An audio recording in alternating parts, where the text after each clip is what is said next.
All right. Happy Saturday, everybody. Hope you guys had a good week.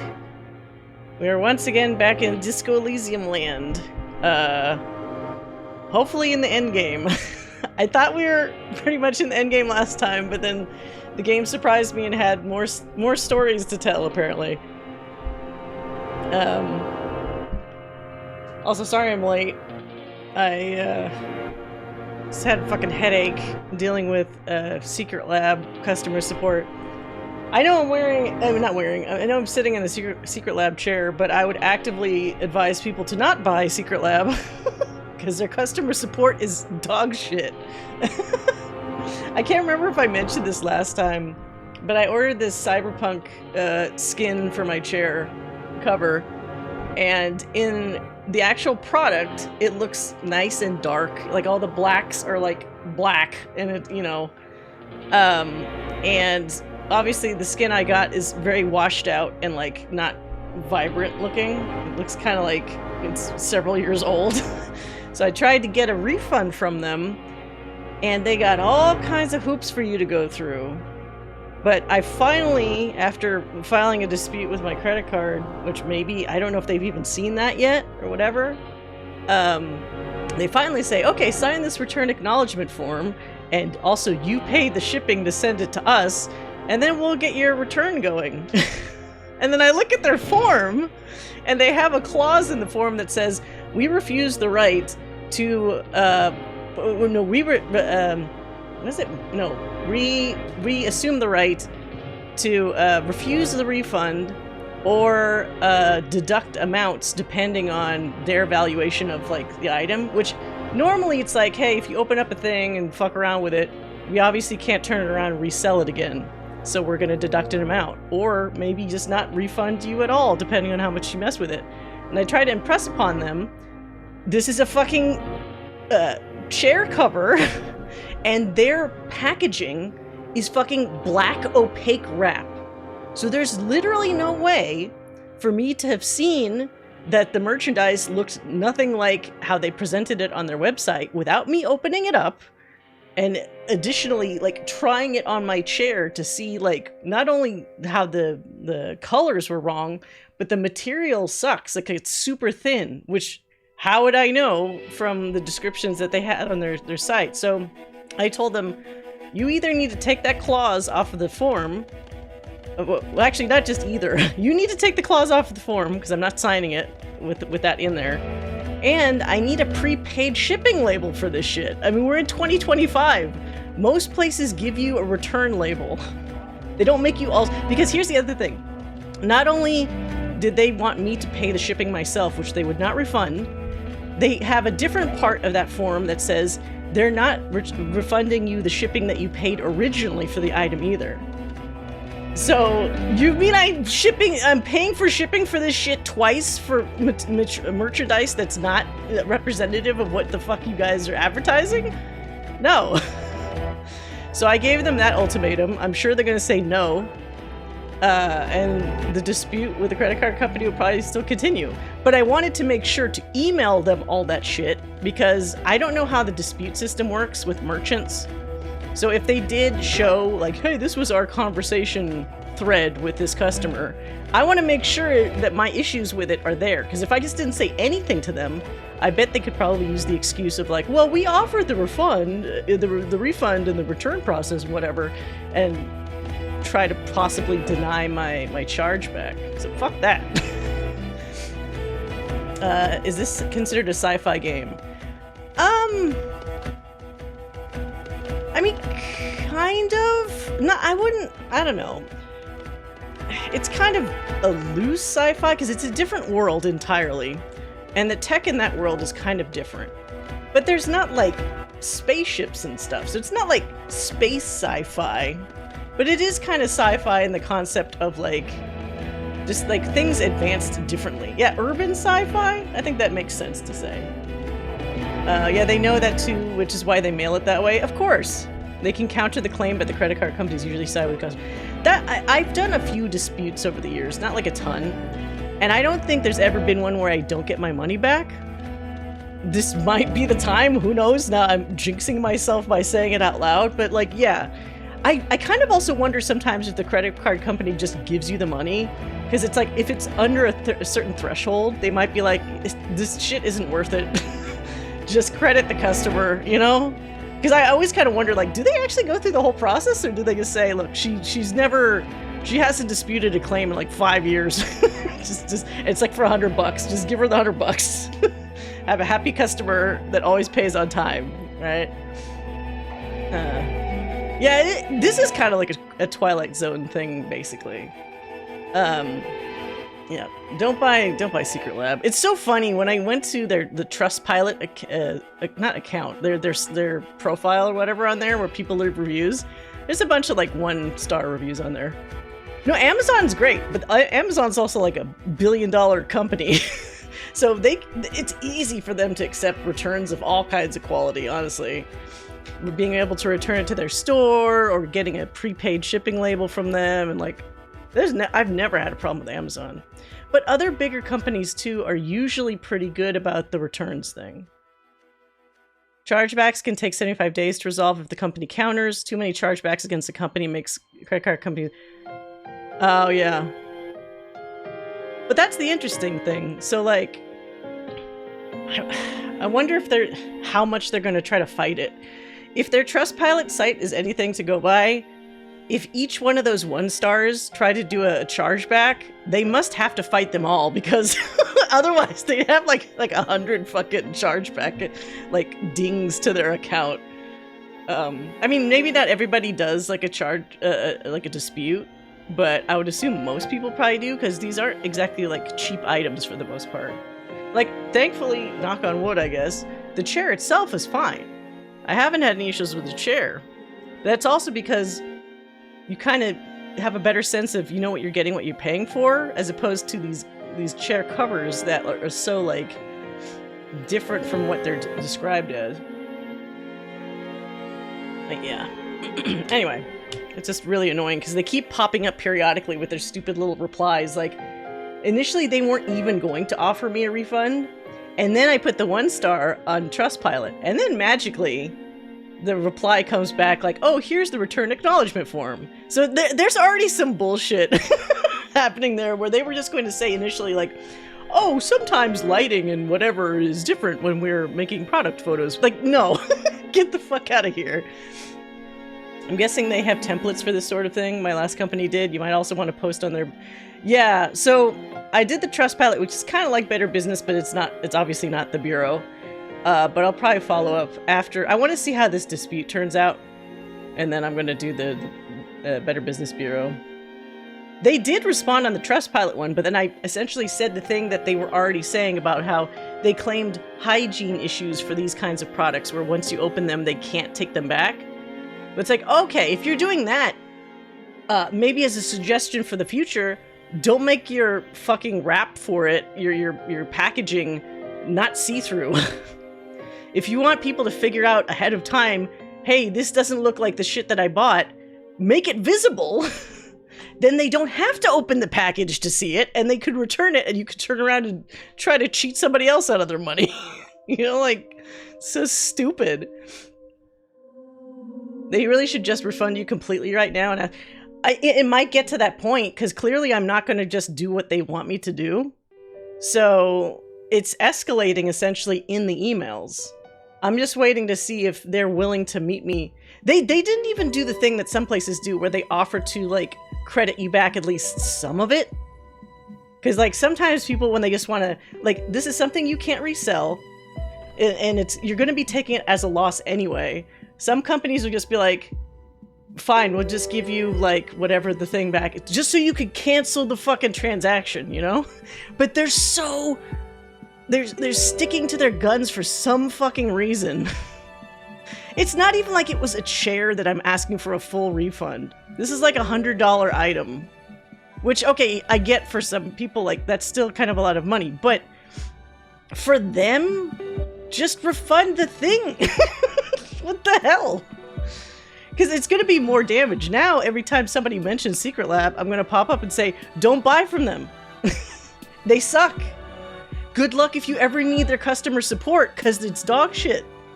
You know, like, so you're gonna have somebody, really loud person in the back, just saying, like, this company sucks whenever she has the chance to say it. You know? If I'm watching, if I get recommended a video on YouTube about somebody's Secret Lab bullshit, I'm gonna be like, I hope you never have to buy one of the skins. Don't buy that shit. Or I hope you never have to deal with their customer support for your chair. Anyway, sorry. I had to vent. Anyway, either you got a bad support person who should have escalated and didn't. They claimed that they had a department that they sent this stuff to. Like, we have a team that's, you know, essentially they escalated it to like a team to deal with it. So there's potentially multiple people involved and they all came to the wrong decision. So I think it's bad policies as opposed to a bad support person. Because you're right, the support person is probably just going through the fucking checklist of everything they have. A tier 2 team that's also crapshoot. Yeah, look, I get it. Support sucks. Nobody wants to do that kind of stuff. But if it's going past a certain number of emails, you really need to, like the escape ripcord kind of thing, and just be like, okay, this isn't working. It's not a regular transaction. Do something else. You don't just keep reinforcing the same stuff that, like, makes you feel like you're running your face into a wall. Excuse me. Anyway, Disco Elysium. Disco Elysium. Change of pace. Last time... God, it's been a little while. I'm trying to remember. I want to try to find Harry's gun. It's been missing too long. We're also trying to find Ruby. So we're looking for 2 things. And I've given up on trying to be nice to that stupid Kuno kid because he's a piece of shit. And I almost had him. And then he just slightly wriggled away. And I'm like, you know what? It's not worth it. This kid's a fucking brat. I'm not sure why I'm trying so hard to, like, make nice with this kid. So he goes in the toilet. But I need to find Ruby, and I need to find my gun. And I'm assuming once I find one of those 2 things, it probably should advance me to whatever this final round is in this game. Because those are both pretty important items. That's the only thing I'm missing from my little cop life, is my gun. I got my badge, I figured out what happened to my car, and now I just need the gun. Oh, and also, we helped convince a lady that was hiding in a church to allow this weird ragtag group of kids to open up a dance hall in there, a dance club, but it only gives me a 3% chance of being able to dance in there, so I'm hoping that the percentage increases if I do more stuff, maybe. I want to dance! I had such a nightmare time getting a refund from Amazon. Wait, real Amazon, huh? I ended up talking to one of their directors of CS and telling her which agents need to be retrained. That's so surprising, because, like, for the most part, it feels like Amazon just wants to usually give people the easy way to do the refund. So you must have had somebody that was, like, making it their mission to just be a stickler. Because, like, usually it's just like, yeah, return it. And, like, it's already processing your refund before they've even, like, received it. It must have been for something, like, maybe expensive, I'm assuming.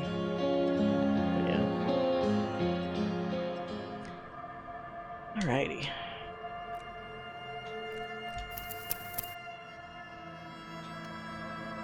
Like, I am not one of those people that, like... There's some people that are the absolute, like, fucking... What is it? Karens or whatever, when they get on the phone with some support. I try to be as nice as possible.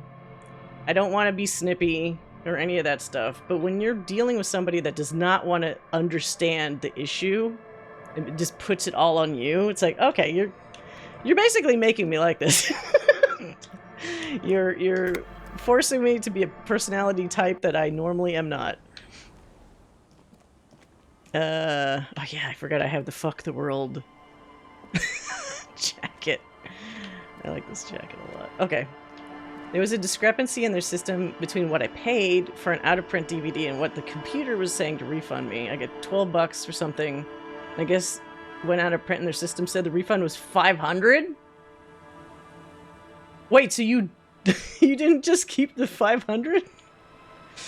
You tell me that they were going to give you 500, or did they try to just delete it and give you no refund at the end of it? Because I'd just be like, oh, $500. As long as they don't, like, do something after the fact. Wait, what was it? Oh, right. I need to decide if I actually want... Whoops. Didn't mean to click that. God damn it. Let me reload this. I always press left or right and accidentally heal myself. They never sent that to me. They kept escalating it for approval. Oh, because it was so much? Okay, that's annoying. That's when you actually need like a personal, like an actual person to look at it and say like, okay, it says 12 bucks. That's a very interesting, like, completely technical problem. After talking to the director, I got everything refunded, actually more than what you paid. Okay. They probably want to also smooth things over, because they're not stupid. You know, when you lock in an Amazon customer, you, like, practically lock them in for life, right? So the last thing you want to do is piss off what would be a pretty consistent money stream.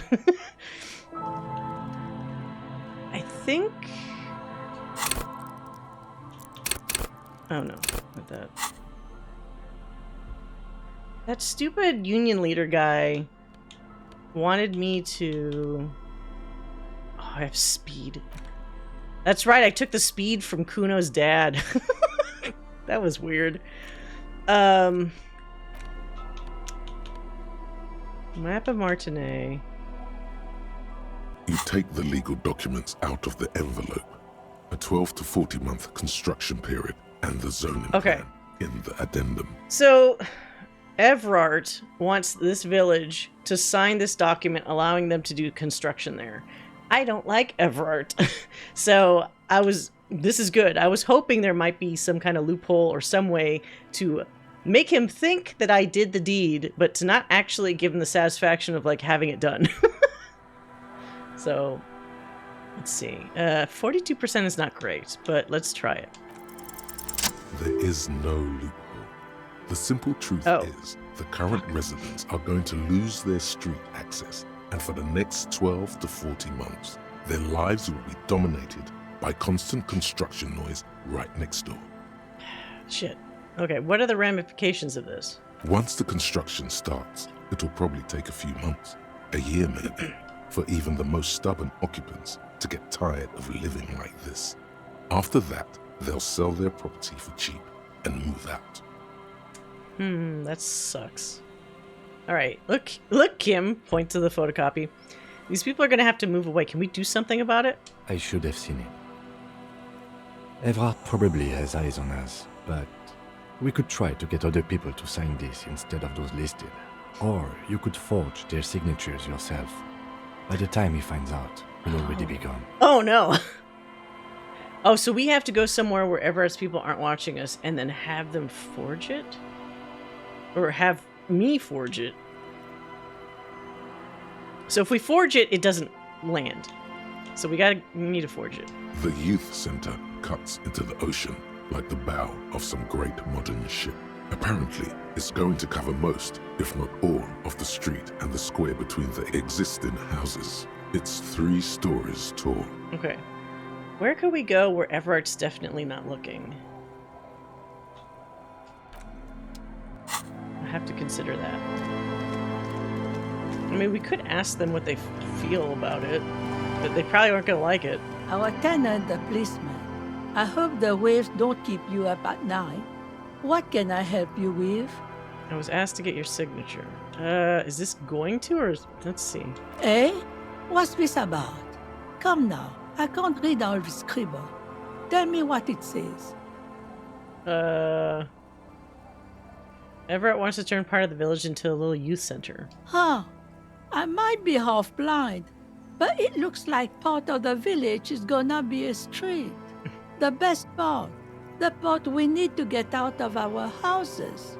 Have you asked Lillian about this? I won't even consider signing till I know she's on board. Okay, let's talk to her. I don't want to force them to sign it, but I would like their input. Maybe they'll also have, like, maybe we'll have an alternate idea. Oh, there's boots in here. cavalry boots. Hold on. Fashion endgame. Oops, fuck. How do you...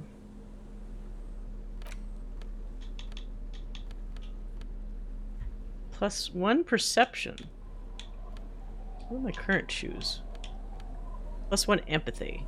Well, what do I have more of? Empathy or perception? Empathy 6. Perception 3. So I could use a little bit more perception, honestly. I could use a little less empathy. Okay, how does it look? Actually kind of goes with the jacket. I'm actually starting to match. Waves are beginning to die down. Look at those little bastards. Simmer down. Simmer down, bastards. Oh, I can tell her it's my car over there. That's my motor carriage in the sea, by the way. Oh. That's good to know, I guess. Why is it in the sea? I got drunk and apparently drove it into the sea. This calls for a funeral, if you ask me. Are you suggesting we honor the carcass of my former motor carriage? Aye. Feels deserved, don't you think? Falling in the line of duty like that and all? I kind of like that. What an odd thought. Maybe I should. Why odd? Our things are a part of our life world. They're made with our human sweat and they share human history. We should care about them as we care about humans. To some extent, at least. As much as humans? Well, I mean, kind of. You kind of had me there, and then I sort of lost it a little bit. But okay, fine. I'm in, but organizing a funeral takes a lot of... Am I really going to make a funeral for my car? I mean, that'd be kind of awesome. Let's try it. Oh, yeah? You won't even be able to get it out of the water before early June. And where are you going to bury it? Who to invite? What music to play at the wake? Take it from someone who's been through a few funerals. It's easiest to just leave them there and let nature take care of it. Wait, what? Like with a body? That's all we have time for right now anyway. Come back here in June and see how you feel about it then. It's not like it's going anywhere. It's a pity we don't get to do more frivolous side activities, like rejuvenate the doomed commercial area, or... Yes, that is a pity. But for now, let's focus on the things we do get to do. Like the murder investigation, for example. You like the culprit funeral idea? Ah, that's cute. So he kind of liked it. Your signature? Are you? This says by signing, I agree to living with construction noise. What exactly is the Union building? Everard's planning to turn some of the village into a youth center. What a nice idea. Wouldn't have thought that... Thought what exactly? That Everard and the Union have nice plans for anything. I thought they only cared about themselves. Well, I guess Union members have children too. Oh shit. But she's not considering the stuff that the old lady was. I kind of don't want her to do that. Maybe don't. Aye, if you say so. Probably better that way.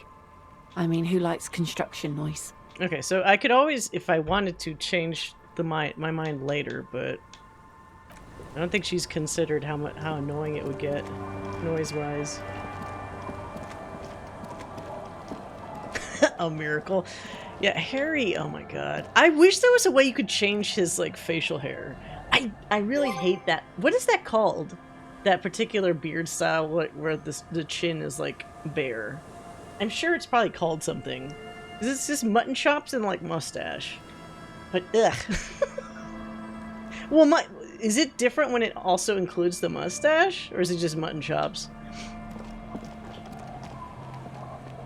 Alright, what were we doing? So we also needed to check the different potential spots that Ruby might be at, I thought.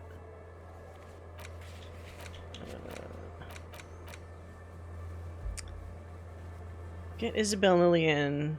And, okay, just find someone else to sign the documents? Or forge them? Someone else. So it doesn't have to be them. Can I make kids sign it? That would be The scruffy null and void, right? boy kicks a stone while the other watches him Okay, do they it. don't give an option. Who else is in this town?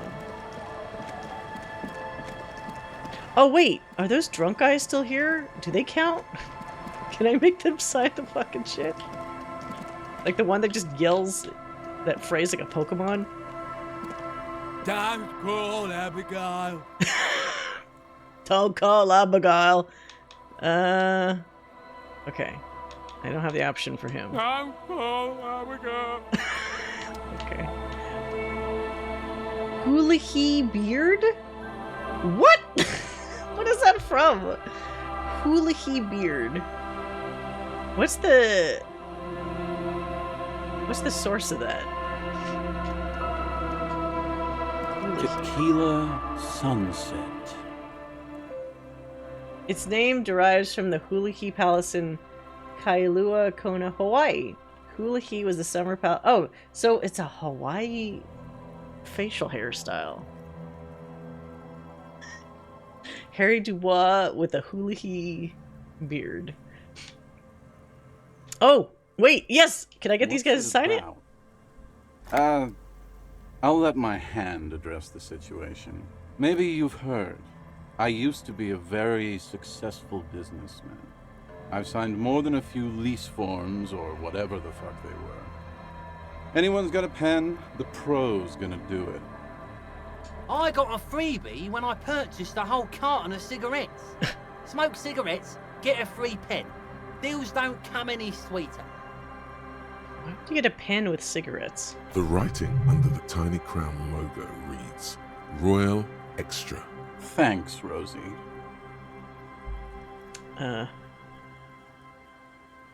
Oh, wow. He grabs the pen and paper from your hands and very carefully scribbles on the dotted line, Idiot Doom Spiral. This is good, because they can't accept a paper with that. I need at least 2 signatures on the document. Hey, Abs. Hey, Abs. Don't ya? You call Abigail. I need you to sign this document right here. It's important. Don't call her.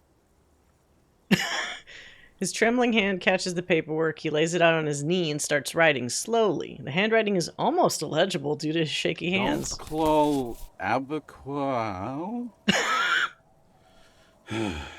Great job, Abs. Nailed it.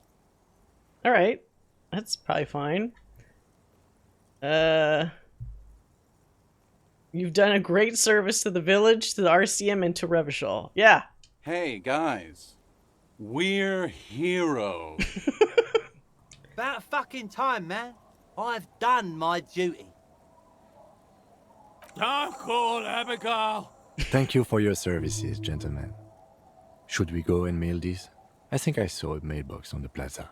Oh, right. I've seen that mailbox because I kept accidentally clicking on it. That's great. And then stupid Everard can't check it to make sure, you know, that the signatures are legal. So we'll be done. Okay, we got that. Is there anything else? Suna's project. Oh, right. Okay. I don't know how to give figurines to Dolores Day. Egghead puzzle? Oh, right. Egghead's that weird dude. With the dance club guys. Ask about Ruby in the village. Ruby left the village and went up the coast. Okay. What's your next game? I haven't decided yet. So let's see. What do I currently have? I do... Okay, so... I'm looking at my calendar. The 28th, I think, is when Metal Gear Delta comes out. But as I mentioned, that weekend we'll actually be starting Metal Gear Solid 1, and then 2, and then do Delta, like in order. But that's not till the end of the month. So before that, we potentially, like, I don't know, let's see. We probably, let's be realistic, we probably won't finish this today. because I have no idea how close to the end we are. So if we have one more day, that puts us to the 13th. Shit. And then next Saturday, I have a family thing, so I'm not going to be able to stream. That means we only have, like, 2 stream days the week of the 18th to do some kind of game. So it can't be too long.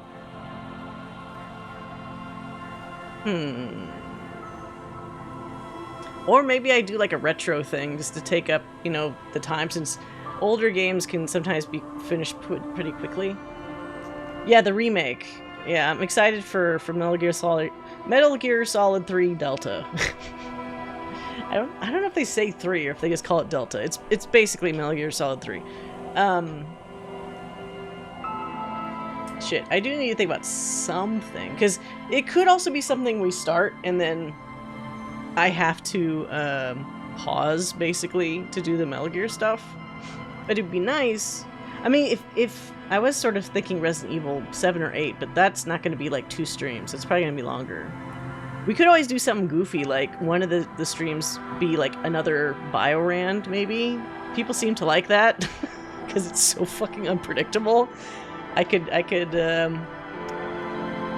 start up the old Biorand again and do a random Resident Evil 1, 2, or 3.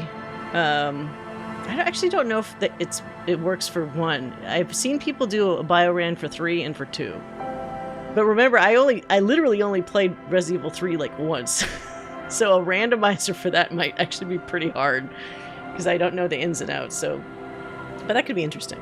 Oh, speaking of Biorand, I think it's on somebody's Patreon, but there was somebody, like, if you guys watch Bakba Soup, because he does a lot of Resident Evil and like horror games and stuff, he got a mod for Biorand that actually makes the character Michael Jackson, like Smooth Criminal Michael Jackson, where he just spins around and he wears the suit and the hat and he moonwalks and shit. It's pretty funny.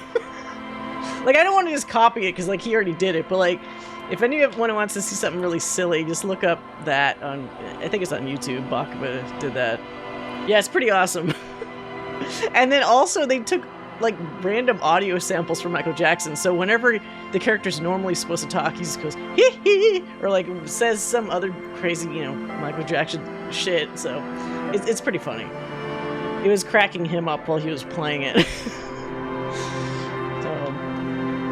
Okay, so we gotta go up the coastline? So maybe they mean the edges to look for clues for Ruby?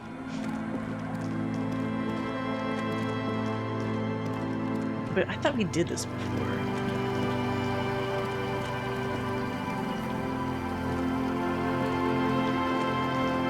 Walk up this way.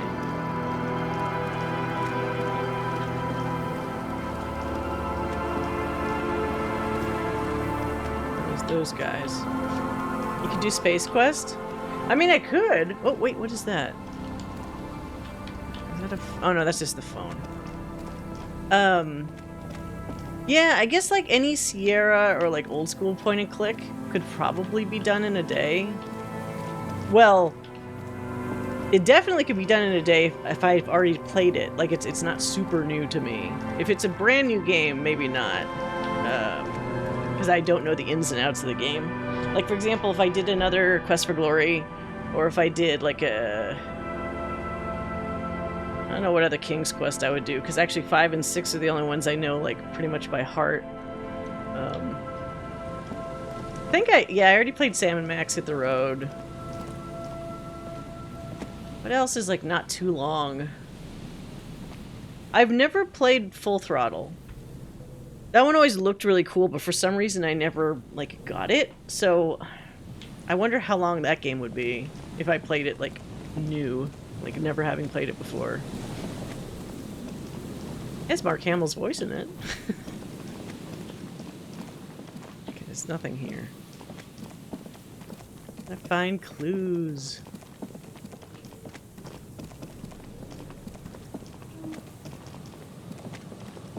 Oh, right. Since we're near the church, let's see how the church folks are doing.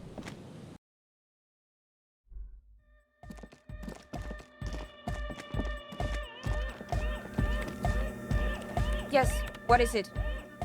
How's the project going? I see that your neighbors have moved in, but all I hear is anodic dance music. What? What did you say? I said, how's the project going? I can't hear you.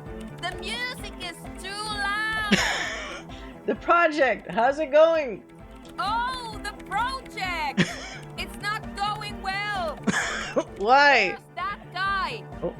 I need him to plug a 3.5 cable into the auxiliary input so that I can route the audio signal through the mixer into the speakers. Sorry, can you repeat that? Egghead! A 3.5 cable into the auxiliary input. Okay? Wait, what? Why don't you just ask him? He doesn't listen to me. He only ever seems to care about hardcore. Oh, right, hardcore. A place to be, apparently. We gotta talk to hardcore. I'll speak to him. I'll see what I can do. Thanks. Maybe you can get through his magic rhyme. Oh yeah, we were trying to like break through to his like code before. Let me know how it goes. Okay. Maybe now that we have a plan, it might work. Hardcore. We're close. True, hard, full, car. Hardcore. God. Hardcore to the mega. Internally coherent. Okay, these are all the same as before. All car. All right. Yeah. He furrows his brow as his very large head traces the sublime, invisible movement of the music in the very real ear of the church. I love how this game gives you a drunk cop protagonist, police investigation, and like errands for. It's so.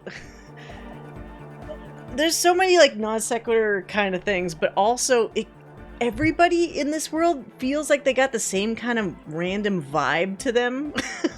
So it's like, even though Harry is a terrible drunk cop who actually seems to be pretty good at detective work, whatever, like he's so problematic, and yet just everybody has some kind of issue in this world. Like nobody's like a normal person. I mean, I guess Kim comes the closest, but like Kim obviously has something going on, but he just doesn't want other people to like know. He's better at like keeping whatever it is. Like if he has any neuroses, if they're not obvious. Hardcore. Ah. Is it though? Oh shit. But is it? I mean, really? Oh wait, this is new. The question is, what is the question? No, but seriously, I'm a bit worried it isn't. Wait, did I make him question his life choices? The skin on your back is crawling. For a second, you can't even hear the music anymore. There is a hawthorn tree on Rue de Saint-Ghislain, right next to the canal. Am I having a fucking flashback while he's having an issue over to the corner? Don't be alarmed. Everything is okay. He isn't actually worried. Everything is still super hardcore. What he probably means is, it could be even more so. Are you a thought? Okay, there's a bunch of things here, but I do want to get Suna's thing handled first.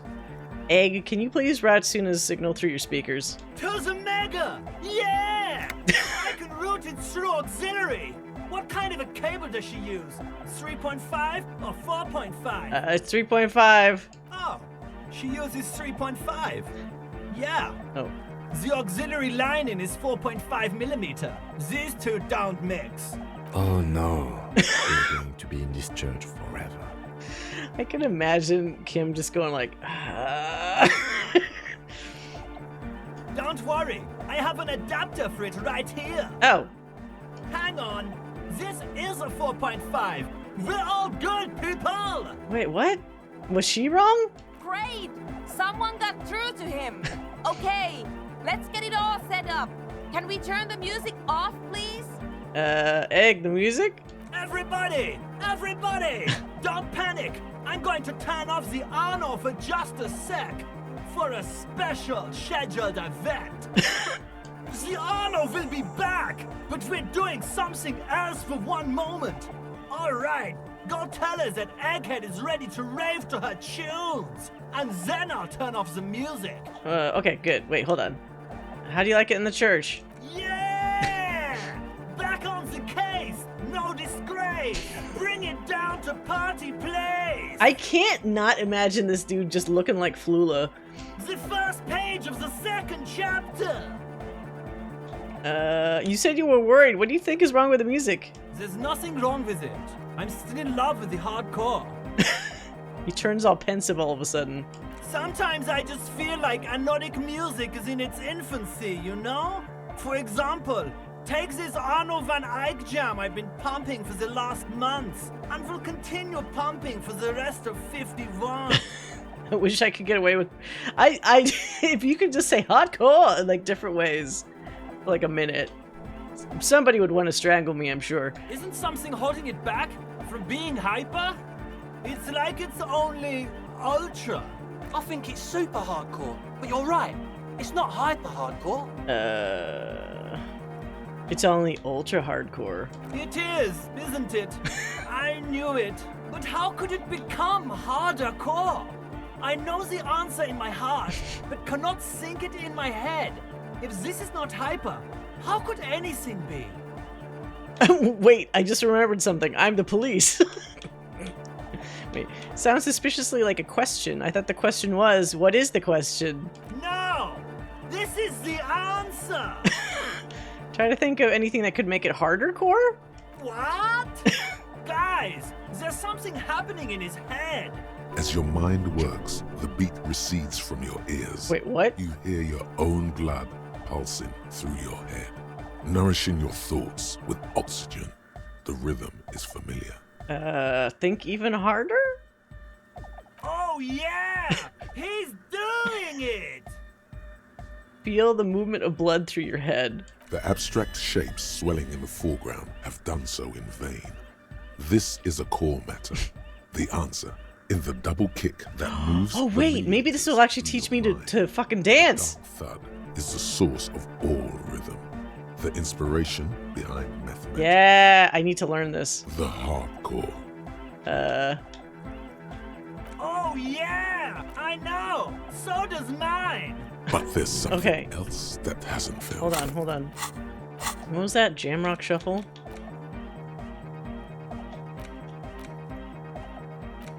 Wait, did I already have the jam? I already had it on here. Oh, because it said breakthrough imminent. Maybe that wasn't connected. Damn it. The timing of that stupid note made me think that, like, he was going to teach me how to dance. Because the shuffle sounds like a dance. Oh, well, whatever. I got real excited for no reason. Uh-huh. Oh, wait, yeah, that's not going to help us. Oh. Yeah! Oh, what is this? 72%, huh? You know it in your lungs where the pressure should vibrate, in your heart that's alone, and in your solar plexus where the hits should land. So does every chordate animal. Alright, needs more bass. What? And a melody. Good melody is what makes the song really stick, so that you can't get it out of your head. Wow, okay. We should start with the melody. But where would we get that stuff from? Nowhere. I'm not gonna become some sort of anodic cop. Is there a anodic cop category? No. It just magically adds itself to my list.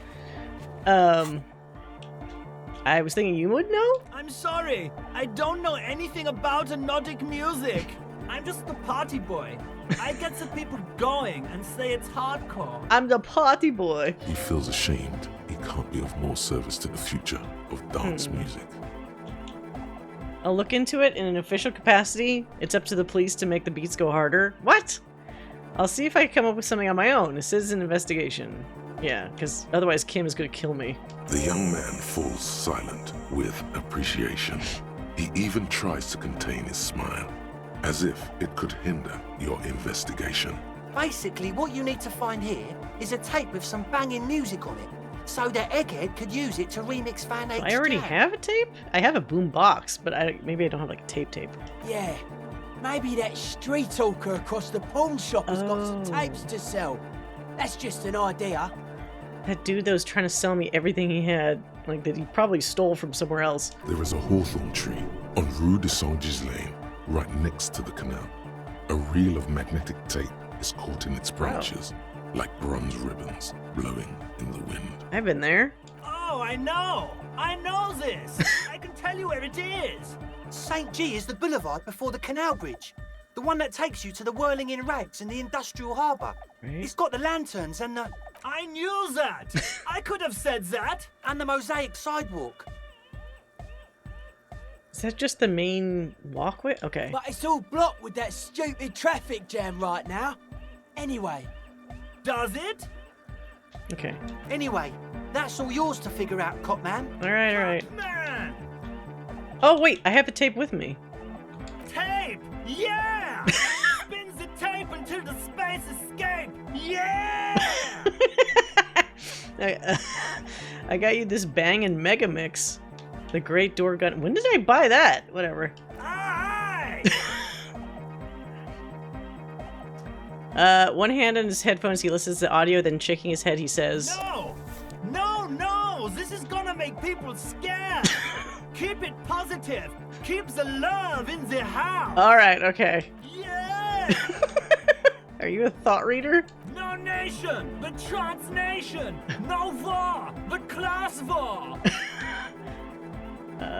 Does that mean you're a thought reader? Don't be a lunatic. Of course he isn't. Jermaine here just yells random things.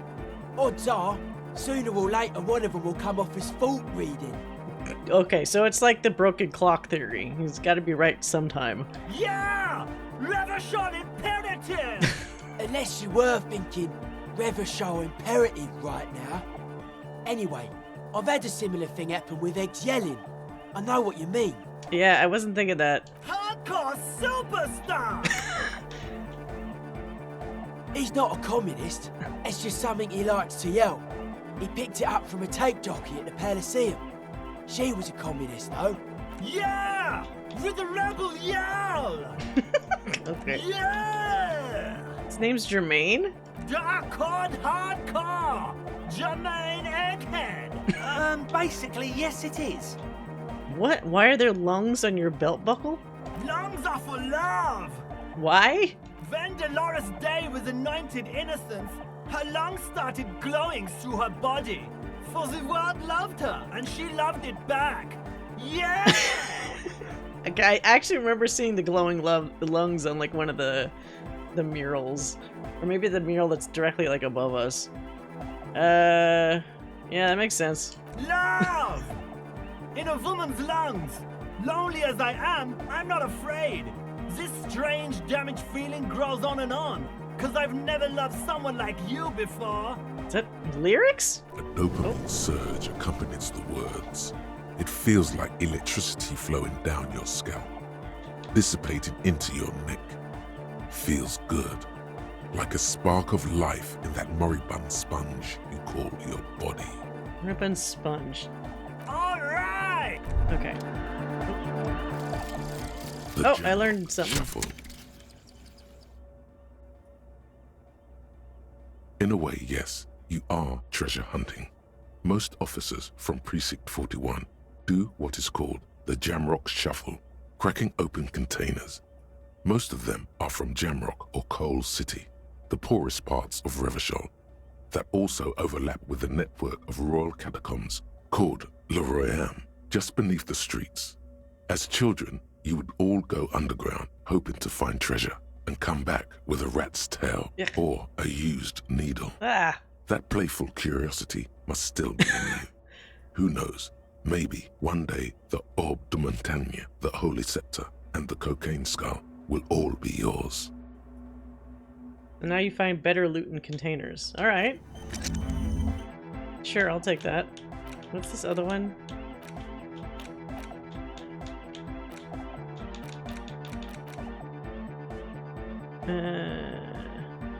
Wasteland of Reality.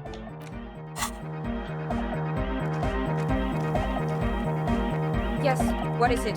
Alright, I talked to Egghead. He plugged in the cable. You can unmute your speakers. Okay, but think you can ask him to turn the volume down a bit? Just in case. Maximum! Maximum is the only way! I know it is, but could you please turn it down just this instance? Just this one time? Maximum is not the only way, okay? Pump it to the brick! Pump it to the hard master! There's no other way! Glue style! Glue style? See? He pumps it to the hard master. It's hopeless. Oh, maybe it's stuck on maximum. Of course it is. Yeah! Permanent enlightenment! Ray of sound! Never mind then. Let's get on with our project. I'm going to unmute the speakers on a count of 5. Oh. Everyone ready? Egghead pumps his hand up in the air, waiting for the beat to drop. Born ready. Ready. I'm ready if you two are detectives. The lieutenant nods stoically. Suddenly, your palms are sweaty. The church seems cold and large. Somehow, there's tightness in your chest. Anxiety. Do it. 5, 4, 3, 2, 1. Mute disengaged.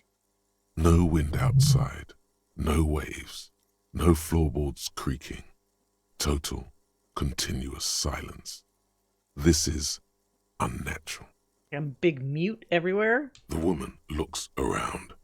In the silence, you see dust move on the floorboards. The driver of the speaker vibrates in the air and then stops. Plasterwork begins to crumble down the walls. In the silence, a low hum starts creeping up your spine. It's a song inside you, not in the speakers, not in the room. A great bass sigh in the basement of your mind. Everybody's freaking out. Builds until the air around you starts to vibrate. It's out there now, in the world, made manifest. It will devour everything. The floorboards, the glass, the streets and the people. Nothing will remain. Guys, what's going on? There's alarm in the man's voice as he steps back to scan the surroundings. A slight rattle like crystal clattering in the cupboard fills the air, joining the chorus. It's getting louder. In the basins, the water looks like it's boiling. Oceana! Mother of Mega! In his mind, a tidal wave approaching from afar, swallowing entire coastlines on its way. Salvation. He's peaking. The worst high he's ever been on. What's the weird rattling sound? The beauty and the beat! The future of dance! Planetary! No, Egg! It's the window! Glass shards around Dolores Day's vacant heart appear to be vibrating from the sound. It almost looks like she's alive. In the corner of your eye, the lieutenant steps aside, cautiously, his eyes searching for a possible evacuation route. He's like, I need to get the fuck out of here. The window is going to come down. No, the roof! Oh shit! Stuff is falling. Cracks appear on the stained glass window. Cracks run up the wooden pillars. No! Not before I can dance. Come down to us! Love! Below it, all the bass grows, like the jaws of a giant compressor gnawing on metal and wood. It does not sound benevolent at all. That's it. I'm muting it. Yeah, I don't want this shit to collapse on us. Shit! It doesn't stop. Oh? A seal? Have you? Yes, I've turned it off. Andre, pull the compressor. The place is gonna come down. Fuck! I can't shut it up. The signal's passed. It's not in here. It's... This is it. A great roar. The vault of the roof twists above you. Glass shatters somewhere near the door. It's coming down. Oh, whoops. Got an ad. I'm wondering in real time if you'd actually see it collapse. Usually the game doesn't show like whatever he's describing, they don't necessarily animate exactly the same. From beneath you it devours. Well, it's from above in this. From above, it. I don't know why I was thinking of Galactus. It hungers. Wait till the ads are over. I want to see Fantastic Four again, but I don't want to go back to the theater. There's certain parts of the movie. I guess I can't wait till whenever it's probably on Disney Plus. There's a couple scenes in particular I want to like rewatch.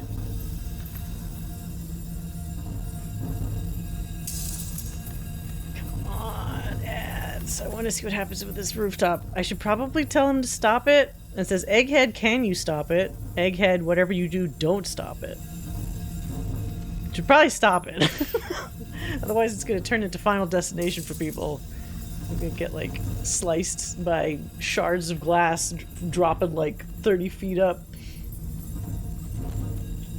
And then it stops. Totally and utterly. As if there never was a sound. Only your ears still ring from the shock. Everybody is staring at Egghead, holding a dangling cable in his hand. A black 3-pin connector. Egg. I pulled the plug. It was getting too hardcore. You did good, Egg. Most of the place seems to be intact. Fucking hell. Programmer lady, tell me you were recording that. 4 years. 22 people. Millions of reals. All that time? This is what we were up against. Just erased it. Wait, what? Suliswolf isn't gonna believe this. Yeah, but did you record it though? It was dope. I think we can use it. Yes, Andre. I recorded it. Damn, I need to send some letters now. So is that the sound she was looking for? Thank you all for doing this. Eggman, you too. And you, officer. I don't know what we've discovered, but I know what it sounds like now. That's a start. Kim, did you hear that? It was very hard not to. I think you're right. There is something going on here. And you need to be very careful with it. I promise, officer. We will not play it again. What was that? I've never heard anything like that. It was mathematical information from the anomaly, presented as a waveform. That's what it was technically. Theoretically, I have no idea. I've never even heard of anything like this. A voice seems muffled in the silent church. It's your ears adjusting after the exposure. You're gonna write Suluslaw? Yes, our lead designer. And maybe some of the producers too. And some of the writers. If they're sober enough to open a transmission. They need to hear. That it wasn't her fault. Or theirs. They need to hear about this. Don't worry, I won't send the recording. Although I doubt they have the speakers to produce the frequency anyway. Stay here. I'm going to stay here with these lunatics. Send letters, maybe meet Suliswolf. Also devise further measurements. I want you to know that's totally chill with us. I don't care. They all had but thank you anyway. They all had an experience together. That's the best she can manage for Andre. It's quite a lot in truth. For her, at least. Now, I have a theory to come up with. Some kind of preliminary explanation to all this. Or the letter will sound like I've lost my mind. Yes, and we have to get back to stabilizing Martinez. Instead of demolishing it with loud bass noise of unknown origins. Some tiny hard thing lets go in your stomach. You're still alive. Wait, what is this? Very low. What's pale unknown? -10 pale unknown. Form a theory on the 2mm hole of the world. In the world. I have no idea. I'm not smart enough for that. I guess we could always try it later. Alright, so we need to get... There's like a tape or something that we can get from near the Whirling and Rags. But while we're here, I thought we were also supposed to check the coastline for hints of ruby. Unless I already checked it? There's the thing we can't get into.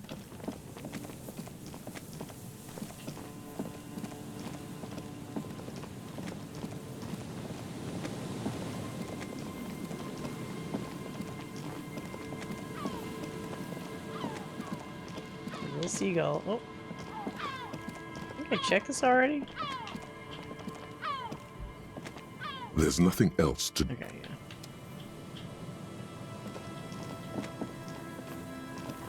What is that? Cigarette butts cleaned away under a rock. Brand Tiumutiri? Cigarette butts. Oh, but we checked this already. Yes? So what other coastal spots did we miss? Oh! You take a mental note. Tiumutiri. Seems important somehow. What do you know about cigarettes? You ask at that store near the Willing and Rags. Doesn't she sell cigarettes there? Probably need to fast travel, otherwise it's gonna take like friggin' forever. But I think we have to get at least over to the church to be able to do that.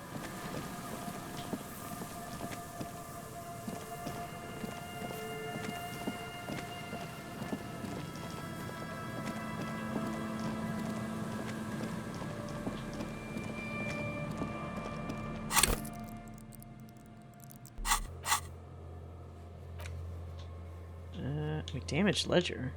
What's that? Damn it! Where did that go? It said damaged ledger when I clicked on it. Damaged ledger. Oh, it's one of these items. Okay, let's go back to Marnay. Alright, so they were saying... Oh, first we gotta mail this. The dented yellow mailbox greets you with its graffito and bullet holes in the front. I knew we could use this mailbox for something. Yes, for sending mail. You drop the white envelope in the darkness. It lands with a soft thud on what sounds like a couple of letters. About a week's worth of mail as collected in there. They'll empty this very soon. Probably did the right thing. You can't trust that slug, Everard. You know he's going to play you somehow. Yep. All right, let's go back to Everard. If we don't mention anything to him, he won't know before it's too late. Okay, and then... maybe the tree here? They said there was a tree... This tree?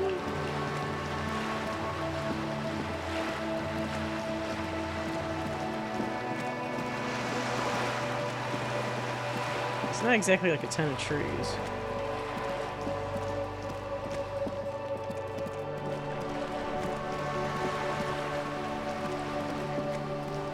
What's this?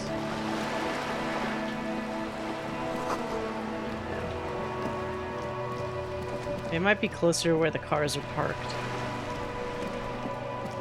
Or we could, so like, they said there's potentially a tape in one of the trees, but then there's also the guy that sells like music near the pawnbroker. We could try that.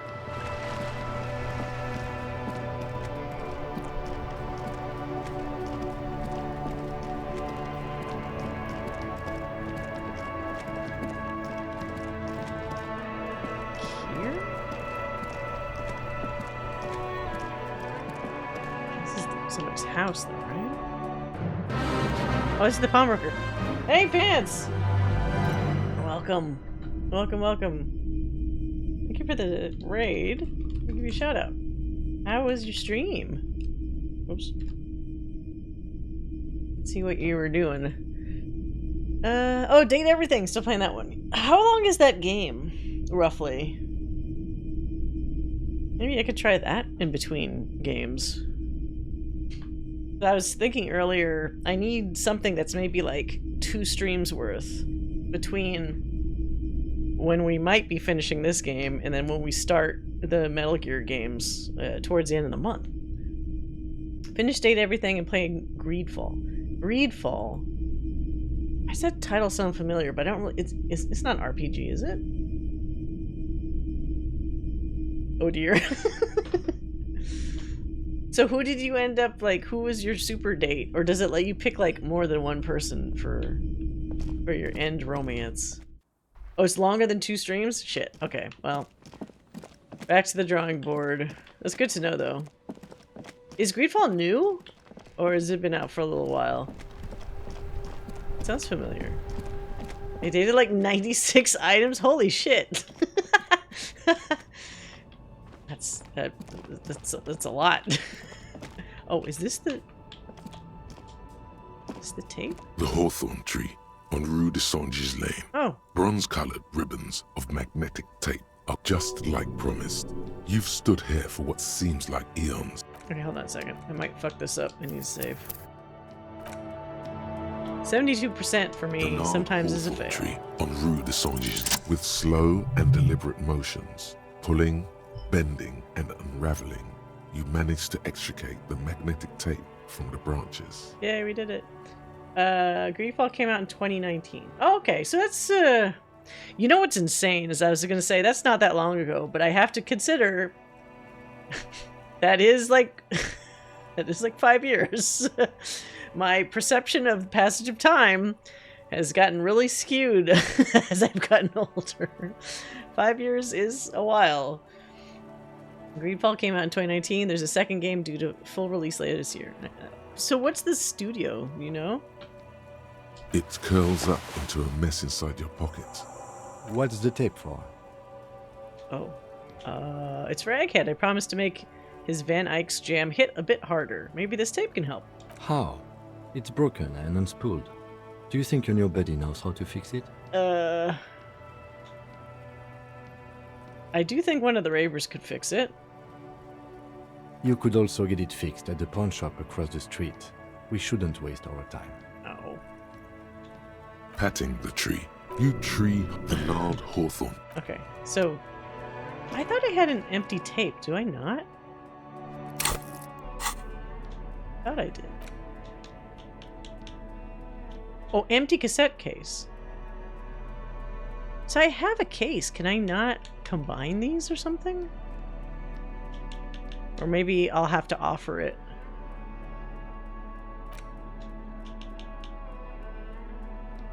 And this is like the other one that I already had. Oh wait, you know what? Did I ever look at... A police badge on which you see the man keeps winking at you with his 8, maybe 10 years. The guy in the picture is rather good looking. He's got a nice haircut and is distinctly lacking in massive sideburns. And he's winking. What do you think? His face is already contorted by the expression, although it looks less grotesque on him than it does on you now. I always confuse Greedfall with Redfall. Oh, you know what? But I mean, Greedfall was at least more successful, right? Redfall was a big failure. Which is really unfortunate because they were working on that game for a while, right? And I remember seeing some of the, like, the rendered cinematic trailers for it that looked okay. I just gotta admit, like, I wasn't really interested in it to begin with because as I've mentioned before in the stream, I'm not really into vampires. I somehow missed the boat on that. Everybody else had some vampire phase, and I've always just been kind of about vampires. But I thought people were into it, and then it came out, and then it seemed like people really just... It was not a good game. It looks better on him, because he isn't in as much pain while producing it as you are now. Although there's already a hint of that pain, certainly. So they call whenever Harry smiles the expression, but it makes... By saying the expression instead of a smile, makes it feel like maybe there's something kind of darker, more angsty bundled with that instead of just saying like, oh, it's him smiling. Because if you look at that picture of him smiling down there in the lower left, it doesn't look like a really happy smile. It just looks like he's smiling despite a bunch of stuff. Don't be fooled. The bad times have already begun. The badge in your hand shines as you rotate it. I wish I could like actually look at it up close. You can kind of like, if you look at the badge detail in the upper right, you can actually kind of see him, and he looks like he's significantly younger. He almost looks like a different person altogether, honestly. That's what Harry used to look like. Alright, let's talk to the pawn shop guy.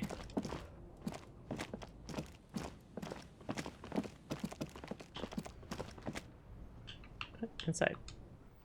Redfall was unplayable on release. It's mainly why it failed.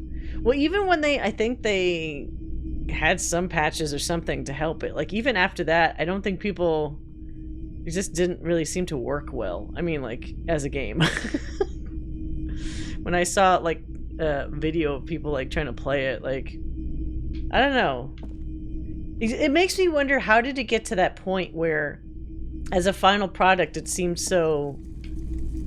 either unfinished or just, like, just not really fun, but maybe they had devoted too much time to it and they couldn't just, like, spend any more trying to fix it? Like, how do you get to that point without somebody on that team saying, like, no, don't do that? Hello, hello. Let me know if I can help you with anything. Oh, this guy again. Do you know how to fix this tape? You mean re-spool it? Yeah, I do, but... could you do it, please? I need to play this tape for someone. But I'm not some Mr. Fix-It. I'm a pawnbroker. If you want to pawn the tape, sure. Although it looks pretty... worthless. Oh, what? Just explain why you need this so much. He's bound to understand. You tinker with film tapes all the time, isn't it the same? No, it's different. Those film tapes actually mean something to me. But this is just a worthless bundle of old tape. Worthless? It's not worthless, Roy. This could be the next big thing for the local dance music scene. Although I don't know if he's gonna like that. Huh? What do you mean? Oh, wait, maybe he might actually be interested. Do you know that old church down the coast? Yes. What about it? I helped some young ravers turn this place into a nightclub, and they play these weird beats that they call enotic music. Is it any good? The music, I mean. No, that's the thing. You can't believe how unbelievably thin the beat is. There's nothing to it. No bass. It just goes bzz, bzz, bzz, bzz. But this tape could make it hardcore. Man, you're really invested in this. He looks at the bundle of tape in front of him. It shimmers under the shop's dazzling light show. Okay, I'll help you out. Yay! It's going to take a moment, though. So just sit back and relax. Yeah, Prey. Yeah, it's unfortunate. I understand Prey was pretty good. You take some time to look around the store. The play of visuals all around the pawn shop is mesmerizing. Suddenly, Roy turns back to you with a reel of tape in his hand and coughs. Hey, this took more than a few moments. That was like at least 15 minutes. Yeah, it was. Respooling isn't that difficult. Although I had to mend the tape in a few places. Anyhow, it's yours now. Oh, that's nice of him. Thanks for the help. Yeah, my pleasure. I'll do what I can for true passion projects. Just try not to use this tape for negative photon emissions. Take responsibility. Okay. Thank you. Nice. Oops. Well, Dishonored, because there's two different locations. There's the France location for that studio, and then there's the one in Texas. And I think Arcane Texas, Austin, whatever, is the one that did Prey, and then the French Arcane did Dishonored. There might have been a little bit of overlap, but like those are the main teams. Oh wait, can I teleport? Not teleport. Fast travel from here? Okay. Let's see if this helps these kids. Somebody's got to teach these kids. Oh wait, not teach. What was the fucking... Oh my god, that's such an old reference. Somebody's got to reach these kids. Okay, hardcore. Delorian Church, the place to be! Make some noise, my church people! Vibrations thump through your blue soul. The music sounds much better in the church. A hawthorn tree on Rue de Saint-Gislain. I did it already, okay. The other real deck is empty. Cables run hither and thither. On one side you see an auxiliary line in with the number 4.5 written next to it. I found this reel of tape. Maybe you can use it to hard up Ake's jam. Yeah! Remix time! Tape goes here, into deck B. A hand on his ear, he listens to the audio through his headphones and shouts. Wow! Did you get this from Arno himself? Got it from a tree. A great excitement is bubbling to the surface within him. This is big. What do you mean? Listen! Oh, we're gonna hear it?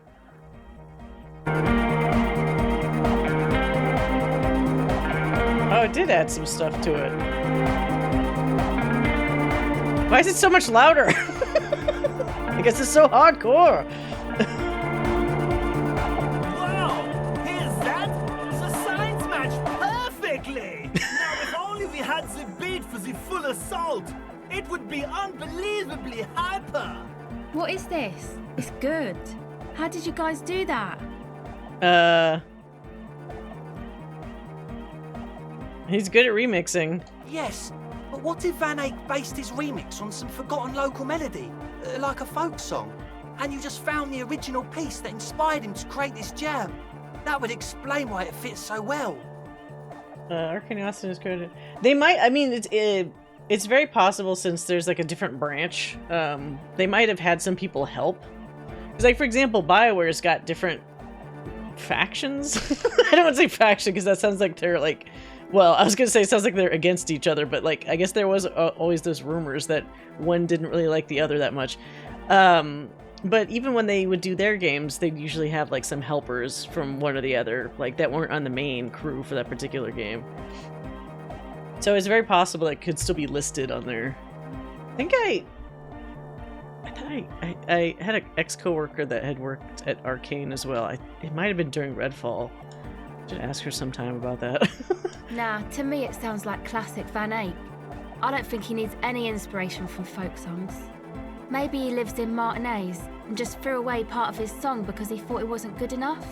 I think it's just happenstance. Chaos in action. Contingencies of our limited existence. That and Egghead's fantastic talent. Something mysterious is going on here. Wait, what? A folk song remixed. Be how it may, if it fits, it fits! Bring up the volume! What about the bass? Do you have any ideas for that? Yeah, I remember. Oh, maybe we do have to still go to the guy selling tapes. I think you might know the answer. Oh! What if we use that crazy sound assault from Suna's experiment, but contained it, tamed it, made it pulse? But how?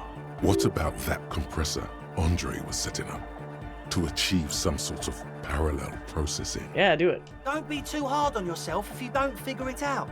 I think the jam's already pretty ultra. But it could be hyper hardcore! Shit. Why is this so low? Okay, hold on. It's only 3%? There's gotta be something I'm missing.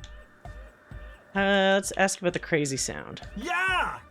It was awesome! And scary! Very hardcore!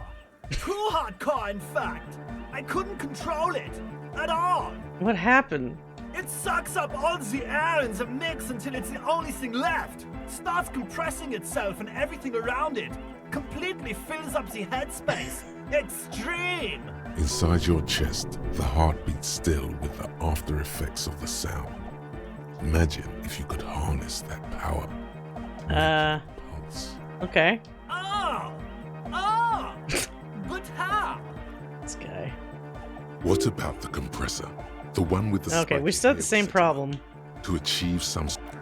Let's save. We got some good hardcore practice. I like it, Disco Elysium. It's interesting. It's, I was gonna say... It's got a more laid-back vibe to, like, it's the pacing and the flow, which isn't a bad thing, but I do feel that maybe some people would want it to, like, pick up the pace sometimes. I kind of like the fact that it's a little slower paced makes you explore, or it makes me explore more, and it has you consider stuff more. Like, you just have more time to think and to, like, let stuff, like, soak in.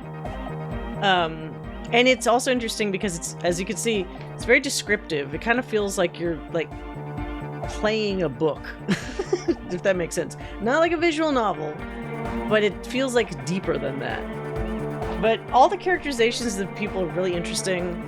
The main two characters are super interesting. Oh, this actually has the melody in there. But yeah, I like it. It has a very unique vibe to it. Yo, man, what's on your mind? Oh, this is Noid. This is not the right guy. I need this guy. Right? Is this Andre? Oh, hey, man, it's good to see you. Oh, shit. Wait, so how am I supposed to... Anything else to explore here? I don't know whether to play it on stream or not. I mean, there's definitely not like a ton of people usually playing it, so you wouldn't exactly have a lot of competition. So in some ways that would be good. But I also don't know if it's really popular to like watch necessarily. It's totally up to you, but depending on your situation, it may or may not be better just to like play it as opposed to stream it. But as you can see, like, it does kind of open up the game to like the room. So like when there's options or you're trying to like, sometimes I'm trying to figure something out in my head, but then I'll say it aloud. So like maybe I can get some like suggestions from folks that are watching for some of these little detective moments. It definitely feels like a game I'll go back to in a few years for different experience.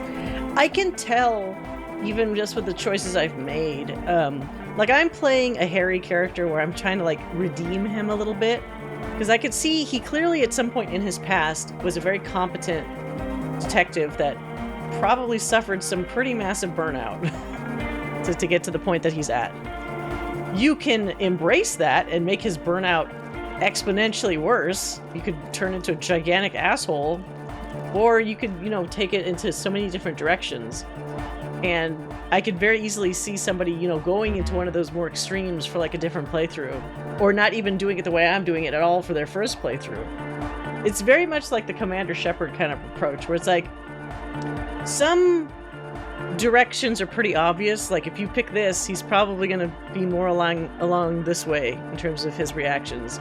But a lot of things are surprisingly subtle. Like if you look at, where is it on here? You can kind of see it. Oh, I have to move the chat so you can actually see it. Harry Dubois. And it lists all this shit. These will change depending on like what your choices are. Whether you're one of these other kinds of cops, whether you have different kind of political, socio-political leanings, how you treat people in general, that sort of stuff. Like it's keeping track of all that stuff and it changes it constantly. While I'm here. Help Egghead with the beat. This may take a while. Is it warning me about that? But it's really interesting how it tracks all this stuff. Good morning! Oh, right. Yeah! I'm not gonna be able to do that. Wait a minute. If this isn't a true 3% chance, like some 3% chances, it seems like they purposely just don't want you to actually do it. But if I boost, what was it? Interface? Interfacing. Yeah! Harder! If I boost interfacing by equipping like a different outfit, will that increase it? Interfacing +1. I have other interfacing. Maybe I don't. Oh, no. Oh, no. Shit, I only had one thing for interface. Did that change the number at all? Good morning! Yeah! I did. So this might be one where I just don't have enough points. Like, it's not one of those ones where, like, you can't do it unless you do something narratively that, like, gives you a higher chance. I might just not have enough points. Okay. We'll come back to this.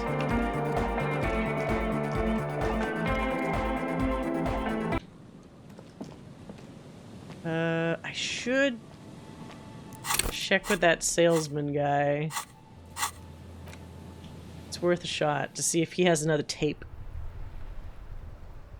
Or if he has a tool that... Oh, wait. While we're here... I want to see if the lady at the store knows anything about those cigarettes. Doesn't she sell cigarettes? Or am I just wrong? Is this about the question? Ah, fuck. Never mind. I was wrong. The tear machine stands in the corner. A sign says, 1 bottle. No. You need... Okay, fuck. What's in here? You see several The packages are small, Raincoat? discreet, Steal a sloppily raincoat? stacked, making them easier to take unnoticed. What is what? If you want to buy one... Her attention I need is a drawn raincoat to for the something? Why not? Not really. Have you ever played through System Shock? No, actually. There were a bunch of times I meant to, and then I, like I do, I just got distracted. I never got around to it. Is the remake on GOG or something, I thought? Oh, we need to also talk to Everard. Let's go tell Everard we handled his signatures, even though we forged them. Because fuck him.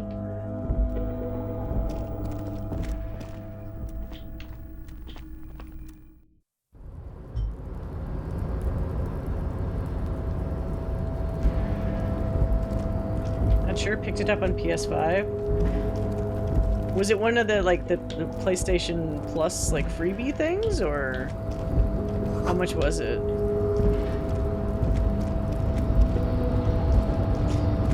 I always wonder. Wait a minute. Let me check my GOG. Do I already have it?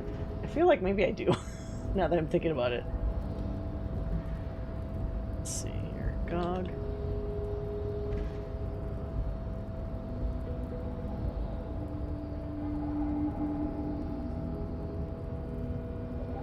Games. Because if I have it, I could always try it. Let's see.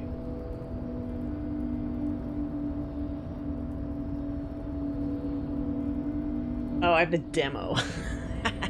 Shit. I have the demo. You know what I did want to get? I don't know when the hell it comes out. It just said 2025. There's a game that looks like a Telltale game, and I think it's actually made by ex-Telltale people called Dispatch. And it's about superheroes, but like I think your character is basically an or like a washed-up superhero that gets a job at like a superhero dispatch company, where it's like they send out the superheroes to go do stuff, and it apparently has some interesting like character interactions and stuff. I saw like a trailer or something for it, and I kind of like the look of it, and the dialogue seemed pretty natural, at least for the thing I saw. So I'll probably get that at some point, because that could be interesting.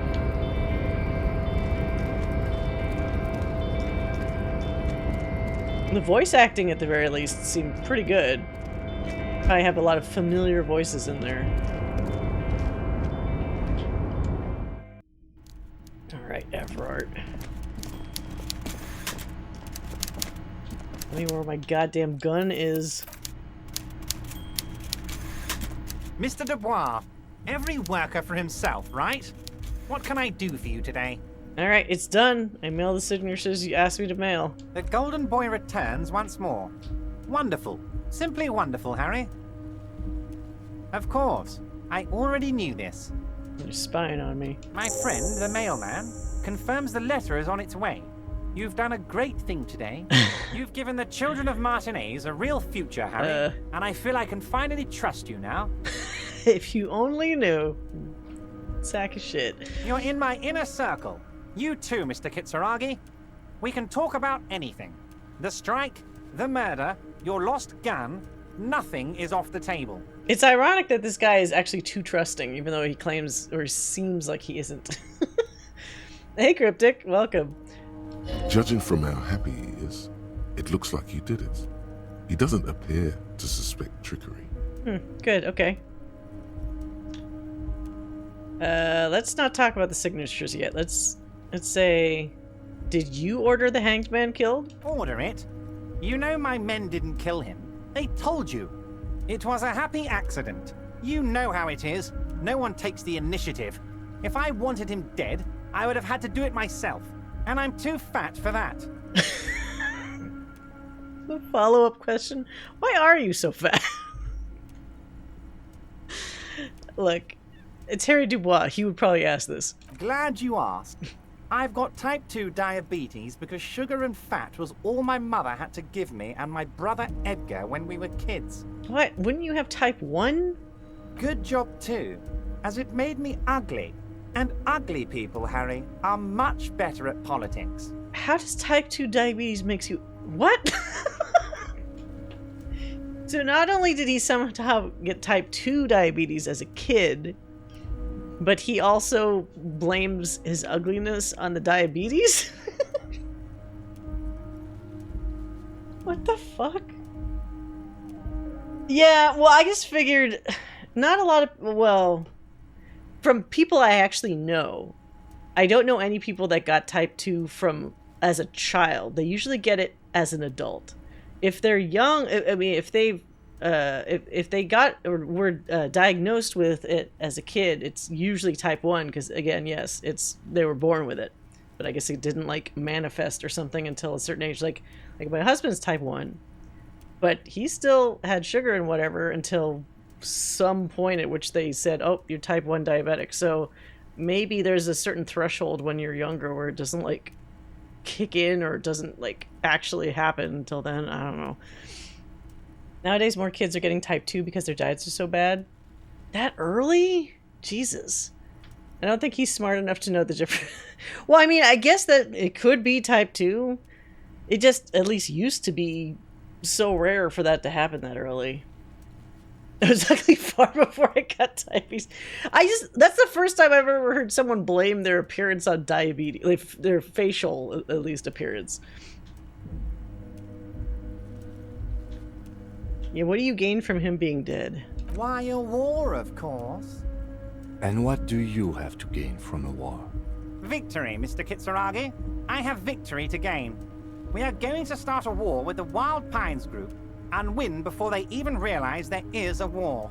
They're trained military people. Aren't you afraid for your men? Harry, we outnumber them 1,500 to 1. And that's just Martinez. With all the unions in Revachol, and with public opinion on our side, we can hold off 2 men, or 15 men, or even 50 men. I guess we don't know how many they would send. The more they send, the worse it's going to look for them. They made a huge mistake hiring those guys. No one likes foreign mercenaries. The leftists hate them, the fascists hate them, even the moralists think they're in bad taste. How is this connected with the strike? Harry, there is no strike, only war. Class war. Or, in business terms, a dawn raid. Or wait. Is that when you still pay them something? Because we won't do that. We're not going to give nothing. We're going to take Terminal B away from them. The roads, the gates, the containers, that big crane, even the damn coffee maker. We're going to take all of it for the people, and fuck Wild Pines. The word fuck rings like a gunshot from his mouth. He doesn't swear often. Yeah. So that's why you haven't let Joyce in? Yes. It's also why I let that midget Gaumont go. He's too nice. I can't put him through this. Plus, he knows how to get in here. Guy? That woman can't tell her tits from her asshole. She has no chance. What? Tits from her asshole. It's a local saying. Why are you telling me your plans? You're the villain monologuing, basically. Because we're friends, Harry. Besides, it doesn't matter now. You can go tell her if you want. It won't change the course of events. We have a significant head start. This guy is way too confident. Gonna head to bed. Oh, no problem, Liger. Thank you for dropping by. Have a great night. Hope you enjoy the game when you play it, whether you stream it or not. It's very unique, which is probably why it did so well, right? I don't know if there's anything quite like this before. There are similar elements of this game in other games before, but kind of all in one package, not really. It's already happening.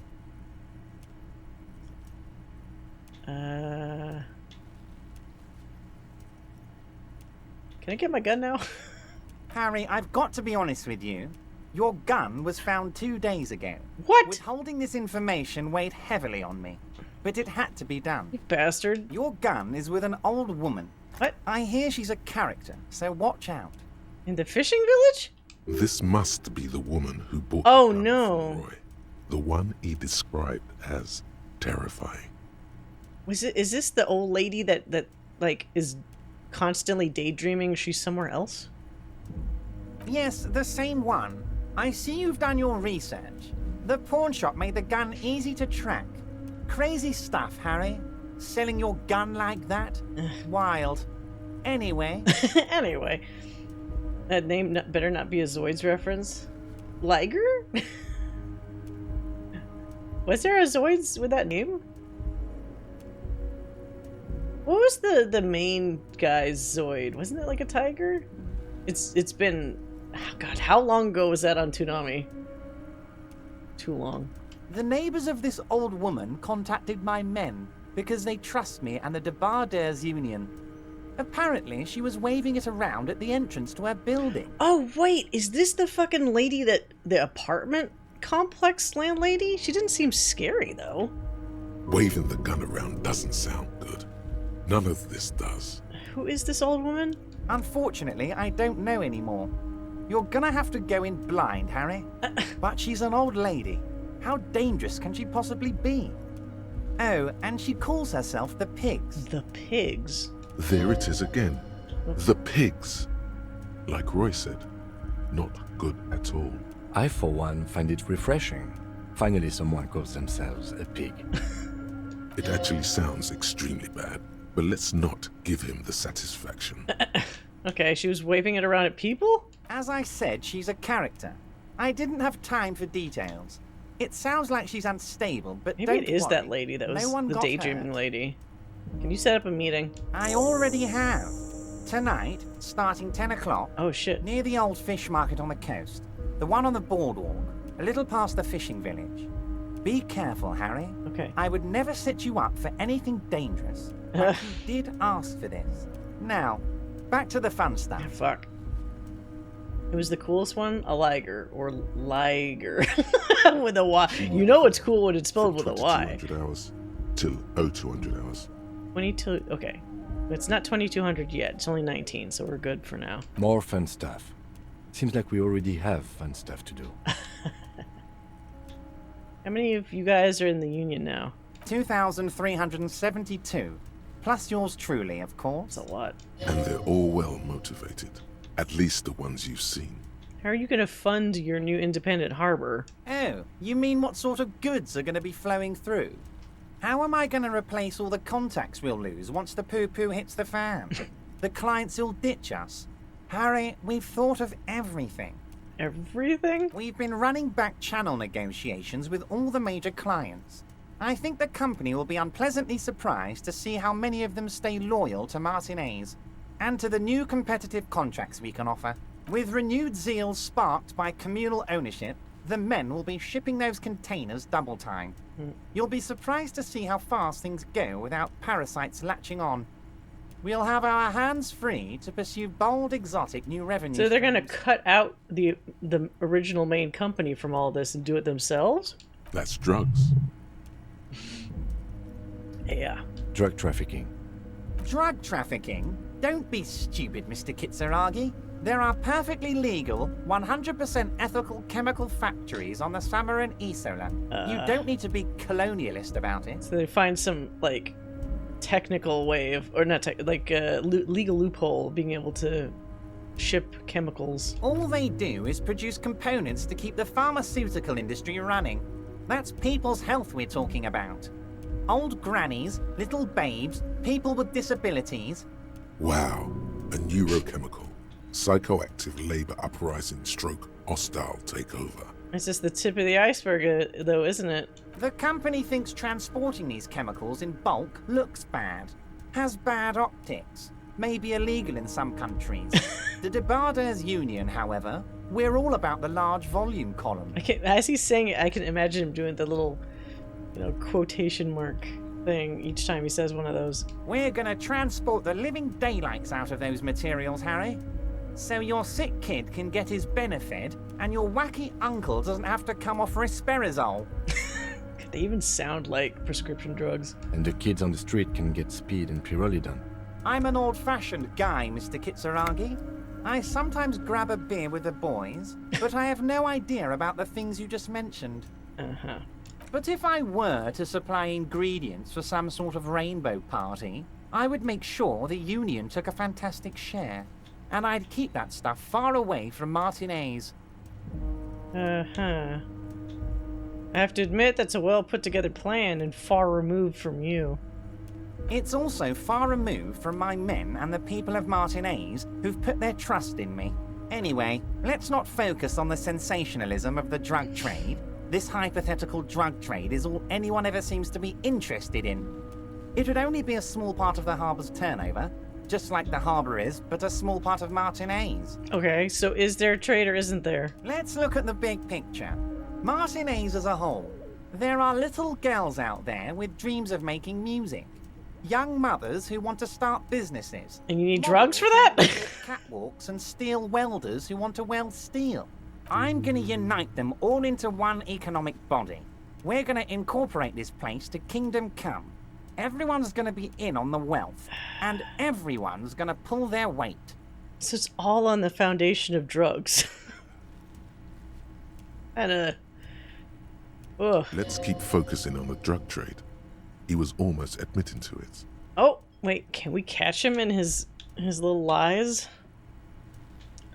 Hold on, I don't want to look at the big picture. I want to look at the drug trade you almost admitted to. Hold on, I don't want to say that. Well, I mean, if it has the word incorporate in it, then I like it. I'm a money guy. It's very ambitious. I love what you're doing for the working man. Not feeling a whole lot of Revachol here. Not enough flags or kings. Honestly, it's not... I kind of... Fine, I'll say it. I don't want to look at the big picture. I want to look at the drug trade you almost admitted to. No, Harry. That's boring. All right, it's gone. The hypothetical raw materials trade is off the table. It's such a small and insignificant slice of revenue, I'm cutting it. Boys, Harry felt queasy about it. We're not doing it. Can we talk about my beautiful incorporated Martinez and its many-sided business ventures now? This bold new vision of incorporated socialism I'm offering. Harry, the length you're willing to go to keep your nose clean is remarkable. You will always have a warm bed in Mr. Clare's household, my friend, and a special place in the future of Martinez. Oh, can I ask you about specific union members? Let's ask about Ruby. We're way past specific union members now. This is the big time. What? We're talking about the future of Revachol here, Harry. No. You can bother Leonard with that. He loves to run his mouth on such matters. But I'm in big-time mode, Harry. Okay, who killed the hangman? No idea. Oh, God. Could have been his own mother for all I know. If you ever find the guy, give him a big fat kiss from Everard Clare. Couldn't have done it without him. The guy? The guy, huh? How do you know it's a guy? I don't. I told you it could have been his own mother. I'm pretty sure it wasn't anyone from the Union. Maybe it was the mob. Or maybe he killed himself because he was a closet socialist. Truth is, I simply don't know. That's a lie. The signatures I got, I know you plan to force them out with a construction noise. Harry! By now, you should know I would never do anything tricky like that. However, if the construction noise and limited street access makes some people consider moving, well, let's just say there'll be freshly renovated buildings near the roundabout where those poor people can finally enjoy a significant uptick in quality of life. What? I'm talking real affordable workers' palaces. So the village is doomed. You were there, you saw the place, a wasteland, there's nothing left. But mark my words, officers, we are going to reset it. Not with those forged signatures or not. Reset. I have big plans for Martinez, and they do not include humans living in those pig sheds on the coast. That land will be used for municipal buildings and commerce. Harry, imagine a youth center supermarket church complex. What? Employing hundreds, no, thousands of people. The coast will be lit up with enterprise and life. All those ruins out there turned into low-income housing. Harry, enough is enough. We're taking this district back. The war was 50 years ago, for God's sake. It's time to move on. Youth supermarket church complex? You really expect me to believe all that? Yes, I do. I got the center, I got room for a retail complex, and in 4 years, I'll get the church too. The wheels are already turning, Harry. The wheels of progress. This post-war limbo, I won't stand for it. There are kids practically playing with their own feces out there. It cannot go on. Start with Kuno, huh? There is true indignation in his voice when he speaks about the state of things, and even a touch of pain. So he actually means it, but he's going about it in a fucked up way. The pain is true. He's seen kids do worse than that. Damn right I'm up to something, Harry. I'm gonna make the working man as rich as Joyce Messier.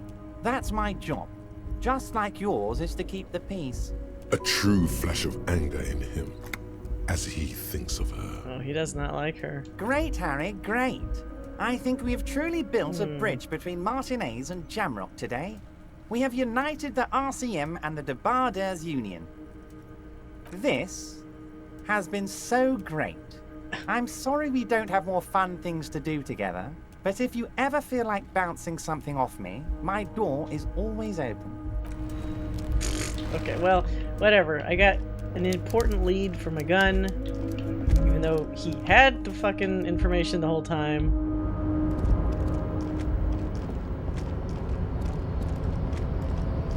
Oh wait, I didn't point to my boombox. Where's my boombox? There we go.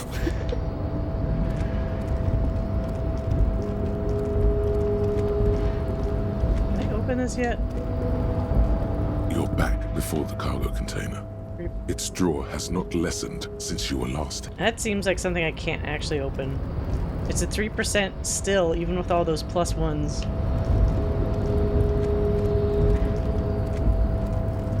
Okay, so we go to the place near the church, but then still haven't found that right place wherever Ruby's potential hideout could be. Or like where she took the shot from. I need to figure that out too. Does he have anything new to say? Hola, wandering man. No, okay.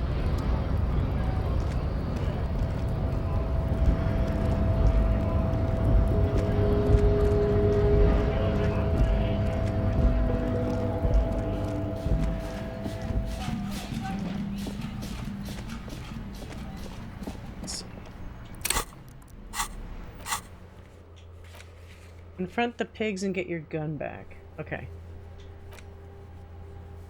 Hardcore. Oh, I have to... So I can't figure out the stupid cryptozoologist quest without talking to Kuno? What was that? The surrounding blaze of the electric lights makes the white on blue police livery of the motor carriage seem beautifully ominous. Do something important? Something murder-related? Wait, what? There's always something important. Doesn't mean you can't take a moment to admire this piece of machinery. He likes the car? Even at a standstill, the unibody Caprice Kanema looks sleek and dynamic. The cabin is tilted frontward to give it a more aggressive, hunched look. Someone has waxed it recently. Oh, but that's Kim's car. The machine really... Oh, I should praise it because he loves his car. The machine really puts the loco back in locomotion. Very cool. Mm-hmm. You want to take a closer look? He smiles ever so slightly. What's it packing in there? 130. I reckon that's a 7-liter V12 there. I have to sound like I know what I'm talking about. 7-liter V12. 7.2. Supercharged. The lieutenant is trying to suppress a smug smile unsuccessfully. Saying these words brings him immense joy. Fine machine, run your hand over the smooth metal surface. Yes, an extraordinary machine. There's a gentleness in the lieutenant's voice as his eyes run over the beat. He loves his car. It's nice and all, but why so modest? Put some zing into it. Flare it up. Slam it down. It's a bit girly right now. What? Fit it with some proper off-road components. What makes it girly? Don't even understand. You need to slam it, Kim. Make it more imposing. With a winch and mud tires, you could take it off the beaten path. That'd be kind of fun. We are not going to, though, because this is clearly a sports motor carriage. Sounds like he has a strong concept of what this machine is. Aw. Well, car talk. Let's see what this guy has. I still don't even have like 50 bucks to my name. You keep coming back. You find your hands deep. The box smells like cat piss. Economical, but all. Okay, no. What's this other thing? The speakers below are banged up and worthless. The sneakers triumph over them. They're the star of the show here. I don't even have enough money for this. Fuck. Isn't something super expensive over here? Was it the sneakers? There's that random bottle of alcohol for like $300 that I really want to grab. But I don't know how the hell I'd have enough money. Like, I have to like steal money for that somehow. Okay, let's go back to... Wait, what? Damage leisure. Wait, is this something I have? Hold on a second.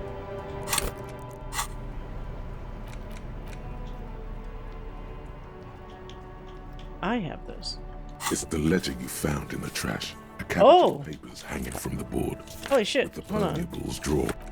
I didn't realize while I was doing other things, I drastically improved my chances with the ledger. Let's try to open it up. As before, the percentage on that was like super low. It's the ledger you found in the trash. A cabbage of papers hanging from the board. With the permeables drawer inside. It's barely held together by a clip. Then yes, at last, you find a way to piece them together using the alphanumeric code on the margin. HDB 41, date of initialization and time of arrival on the scene, followed by the title. For example, HDB 41120117000. It's a lot. The Next World Mural. It's officer. Yeah, so HDB is probably just Harry Dubois. And then Precinct 41. Why, yes, your precinct number is 41. And HDB. Every last alphanumeric in the files begins with it. And these are your case files. Okay. It's safe to say HDB are your initials. Harrier Dubois. HDB. Good. I give... Fine then, I give up on Raphael. That's comforting to hear. Now, detective, it takes half an hour to piece one of these together, if you still want to. Here are your options. Can I spend a half hour? The unsolvable case. The square bullet hole murders. The couch in an unexpected location. I want to know what the unsolvable case is. AKA Leslie and Burke. AKA the public indecency drunk and the property damage drunk is a cursed case. It has been passed from unsuspecting officer to unsuspecting officer for 10 years. Shit. On January 29, the unsolvable case made its way to you. Why you accepted it, it is unclear. Every officer, and indeed most civilians in general, know it's unsolvable. I mean, he probably did it because he had solved, what, like over 200 cases? So he probably figured he could handle this one. You were so drunk, you didn't remember what it was when you signed up. That, or you were high. Okay. Leslie will always take his pants off when he's drunk. Burke will always trash everything. It's just what they do. It is their nature.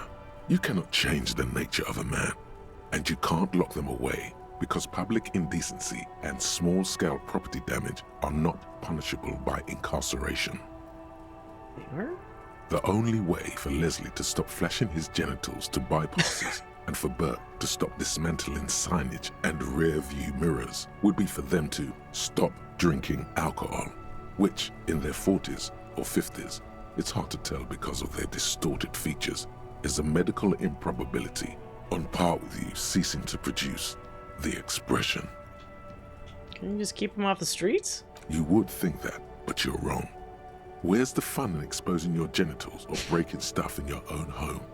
No, Leslie and Burke are on the corner of Main Street and Perdition because that's where the action is. Threatening fines, dragging them to the station, locking them up in the hellholes they live in, locking them up in the station, hypnotherapy, even trying to get the local gang of Zemyaki to take them out. The Zemyaki gave them ethanol so Burke and Leslie would expose and rampage even harder. What the fuck? You tried it all, and still the complaints wouldn't stop, as they hadn't stopped for 10 years. So they could, like, it wasn't escalated to a degree where they actually could be arrested or, like, put in jail? It's plain to see from the files that you, Satellite Officer JV, and Special Consultant TH had more important cases to attend to. You uncover cross-reference to several ongoing investigations, each brought to a standstill every time you drive down Main Street. Because there they are, on the corner of Perdition. And what is Leslie doing? Wasn't the indecency? Good, you're learning. If the files are to be trusted, that's all there is to it. That and Burke breaking things, and the fact that they're both drunk. But then again, so are you.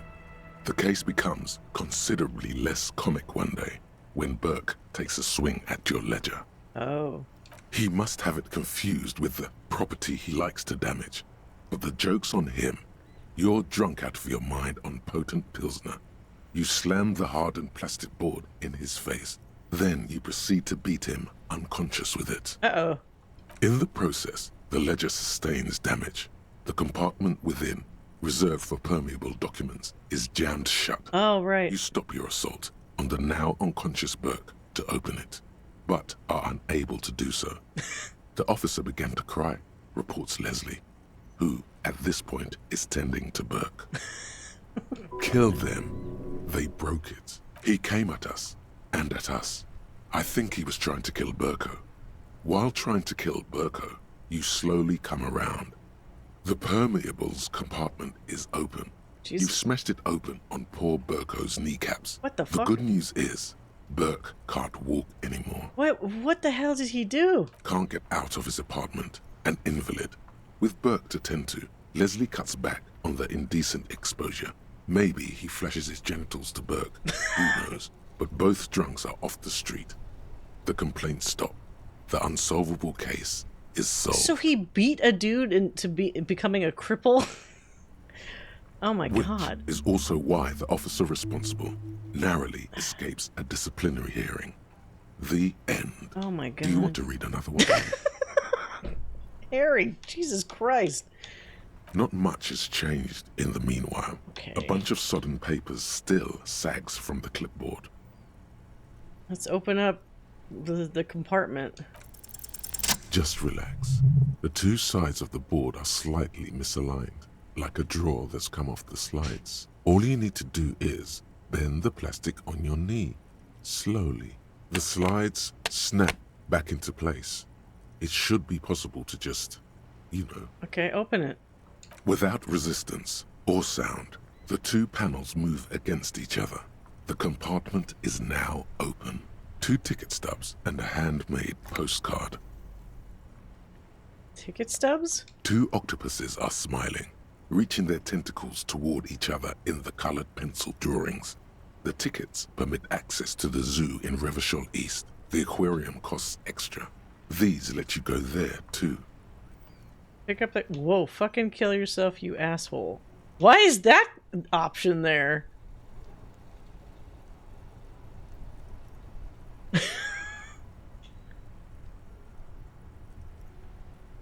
Thin wax paper has been glued to a piece of cardboard. Sounds like leaves rustling when you pick it up. So this is like a date of his? Floral patterns, patches of glue. It smells of chewing gum, apricot flavored. Wait, he said that before for something. Exactly like the gum wrapper. Yeah. The same brand of chewing gum.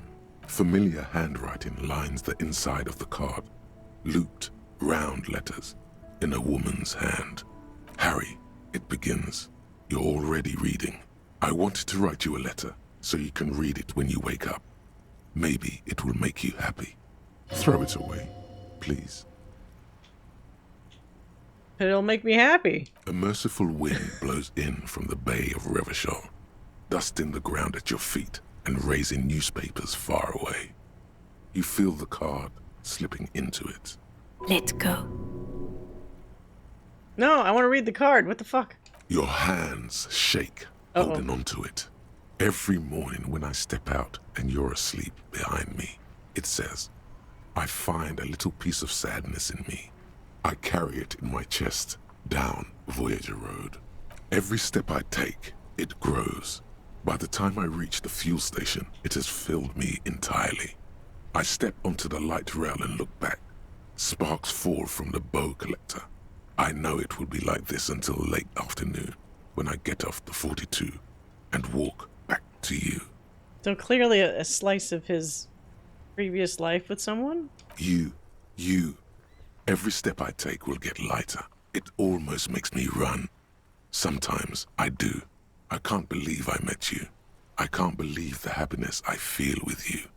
You have a vast, vast soul, and I will always, always, always come back to it. Okay, so either something happened to her or she left him or whatever, and that probably maybe is what prompted him into this massive downward spiral. He clearly wasn't some like addict, alcoholic, like asshole before, because this person seems to think the world of him. So they wouldn't have if he was like his current self. Kisses, kisses, kisses. You feel the air sucked out of your lungs and the blood sucked out of your head. Oh no. Everything around you gets dark.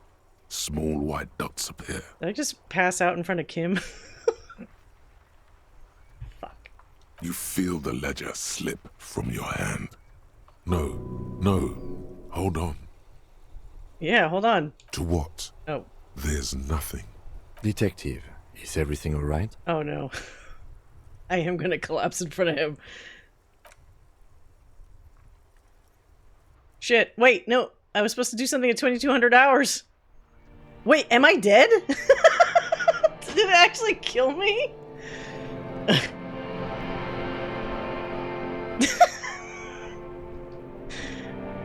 Oh, come on.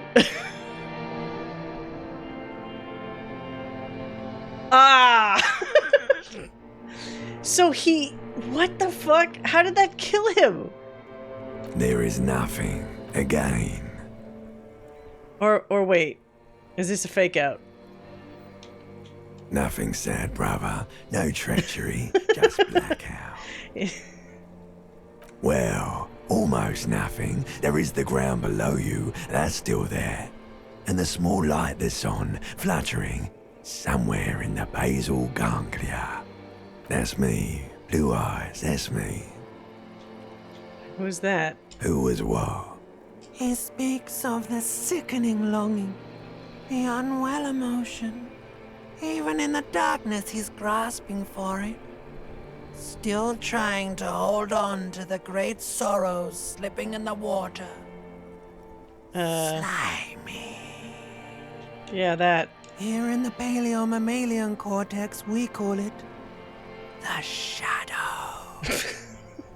Because it's always there. Wait, so that was a fake out. I don't think I actually died. I just, like, almost died. Tell him. Ah, yes. In the olfactory system, they call it the apricot chewing gum scented one. It's unhealthy of them to linger on it so.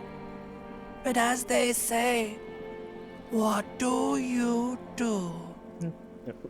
It smelled nice? It didn't smell nice. It smelled like betrayal. The X something? Bloated corpse of the past resurfacing.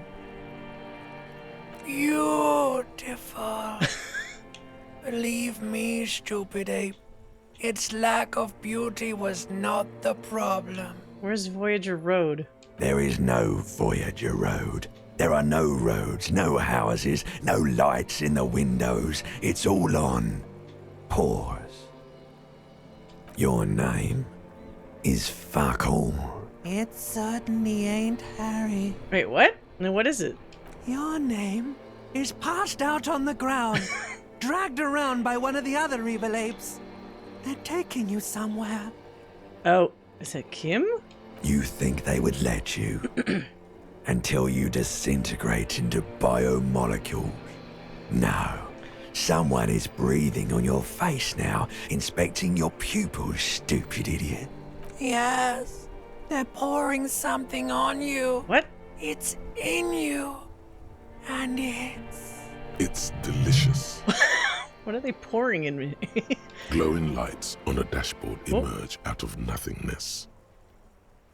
In the upholstered cabin of Lieutenant Kitsuragi's motor carriage, oh, shit. Seated in the driver's basket, the air is thick with leatherworks and heavy fuel oil. Cold water runs down your chin. Oh, is he also dehydrated? Drink. Water. No, I don't wanna. There is no use arguing with me. You will die if you don't. Drink. There really is no use arguing with him. This is him exerting the reserves of authority he usually withholds. Oh, okay, fine. The water is cold, silvery, the stuff of life itself, as it pours down your parched throat. The pounding in your head recedes. The darkness parts. Drink. You haven't drunk water in 2 days. Did you know the human body is not made to survive on alcohol alone? You need a secondary form of hydration. Do I need to be drinking every day? With greedy gulps, you down half a liter of cold water. Some of it spills on the driver's seat. The lieutenant pays no heed to it. What happened? It's kind of a long story, but maybe also sort of a short one. I should ask you the same. Yeah, what did it look like to him? You were reading your paperwork. Then you passed out. Oh. I carried you to my kinema to take you to a hospital. Then you came to. How long was I out for? 10 minutes, maybe. Oh, that's not that bad. I mean, it's bad, but it could have been worse. I came in contact with the burnout ruins of my past, Lieutenant. I was dehydrated. It won't happen again. Fuck it. Start climbing out of the motor car. You could really make this dude an angsty son of a bitch if you really wanted to. Look, I like being straight with Kim, so I came in contact with the burnt out ruins of my past. That does sometimes happen. You dropped these. Are you okay to proceed? Yeah. Good. The Ledger of Failure and Hatred is a special item that can be used both as an interactable and a tool equipped in your held slot for skill bonuses. Find it under the Tools tab in your inventory. The Ledger of Failure and Hatred? So now the ledger has a different name. Great. Extra name. Same ledger you found in the trash, only worse somehow. It makes you think about the letter, about the woman's handwriting, about not wanting to get out of bed in the morning. It's the ledger you found in the trash. A cabbage of papers hanging from the board, with the permeables drawn, without resistance or sound. The two panels. Hold on, I want to see what happens. Shakes. You're flat. What happens if I say the kill yourself asshole thing? Is he talking to the voice or himself? Oh, whoops, I didn't want to actually pick it up. It's the ledger you found in the trash. It takes about half an hour to piece one. Not much has changed. Without resistance or sound, the words just crossed your mind somehow. Oh. Well, I was hoping he would say who it was for. Who do you think? You. Oh. It's slightly... He's got a crazy amount of self-hatred in himself. It's like, on some level, he definitely knows how he's self-sabotaging, and yet he still keeps doing it. Alright, what did I pick up? White morning. You see yourself from above. You're passed out on the blue tiles of the hostel room on the floor. Even from the distance, you can see your eyelids flutter. At the mention of what? A great white object letting out its sweet smell like a lily of the valley? The little man's forgotten his name, but he still remembers the feeling. And look, he moves. The feeling animates him. He instinctively reaches out for the feeling's best friend, a bottle of Commodore Red. He puts on his disco clothes and gets smaller and smaller. It makes your authority go down, but who cares? I don't really use authority very much. Let's try it.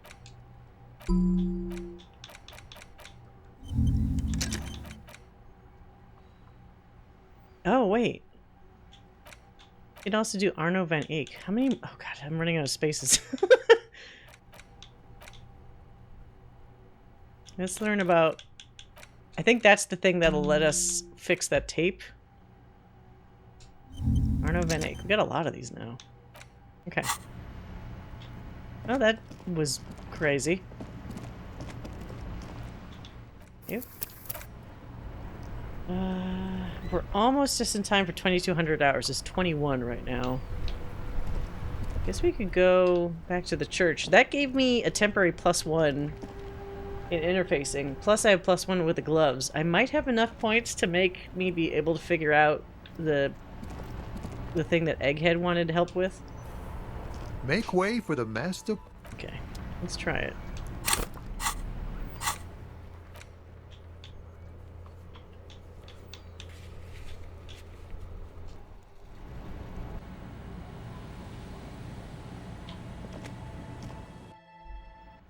Oh.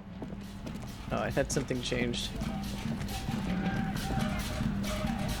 Good morning! Yeah! Harder car! 17%. Let's try it.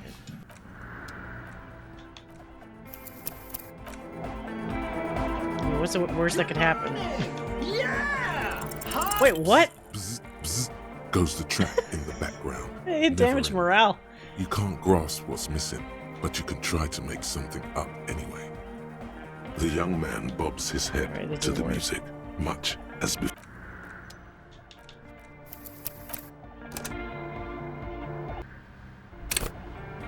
Good morning! Yeah! Harder! Bzz, bzz. Bzz, bzz. I haven't had to do save scum in a while. It had to happen at some point. Goes the trap. Good morning! Yeah! Fuck.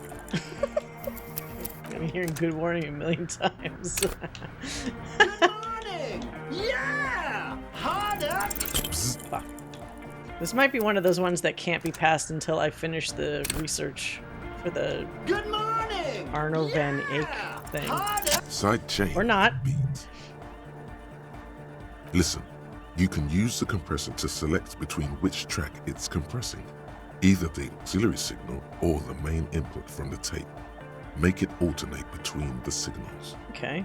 The compressor controls the gain based on the level of the signal on the aux sidechain input. It will allow maintaining a loud sound without peaks that fill up all the headspace. That doesn't make any sense, but whatever. Okay, Egg, you need to start sidechaining it. Sidechaining it, you said! Then he puts on his headphones and his eyes go wide, wider than they've ever gone on drugs. He starts jumping up and down with bliss in total silence, still listening to his headphones. Hey, what did you do to Egghead, Cop Man? Did you break him? Let's just see. Are you ready, pussy? Noid straightens his back, ready for the beat. How much better could it get? I was born ready, Egg. Oh.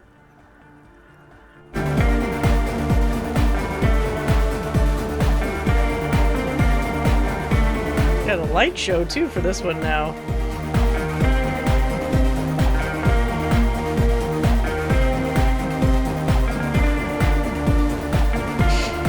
Those shitty little dance moves.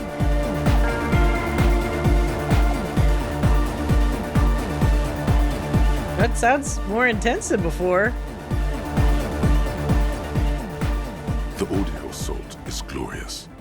speed freak dances on the stage, intensely waving his hand in the air. This is beauty! This is life! Hardcore! What in the world is going on? The way melody and bass flow together, it's unnatural. Your body is taking a beating from the low frequencies crashing over you. It's making you feel alive again. We've tamed the sound, made it our own. God damn it! This dance club idea might just work out. DeLorean Church! The place to be! Pump it! Pump it! You will be the innocence of hardcore anodic dance music. Hey, we did it. Can I dance now, I wonder? Oh. Do these wires work as contact microphones? Wait, what? What wires? Oh. I'm supposed to do something with that?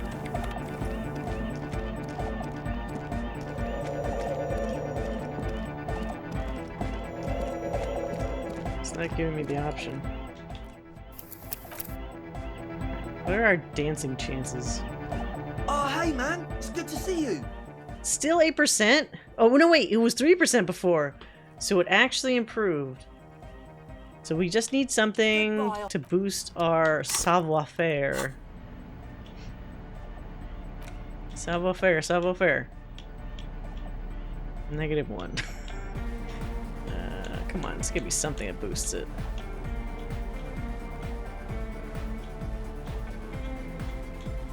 Really? Oh, wait, negative. Another fucking negative. I have no clue. Am I already wearing stuff for savoir-faire? I have +1 savoir-faire already. That's rough. Well, let's see. Oh, hey, Maybe I'll get lucky? You close. Okay. Damage morale already means that I definitely didn't get it. Because the last time I actually got the other one, I didn't get damaged. Guys, I can tell as soon as I see the purple flicker on him. Oh, hey man, it's good to see you. You close your eyes and dream of the shapes. Come on, let me dance. Let me be free. Oh, hey man, it's good to see you. Maybe he's just too old. He's not with it. Whatever it is. Oh, hey man, it's good to see you. Me. 8% is really difficult to trigger. I mean, obviously. I'm just also hoping to kill time between. It's 2,100 hours now. 2,100 hours now, and I need it to get to 2,200 to see that person that took my gun. Oh, hey man, it's good to see you. Fuck me. I thought I was gonna. Maybe I got really lucky with that 17% earlier, because it only took like 4 tries and then I already hit it. Yeah, this one's not gonna happen. Oh, hey man, it's good to see you. This shit's not. Okay, we'll wait. We'll come back. Did that complete the mission? It did. Okay, so that was completed on the list.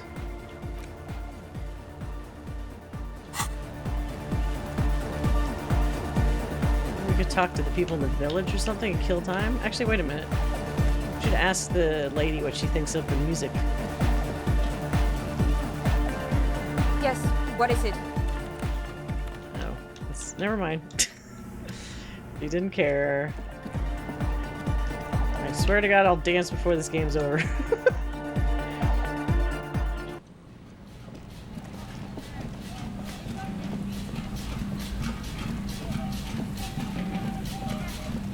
So they said the boardwalk?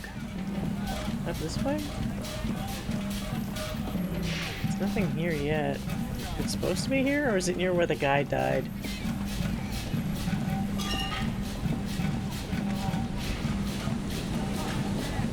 Oh wait, we can sit on the bench, can't we? Oh, maybe not this one. There's some tear. An empty cigarette. Some benches you can sit on to pass time. I haven't done it, but I remember reading somewhere that you could do that.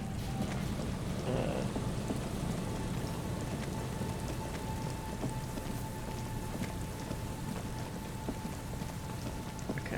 there a bench around here? No.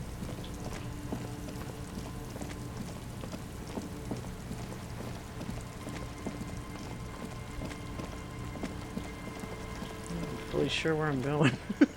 Just wandering. Wait, where was there was like a little bridge. I thought. Over here? Oh, here.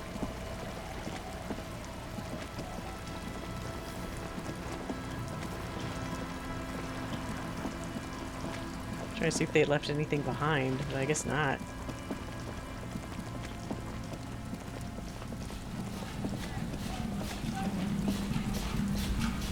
Can I not? I'm going back. I thought I could go around the building.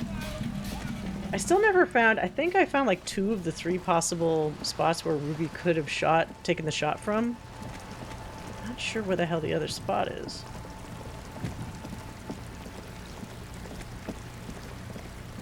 Maybe it's further south, because every time I kept looking, I was looking like, I was looking north or like super northwest. And there's this weird, where is that? There's this thing to interact with here, but it never does anything. What the fuck? Why can't I get to it now?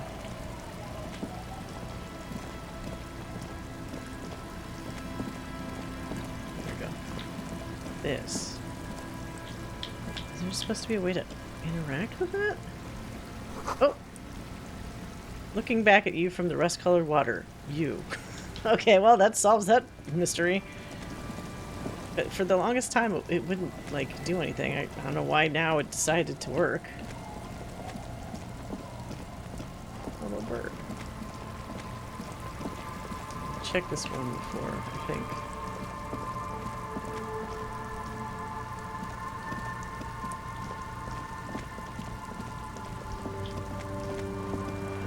Oh, wait, why are you auto-saving? Reason for that? Oh, we're back at the village, okay. My favorite Final Fantasy? That's a... I don't even know, honestly. They're all very different. So it's kind of almost like when you're in a certain mood or something.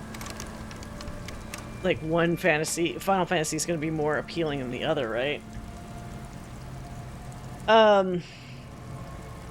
If we're talking, like, for the first one I ever played, I went in a weird order because, I didn't have a Super Nintendo, since my folks made me pick either Super Nintendo or Genesis as a kid, and I got tricked by blast processing and picked a Genesis. I mean, although there were good games on there.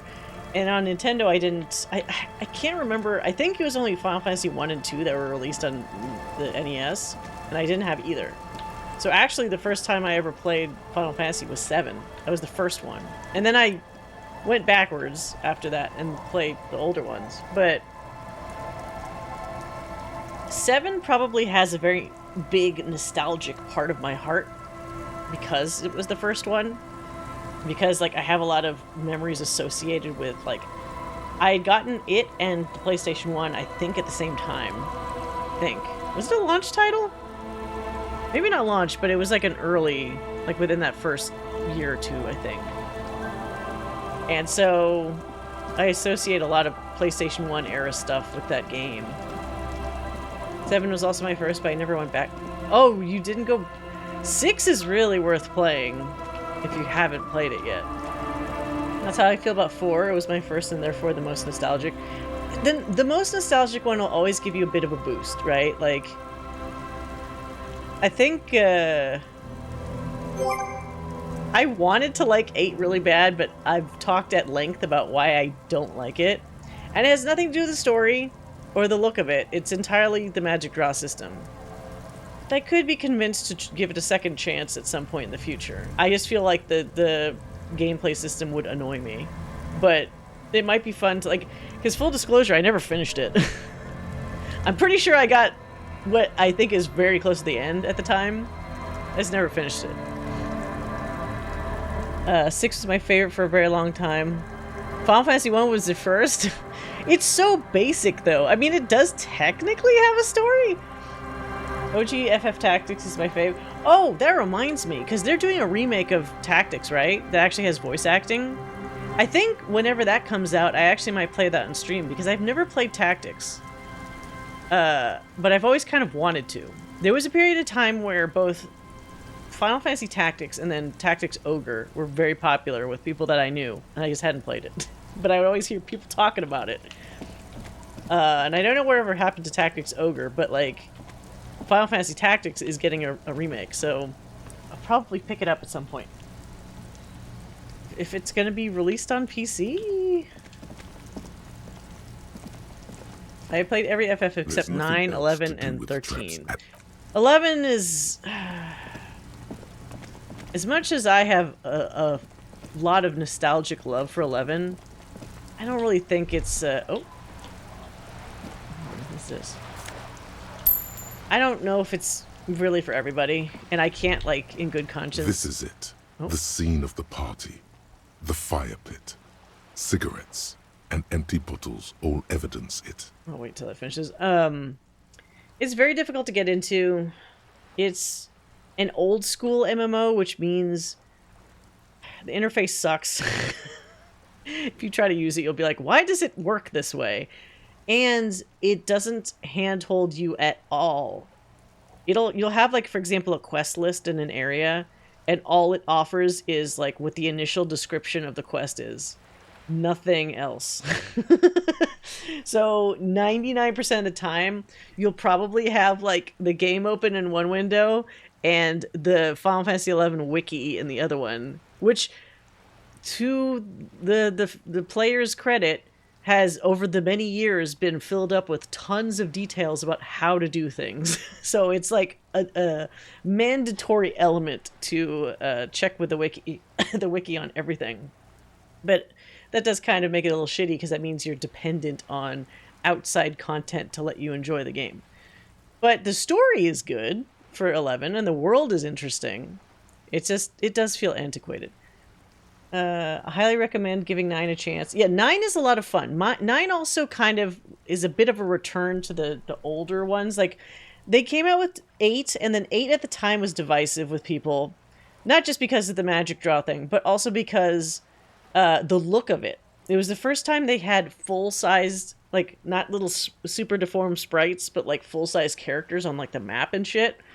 And I know everybody was like used to it looking a certain way. But after that reaction, it feels like they kind of backpedaled and went back to like some of the older feels of things for 9, like smaller characters again, more traditional vibe. But they're both interesting story-wise. They're very different. I finally decided to give OG 7 a chance, and it is a struggle. Oh, well, what part is hard for you, Cryptic? Is it just like the flow of the game? Again, that's the one I'm the most nostalgic about, so it's probably the hardest for me to be like I don't want to instantly go like, that's not that bad, because I have to remind myself I might like it more than somebody that didn't grow up with it. I watched my little brother play it at the time, and I admit the character designs made me nope as well. 9, you mean? Yeah, I didn't... Zidane looks fucking weird. Everybody looks like tiny kids. You know, like... There's some visual, like, some people love that style. I just think it's, like, okay. I started to grow out of the whole, like, chibi kind of look for things a few years after that. I mean, Zidane is a likable character. Like, Zidane and Titus are similar to me in my head in that they... like, they're good guys... They have decent motivations, and there's nothing about them that irritate me. Cloud and Squall initially irritated me because they're so antisocial. But then they both each have character arcs that by the end of the game, it's like, okay, now I like them. But Zidane and Titus from the beginning were like, they're fine. Why is everyone giving these guys a hard time? 9 is great, prefer chibi style. 8 was my favorite till I played 10. 10 is really good, but I will never forgive 10 for not having an actual map to run around. I always kept thinking when I was playing it, like, oh, they'll show the map at some point, right? When we get the airship, they'll show the map, right? And then you get the airship and there's like a list instead of a map, like to where you want to go. And it's like, no, I want to fly around the world. What the fuck? Like I was so used to, like, every game before that had a map. And then 10, maybe because of the detail or whatever, they couldn't just like squish it all up into an overworld map. I don't know why, but that bothered me. Yeah, Kuja's design is very weird, because didn't he have like a fucking thong or something? I always thought when I was younger, I was like, what the fuck is this outfit that he's wearing? He looks uncomfortable. Other than myself, you're the only person I heard not shit on Titus. I don't know, I just never... I could see maybe how he could be like a little annoying to some people, but he always had his heart in the right place. He always wanted to help people. And he seemed like an overall, like, good kid. So, he could be awkward and goofy, but I didn't really see anything to hate about him. Yeah, he's fine. The way Joe's saying that, that means she didn't love him, but she also didn't hate him. He's fine. Lack of voice acting, the limited controls, shoddy graphics. I also hate turn-based combat. Well, then that's going to be hard for a lot of the Final Fantasy games for you. I enjoy BG3, Pokemon Expedition 33, in spite of it being turn-based. What makes it worse, though, is no help. Well, okay. 8? I'm trying to think. 6 does it too with, like, Sabin, and, like, a couple characters. But 8 also has a lot of characters that's similar to Expedition 33, because these guys did it first, the Final Fantasies, can have, like, quick-timey event stuff that you can do during your turn. Like, the Gunblade, if you trigger it at the right time, like, actually hit the Gunblade's trigger, it does, like, extra damage. Or, like, what's his face? The monk guy, Zell, in 8. He can do, similar to Sabine, he can do, like buttons to, like, do his combos, his little monk combos and shit, I think. So, there's a little interactivity in both 6 and 8 while it's your turn. That's kind of a little bit more different than the other games where you're just, it's your turn, you do a move, and then it's over. I'm trying to push through because I want to know what happens after Rebirth. Well... Here's the other thing. Without me spoiling specific events, it feels like Rebirth and Remake and the next game are almost purposely made for people that know the original 7 story, because it's gonna have to deviate pretty heavily from the OG story. Now, it will be good to know the completeness of the OG story so that you'll see how it deviates. But I don't think it's gonna stick to the story anymore. Without saying anything further. I've seen a mod that shows improved graphics and voice acting. It looks so much better. I wish I could play that. Wait, voice acting? For 7? It's probably, like, I guess, players or fans doing it or something.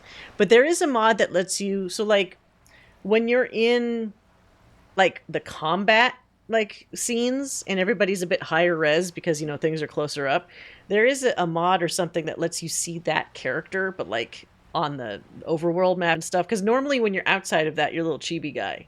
But I'm pretty sure there's a mod that lets you, like, look bigger when you're playing OG 7. And also might do 7 and 9, and maybe 8, have, like, HD mods that kind of... It's probably, like, AI upscaling or whatever. But they upscale the background so they look a little cleaner. So that's also a good thing to grab. I just can't with the Titus voice. Maybe that's the thing. Like, if you analyze his characterization, I don't know why people would dislike him. He's not a bad guy. But if you don't... If the voice is like nails in a chalkboard to you, I get it. That probably doesn't help. Although, it's so funny to me because, like, 2 cases where somebody's considered old, but they're literally in their early 30s. Auron and Sid Highwind. I think they might both literally be 32. And when you're older and you see the actual ages listed for these guys, it's like, what? Why are they all both acting like they're over the hill? And they're not old at all. Sorry, I've been standing in this one spot for a while, but you distracted me with the... Not in a bad way, with the Final Fantasy stuff.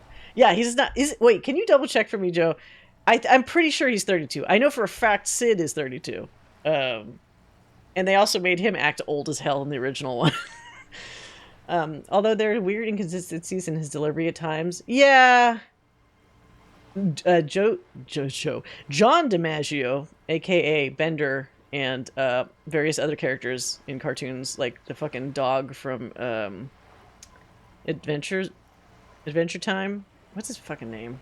I always forget. He does the voice of Waka. I fucking hate Waka. He's 35, but still, yeah, that's still young. Jake, yeah, Jake. So he does the voice of Waka, which at the time I didn't realize, because he kind of masks it decently with that weird accent that he gives Waka. Being a guardian is not for the weak. Oh, for what you talking about, Oron? I want to see if 7 lands the ending. It's a tall order. I definitely remember myself saying that a bunch of times when I was streaming the 2 games. It so far it's got you hooked because you're like, I want to know where this goes, but if it flops on the landing, if it doesn't stick that landing, it kind of taints the whole series, honestly, from that point onwards. Considering everything Oron went through, he's probably prematurely aged. I mean, well, fuck. I was almost going to say spoilers. I don't want to say spoilers about Oron, but if you know, you know. Okay. Sang looks 20. Well, new Sang looks 20. I guess everybody was little pixels before, so polygons before, so it was kind of hard to gauge their ages. Sang is 30. He's got kind of like, he almost looks like a default NPC because he's so simplified, and like all he's got is the short black hair, or the long black hair, like straight, and like a very simplistic face. Compared to the other like Shinra guys, I feel like he almost looks like a placeholder to me. But I know he's kind of like an important character. But still. I never finished 10, and then I just kind of stopped playing Final Fantasy. Oh no! Like that was the thing that made you stop. I've never properly played 12. And I don't know why. There's some weird barrier to me where at least 2 people have gifted me the game over the years. And I've tried to start the games at several points and just never got past the first like hour. And I don't know why. It didn't grab me. I don't think the music was as good, or no, not that it wasn't good. Like, it's always subjective. It didn't hit me the same way, because also Nobuo Uematsu did not do the music for 12. But whoever did it, like, I couldn't get into it. It wasn't as catchy. Not that that's a requirement, but for me, it's like I was used to a certain way that some of the music sounded in the games, and it was a bit of a departure that I don't know, my brain didn't gel with. Maybe now it would. I don't know.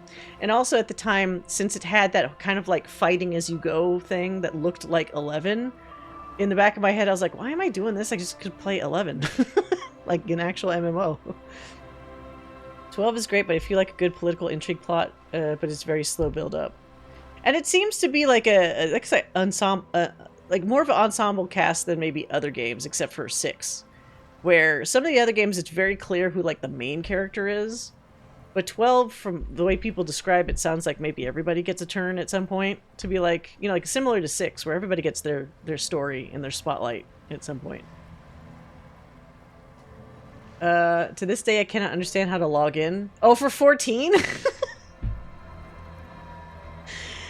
I only benefit because I played 11, so I technically already had the account. I don't even remember what hell I went through back in like 2003 to start it up, but I already had the account, so then when 14 happened, I didn't have to do whatever people were struggling with now to get their account set up.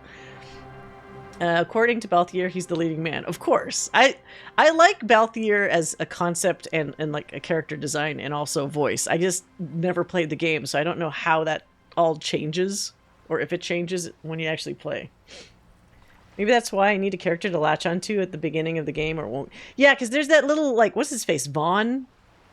The little Twinkie guy with his open, like, Aladdin open vest look. And I was like, what is this kid doing? Nah. Although you get Balthier, I think, kind of early on as well. I don't know. It just didn't help. Wait, sorry. Let me scroll back up. Nope. Why can't I scroll? What the hell? Why isn't it letting me scroll? There we go. Have you played 14? Oh, yes, you can reject that. This last expansion for 14 has been interesting. I think it's improved in the latter half, which is good. But man, I think it lost a lot of people for the first chunk, like the main chunk of the story.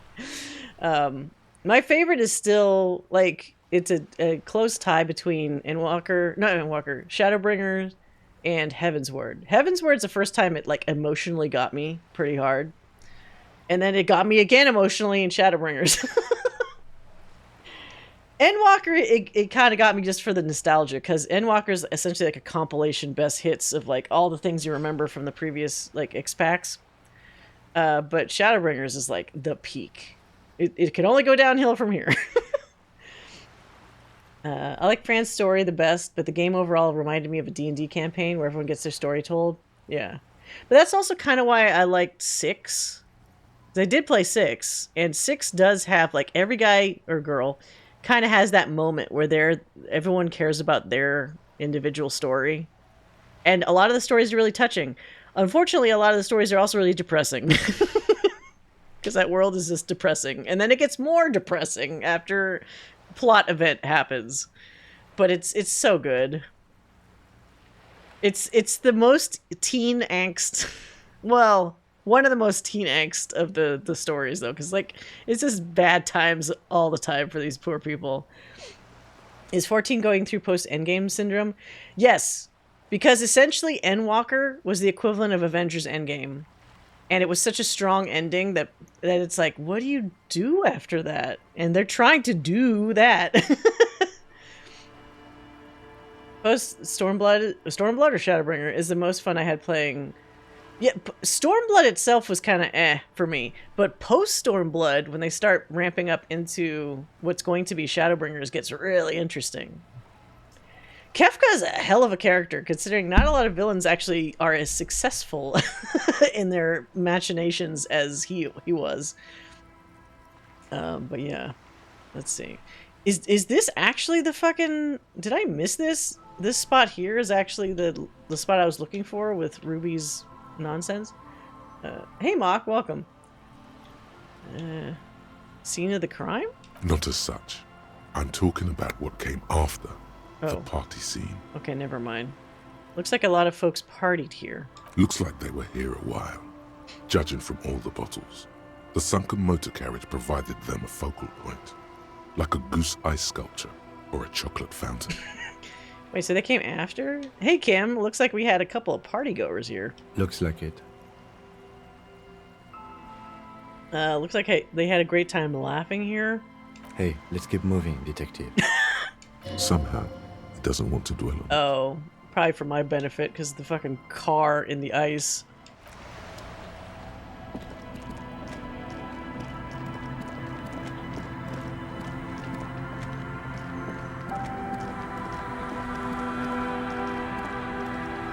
Down this way? No. Wait. Have I gone here before? Oh yeah, this like empty place? Cold breeze is enough to make the wall planks creak. There's nothing in here, is there? Still not 2,200 hours yet. I need to kill more time.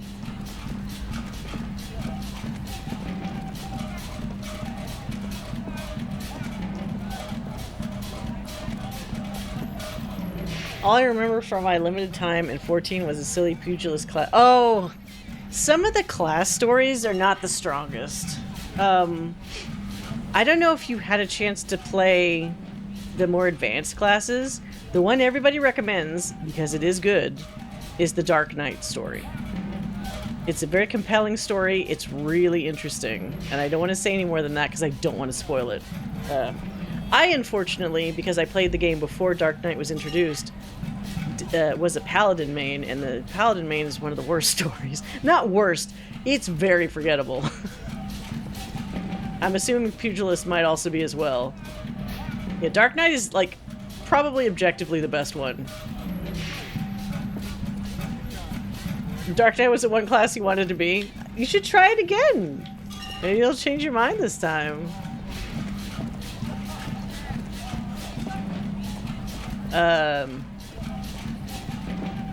Go down here.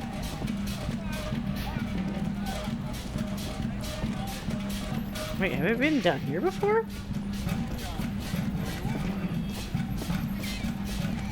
It's an empty room. Summoner is kind of interesting because some of the lore for like how summoners do their shit. I'm trying to think. The ones I actually did. White Mage is kind of boring because it's like, oh, spirits of the earth, you know.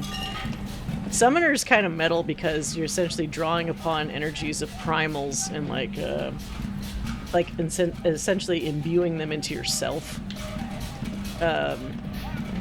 Like Bahamut and shit. Red Mage isn't too bad. Red Mage is pretty cool.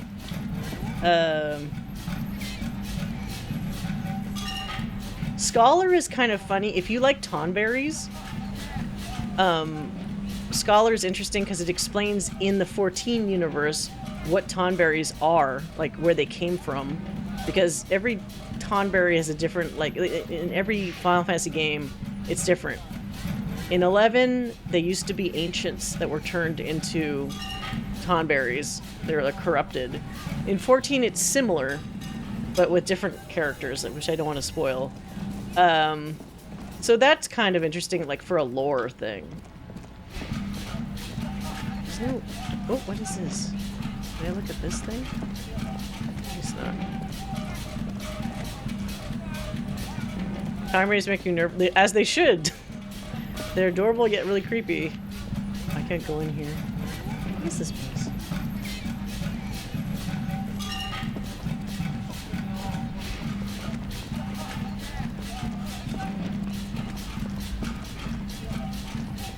Oh, we're on like a rooftop somehow. Whoops. Warrior is kind of fun because it goes over Warrior deals with like the inner rage that people have and how it can overpower them and become like this massive issue. So dealing with warriors and like that sort of thing is interesting. There's nothing. Okay.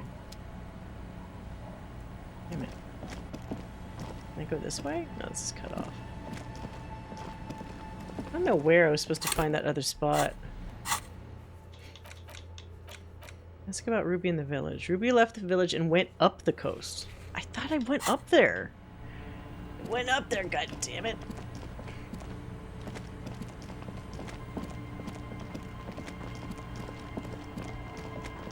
There are some weird footsteps here, but maybe they were actually Harry's footsteps.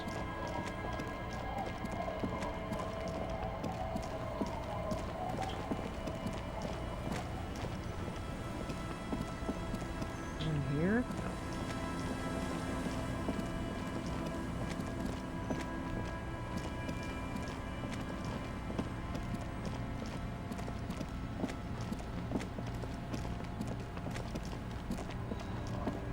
So she supposedly went north of here, which I thought I went to.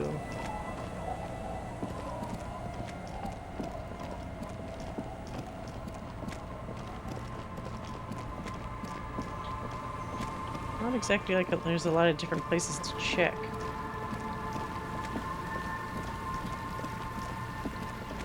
Try following this path a bit more.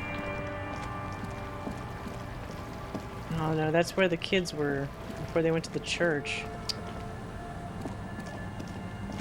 Scholar Quest has this dumbass escort mission, which...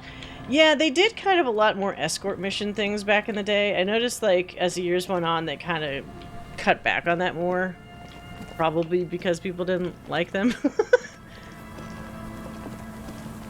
I remember there used to be a lot of fates in, like, older areas that would have, like, all the entire people doing the fates need to escort this NPC so that they survive till they get to, like, the next location. It's not particularly hard, but... Oh, shit. The building before you housed the engine must have been a big one. Wait. Oh, that doesn't... the tip I was hoping it would be. An old door, worn by elements, guards the...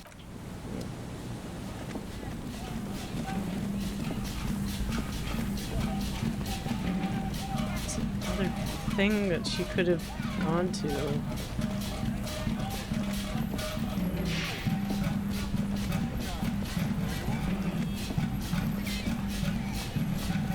If only I could skip the final cutscene in Praetorium from her. Yeah, this back in the day, you could skip cutscenes for Praetorium, but so many people did it that it was causing problems for newbies. That's unfortunately like something that the developers discovered as the game got older and older and went along, is that people will find some optimal way of doing things and just skipping all the stuff that they've already seen. So it doesn't gel well with people that are doing it for the first time. So their solution was to force everybody to watch the scenes so that you wouldn't make it awkward for the people experiencing it for the first time. But you've designed these things that have like also a million fucking cutscenes. So on the one hand, it makes sense why they did what they did, but it also sucks because in the process of adjusting that, they also cut down on some things that happened. And then they went and then they changed Praetorium into just a straight up 4-man, which used to be 8. And so they heavily cut. It's one of those like Pepperidge Farm, remembers? You know, when you talk about either with the Castrum Meridium or whatever the one is that was connected to Praetorium, both of them got turned into like shadows of themselves. Yeah, it used to be 8. I need to go back to the town and see if I could like rest for an hour. Before I think the change for that was around patch like 6.2 or something. So before they did that, I made sure to get video of what the old experiences used to look like, just in case, because once that shit's gone, it's gone. So I have original playthroughs or versions of those areas, and the new versions, they basically wall off places that used to be accessible so that it's more streamlined, which is, I find, boring. The old woman stills. The buzz of electric lights blends together with the slow rumble of the ocean waves. Still up? Yes. I can't really sleep anymore. Only a few hours a night. It happens when you grow older. My suggestion is, don't grow any older than you already are. What? That's old enough. What's troubling your mind? You regret making a Catman? Which Catman? A Makote or a Hrothgar? Probably a Makote, right? Are Makotes too much like little fuckboys? I mean, Hrothgar look like cat people. Makote, yeah. Makote just look like people that have like cosplay cat ears and tails on. It has a hairstyle I wanted. There's a couple, not a lot, but each race has like a couple unique hairstyles. There was one that looked really cool that was like almost dreadlocks that either the Makote or the Hearer have, that obviously Elysium don't have, and I was like always thinking like, man, I wish that we had access to some of those hairstyles. Hrothgar are really cool. I just wish they had more options, because a lot of things like for both Viera and Hrothgar are locked to like a singular thing. Like I think the heads have, you don't get as many choices for like this head and these ears, or this head and these hair types, because like it groups a lot of them together. Whereas with other races, it's more split up, so you could change this, but that doesn't also change this and that and whatever. I love Lala's, even though I never played as one. I tried Lalafell, just like I tried a Taru back in 11, but the fact that the camera is also lower, I was like, nah, I don't want to do this. I've always played tall characters, and it was really weird going from an Elysium max height to like a Lalafell. I couldn't deal with it. I tried making like a literal like, this is the Lalafell version of Gaddis for like a week, and then I immediately switched back. It's getting cold. Damn it, I don't want... Where's a bench? Is there a fucking bench? Do I have to go back into town just to find a bench to sit down? I might. thought there was like at least one bench in this town. Oh, where does this go? I can't leave. Come on.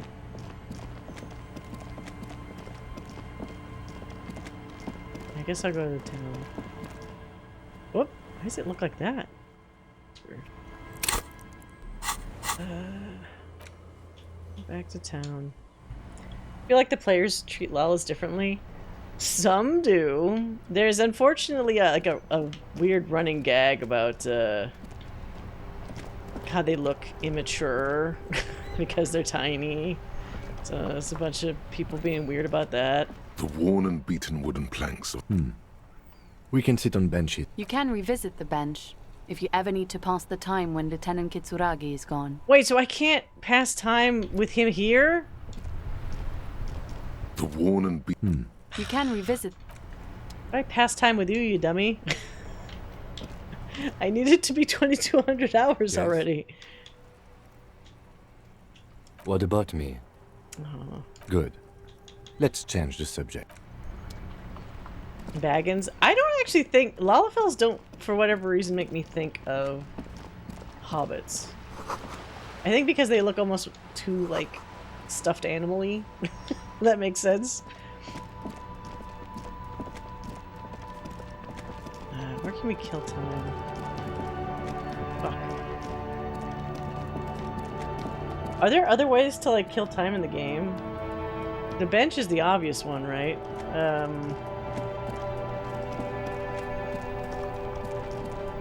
I don't need... Because some of the other options just have you completely sleep for the rest of the night, and I don't want to do that. Hi, Gendarme. Oh! Another rendezvous. This is the guy. You're here. I am. So are you. What brings you here? Wait, what? Composure. What is it about the way he carries himself? I want to pass that Bye-bye, check. Gendarme. Hi again, Gendarme. What are you doing here? Admiring the atmosphere. What about you, officer? I don't know what I'm doing here. I just go wherever life takes me. That sounds cool, doesn't it? Maybe you should figure it out, detective. Oh, okay. Tell me again about that muscular type who came to investigate the crime. Oh yes, let's see. He knocked on my door a few days after the lynching. I think he was going through the entire building, asking questions. What did you tell him? Nothing. That I didn't see anything. And he believed you? Why shouldn't he? Didn't you tell him about your friend? What friend? Your Sunday friend, the witness. No, I don't think it came up. Okay. What did he look like? Muscular, handsome, strong, like one of those military types. Is he alone? Yes, but he was speaking to someone on his earpiece, just reporting back whatever I was telling him. Huh. Besides muscular, does he have any other identifying traits? Oh, let me think. He had an accent. He sounded like one of those mercenaries. He sounded vaguely Oranese. No, not vaguely, scratch that. He sounded definitely Oranese. Sure. Anything else on your mind? I met your Sunday friend. You did? And how did you like him? I didn't like him as much as... I wonder, if I say this stuff, is Kim gonna react? I didn't like him as much as I like you. Oh, shoot. Why not? Who is he? A visitor from the first world. He's not like you and me, Gendarme. He can always return. Where? To his opportunities in Occident, Sur la Clay. Still, his coming and going brings some life to the village. By the way, I would have thought 14 was your favorite. I'm not surprised to hear you say 7. I mean, 14 has a huge place in my heart because of the many years I've spent on it. I almost feel by default it would have to be in like my top 3 just purely because of that. And when it was good, it was really good. It's on a little bit of a downturn at the moment. So that, of course, kind of taints it for people. But, like, there were some narrative peaks to the game that, like, I just was always telling people about. Or I was trying to, but the problem is, it is one of those things that works the best when you have experienced all the stuff leading up to that. So if you try to jump in halfway, I don't think it really has the same impact, you know? Or is it just money? I don't know. What are you two? Friends, I told you. Sunday friends. Friends who like to get together from time to time. I'm gonna teach Harry here. What does it mean, a Sunday friend? That he won't be there when times get tough, I guess. Oh. Is that even a friend? It is. On Sundays. Why was he staying at your place in the middle of the night? He has keys. And he likes the view. To the sea, I mean. Hmm? Okay. What about me, gendarme? Shit. Hold on. Bye-bye, gendarme. Was that composure? I need to compose myself with more clothes. It's composure. Oh, that one. Oh, that's ugly. What else has composure on it? Why did it sound crinkly when I put it on? Do I have any other composure clothes? Oh, composure. These are composure? Okay, I got +3 composure. Hear that? Magnesium. That's what you're lacking. The lack of magnesium has you slouched. Magnesium? The magnesium levels in your blood are dangerously low. It's about the low magnesium levels and not the high alcohol levels. There's a lack of magnesium in me? Yes, and it's critical. Look at yourself. You're practically devolving into a fish due to the lack of magnesium in your bloodstream. So I need to mag it up? You need to get so magged up. You've probably had 2 heart attacks and a minor stroke already. And the only prescription is insane amounts of magnesium. I mean, was that why I passed out earlier? 1 stroke? Don't be so modest. He's having one right now.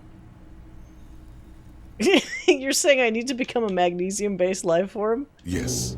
If you want to live, you need to evolve. You need to transcend the carbon barrier.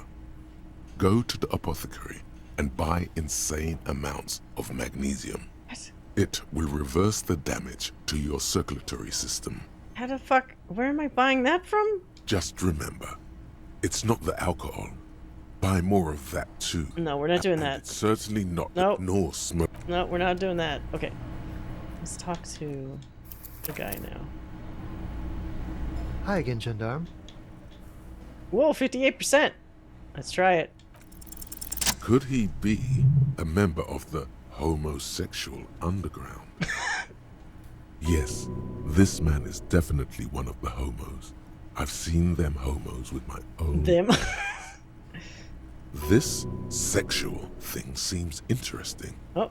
Ask around. My God, it's so awkward. Are you a part of the homosexual underground? Why would you say it like that? But I mean, I want him to get into it, so. The homosexual underground? The smoker sits up immediately, his eyes wide with amused surprise. A honeyed smile lingers on his lips. Why, yes, I am, officer. Why? Do you want to investigate? Yes, I want to hear more about this underground you're part of. Oh, it's a pleasure group. A Sabrosa pleasure group congregating in cellars under the cover of night. Saturday night. Sometimes even Friday night. What do you do? Oh, we're ambitious. We want to destroy the last vestiges of meaning. The last things people in Rebishol have to hold on to. The true symbols of security.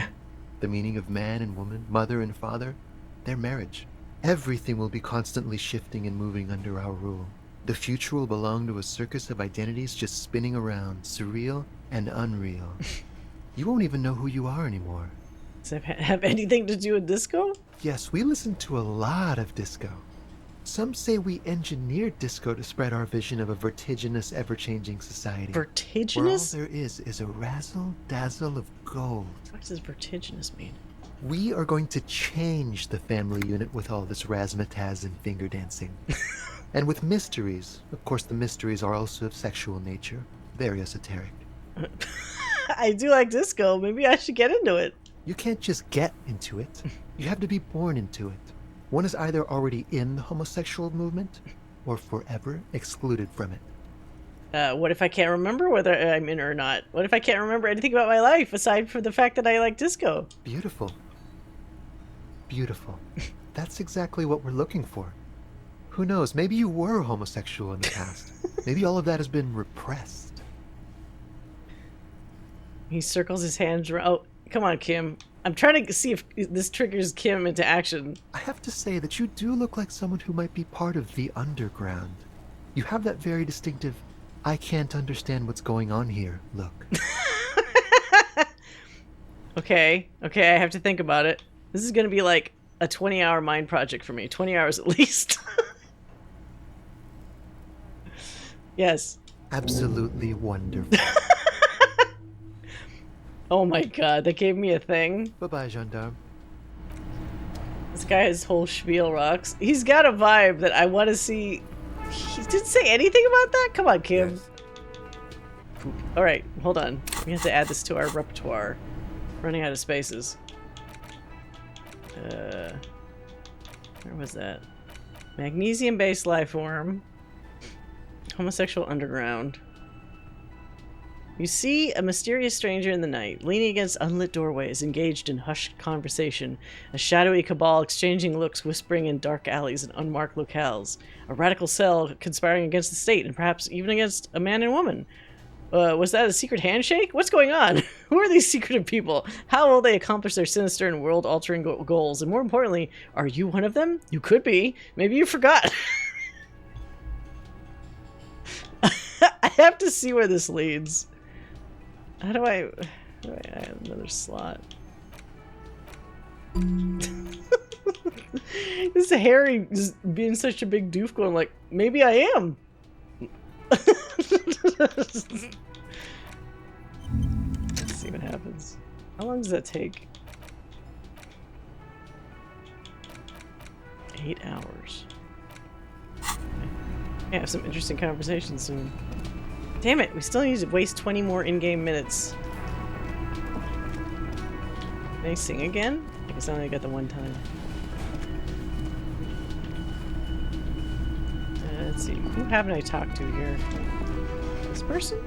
No.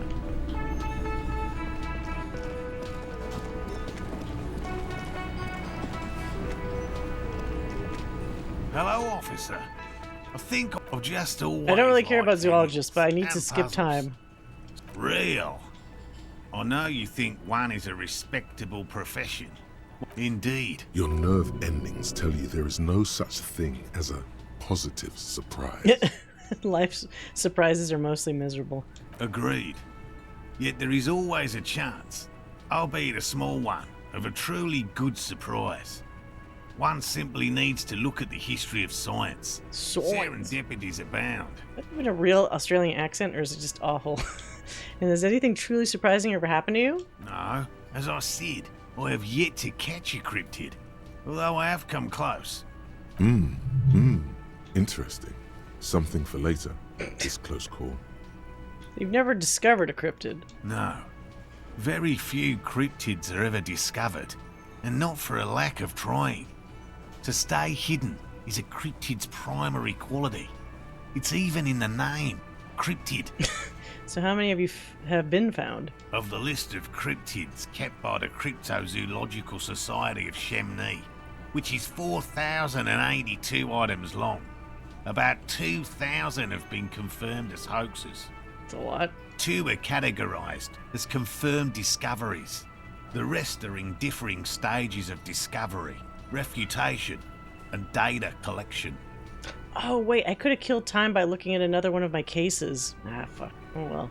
We only have 10 minutes for me to be able to go to the next, that 2200 mission. Yes, the Chateau Quan forest pygmy, who turned out to be an extinct species. We cryptozoologists are brutally honest with ourselves. Alright, yeah, sure. Indeed. The hair on your arms stand up. Electricity. Sounds like Everything from forgotten regional law. Yes? All right. We would have to discuss. I don't really care about these. I'm just making the time pass faster. A willow. They're not peat. They're very, very thin. Almost flat. Airy and I paint. After waiting, I chased it. A lavender shadow. I know you think we were snacking on fanny mushrooms. Fanny mushrooms. Furthermore, I'm not confirmed. It's 100%. The woman nods thoughtfully, while her hands Oh, the Noma smooth over Geroma? Formerly the most dangerous, yes. Yeah, we talked about want that. to make it feel like you knowing it is. Believe me, the most dangerous, yes. The dread human remain, just like an ordinary. You can't. That's what makes it so dreadful. The bodies found in the recent surge in the moose population.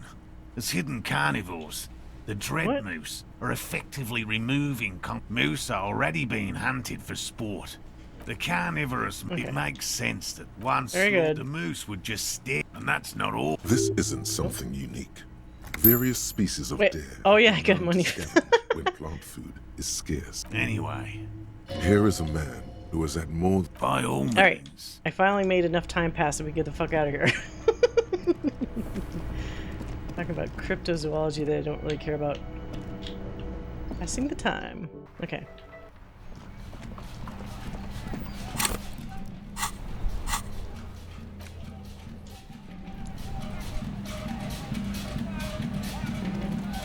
Alright, so now we gotta go back to the boardwalk. And hopefully there's somebody up there.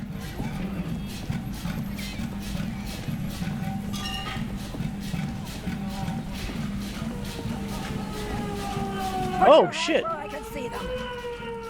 What the hell? Why is she doing that? Put your hands where I can see them. The aging woman under a mountain of police paraphernalia mumbles to herself, then notices you and reaches for the megaphone. Show me your hands. This is the pigs. Show me your hands. Right now. Oh, there's my gun. Your hands. Right now. Scavenged, battery-powered police lights protrude from her back. The flickering light show reveals a gun in her shaking hand. The gun. Her hand is trembling from some sort of neurodegenerative disease. Madame, please drop the firearm immediately. Is it loaded? You shouldn't be here. Something's very wrong with her. She's completely out of control. What should we do, Kim? This is bad. Getting a weapon back is the priority. We can't have an unhinged civilian running around as a gun. Comply, or I will light you the fuck up. Okay. The man appears to be pulling out an object from Oh his shit. pocket. Feel the threat! Feel the threat! Superseding event. Split-second decision. Get on the ground. Get on the goddamn ground! I wasn't taking anything out of my pocket. Get on the ground. I want you on the pavement right now. This is the pig. She's psycho. Subject yourself to a full body cavity search. What? Prohibited materials concealed in nostrils, ears, mouth, navel, urethra, Ew. foreskin, vagina, and rectum. Gross. In her mind, the cavity search is happening. Oh, she's just visualizing it in her head? It appears the things she says are very real to her. Be careful, detective. Don't do anything that might set her off. The situation looks bad. Calm yourself. Steady I have a your 42% chance of getting shot. We can solve this peacefully. Officer in need of assistance. Suspect alert. Get on the ground. Ma'am, please. We want to help you. Blow her away, Lieutenant. Let's just talk, alright? Disturbance reported. Authorized deadly force. Sector, take the shot. Big red key. Big red key. Identify yourself, ma'am?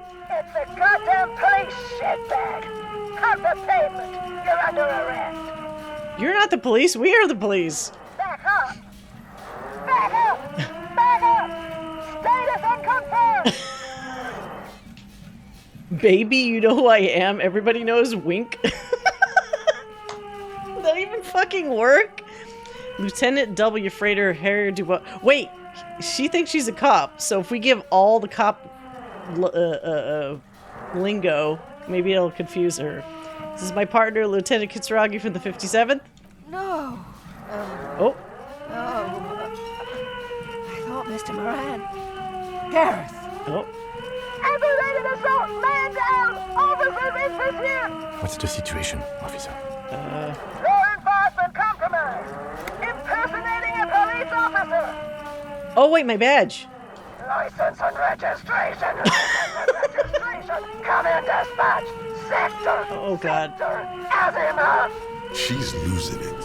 One twitch and there would be blood. Oh, fuck. Okay. I was hoping that would help, but now I have one chance. Alright, Oh. Here's the plan. You fling the chain cutters in her face, already darting right, and immediately close the distance. Left hand grabs the barrel, right one breaks the wrist. A drop of sweat runs down your nose, and in it you see the Martinez inlet, wrapped in the night. In the abandoned fish market, 3 figures standing in a spectacular light show. A large, loud woman is pointing an empty firearm at the other 2. She doesn't want to listen, or even to be heard. Oh. Kim, I'm almost certain there's no bullets in that gun. Huh? My God, I think you're right. Oh, here are my options. It's not loaded. The gun isn't loaded. Ma'am, the weapon you're holding is mine, and I know it has no bullets. Go ahead, pull the trigger, I dare you. Suicide bag cop! Split-second decision! Eat lead, scumbag! God, I almost blew her head off. What is this? This isn't police issue. Police weapons have bullets. This isn't real. Police don't always have bullets. What is this? Why did you sell me this? Is she insane? Well, I mean, yes. She didn't even check for bullets. She looks devastated. Grab the gun, right now. This might be your I'm done with this gun? No, it's my fucking issue gun. No one ever cares anymore. Why would they treat me like this? What the fuck? Poor woman. We need to figure out what to do with her now. Nobody's ever around. Nobody ever comes to visit me. She needs to be committed. I'm sorry this is how life turned out for you. You tried to kill me. What do you think is happening to her? She's in a stupor. I've seen this before. God knows for how long. Could be days when they get like this. Why was she like this in the first place? Honestly, I don't know. Dementia, probably. Dementia and Channel 8. And loneliness. Yeah. Looks like a bad case. But the question is what to do with her right now. Sorry this is how life turned out for you. Her scratched skin is warm to the touch, but the person inside doesn't even know you're there. Should we just arrest her? I don't think there's any need for that. In her current state, and without the gun, she isn't really a threat to anyone. Well, you think so? We could let Titus know. This is a perfect problem for the local peacekeepers. Ah, that's a good point. Let him deal with it. Family. Then we can ask him once we get back to the whirling. But we have to hurry, because it's late, and they might have already gone home. But I think we're done here for now. Let's head out. This is done. Please, leave the radio on. She stands motionless. Just a heap of clothes and fleshes now. Maybe if you search her once more. Oh? Arno van Eyck. Oh, I finished research. Okay, so Egghead is clearly not Van Eyck in disguise. Van Eyck is an Oranese disc jockey, but those people get around, especially in Revachol, in the clubs on Boogie Street. Perhaps he stayed here for a short stint and discarded part of the song he was working on, just threw it away. And then it ended up in the hawthorn tree. But why? Did he think it was retrograde? It wasn't. Perhaps he caught a glimpse of the future and did not want for it to arrive just yet. Perhaps the city whispered the top line to him, and he was frightened by it. All Motorix white check unlocked. What's Motorix? Reveals Arno van Eyck gig posters in the world. Oh, you can find posters. That's cool. Supposed to... The woman stands slumped. Is one of those things a police cap? Police cap? She doesn't even flinch as you reach out. Oh, is that yours? Is it? It's hard to say. It's been so long since you wore yours. Maybe, probably. It's your hat. The old woman doesn't react to you. Okay, so we got a police hat as well. Is it better? Oh, of course it's Authorita. I like the other hat better, though. Oh, I need to change my clothes back. Not that I don't need these. What was I wearing? The boots? And then... Is that it? I think that was it. There's something else to click here. But the research window interrupted me. Oh well, whatever. That was pretty successful. Got lucky. So we got my gun back.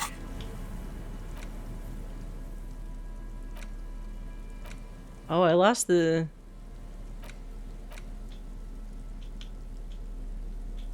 chain cutters in the process, but I got a gun.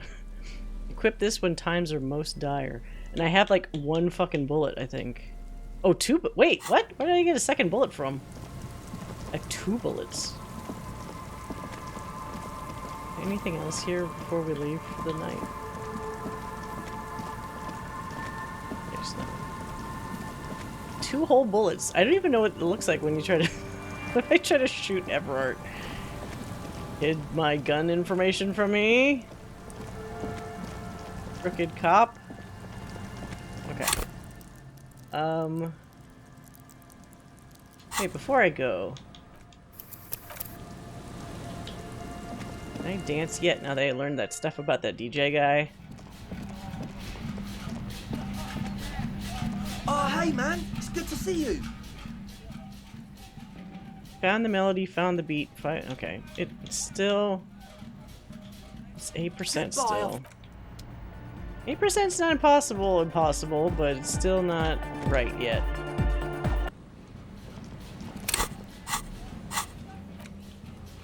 Okay, let's talk to the Hardy boys real quick.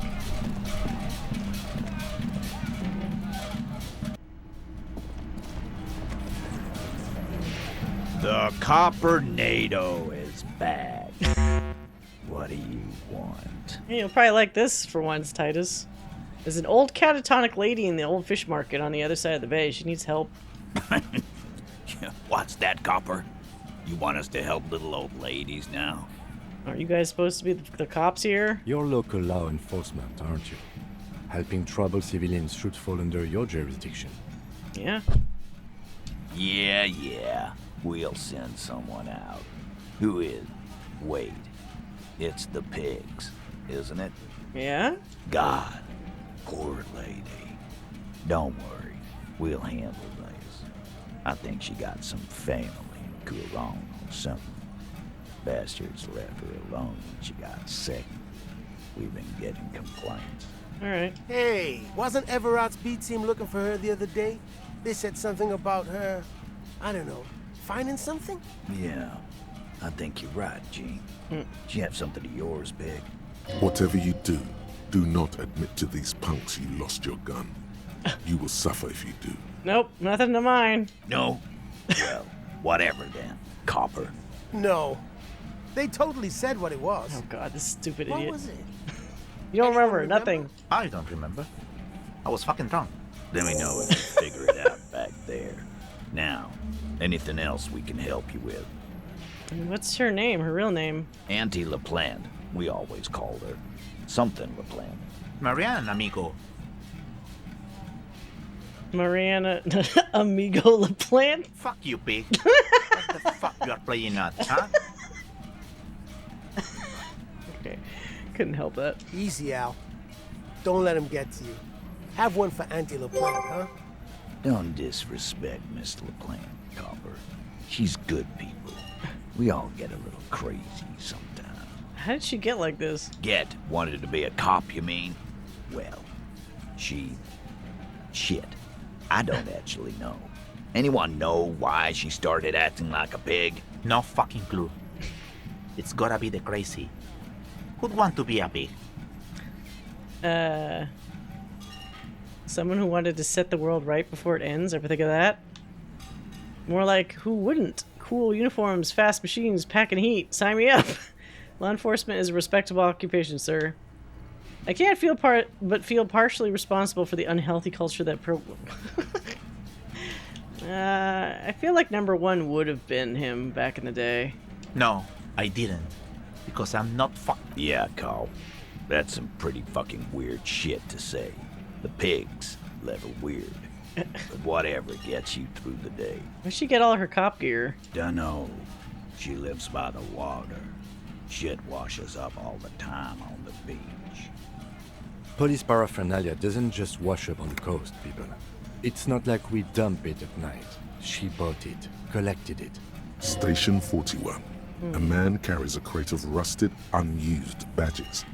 You think these would net us something at the annual auction? A balding detective drags a comb futilely across his head. Shit, who'd want those? Just dump them in the river? Wows, like before. Just an old lady. Her kids moved away years ago. Never come to visit. Never took her calls. She gets out every now and then. She did right by lots of us when we were kids. Always was a little off. But still. It got worse when everybody abandoned her. The children kept her together. No problem, old cop man. We take care of our mentally ill here in Martinez. Ain't that right, boys? Sure enough, we're the real heroes on these streets. You know, let's not get carried away. Real heroes aren't accomplices to crimes.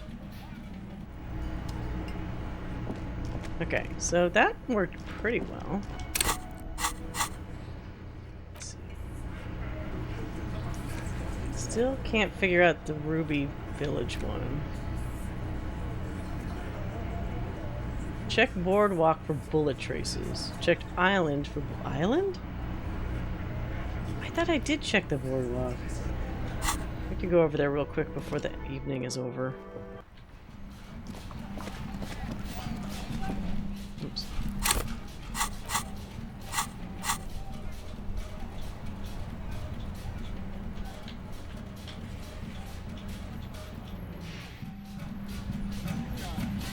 I have to click a certain part of the fucking boardwalk?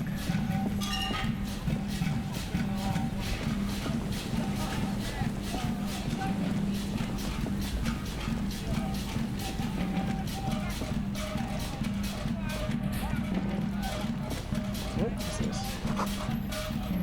Faded remains of a poster with a date 46. A name faintly legible. Oh, so now we're seeing more of those Arno posters. You see, a slogan used to intertwine with the loops a long time ago. Looks like tomorrow never came. Above the mural, a collapsed roof, broken windows set in walls that are cracking and will soon also fall, and the coastal breeze rustling and sighing in the remains of the edifice. There's something in the wind. Sometimes the only way to go forward is to fail first. Could Ruby be in there? In there? She could. Or Whoa. she could be in the identical room over there, or in that boat shack, in that church tower, maybe. That's a 97. Holy, okay. Even though you're sure you succeeded, all is quiet. There is no cold hand brushing against your forehead. No rustle in the reeds. The wind has died down. The ruin in front of you is silent as a tomb. Trying to talk to the wind, the city, whatever you thought would happen, did not. And now you're just standing there in the dusk hour, with your hands fallen to your side. A prayer of sorts to Rivershaw. She could be anywhere. How do we find her? How do we? I was really hoping she'd be in the village. Okay. She's probably north of the village, and this place is a peninsula. We already scanned most of the outdoor areas on our wild cryptid hunt, so we have an understanding of the geography, at least. Yeah, we did. And then there's the church. We've already searched that and can rule it out. I know it doesn't feel like progress, but exclusion is a step too. Anyway, we do it the old-fashioned way, Okay. sector by sector. Go over the whole peninsula. Ask the locals. Enter the places where Oh we god, we gotta enter first, grill everybody. like we did in the village. Then, if we're desperate, we can look where we can't enter. Bunkers, storm drainage, displays. I'm sure it won't come to that. Maybe we actually could get in that bunker. Walk the coast, the old boardwalk, the reeds.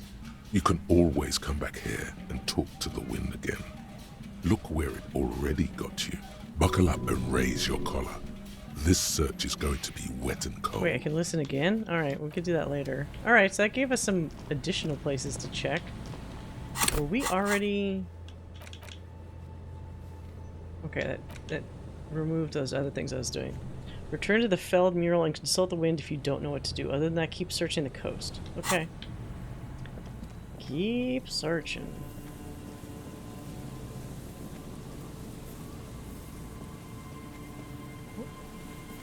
Music changing. Or is it just because it's nighttime?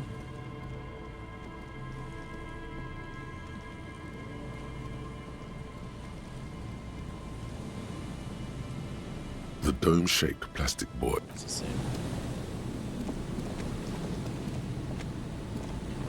We need to ask the village, though. I should probably sleep till morning.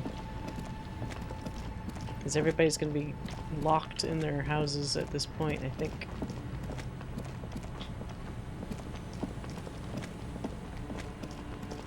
Check this again.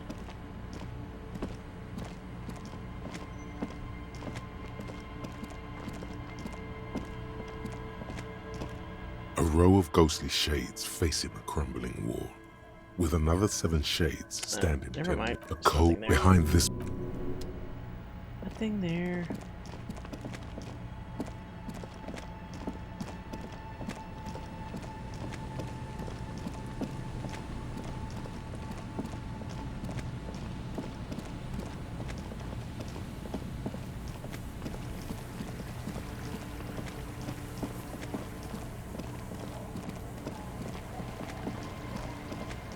Nope.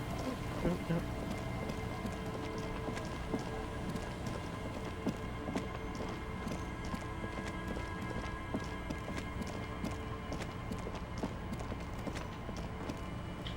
Oh wait, that old lady's here. Our tenant, the policeman. What more do you want to know about that poor girl?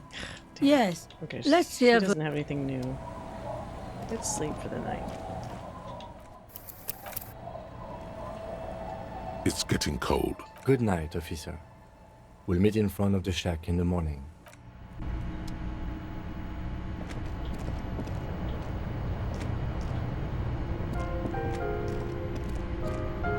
An old mirror hangs on the wall. You see the reflection of your... Bedtime. The bed is comforting.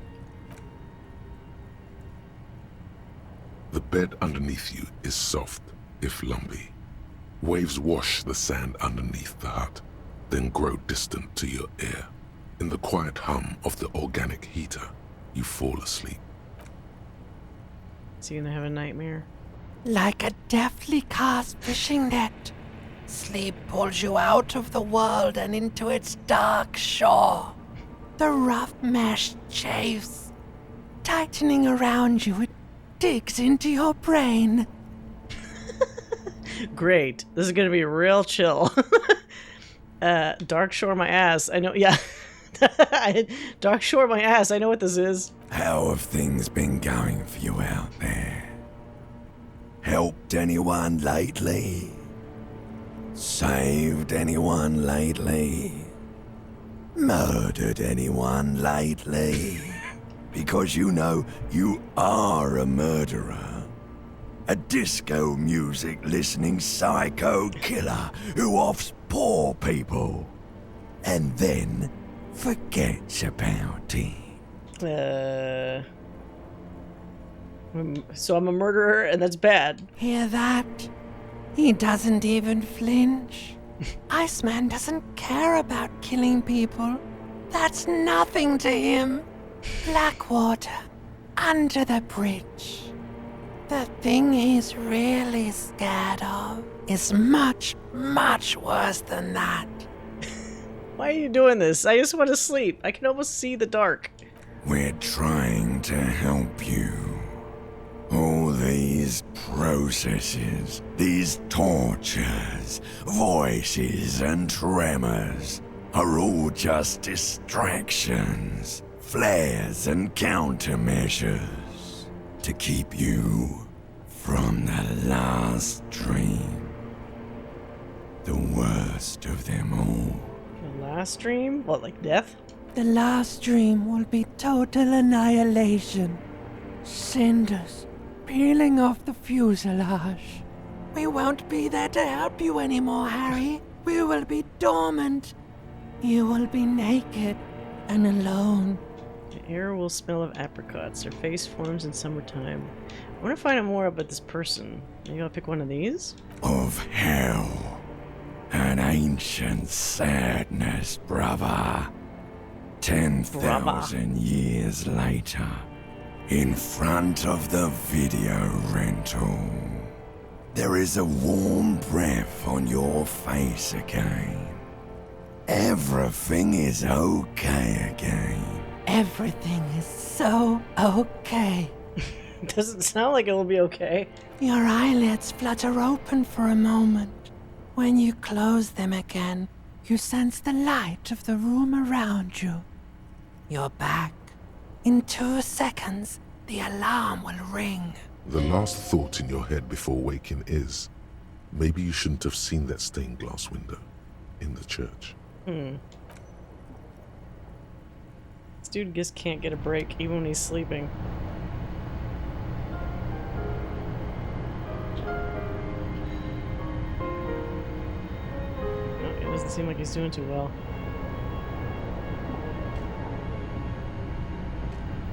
Oh.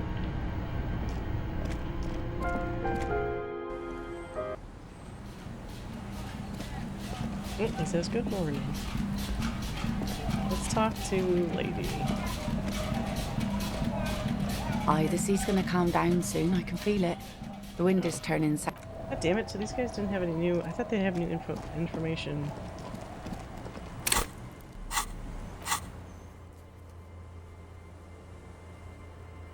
Ruby was in the Center Block village but left Monday. She could be anywhere on the peninsula north of the village. Look inside the church. Ask around. Are there people to the west of the mural? Or I don't know, a girl on a date? A girl on a date? Then ask her? Ask the wind, maybe? Girl on a date. It must be somebody new. There's the guy teaching his daughter about whatever was on the mural. They're there. I don't know if they know, though. Let's check the church.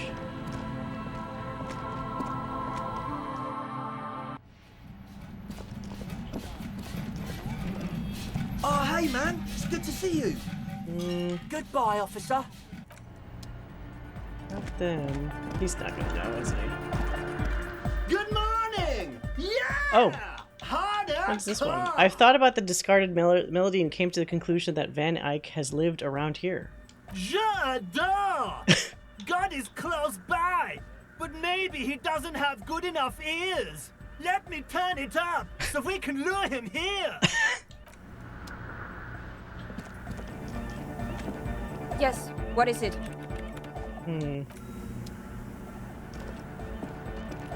The mother of humanism.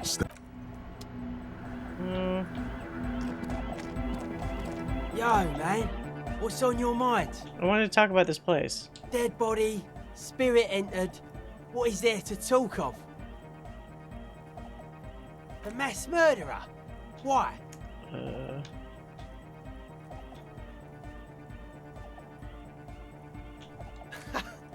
That's not the life that humans live. She was adored. Humans aren't. I don't know about you, but they hate me. And they do not think I'm innocent or some shit like that. Well, they loved her. They put all their love in her and forgot all about I thought it would give me hints about it. Sure. No.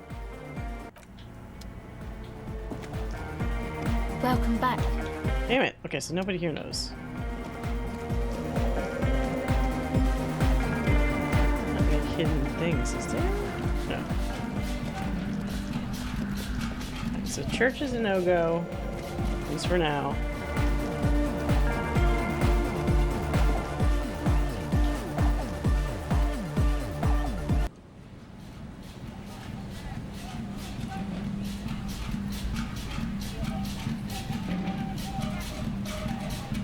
Does it like click off screen or something? There we go. The surface of the lake was a black mirror. The upside-down reflection identical yet darker. A window into a darker world than ours. A doorway. Oh, Alan. More Alan Wake in my life. I've exhausted what resources I have. Oh, wait, I don't need the flashlight here. What am I doing?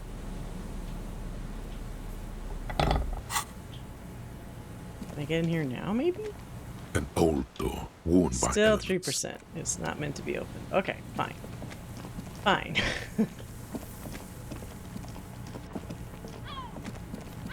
Alan Wake 3. Yeah, like 20 years later.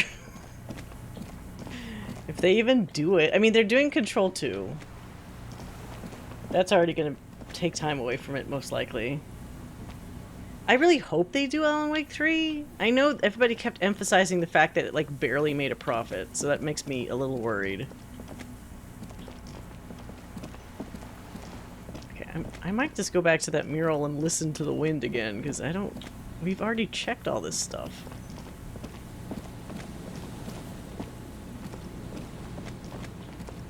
Because the other thing I would worry about is, like, since they use actual actors, they would need to kind of get their show on the road, because otherwise you have to account for real time passing, which makes it harder for that story to make sense. Like, what was the excuse for Alan not doing anything for, like, 10 fucking years if he became, you know, what he became at the end of Alan Wake 2?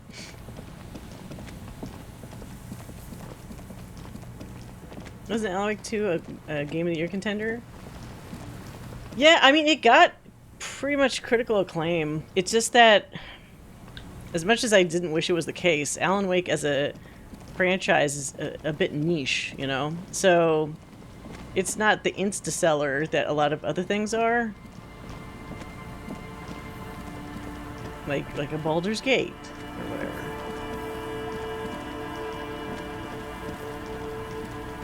Too bad. Oh, wait, maybe we could talk to these guys. Hello. Isn't this a fine morning? Oh, I'm looking for a suspect. Have you seen anyone suspicious around? No, I'm afraid I can't help you with this one, officer. It's just a regular day off for me and Mikhail here. Oh, it's a son. I thought it was a daughter. So you haven't seen anyone around? No, I'm sorry. As I said, this is just a day off. We just arrived anyway. There's something friendly and familiar in how he says that. A day off. What does that mean? I guess he doesn't know anything? Alright. Time to listen to the breeze. The once bright mural towers above you. Suddenly, there's a sigh, carried on the molecules around you, moving, flowing from high pressure to low pressure, like that of a woman emptying her lungs. She wraps the collapsing stone box in front of you in her breath, flowing through it. Where does it go?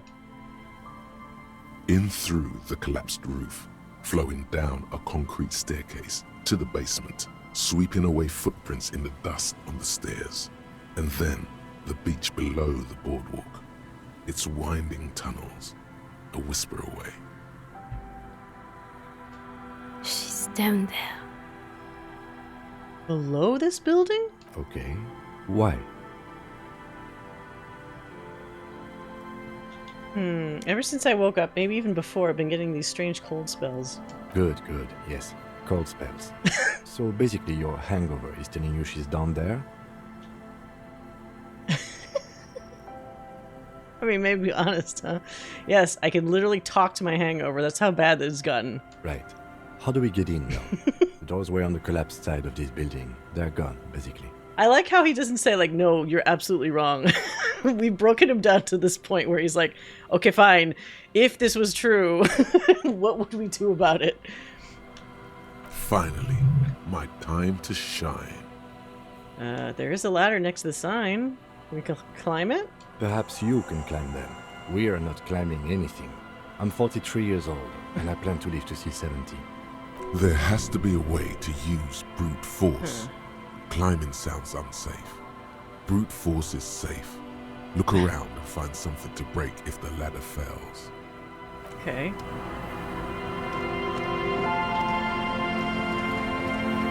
So not the ladder.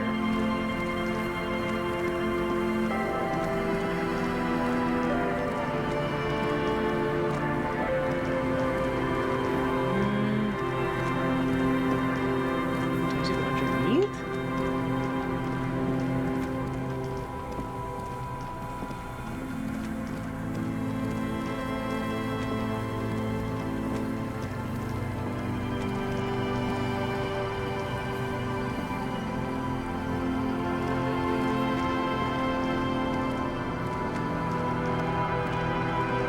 Doesn't actually let me go under.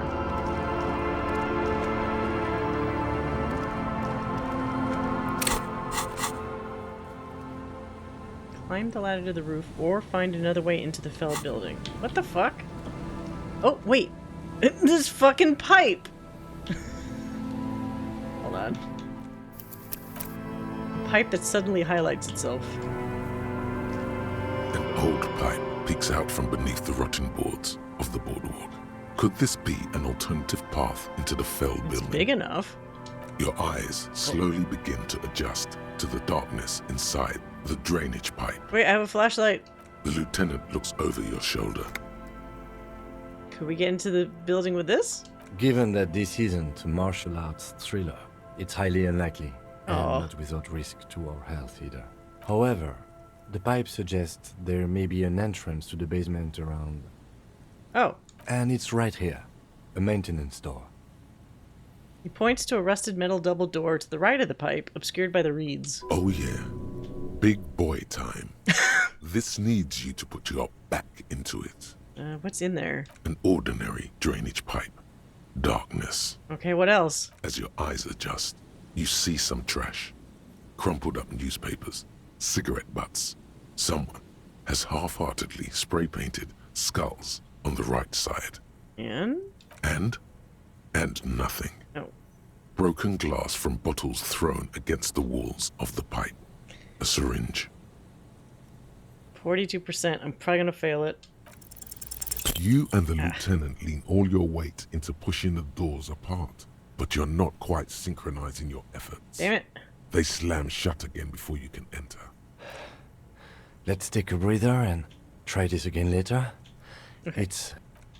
42 is not the worst. I'm pretty sure I could save scum it without taking hours. An old pipe. Your eyes slowly... The lieutenant looks... Given, however, and it's... Oh yeah. Big boy. The metal There we go. doors are heavy, and the flaking rust hurts your palms. But, together with the lieutenant, you manage to slide them open just enough to squeeze in. Good work. Shall we? You gotta be careful.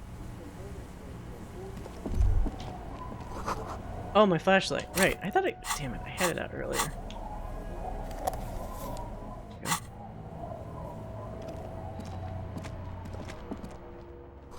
Its overturned table is covered in orange mildew, crawling with something. Ugh.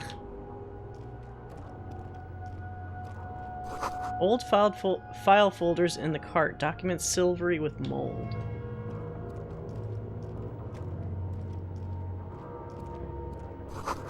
Beam of the flashlight, a crevice in the wall. Oh, that's probably more stuff. Let's... Oh, uh-oh. Footsteps. Boot prints in the sand. One of the soles appears more worn than the other. Something in the air, an unnatural buzzing. Tunnel collapsed. You'll have to find another way around.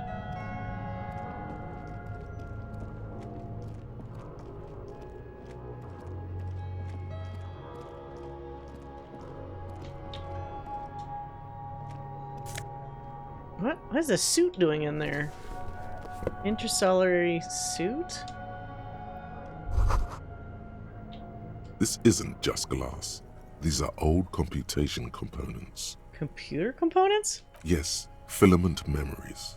From the time when wires were cast in glass, slides with an inlaid nervous system. Hey Kim, look! Old cybernetics! So it is. I think these used to form a single system, slotted in the wall. Could this be part of the Feld playback experiment? These? No. These are old filament memories. I hope you're not expecting to find a device here. You will be disappointed. All you'll find here is pain. How'd they do that and why? The how was a closely guarded secret. Something that was locked in safes in human heads across the river where they were manufactured. As to why, your fingers don't know. So this is all that remains of Feld R&D? The rest of the building seems to have been picked clean.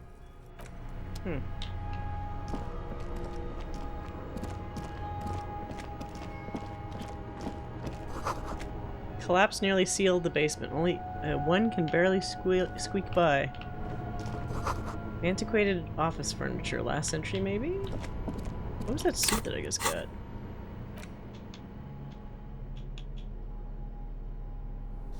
Oh, it's just the top. Dressed for the occasion. Still like the fuck the world jacket.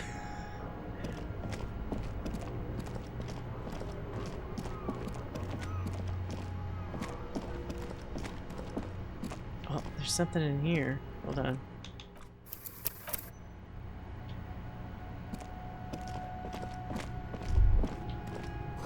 Stale fabric smell and dust. No one slept in here in months, maybe years. These pots and plates are full of dust and spider webs. Revolutionary propaganda on the bunk bed, ancient flyers and brochures. A mustachioed and mutton-chopped man, amateurishly depicted, gazes at you with sad eyes. A plaque reads, K. Mazov. There is a spider web in the lower left corner of the portrait. Years' worth of dust is shaken off. The full head of hair, matched by an ample moustache and sideburns, look a bit silly. Somebody else has that silly look too. Someone crouches, heels digging into wet sand. Hands sweep across the sand. Grains stick into the frayed skin of the fingertips. An old man sits on a slab of concrete and taps his fingers against the glass of a scope. You shudder.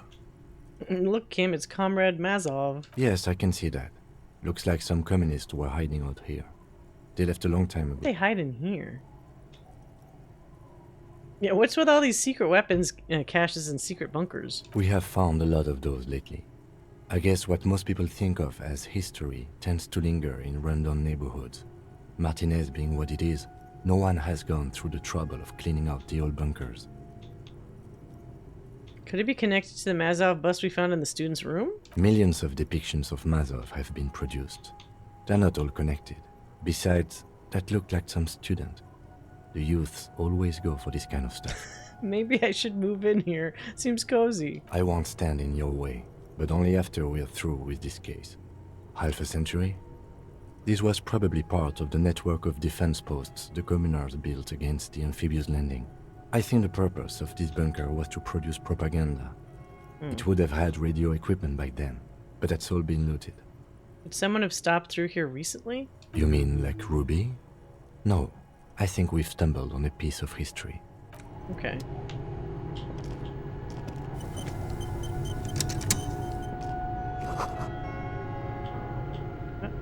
Not same slit window you saw from the outside. Oh. Revolutionary hat. Could this have been the killer's hideout? And this narrow window, the point of origin of the shot that killed the mercenary?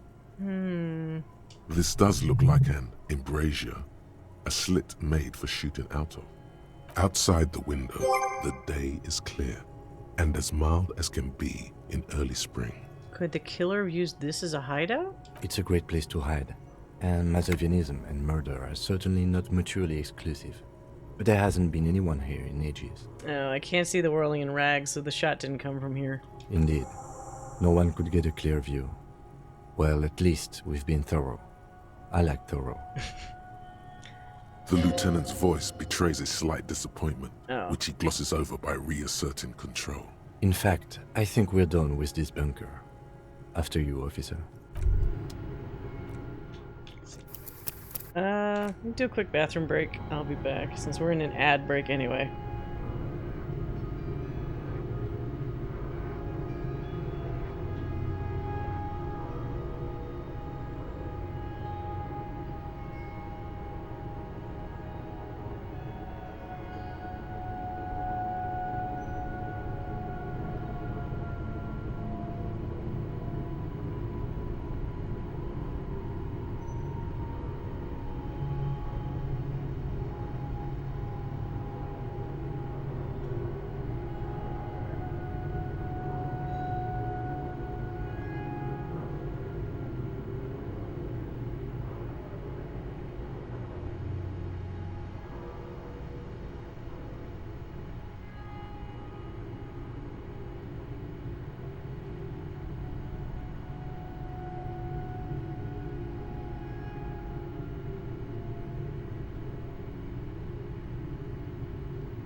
Alright.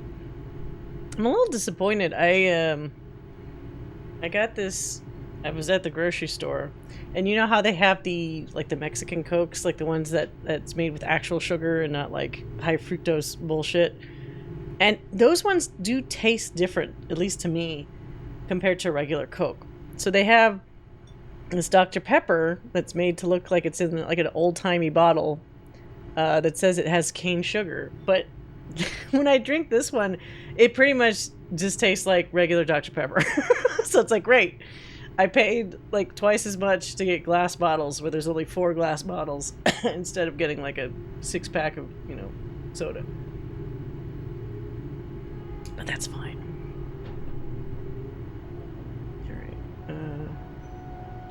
Alright, so she wasn't in here. Maybe the other flavors overpower the sugar? It might. The 23 flavors? What the fuck is the 20? Does it even say? Carbonated water, cane sugar, caramel color, phosphoric acid, natural and artificial flavors. Sodium, benzoate, and caffeine. What the fuck are the natural flavors? I do miss Mexican Coke though. My old office only stocked those. Yeah, it does taste better. It's just a lot of sugar. Because again, like this is the first like sugared soda that I've had in a while. I usually opt for like the zero or like the diet ones nowadays. I mean, there's plenty of other chemicals in there that are probably not good for me, but just trying to cut down the sugar. Oh, there's still footsteps. Let me save. I don't know what the fuck.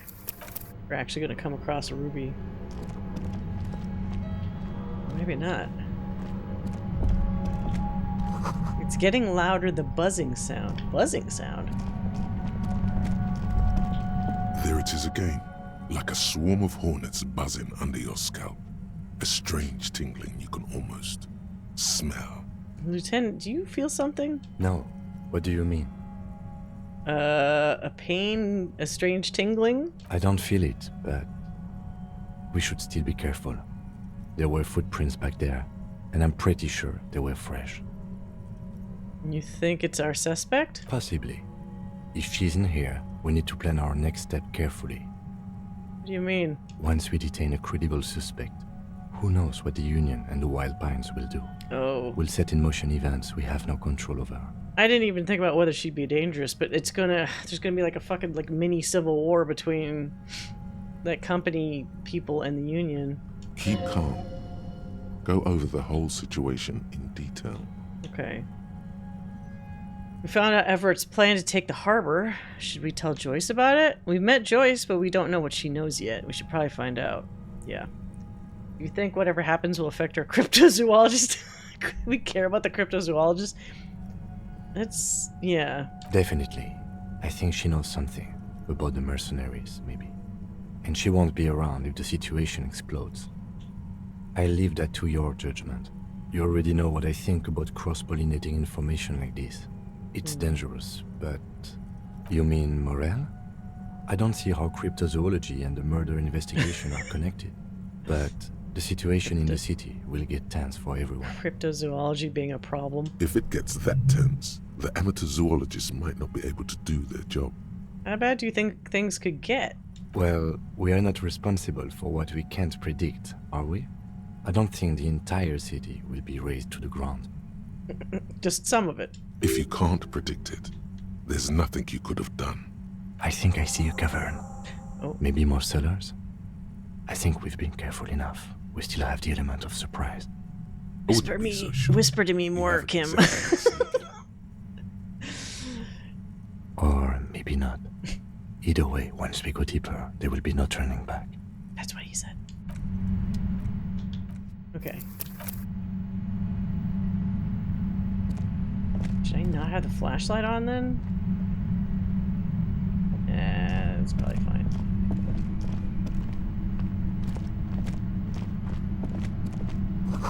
Concrete pipe buried in the sand and dust. Oh, is this not it? Is this a dead end? It feels strange. Suddenly, oh shit! Your entire body is paralyzed. Aggressive what the fuck? Fills your skull.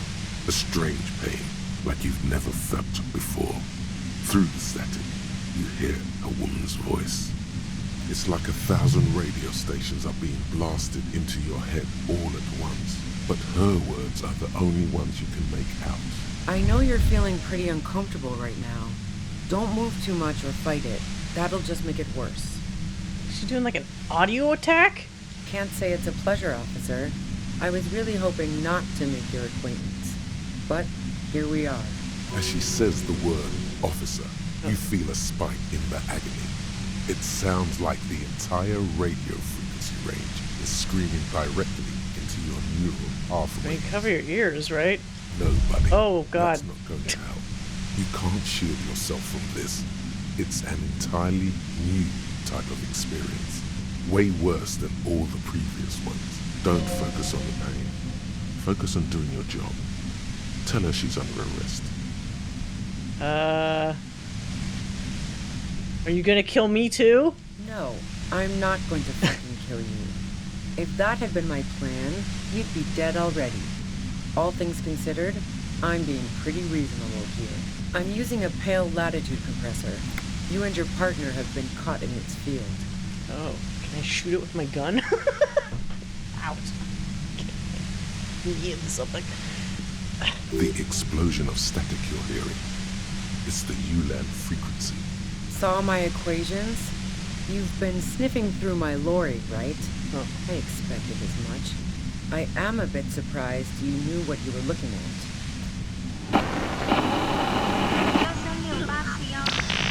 A pale latitude compressor is used to sort of make the pale more manageable.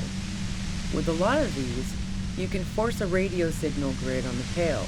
What is the literally pale? Crunch the distance across it. Signals are relayed across a series of repeater stations fixed to buoys. Not a fun job manning those stations. All alone out there in the pale, people lose their minds in just a few years. So, what we are experiencing is a concentration of radio waves. Precisely. This is an industrial strength paraboloid. It's meant for forcing dimensions on something that doesn't have them. What? Needless to say, the frequencies used are out of this world. Here's the sci-fi stuff. At the upper limit is the large prime number generator Oh station. God, stop talking. It's used specifically for pale latitude compression. That's why you may be hearing some numbers. But you might also hear, or think you're hearing, local radio chatter. Yeah, what is this pale? The pale? It's the end of the world. What? Okay, that doesn't explain how you send signals across it. How did you get your hands on this thing? I built it myself. That's illegal. I'm guessing it's patented. But we are beyond that, aren't we? Oh yeah. Way beyond. Let's talk about the man who was killed. Yeah, let's not talk about that shit. You were hunting me and fell into my trap instead. That's all there is to say about it. Have you experienced this yourself? Yeah, I stuck my head in there before using it on you. It seemed like the ethical thing to do. Can't say that I enjoyed it. The field was weaker, but I can imagine what you're going through. If you've got something really important to say, you can do it through the white noise. If you're not gonna kill me, what's the fucking point? You're gonna have to either stop this or something. Because otherwise it kills you, I would assume, after a while. Turn this. God damn it. She regards you and Kim with sudden sympathy? Fine. If you really want to talk, I can dial it down. I've also got a gun, by the way. The gun she's carrying is a 2-barreled front loader, not like the murder weapon. So a different weapon?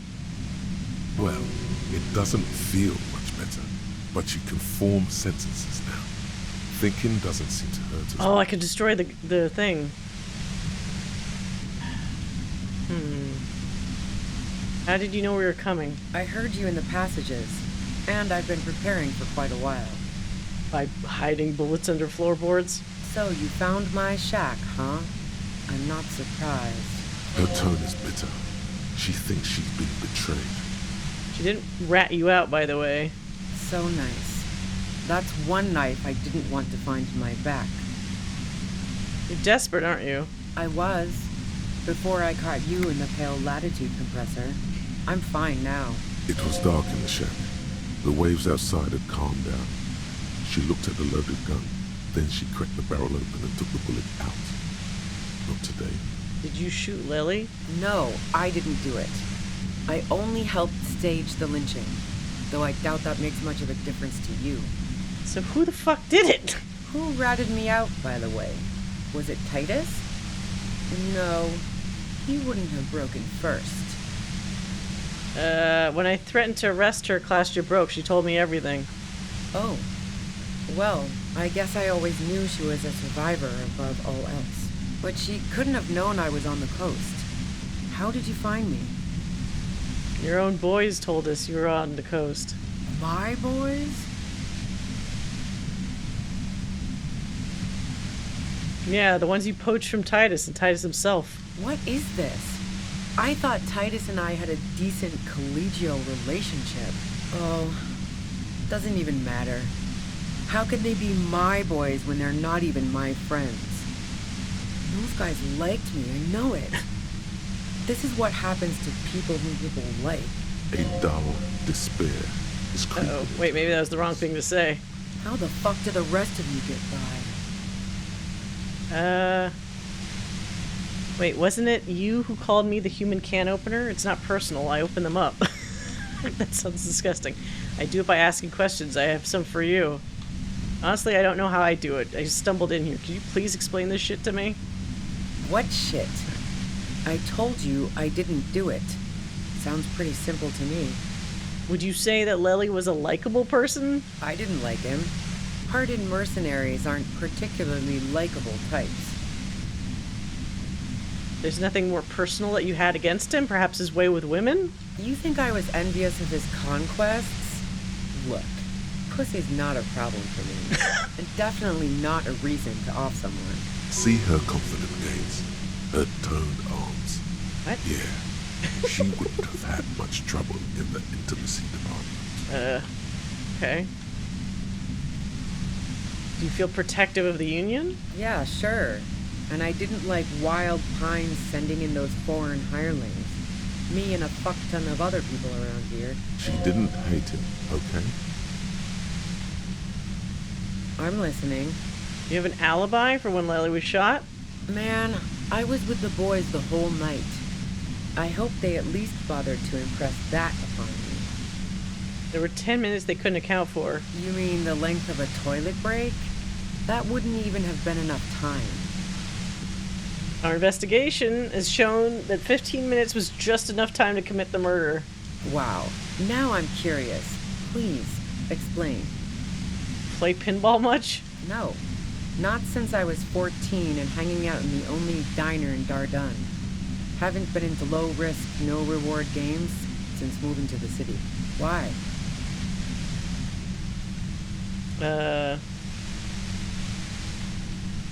There's some mysterious pinball machines and some pretty mysterious rooms in the whirling. Yeah, and probably some ghosts from the time of the suzerain. I'm not really interested in supernatural mysteries. What about elevators? Do you like elevators? What the fuck do elevators have to do with anything? She seems like she's bored, which is probably not what you should say. She might be one of the few voices that feels like it's like either miscast or misdirected. Not particularly. Not even quaint old rickety elevators? I'm not really into old shit for old shit's sake. God damn it! Look, there's a secret way from the ground floor of the whirling to the roof. Don't know it. But also, the shot couldn't have come from the roof. Or we would have all heard it downstairs. She has a point there. No one mentioned. That didn't go super well. You've got to lay something better on her. Did you leave any flowers to Classia on the roof? No. Gifts of flowers and candy aren't really my style. They weren't flowers, they were symbols of a revolution. So now I'm leaving revolutionary symbols around? Come on. But Classia was mourning. I never did understand why, when someone dies, a hothouse's worth of flowers has to die too. Okay, so she didn't leave the flowers. No, I did not. You have a gun. And? I see it's a front loader. You have another gun somewhere? Sure don't. A breech loader? No. This is such a wipeout. What the fuck is going on? Where did you get it? The gun store. Wait, what gun store? Trigger Happy Jacks. Doesn't sound like the name of a real store. What did you think? That I'm going to squeal on my gun supplier? Sorry, I'm not that kind of gal. Can't tell what kind of gun it is. It a Noctway 80 front loader. 2-barreled. Not really what you were looking for, I'm guessing. A shotgun? That isn't it. Do you collect guns? Maybe old rifles? No, they're not practical. Break too often. A doubt creeps over you. She sounds so sure of everything. There's other evidence I want to ask you about. Yeah, evidence. You liked Classia a lot? I considered her a good friend, yeah. Are you... Are you a girl like her? What the hell, man? Yeah, why not? I've gotten worse. You wanted to be more than just friends. Oh, so that's where you were going with this. She said you wanted to run away with her. That's a very sentimental way of putting it. We both had pasts we didn't want to catch up with us, and we enjoyed listening to music together. Why not go on a road trip? I almost wish this was that Harry was voiced, because you imagine a guy going like, and he's asking the stupidest fucking questions. Do you like pinball? How about old rickety elevators? Like, it could be so fucking funny.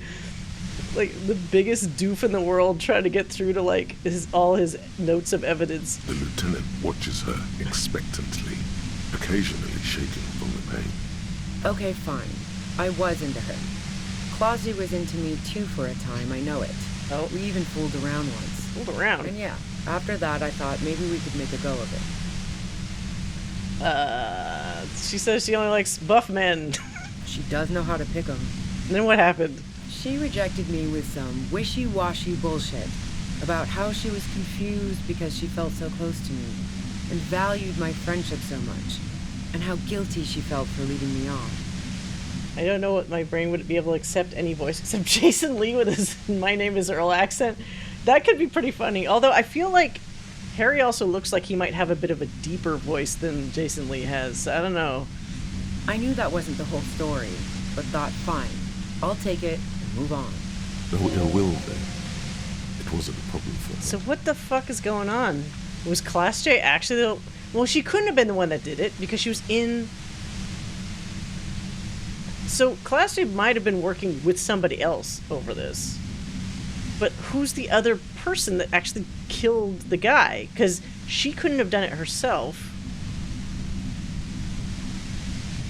Could she? No, they would have heard it. It still comes down to it couldn't have been done on the rooftop, like the actual person with the gun, because everyone just would have heard the shot go off. I mean, real guns are pretty fucking loud. Clausia said you got very angry when she started seeing Lely, threatened her. Yeah. One time when we'd both been drinking, I said some heated things about how dangerous her patterns with men were. I was a little worried she'd blow it out of proportion in her head. All the drugs she was doing can make you feel like you're living in a DeLorean tragedy. And despite everything, you helped her by staging the lynching? Yeah, the girl seemed terrified. The merc was beyond caring what happened to his mortal coil. It was a go-ahead. It's your body. I'm sorry, Kim. And mine too, he thinks. But keep on. This must be done. Do you like to hang out on rooftops? Who doesn't? Oh, you probably mean Clausia's rooftop. Sure, I've hung out there. She's got this great antenna. What's so great about her antenna? It's very powerful. I used it to tune into RCM frequencies. That's how I knew to be prepared for your arrival. Oh, Jesus. Is that the only reason you hung out on the roof? The view's pretty bomb, too. But you might say the antenna was the main attraction there, yeah. Along with Clausia. So you're sure you didn't shoot the merc from the roof? Yes, I'm sure. And anyway, as I said before, the shot had to have come from afar. Yeah? More questions before doing anything. Who killed the merc if it wasn't you? How should I know? As I keep saying, he already had a bullet in his head when I got to him, and there hasn't been any useful gossip over the radio. Those rings around her eyes, her tired voice. She's been staying up late, listening in on the conversations crisscrossing Martinez. So she was trying to figure it out? So maybe she doesn't know the person that did it if she didn't do it. She's got this great antenna, sounds like a euphemism. Yeah? Police radio?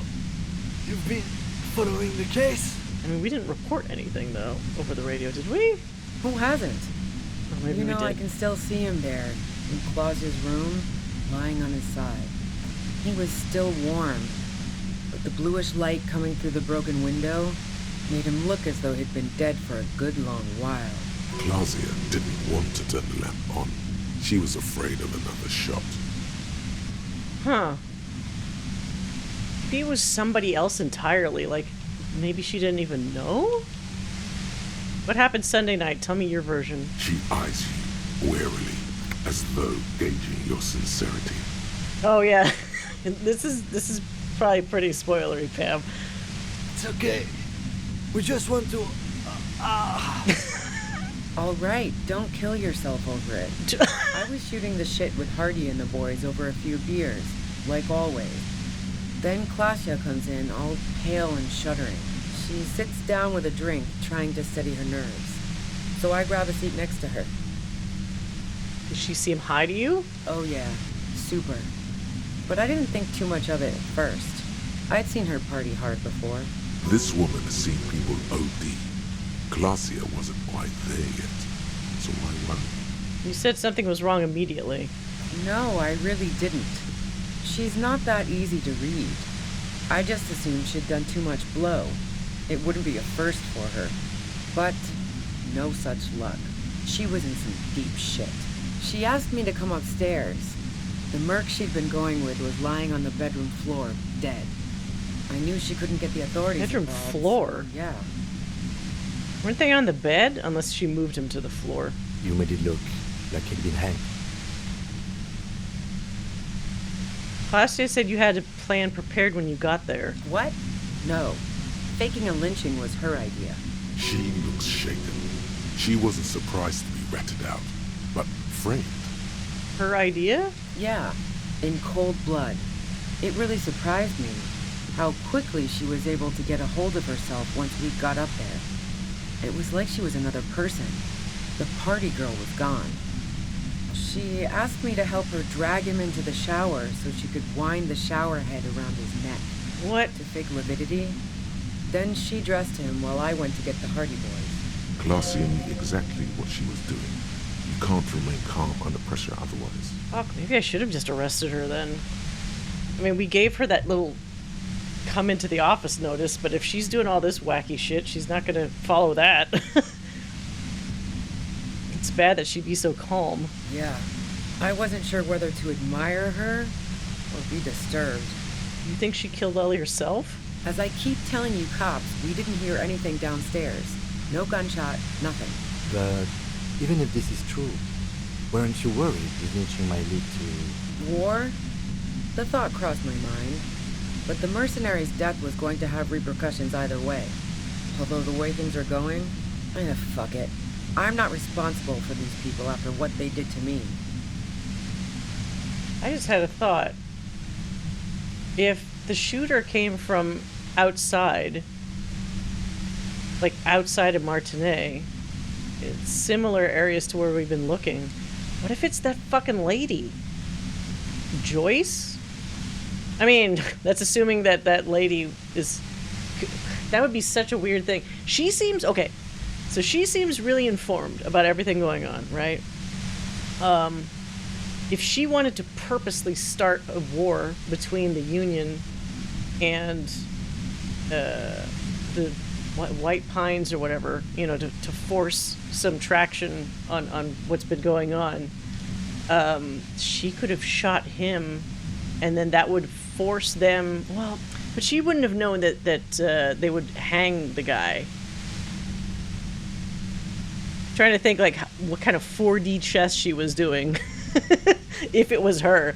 But it would explain how she could be out of the city to shoot, because she could have just moved... She's been moving her boat around. She could have moved the boat to an opportune spot and then moved away so that, like, oh, I couldn't have been there. I was at this other dock this whole time. It's like, well, but you could have been. If you didn't kill him, why hide? I saw you roll into town. I wasn't about to stick around for questioning by a goddamn La Puta Madre agent. Puta Madre? That strange, distant fear is getting close now. It's a fear of yourself. What do you mean, La Puta Madre agent? Yes, you. Everyone says you're his peon, his human can opener. What? Through the sudden sharp pain in your head, you hear the lieutenant mumble something to himself. Fucking hell. And why me? You hear through the white noise. It's especially bad suddenly. Felt like a vein exploded. Who's everyone? How do you know this? Everyone in Jamrock. The cops, the criminals. Why do you think I'm holed up in here with a goddamn death ray waiting for you? If she knows that about you, she must know your real name too. What? But I thought I already know my name. Harry Dubois. Uh-oh. One corrupt motherfucker with the disco pants and a funny tie. Agent to La Puta Madre. That can't be true. So she knows your name. That doesn't mean you're on the tape. Right. Criminals make up bogeyman stories about cops all the time. I don't know. Sounds pretty convincing to me. Is that a joke or a threat? I'm guessing both. That's a real question, you fucking... Yeah, sure. I'm sure La Puta Madre himself will explain it all to you soon enough. What did you do to this Madre anyway? You know what I did. I fucked him over. And now I have Harry Can Opener in my lair. Fucking Titus. She's not going to change her mind that easily. She still perceives you as a threat. Oh, do you know about the bunker next door? What bunker? Just a bunker. Have you been there? Don't know anything about it. No one's been around since I set up camp. But I'm sure I'm not the first vagabond to... Oh! Fuck, okay. Let's destroy this fucking machine. How, though? With my gun? I'm just gonna slowly walk towards it.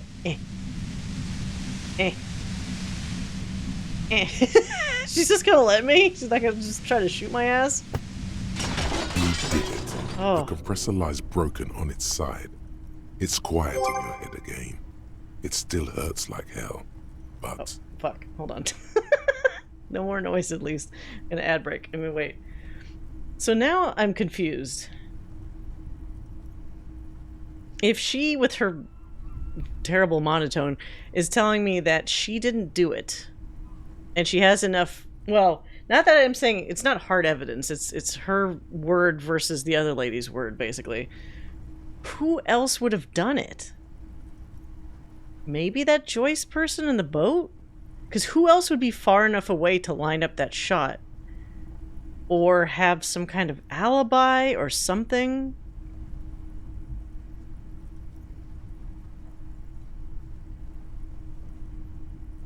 Who are we thinking about that? The biggest problem is motivation. Because why would somebody go and do something really dangerous and risky, like just straight up murdering somebody? And which one were they trying to murder? Were they maybe actually trying to shoot Klastja instead of the guy? Or, no, it doesn't make sense. Like, Everard and those guys wouldn't have sent somebody to secretly do it, because it's just going to put more, put a spotlight on the Union people and cause them more problems, because then they have to, like, react to that. So it wouldn't normally be any Union person. Let me see if Kim's okay. All good, officer. Be careful. She looks at the machine, assessing the damage. Her hand trembles. I'm gonna try to shoot my ass. Oh, fuck it. Ooh! What are you doing? Go ahead, let her do it. Hold on. Oh, fuck. What are you doing? Problem solving. Ma'am, put the gun down. That's not the solution to your problems. Oh. You are... Oh, yes it is.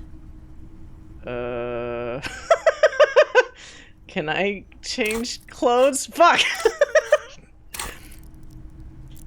It's rhetoric, which I can't put points into. She's so fucking stupid. If she's dead, I can't, like, get further info to figure this fucking case out.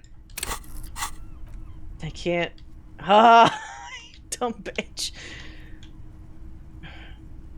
I'll try to convince her, but it's not gonna work. You should know the words to say. You've been here yourself. So why is it not coming to you? Yes, why am I standing here like an idiot? Because you've been going around pointing a gun at yourself, trying to answer the same question in vain. Her finger squeezes the trigger now. She doesn't deserve... I don't know if she deserves to die like this. I was drunk, I didn't mean it. I wasn't drunk right now! I can't stop her! No, wait. Finally, it comes to you. A way to connect with her. What? I only get one option? I know your pain. I've been let down by women too. What? Am I just trying to confuse her into stopping herself? Well, yeah, okay. She flashes you an incredulous grin. Then she exhales sharply, shakes her head, and pulls the trigger. I'm not gonna go through all that stuff again just to stop her. That was such a long conversation. You watch as her brains trickle out through her neon hair.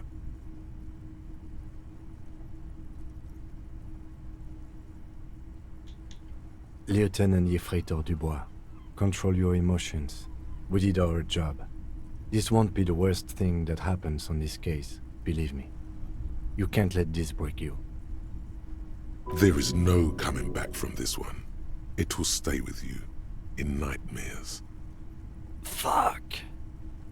Get a hold of yourself. He needs your support now, too. Oh, yeah. What did we just do? Our job. It went really bad. And now we need to clean it up. She died. How can he be so cold? We are cops. Everything is our fault if we let it be. I'm done. I'm not doing this anymore. We gotta finish the story. Alright, okay. Compose yourself. What do we do now? We clean up. It may take days for processing to pick up her body. We need to move it somewhere. That tent there. The tent. Oh. Cooking utensils. She prepared herself porridge with bananas.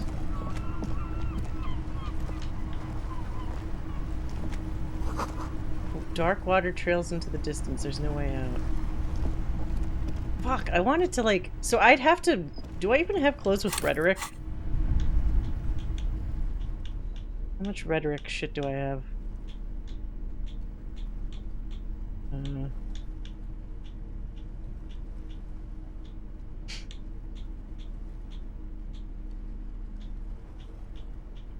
I have 1 rhetoric. I only have 1 rhetoric? That's too much. I mean, that's not enough. So it's like I could try to reload it and add that clothing item, but +1 means, what was that, 8% chance? If I was lucky, it would only boost it to like 17, and that's... There's no fucking way. There's no way I would have like a chance at save scumming that much stuff. Like, that was an entire long-ass conversation that I would have to save scum each fucking time. Oh well. If I had picked the intelligent Harry instead of the sensitive Harry at the start, I think I would have had more rhetoric, but oh well. Bullet slot, neat. Yeah, I finally got my gun. Didn't use it here, though. What is that? Dramamine. Like Dramamine? Oh, what a mess. Mr. Robinson, oh, what a mess. I broke your window, and I've come to confess. The plain red tent stands by dispassionately. Okay, look inside. You see a rolled-up sleeping bag and personal belongings. We should put her in the sleeping bag, so the rats don't get to her. Oh, gross. The lieutenant nods. Gross, what are those sounds? Imagine using a gun leads to some terrible ending. Well, depends on how you use it, right? I didn't get a oh, wait. No, because I couldn't access my inventory slot. I'm trying to think back to when that happened. Also, she just shot herself anyway. So it would have had the same outcome. She shot herself without me holding a gun. Unless I, like, shot her in the knee or something that would make her drop her gun. There she lies, cocooned in the sleeping bag, surrounded by empty cigarette packs, books, and half-read magazines. Oh, fuck. Magazines? You should look through them. Yeah, shoot her hand holding... I mean, if it gave me the option, but it didn't even pop up with an option because I have the gun. Unless I was supposed to have it... Oh, fuck. I had my flashlight on, but maybe if I had the gun in my hand, like actively equipped, would it have given me the option? That's almost making me tempted to try it, but I think the end result... More than likely, like, I don't know what the... Actually, hold on a second. Oh, fuck. I didn't want to click that. Oh, I can't equip stuff? I guess because I'm in a conversation.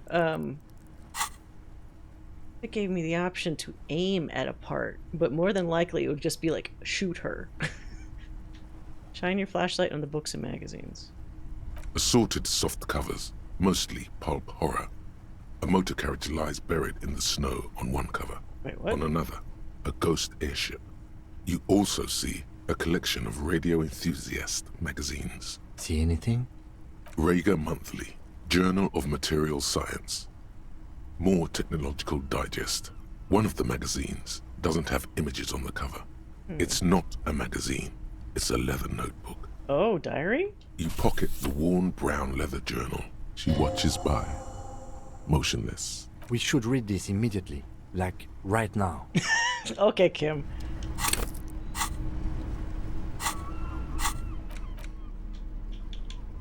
A thick journal. The cover is worn like someone used to carry it around in their back pocket. It's made of full-grain leather. The lower left corner of the back cover sports an embossed brand name, Schneller. This was important to her when it was still hers. The journal falls open. About 2/3 of its ruled pages have been filled. Okay. The large cursive of someone who writes quickly and confidently, perhaps too confidently. Many phrases and even paragraphs have been crossed out, with tiny corrections scrawled above and in the margins. It's a mix of logistical notes, diagrams, and personal reflections, all dated. Okay. We could learn a lot from this. Oh, Jesus. Yeah, anything about La Puta Madre? That name isn't mentioned as far as you can tell. What about this M? Could this be La Puta Madre? Here, March 9th and March 15th. Great. M's peon is coming to town, no doubt to investigate the lynching. But also, I feel it in my gut to finally put a bullet in my head while I'm napping in my lorry or on a smoke break. Well, I won't stick around just to twist my own neck by constantly looking over my shoulder. Then again, isn't that what I've been doing ever since I got the call? The call? Things played out just as she had feared, except you didn't shoot her. It's in you to do something like this. Kill her. What? Physically, at least. You could pull the trigger if you had to. What a coincidence. Wait, what? No. Yes, you could. You'd pull it 1, 2, 3 times? 3 times, and watch her fall. Well, excessive, isn't it? No, stop. He wouldn't do that. Ha! See? Empathy agrees with me. Read the entry from March 12th. Been holed up here for 3 days now. I'm used to being alone and all, but I don't know when I'll be able to leave, or if I'll be ratted out. They will rat me out, of course. I've made it a point to believe in the best in people, the boys, for example. But experience tells me. Wait, what? I do miss Mexican. Wait, I didn't see that. Oh, we were talking about sodas with cane sugar. Did M feel truly betrayed by me? I was feeling threatened. He'd have to know if he threatened people, they'd take measures to protect themselves. Even I know that. Economic measures first of all. Gotta make a living, right? I can still hear his voice in the receiver. Taste the plastic. Putting your mouth all over the receiver? What, taste the plastic? The entry ends abruptly. That must have been one hell of a conversation. Kind of logistics. Hard to tell exactly. It's mostly noted down in code.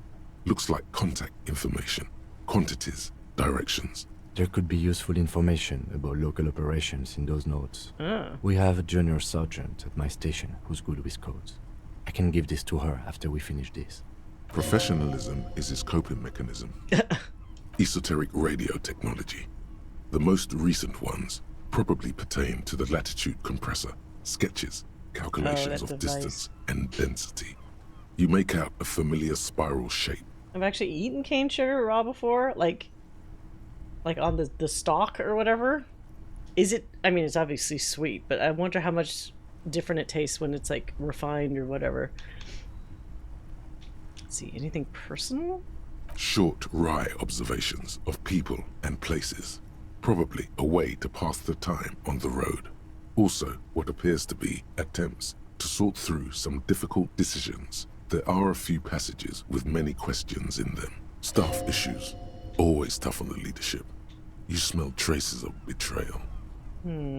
How far back do the entries go? The first entry is from August 2nd of last year. It reads simply, I know my position is precarious. All I can do is make myself as useful as I can while looking for a way out. Remember, no one is indispensable. My nose real quick.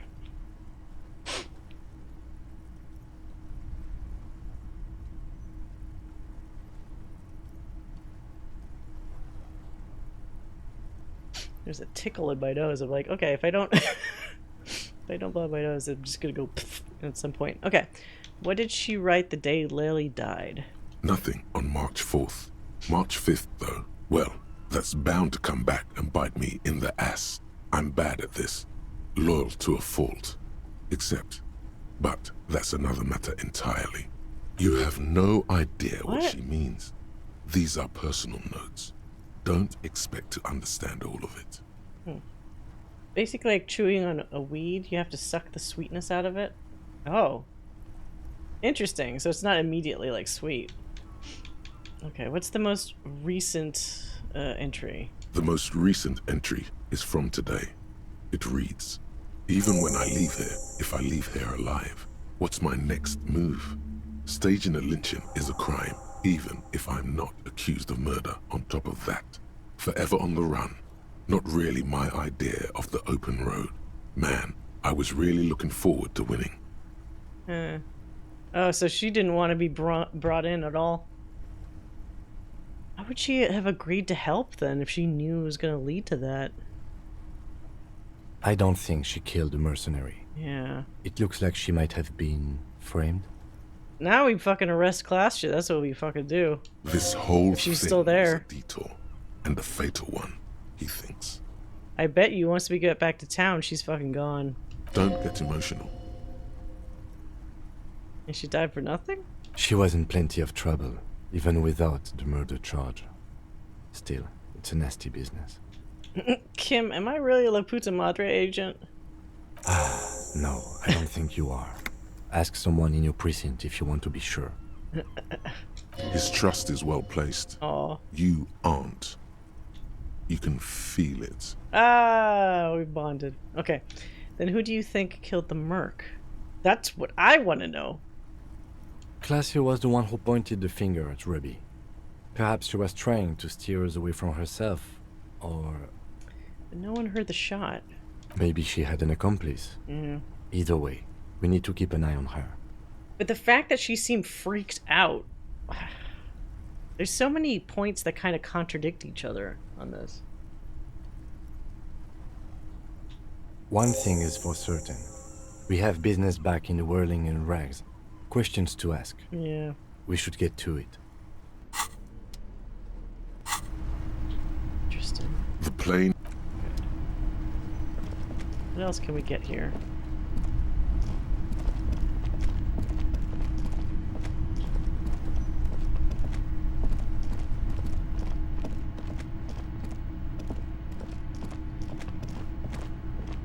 We searched everything beforehand, so there's like nothing really left.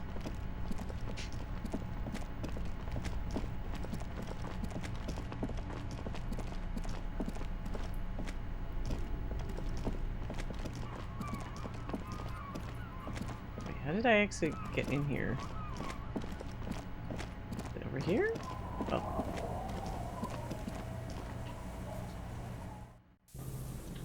That was a whole lot.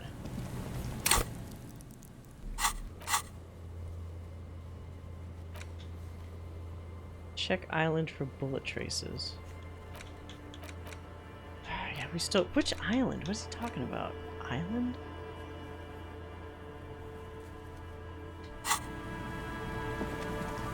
Oh, whoops. Turn off the light. Oh, whoops. Maybe I shouldn't hold a gun. That could be bad. Hold a bag.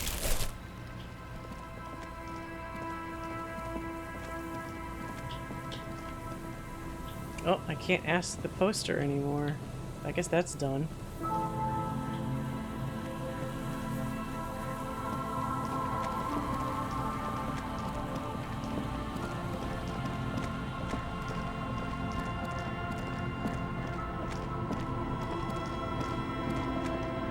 Island were they talking about?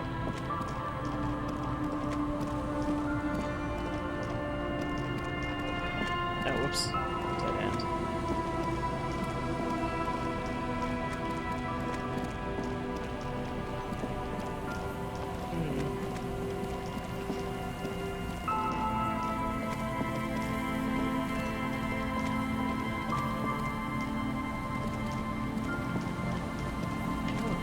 What was that? There's a thing here. Look at that. Look at to that clickable right there. What the fuck?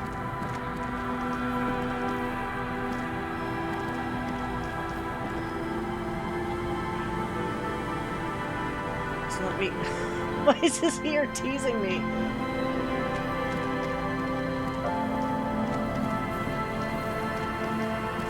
To get up there to that? What the fuck?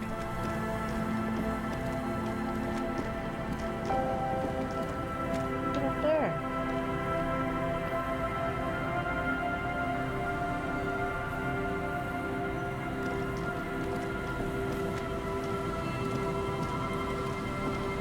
That's gonna drive me nuts. There's a little selector guy, but I can't.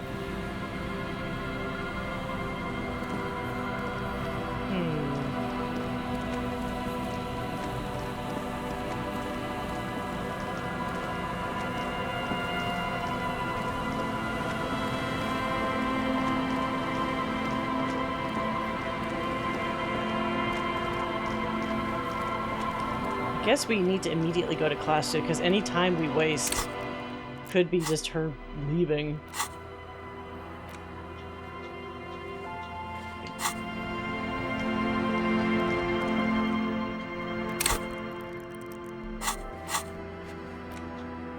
What? Can I not fast travel?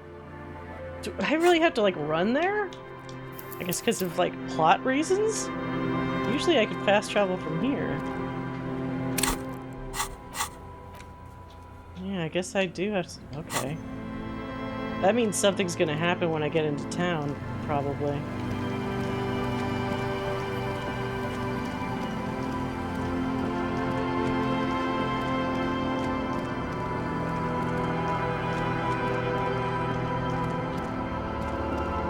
Well, Ruby's dead. No, I don't get to say that.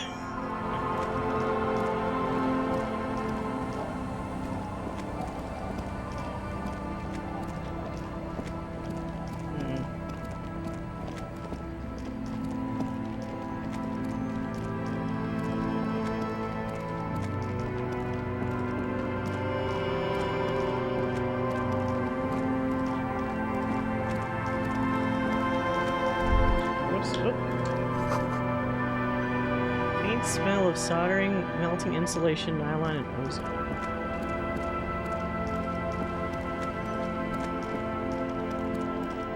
There's nothing else.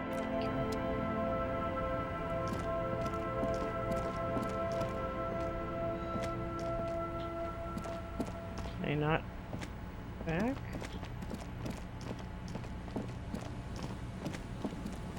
Is that not the way I went in?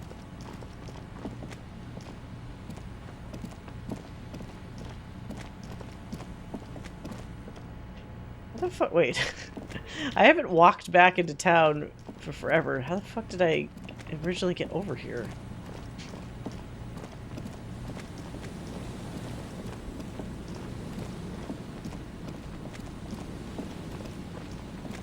I didn't come in from here, did I? God damn it. Why does the fast travel have to not work now? Remember how I came over?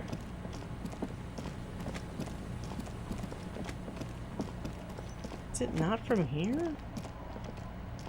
That looks like the... I have to enter it from some weird way. Do I? Do I have to click this? Walk this way. Show me how you would get there.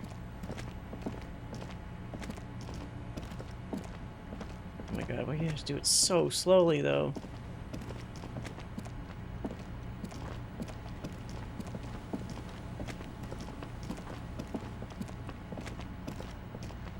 Oh, I thought this was like on a different level. This fucking isometric camera. I thought this was like higher up than the walkway. Didn't realize it was literally the same level. Uh-oh. Stop. Just up ahead. Danger. Shit. What you have isn't enough. You'll need more firepower. A ranged weapon. You try to take comfort in the weight of your pry bar. Or crowbar. Or pry bar. Call it what you will. It doesn't stand a chance against military-grade weaponry. So, my pistol. Be prepared. Your fingers reflexively reach for the Villiers 9mm pistol in your pocket. I prefer hand-to-hand combat. Then you'd better get ready. Whatever happens, I've got your back. Okay. Shit, that's why that's why I got suspicious when I couldn't fast travel. Games only remove fast travel when they want to surprise you with something. Ironically ruining the surprise. Let's go one boombox, one pistol. Holding the gun feels natural and satisfying. It's like an extension of your arm, the polished wooden handle almost fusing into your palm. It reminds you of the day you first held it. with fear and respect, hoping you don't have to use it in vain. The sun was out in Jamrock. It was so long ago. At last, the fastest hand in Revachol reunited with the slickest tool in the north. You're gonna be the envy of the town, baby. If I don't fucking die, now I'm more nervous. This is getting all gun happy. The low rumble of a bass beat, your heart repeats it. Wait, this guy's gone. Uh-oh. Can I take his shit?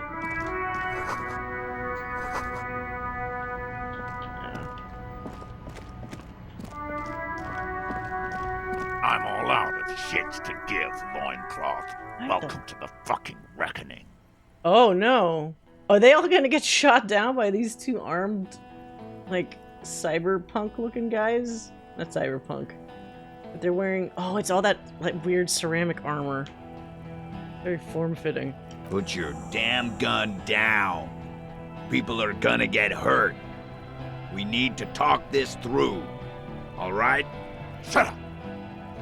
Talk yourself out of this, loincloth shit fuck. What? Loincloth shit fuck. This is the scab leader. His chest rises and falls under the ceramic breastplate. His fingers reach for the butt of his side arm. This is the dude that was just screaming in front of the gate like forever ago, but now he's in like armor? There's something very wrong with him. It's dangerous. Shh. Oh. Shut the fuck up. This is a misunderstanding. Nothing irreversible has happened yet. You can just return to your unit and forget all about this. She needs to shut the fuck up. She loves sticking herself in a lot of conversations. This is probably gonna get her ass killed. The Kipt is merciful, willing to spare us if we just forget about our murdered and humiliated commander. Oh. I think we should just kill everyone, Corty. Fuck, I think I am gonna have to kill. I have 2 bullets. I have literally 2 bullets. 2 bullets for 2 wackos. You are all drunk. Come to your senses. You won't gun down 7 people in the middle of the street. This isn't a frontier town or a jungle outpost. You shouldn't be assuming that. She sounds very sure of herself. First person to die. Easy, Lizzie. Let me handle it. I know guys like this. I'm sure we can come to a peaceful agreement. Ain't that right, fellas?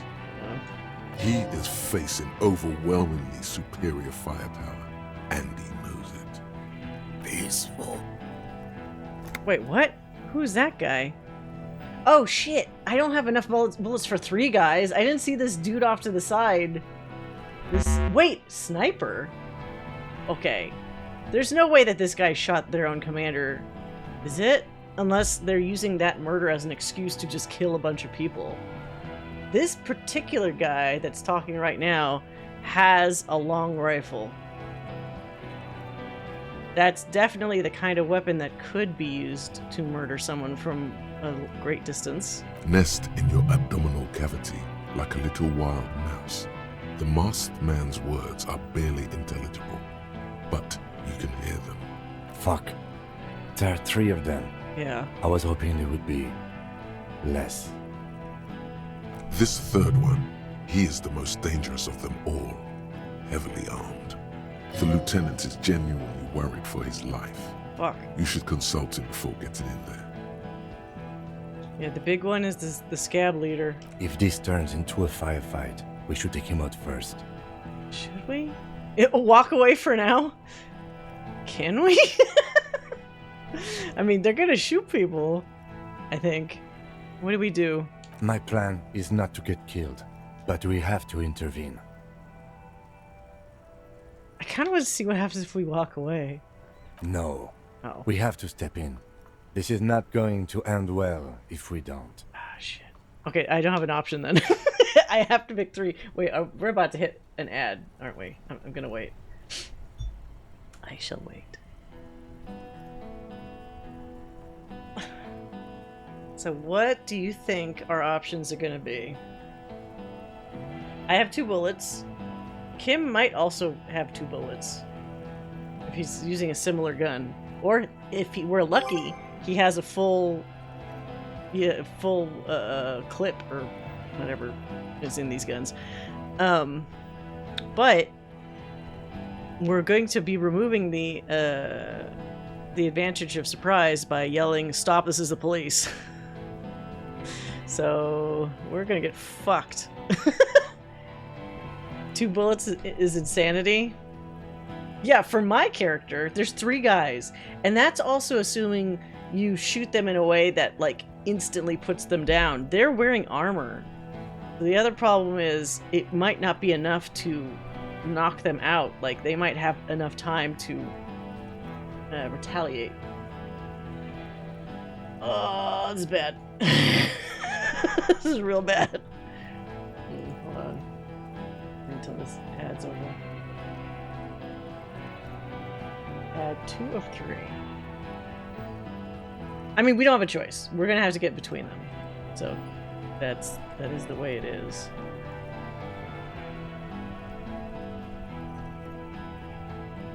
Maybe the gun should not be considered in the equation. Well, I could have said I want to do it hand to hand, or if I didn't have the gun, I just wouldn't be able to use that as an option.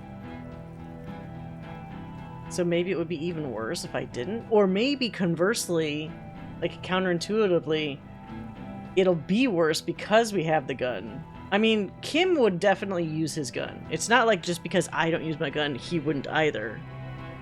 He's an independent being. Oh wait, the ads are over. Alright, let's see what happens. Is he running with a boombox? Get lost, comedian. You cops had your chance. Now it's fucking time for some justice. Uh-oh. He licks his lips, waving his gun at the crowd. Losing his balance for a moment, he staggers backwards. What? Is he drunk? I think he's calmed down a bit. No, he didn't. He's about to open fire. He does seem like the type to do that. He's calming down. I can talk to him. He is. He's about to snap. Which one? Who's right? He is. I was wrong. Fuck. Pig, fuck! The voice from beneath the helmet interrupts your thoughts. You only make out the last word. I can see you're drunk. One wrong movement, I'm taking you out. Easy. No one needs to die here today. Oh, people are gonna die today. We're not leaving it like this. These tribals hung him up for everyone to see. No one is going to kill anyone. Shut up, lady. Let's just put the guns down and talk like civilized human beings. You're the first they're gonna aim at. Oh shit. Gurgle, the killer loads his long rifle. Long rifle, by the way. The leader gives a small nod to the helmeted man. Suddenly, the grip of your sidearm feels comforting and warm in your hand. Feels like it's saying, do it. Fuck. Oh, this could also be a trap where they're not actually gonna shoot, but they're gonna wait for us to shoot, and then that gives them the excuse to kill everybody. Because that's the other thing, right? They are armored. They might be willing to bet that they won't die from inciting like us to shoot first, because then that gives them carte blanche to like just fucking blow everybody away. Shoot him in the mouth. Shoot him before he shoots you. Yes, yes. Just shoot him. I'm barely keeping you together. Oh shit. No time to talk. He will only rattle you. Just kicked in the trash can. Oh, fuck. Hold on a second. Ow. I always put the trash can too close to my desk. So I don't kick myself again. Okay. I was laughing because the composure's like, just fucking shoot him. Peace. Oh no. Always peace. It has worked thus far. Start with the first idea you have, then move down from that. Please. Listen, they didn't do it. The problem is if I say they didn't do it and I don't have a clear answer of who did, they're still fucked. You're all drunk. Look at yourselves. Not a good idea. The Wild Pines rep does not approve of this. Don't think they care. 8%, 28%. Wait, even the gun is low? Oh, fuck. I have a better chance at trying to talk about the Hanged Man. 17%? Okay, never mind what I said. We're totally fucked. If I shoot, that's gonna mean they're just gonna open fire on everybody. Or at least that's what I'm assuming. Let's try. This is the highest percentage I have. Talk about the hanged man. Of course. Nothing bad will happen. Talk about his dead friend. He seems stable enough to take Oh no, I picked the wrong one. He doesn't seem stable. Okay, this is not. Go back. In retrospect, just because it was a higher percentage doesn't mean that I should have asked about his dead friend. Okay. Oh, right. Get my gun out. Shit. Wait, where's the gun? Oh, I already have it. Oh. I'm all out. Okay. Put your... Shut up. There's something. Shh. This is a... Did this. He is peace. Nest. Fuck. The lieutenant is genuinely worried. Dab leader. My plan is not to get killed. Right. Get lost. I think no, he didn't. He's about to open fire. Yeah, he's gonna snap. Oh, yes, he is. He's about to snap and shoot someone right now. Pig fuck! What did I say? No one needs to die? Oh, people are gonna die today. Okay, yeah. No one is... With the leader. Shoot him right. in the... Yes, yet peace. Always peace. It has worked thus far. Yeah. Start with the Don't first want to do idea you suggestion. have, then move down from that. Please. Where's Clasia? She can explain this? Who the fuck is that? Glacia, the woman upstairs. Where is she? Oh god. She left! Fuck! Damn it! I fucking knew she was gonna leave. The problem is, we're screwed either way, honestly. Because either she leaves because we didn't arrest her, or we arrest her and she's already gone. So she's not gonna come here, obviously, in time to explain herself anyway. So no matter what, she wasn't really gonna help us. Unarmed, hunched, but keeping it together. What do you mean she left? She left! Her room's cleaned out! Right before these assholes showed up! That's weird. Specifically before they showed up? We should have arrested her. God damn it. Still wouldn't help us right now, though. You can feel how upset he is with himself. Just for a second. Then the fear takes over and he's back in the moment. Hey, Bushman! Your little cunt isn't gonna help you out of this one! She's gone. Forget about it now. Concentrate on this. These are still bad. They didn't do it! Yeah? Who did that? Oh, fuck. I mean, if we say it's Ruby, she's dead. So...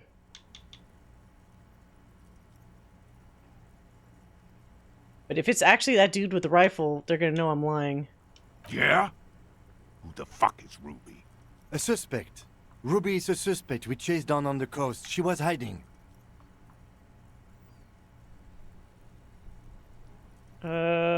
She killed herself, but I know she did it. These are all bad. She killed herself, but I know she did it. She was wrapped up in some really dangerous La Puta Madre stuff. She was jealous of Lely. She wanted Clasia for herself. This is some sordid stuff. I mean, maybe if we mention La Puta Madre, it could be a thing. If these guys know who the fuck that is. You think I'm fucking stupid, cop? What if I just shot one of your pals here, right now? Huh? Hey, Sagama. Bad movie night's gonna be Super Mario Brothers movie and Dragon Ball Evolution. Oh, God. How about the kid? Go ahead.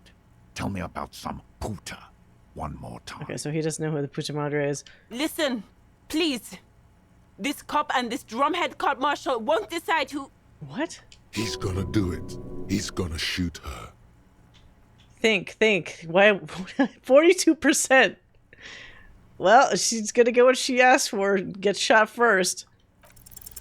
The Hardy Boys confessed to hanging him. All together. Titus said we took him out back and hanged him. Oh. He said it loud. In a public place. He was shot. He wasn't hanged. You're lying. DePaul heard it. You heard wrong. She and these men have been helping us find the shooter. Yeah. The hanging was only a cover-up. Listen, oh, fuck me. When they confessed, they were lying. The gardener isn't even... yeah. Fucking... Oh, shit! Uh-oh. Who the fuck did he shoot? The shot rings in your ears. A low, tinny ring. Then the Hardy Boys yell something. The young woman stands and looks behind her. Oh. The shot has flown over her head. Okay. Crashing a small pane of the glass window behind her. So a warning shot? I missed. I know what I heard, Corty. They said they killed him. They said it was a good way to end a Sunday night. Fuck, I still have the... Damn it. I still have these terrible chances.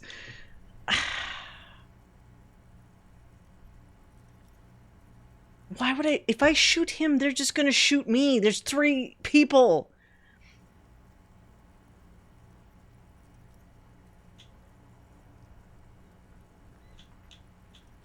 Yes. So what? Oh, God. Your judgment's impaired. You'll regret this. Why did I say this? Nothing. It's okay. How about your judgment? Just think. Be angry when you're sober? Nah. I'm clear as day. Fucking government-ordained super soldier. Enough already! What is this? We didn't come here to fucking chat! Interrupt me again and I will execute you on the spot, Lance Corporal. Fuck. Wait, this went up. How about the Wild Pines does not approve of this? You think I care what that company cunt thinks? Wild Pines is not going to forgive you massacring a bunch of innocent people. The man stares at you with bloodshot eyes, a bull ready to charge. He's not listening, but looking for an opening. What if I call her now? She's gone, you stupid fuck. Wait, really? Sailed off 5 minutes ago. She doesn't give a shit about you, Silos. You're alone. Oh no. So both women just bolted? Stay cool! Don't do anything stupid! The company bitch is gone. Laylee's cunt is gone. Laylee's gone. Fuck are we still doing in this shithole? He looks around, tired, suddenly sad even. Guys, I just get in the way. I don't even have a gun. Dude, shut up. Hold your ground. Oh, yeah. I'll shoot you myself. We're doing this together. Getting shot together. Why are they even standing here then? Maybe they should run away. They're afraid. All of them. Trembling reeds in the wind. They'll run, scatter soon. One by one. No, the rest will stay. They will hold their ground, even if it means dying here with you. Fuck.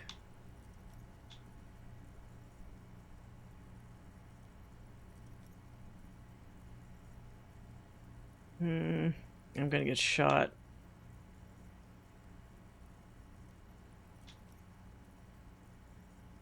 These are exactly the same chance.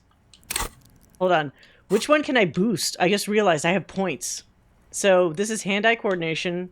This is suggestion. Which one can I make higher?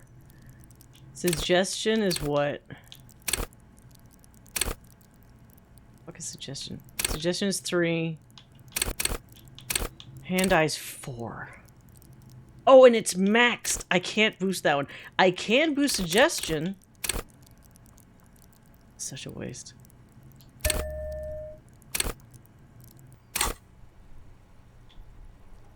I have even chances. Fucking it. Cross my fingers. Then ask about him first. You don't want personal facts about his dead friend coming out of your mouth. He has to start it. I knew you weren't a goddamn scab leader. Yeah, I don't fucking act so well. Laylee had a hard-on for making faces for you natives. Fucking food aid shit. That shit is done now. Trigger time. Who are you? Sergeant Major Raoul Cortiner, reporting in to burn this fucking mud hut to the ground. As he moves, the interlocking pieces of his armor click softly. Oh no, did I take the fucking armor off of me? Is this the one time, because I was changing my clothes earlier, that I don't have the fucking armor on? I had that stupid ceramic armor on me the entire time, like the chest piece. Oh boy. For killing, maiming, and humiliating our commanding officer, you're all sentenced to death by lead.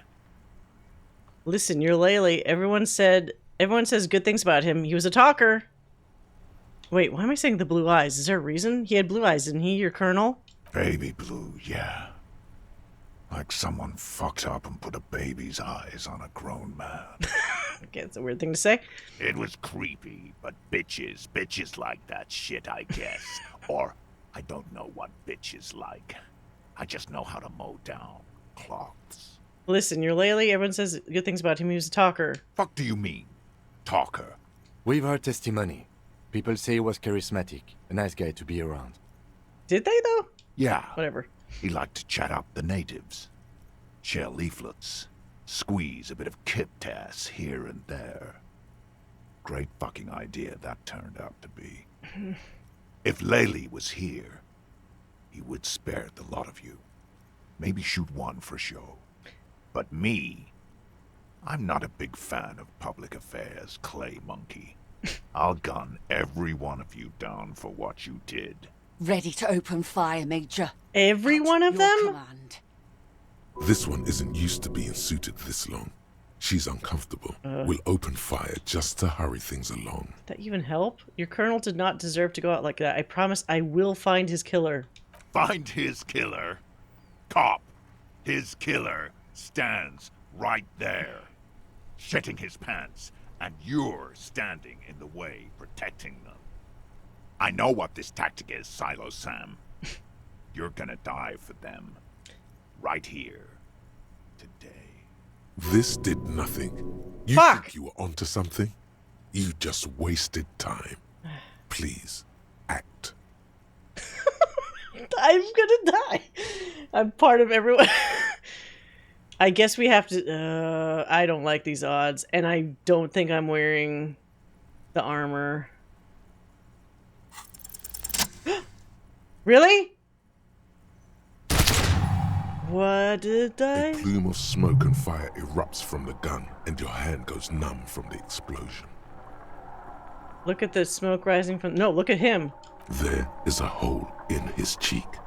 Blood gushes out as he stumbles backward, eyes filled with rage and disbelief, gurgling, muttering something unintelligible. Did that actually kill him? I mean, I shot him basically where there was no armor. To your right, the killer raises his rifle and takes aim at you. Help! His moves are steady, but the long barrel of the rifle sways slowly. Fuck. Where's, From the corner of your eye, you see the lieutenant raise his pistol. You stare down the barrel of the gun. You see Rude's mask behind it, his eyes in the slit of the helmet, like a camera lens, focusing on you. 0.4 seconds remain. There are 6 little black dots in the tip of the barrel, like a honeycomb. This is a knock cannon. It shoots 6 rounds in one pull of the trigger. Oh, we're fucked. Is there anything we could use to protect this frail body? That gun will tear us to pieces. I guess I'm not wearing my fucking armor. I really need to just switch it to armor. I don't think I'm wearing it. A low shot rings. You feel a tapping like rain on your chest plate.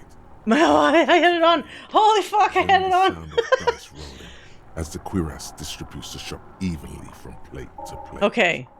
You got hit. The armor took most of it, but still your ribcage burns. Fuck! Feels like blood is slowly seeping into your lungs. God, please. The lieutenant says quietly without trembling. He aims face pale. 2 shots ring at once. One from the lieutenant's pistol, and the other from DePaul's. It's aimed at the lieutenant, but it misses. Oh. You hear a scream behind me? Who screamed? Glenn, dying in a puddle of blood behind you. His mangled torso has 2 gunshot wounds. Blood gushes out of them like red geysers. Oh God, watch out. You see 2 crazy He didn't die? Stare at you through all the smoke and the panic. With blood gushing. Oh, fuck me. The man raises his pistol at you. I'm not gonna evade the shot. The trigger. The look of vengeance, framed in blood, lips shaking. This is the last thing he'll do on Earth. But he will do it. He is your end. Here it comes. Death. I'll try to evade. Fuck. 3%, no way. Oh boy. What are you supposed to do? You can't. There is no time. Something inside your pelvis explodes. Jesus. Your entire lower body is on fire and your legs can't support you. You fall down like a rag doll. What do I see? Nothing. Oh. A persisting darkness. Dancing lights of pain. Distant shadows cast by them. Like a hellish play. Is that Kim? You're bleeding out. Oh shit, so he's okay. No one wants to do anything with me. No one wants to party with me.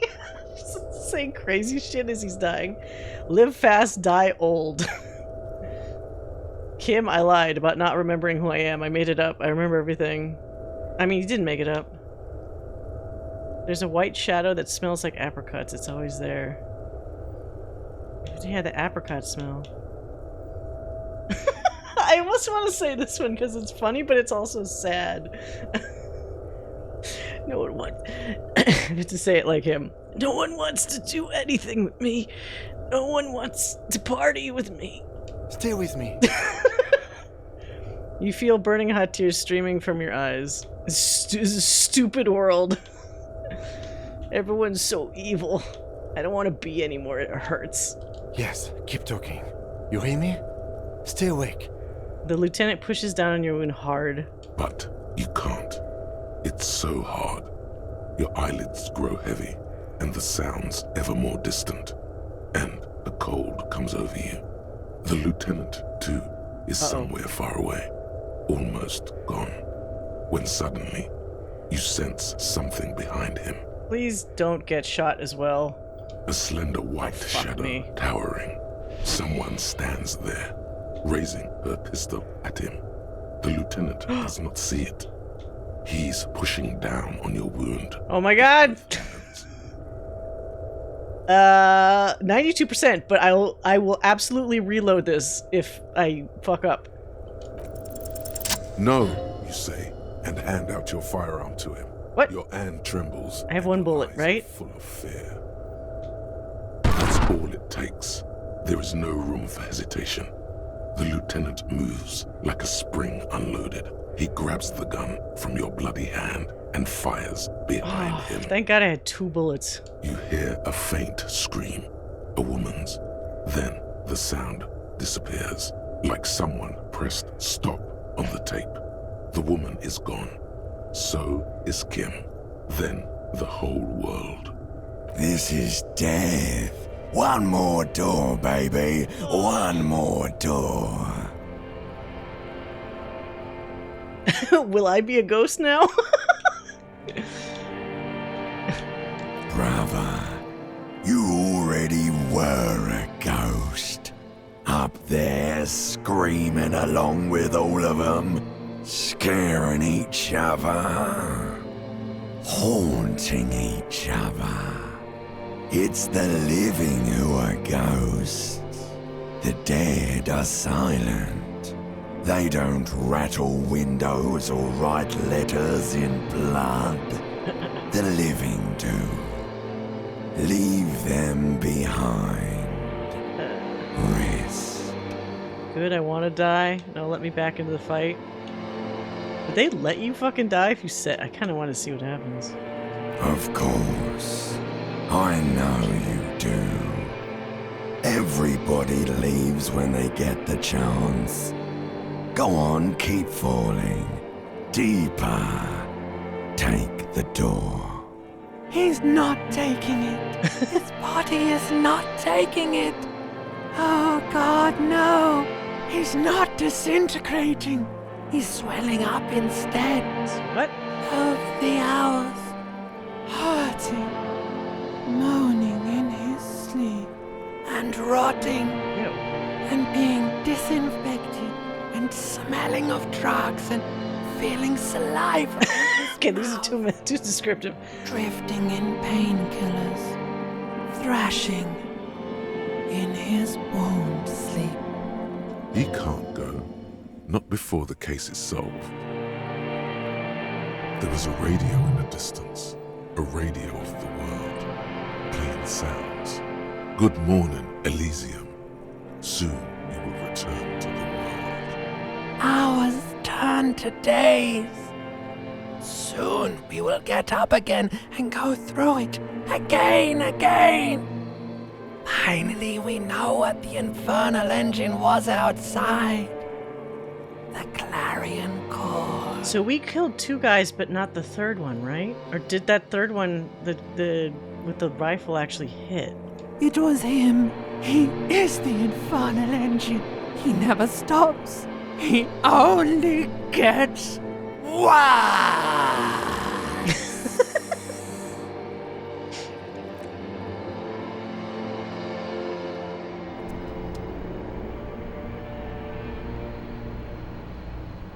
So now what? You see the lieutenant's familiar shape in the orange jacket. Wait, what? It turns double, then triple, from the pain. It's nothing. You're alive. That's what matters. I guess they didn't have the assets to have you in like a hospital bed or something. Sunrise, Parabellum. He's in the middle of a freshly cleaned room with the fan above his head like a halo. His face is covered in bruises. The room is clean. Mr. Gart cleaned it. It took him an entire day.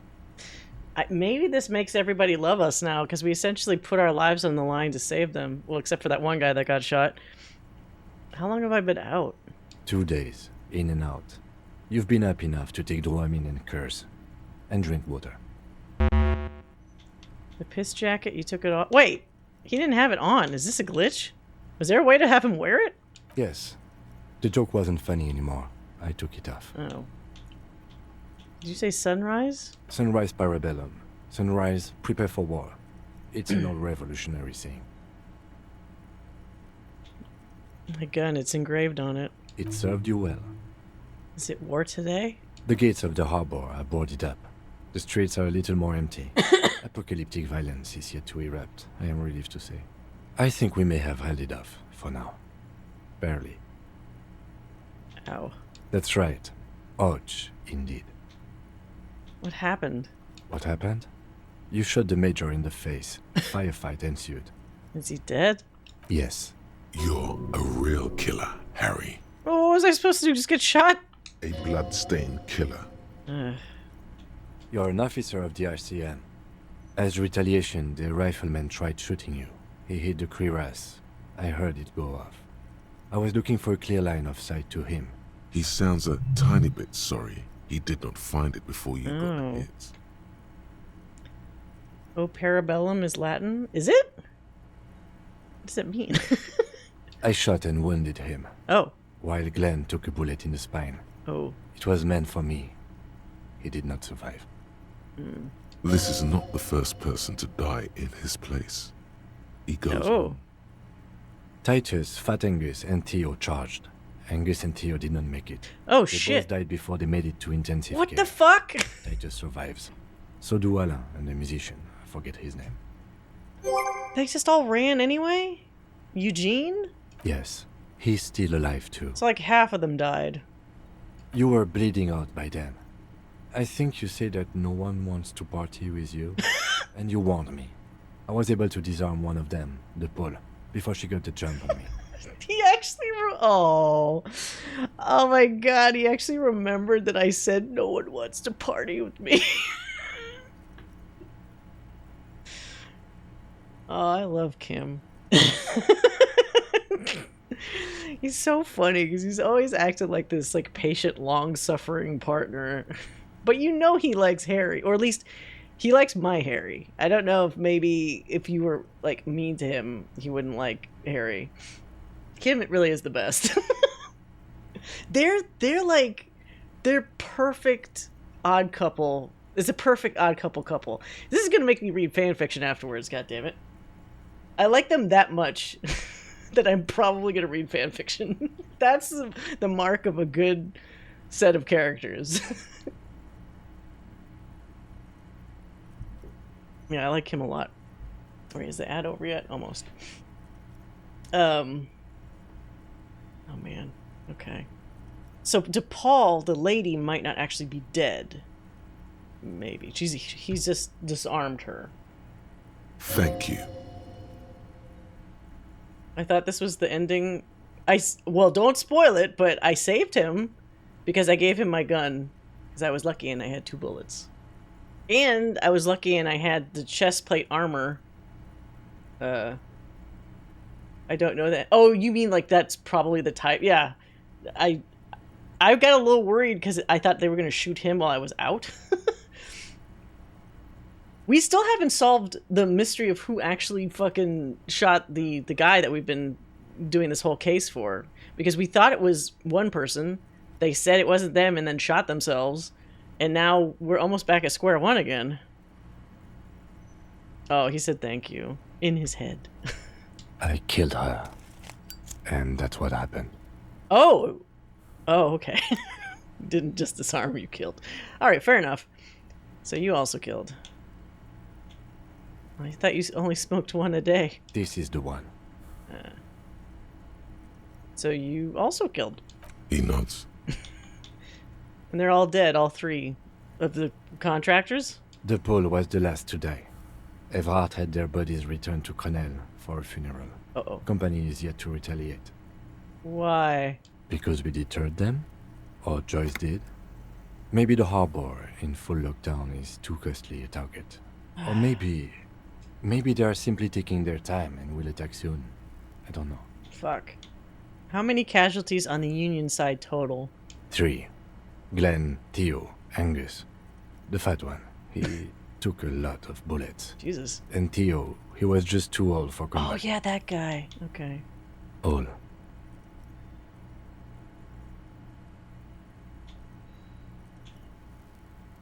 No, it's not that bad, all things considered.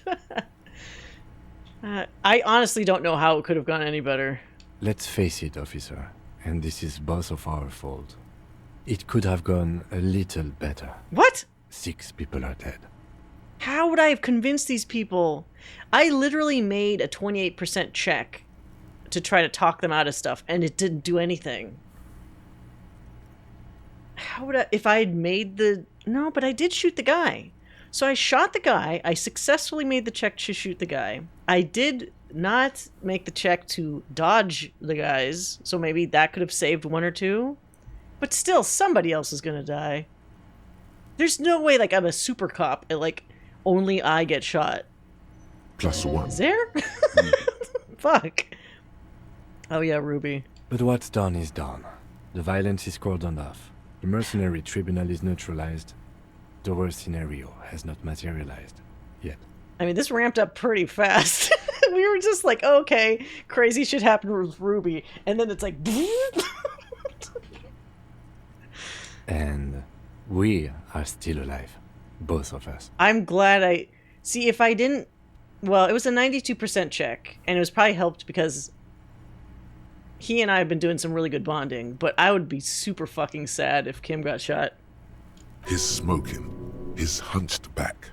You have it worse, but he took a real beating. That cigarette has medicinal purposes. Oh, does it?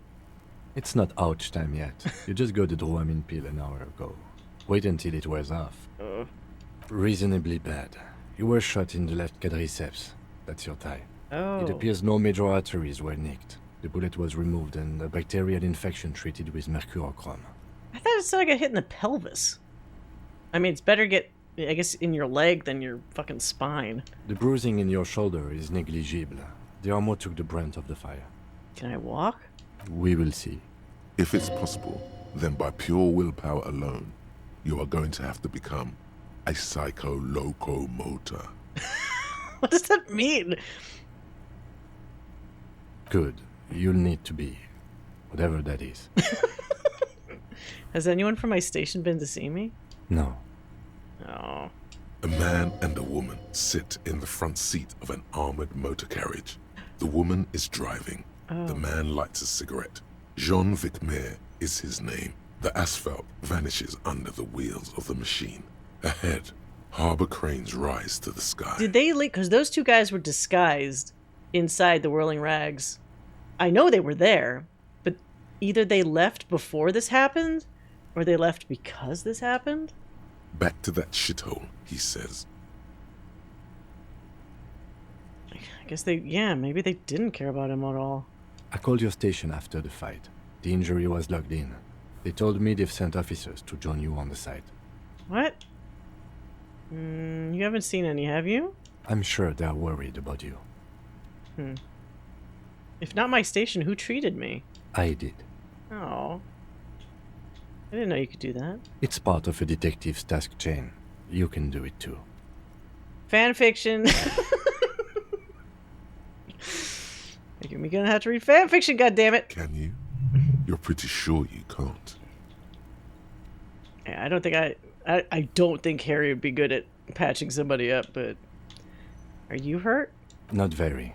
I have a concussion from that woman beating me with the butt of her gun. Jesus. I tried to not move too much. Things would be worse if you didn't warn me. Thank you. I did not see her coming. Stupid of me. Oh. Okay. You can do it, Harry. Get the fuck up.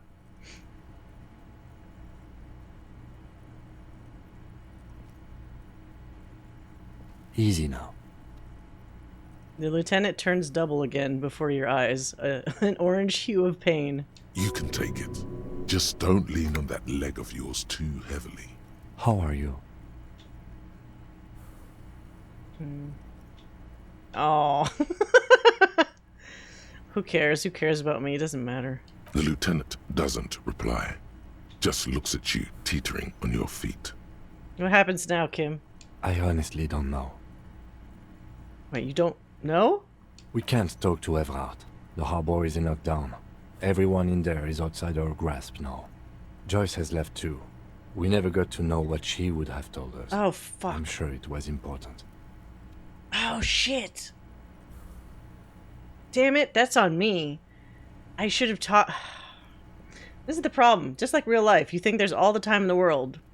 I should have talked to her before I went to look for Ruby. The Wild Pines representative. Yes, Joyce Messier. On the boat, you know? She could have helped us. It's clear the mercenaries were working for... Oh my god, this is going to make me redo it. If she had used her power, maybe either we wouldn't have to... I mean, the situation probably still would have played out poorly, but maybe not all three of them would have been there, or maybe they'd have different, like, rules or something? That makes me wonder. Was she at the fishing village? I almost want to, like, save after this and just see if she's there. It's a little late to elicit her support now. Ruby's gone, and Class here too. We really should have arrested her, you know? You checked? Guard confirmed she left 20 minutes prior to the tribunal showing up. Okay, so who did it then, Kim? Who killed the hanged guy? I don't know. I think the dangerous theory you presented on Classia, or whatever her name is, was wrong. We have not found a motive or a weapon for her. Honestly, I think our investigation has not produced a single credible suspect. Huh. This is because I'm La Puta Madre's Pione, isn't it? The fucking Maybells, Kim, the flowers. There's still a 28% possibility the shot came from a distance. There are all these old bunkers and weapon caches, Revolutionary era. The miracle hasn't happened yet. It's not over yet. He does not know what to reply. Looks out of the window, then back at you. It's morning outside. You think. There's still a 28% chance it came from a distance. We should go upstairs, rethink the ballistics in situ. I agree with this. What else? See? There's that. You can do ballistics. The Maybells? What? This one, remember? Every piece of garbage in the city is not connected to the case. You don't have to keep everything. Am I La Puta Madre's peone? Don't be narcissistic. Half the cops in Revachol West are his peonies. No. Even if you are, it is not a decisive factor in this case. The bunkers?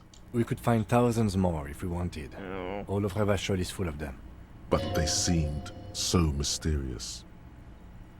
I can't believe they're fucking useless. No need to be melodramatic. Ugh. You know what I think about solving crimes? He arches his brow. The ceiling fan patiently spins overhead. I have to actually have a solution.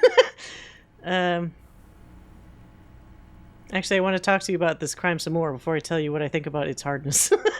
I'm listening. Oh, well, it's everything. I'm ready to hear what you think about solving crimes now. Solving crimes is almost impossible. It can feel that way sometimes, yes. That concussion must be making him dizzy. You're not ready to give up, are you?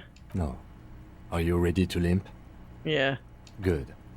Where do you want to limp to? A gust of wind blows in from the bay. The duraluminum box around you vibrates imperceptibly. A familiar cold, a red thread on the roof upstairs. You should check the room upstairs. Plucked like a string by the gust. Let's just aimlessly wander until a clue presents itself. I mean, that's me most of the time. We should check the room first. Why not?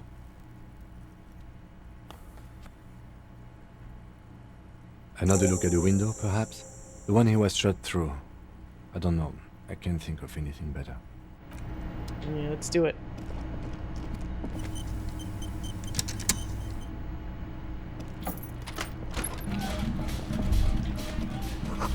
Oh. Maybe if you don't run, it'll be okay. Do I have to walk? Oh, he's kind of limping a little bit.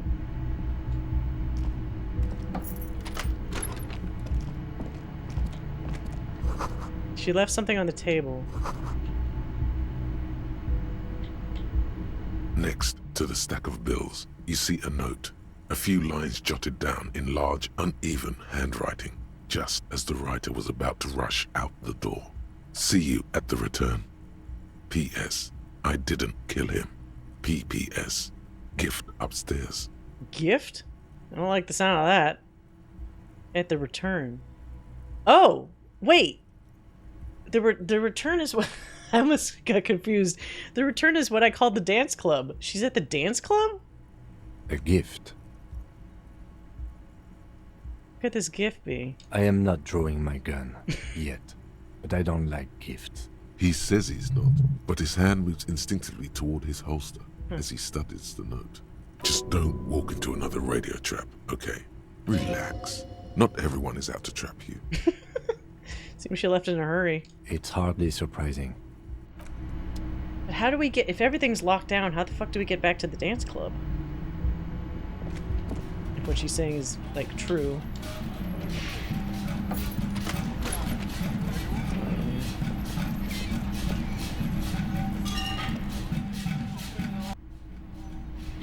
Uh-oh. Oh, wait, what? She has a string attached. What is this shit? A red thread made of nylon. It leads out the room and onto the roof. Is she trying to give us a hint? Make it on the roof. What the fuck? The thread's tied to the antenna. That's supposed to be a clue about the direction? Am I not? Oh, we have to talk to him. Yes? No. We figure out the angle of approach.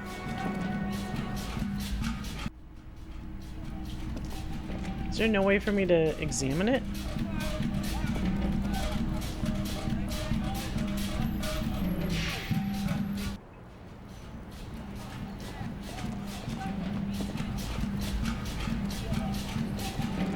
What? It has like no interactive thing. Okay. Am I not supposed to? You see the same two neon-lit shapes, a man and a woman, only now a red thread bisects the room, pointing from the antenna outside to the cupboard on the wall.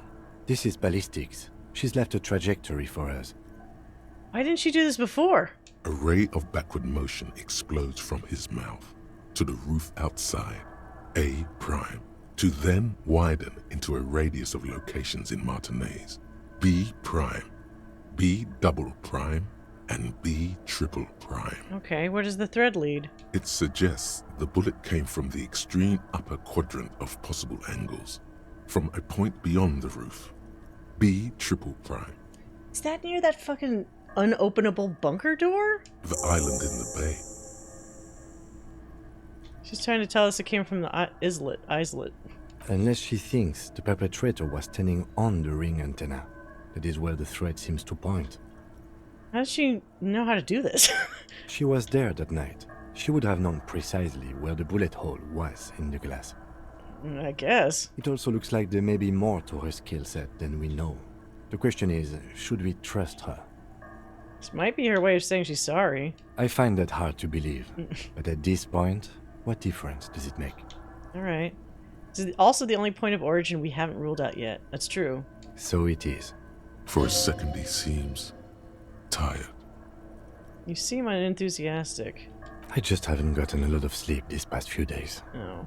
He doesn't really believe this will yield anything. Maybe we need to go to the island?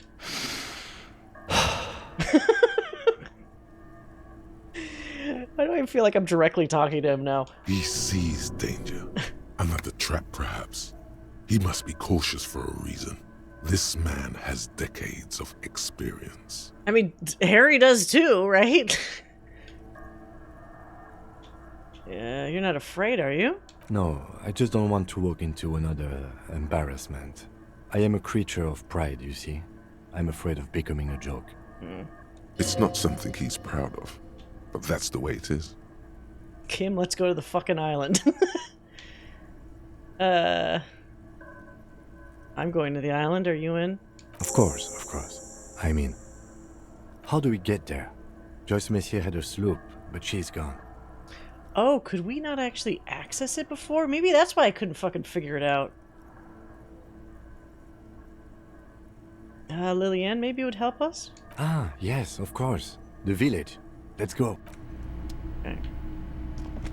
Have I just never been to the island? I never thought about needing to get access to like a place I couldn't just walk to. Fuck, I might have missed out on a whole bunch of shit.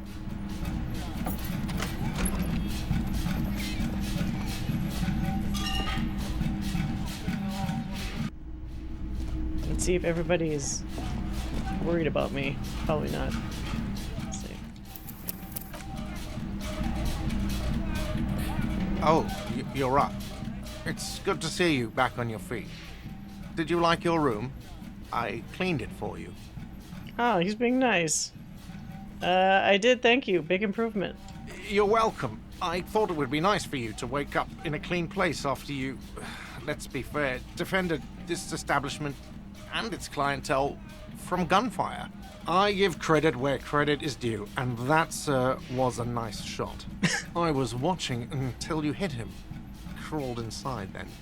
Bullets started flying. Anyway. He really wants you to realize that he was also on the balcony looking by, in the danger zone, so to say. I wish you a quick recovery. Also, you and your partner are staying here free now. Oh. This establishment supports cops. The stay is free, but the drinks are not. Just felt I Let's needed not to repeat what happened before, is what he's saying. Where did everyone go? Oh, you know, people don't tend to stick around after shootouts. Turns out they're not good for business. Oh, the cryptozoologists, are they still in town? Ah, them. Nice people, but no. Lena said they were going back to Jamrock. I saw them pass by outside. Okay. This was before the fight started. I'm glad she got out of here before all that. Bullets flying and stuff. People inside were quite terrified, you know. I had to take action and step outside too. Uh-huh. Okay, I guess that's for the best. Yes, you know, and I went outside and took care of it. Everybody calmed down.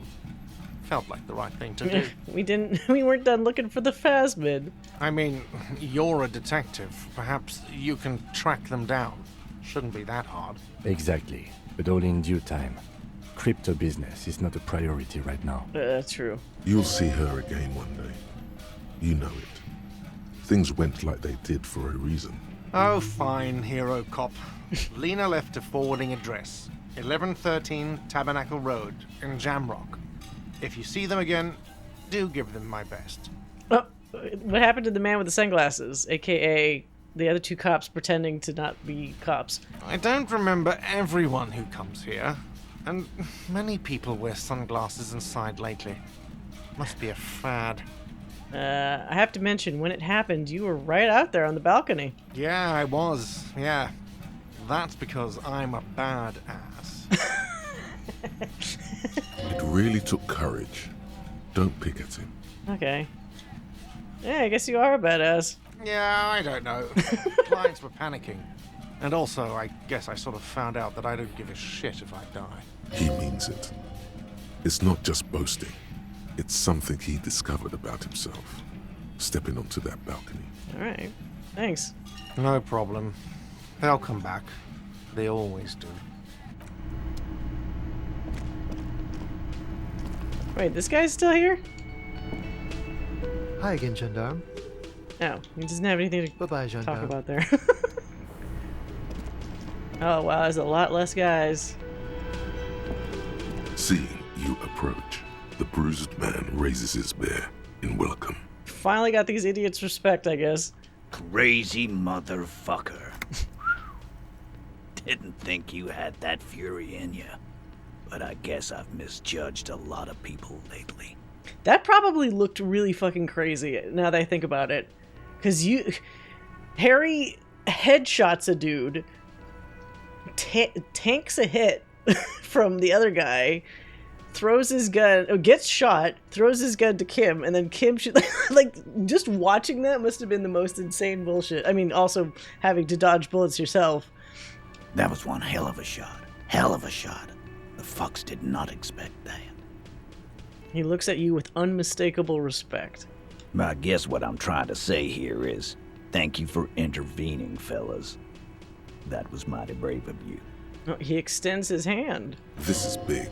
It's as big of a thank you as Titus Hardy can muster under any circumstances.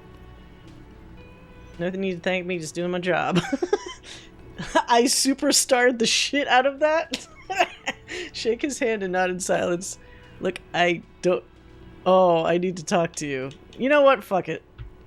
Dick Mullen on steroids. Glenn would have liked you had he gotten to... Never mind. There's a lump in his throat when he thinks of Glenn, lying on the plaza mosaic, bleeding. I am sorry about the people you lost. Theo was old. I think he'd be pretty happy with the way he went. Never could imagine him withering away on a sickbed. But Angus... he was just a stupid kid. Didn't realize the mess he'd gotten into. Trusted me. Still, the balls on that kid. Went down fighting for someone else's shit like a fat, angry bear. How was he fighting? He just got shot while he was standing there. Here Well, it whatever. comes. The last one is the worst one. He only deals with it by drinking copious amounts of 8% beer. An honest tactic. And effective. And Glenn was my friend. Best I've ever had. I love that crazy homo like my own brother. We're all fucked without him. But what do you do? I don't remember This which one was job is Glenn. shit. What about that Shanky fella? Dennis, you saw him run. He's a mean little shit and I never trusted him. He'd better run real fast now. Oh. Real fast. Oh. Titus makes no attempt to hide his disgust. Grief-stricken anger boils in him. We were born in this world to die. It seems to me there's redemption in that. At least it ends one day. That's no. I'm not saying they're good people because they're kind of annoying, but okay, let's talk about some other stuff. Sure, Capo. Puppies and daisies, shoot. So what's gonna happen to Hardy Boys now? First, we're gonna find Dennis. We really hung up on the Dennis thing. I'm going to find Dennis. I'm going to find him, and then I'm going to kill him. I mean, whatever. The lieutenant shakes his head, but doesn't say anything. Go ahead then. Maybe they'll only break his legs. Yeah. We're hunting that rat down. Let it be known what happens to cowards. And then... I mean, I guess they have to put their energy somewhere else so they just don't think about everything that happened. I guess I'll take a closer look at our union members. There's bound to be some ambitious fellows there who'd love nothing more than advancing social democracy by busting some heads. Might even ask Tibbs if he's tired of replacing windows and maybe wants to have some fun with his brother. Anyway, don't you worry. As long as Titus Hardy's standing, there will be Hardy Boys. You know what happened to Claudia? Don't know. Don't care. I'll be glad if I never see that fucking woman again. Even after all that hell, he's still bitter about her? Titus, after all we've been through, level with me. You really liked her, didn't you? Nope. Alright. He nods and takes another sip of whiskey. Okay, any idea what I should do now? Judging by the sight of you, I'd suggest crawling into bed with a bottle of whiskey in one hand and a big tit in the other. How does that help you heal? Yeah. Go pay Monica a visit in Janro. She's got a knack for making men forget about their worries. Biggest bird of milkers in all Rebacho. Hell, you both look like you could use some feminine company right now. Thank you for your advice, Eugene, and you too, Alain. I do always appreciate a good use of the expression milkers.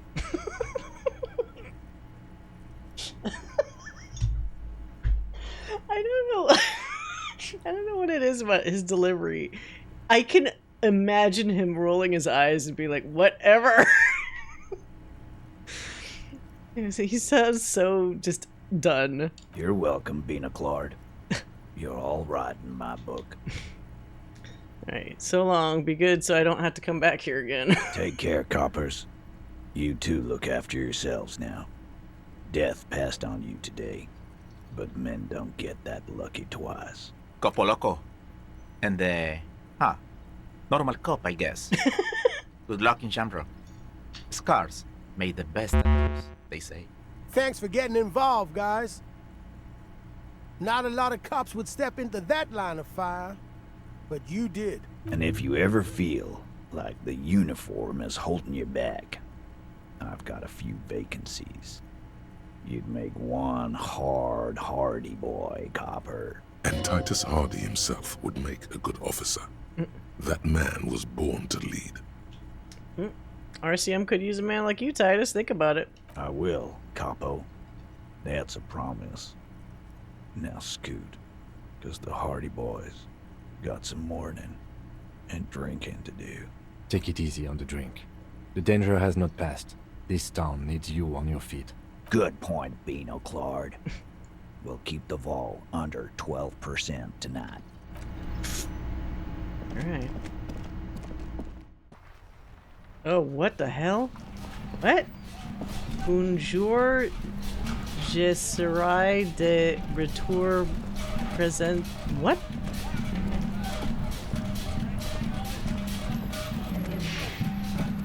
The graffito has been painted over the traces of the fight that took place here. It smells of blood and heavy fuel oil. Oh, that lady must have painted it? One day I will return to your side. What? This was Cindy the Scar. Looks like she finally found the words for her masterpiece.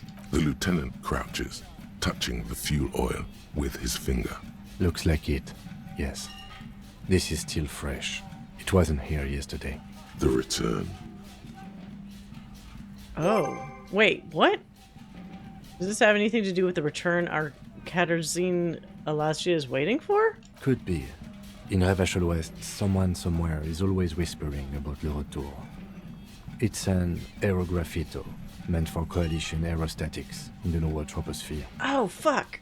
So maybe the return when she wrote it was not the dance club, unfortunately. It was just a coincidence that I also called the dance club the return. In retrospect, I remember when I picked that name, they were saying that was used in a lot of places, so fuck, I should have picked one that was more obviously, like, different, in case this was referring to that somehow. The return to her side. And blood. Some of it is even yours. Heavy fuel oil. Isn't that flammable? Wait, what? What are you trying to imply? You could buy some smokes, light up a ciggy and throw it in there. You know, just to see what happens. Wait, really? See if it's flammable. It's better that way. Burn Safe. all of it? Where do I buy smokes at?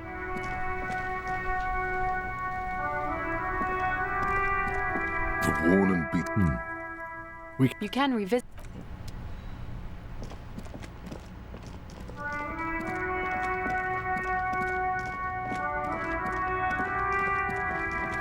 Oh, a bunch of these guys are gone? Oh shit.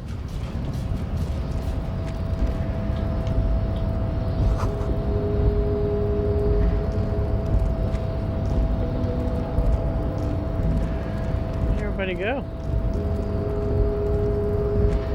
The boyadero stares at you with respect, then gestures towards the trickles of blood adorning your clothes. Danger comes to the boyadero lifestyle, huh? There are types of danger. The one I'm usually concerned with is lung cancer or getting mauled by wildlife. Not bullets. It calls back to an older era where this was commonplace, though. You have a true boyadero heart. Alright, so where is everyone? Hiding, gathering themselves. The harbor's in full lockdown, friend. No getting in or out. Fuck. For the time being. So how do I get to that island? What's gonna happen next? Time will tell. I'll tell Everard you dropped by. I'm sure he'll be glad. What will you be doing now? I'll be okay here, doing lookout. Quite the sight, aren't they?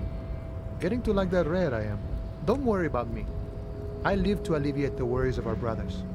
See if any insane killers turn up. Then I'll run. And live. Try not to get shot, huh? I'm sure I'll be luckier than you, friend.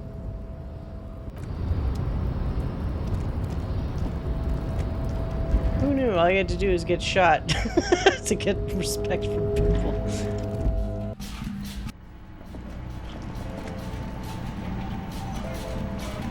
A small cabinet on the wall is filled with various medicine bottles, nasal sprays, and blister packs. They all bear the... Wait, how do I get cigarettes? Cigarettes? A colourful... Again, I'm obliged to inform you that both alcohol and cigarettes damage your health. Work for 50 cents? Oh! Wait, what is that weird vodka? Give me the cigarettes. Here you go, mister. I'm gonna burn that shit. Just because I can.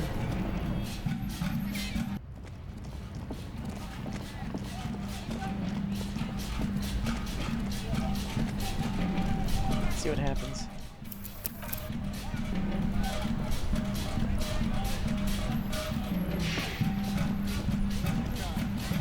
The graffito. This was Cindy the Skunk. Step back, Lieutenant. The fuel oil catches fire immediately with an ominous hiss. A bright orange flash across the surface of the letters. Black smoke rises from the burning message. What if the words are not directed at the people of Martinaise, or even the coalition aerostatics above the city? They're meant for something above even those. Disco Elysium. God, I'm on my way. You've been police, Martin. I don't like any of these. I just say Disco Elysium, sure. The lieutenant has taken a small step back. He looks at your face illuminated by the flames and nods silently. Then the fire falters. The flames warmed him too. Not at all in a bad way. Let's go to that island. Slowly, the flames subside, the fuel burning out. Oh. The air still smells of mazout and springtime. I thought that would like totally get rid of it, but I guess not. Alright, so how the hell... Is she at the dock?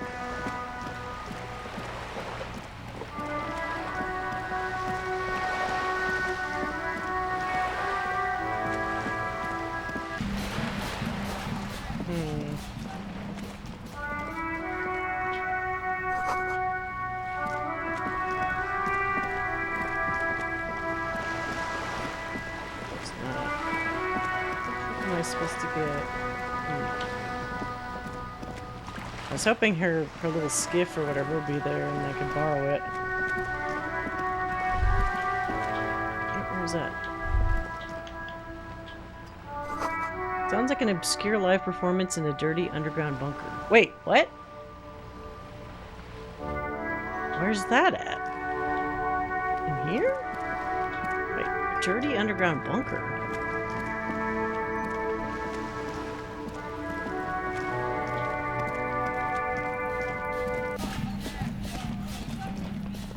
Is there a bunker here?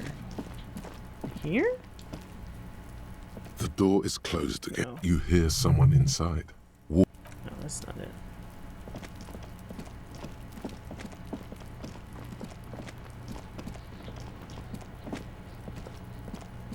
Trying to sneak up. Okay, whatever.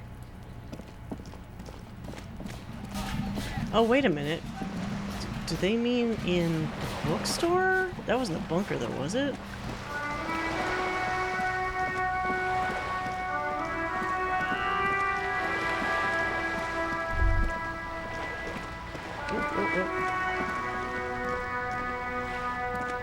There's that got a little circle thing for a second there.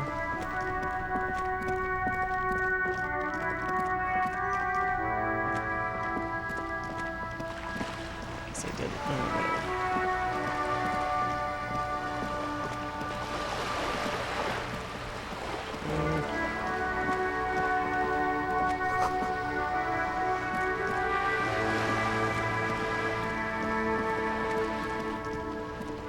I guess we could head further down and see if maybe she's repositioned herself or something.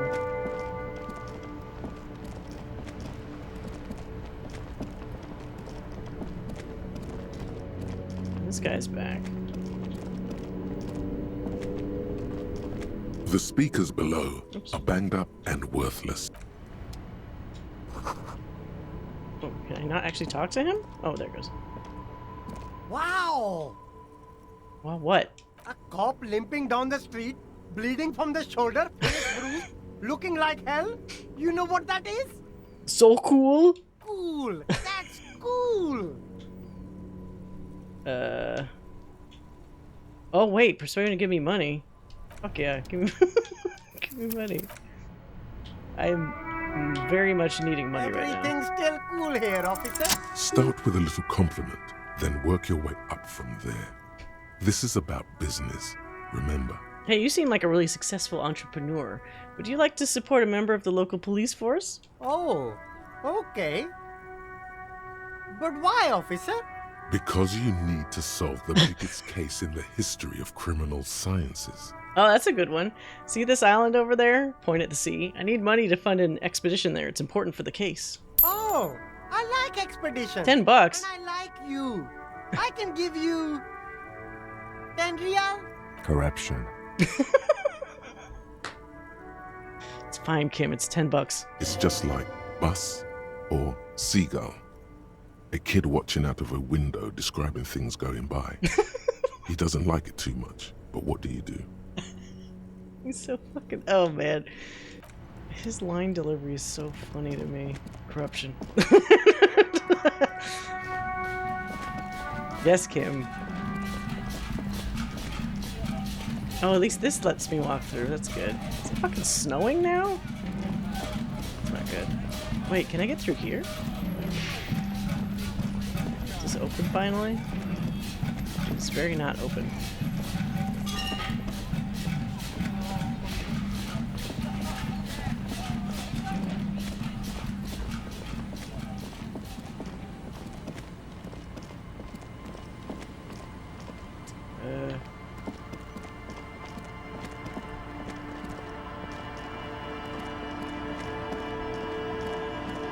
wonder if maybe Joyce is over here?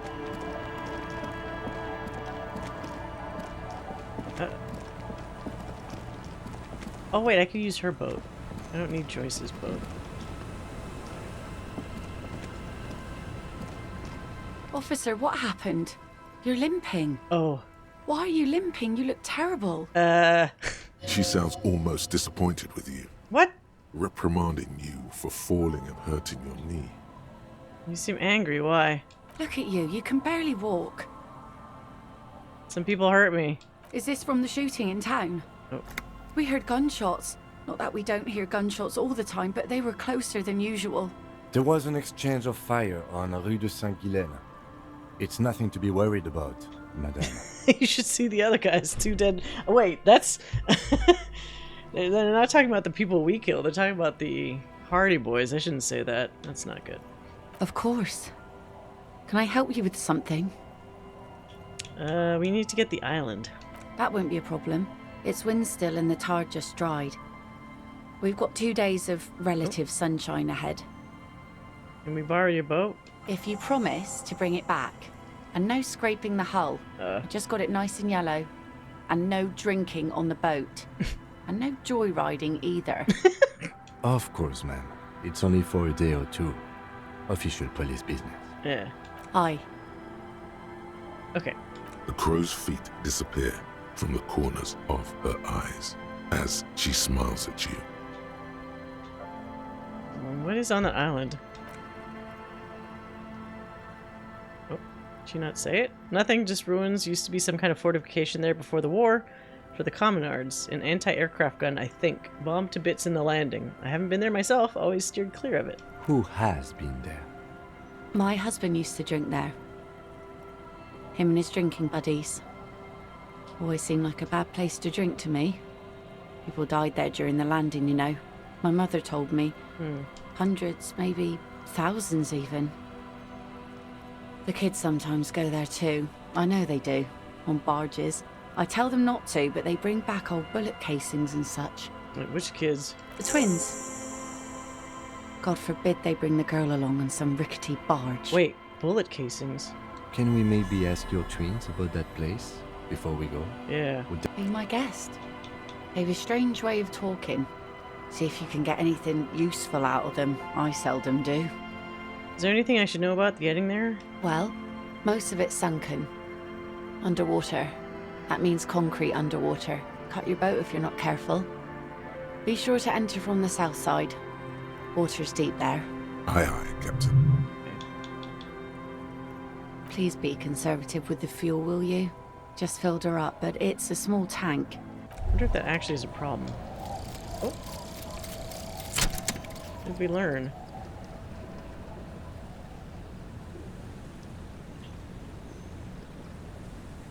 I didn't read it. And the little guy gets smaller and smaller as you rise above the dollhouse world. You see him on the snow, on the streets, in the shop at the corner, and finally in a matchbox house, sitting by the window, white flowers on the windowsill. You can smell them from up here. It's awful. White mourning. A modern death. Divorce. Or something similar. All you can do is put more distance between you and him, make him smaller, make him less you. 20% additional zoom out distance. Really? What a weird bonus. Really, I guess, let's see. I mean, kind of already doing that, I suppose.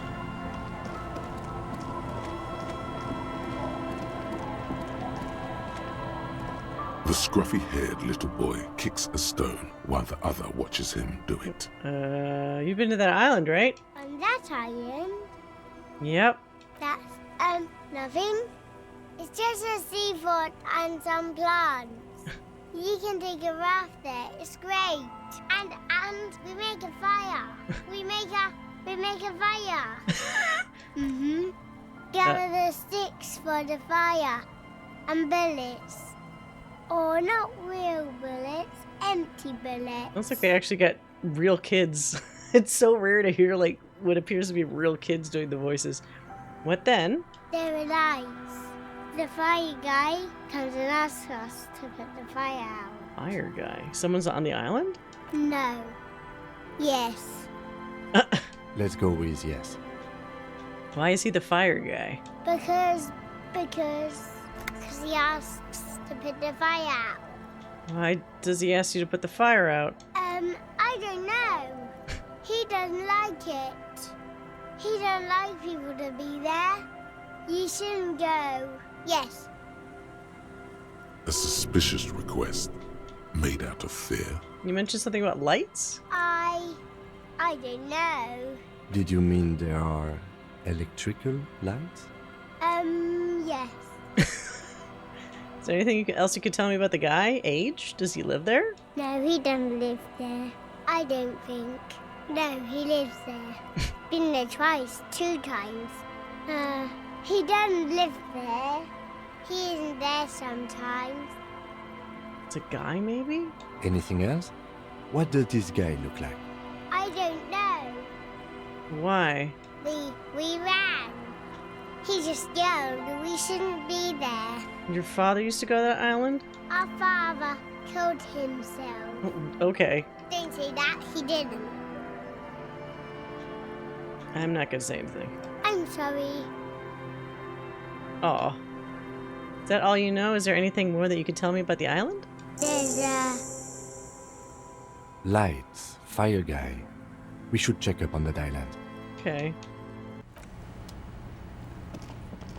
Also check the church just in case the return actually was referring to the church. Knowing my luck, it probably was not.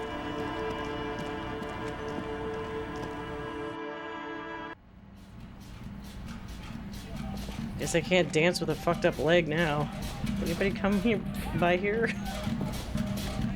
Oh, hey man, it's good to see you. Got shot in the hip, -1. Great. I already... So it doesn't go past 3%. I already had 3%.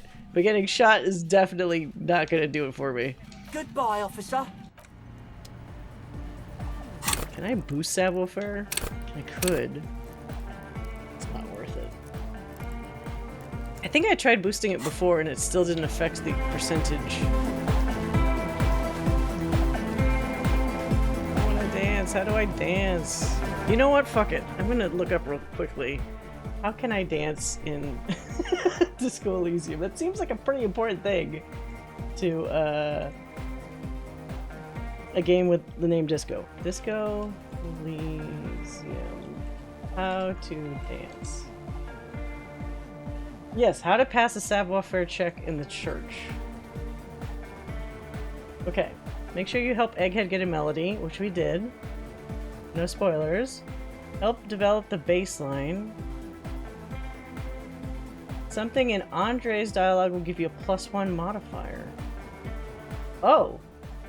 I mean, we heard a different song, so that definitely works. So which one is Andre, the dancing guy? Oh, hey man, it's good to see you. I don't see anything, though. It's with the hair? It's to express... Is that a bald spot? It's hard to tell for sure. With the fused together spikes. But it looks like he's balding. Balding? Or because I'm balding, yes. I want to fuse the remains of my hair together before it leaves me. I want to show my hair. I don't give a fuck how old you think I am. I'm 20. How old are you, Andre? Not 20. Okay, fair enough. Maybe it was a bad idea. Anyway. Oh yeah, that's a meteor and name for the founding... Come to think of it, I've never... And they have roots in ancient mass society. And they're the custodians of the Pericanassian Church. You're right. The Pericanassian Church is about love. And Nordic music is about love. I got love for my Pericanassian posse. Love is the relay out of death. We dance. Love is hardcore. Hardcore. Unity. Unity! Make some noise for my Insulindian posse! You feel it. Whoa. The anodes and the cathodes coursing through you. Your big toe starts tapping along to the base. Maybe that actually worked. As if testing the waters. No words, enjoy the beat. I don't understand what you're talking about. What's a posse? I guess love can be pretty hardcore. You're right. How could the foundling... Well, actually, wait, I can say a bunch of these? Let's nod your head. Feels good. I guess love can be pretty hardcore. Oh yeah, it can. He's coming around. You're getting it. It's a posse. Your posse's like your people, man. Like you got your cup posse. You look out for each other and you party together. That's a posse. And where is your posse, detective? Oh. Nothing comes to you. The world is silent. Kim's my posse, kind of, maybe. Sounds like you're just saying random things. Love, posse, make noise. Are we? Yeah! Okay. Fine, let's do it. Yeah! Yakokata! The place to be! He seems ecstatic that you share his vision of pericarnassianism. Do it for the masses. Do it for the crew. His friend forms a fist with a screwdriver still in his hand, approvingly so. I didn't want to say it, but it was pretty lame of you to imply otherwise. Anyway, you got more questions? The one with the large head is still looking at you, nodding his head, waiting for your body to start moving. You feel like you could go for a little disco. That didn't help. Wait. Or if they get this club going. I got 1+1 dance fever incoming, but it's still 8%. Goodbye. That didn't help me. Why didn't it help me? Hold on. So it did give me a point. Now maybe I could put stuff on. Because I got a +1. Is there any... I have savoir-faire shit. Negative savoir-faire. I think I had this problem before.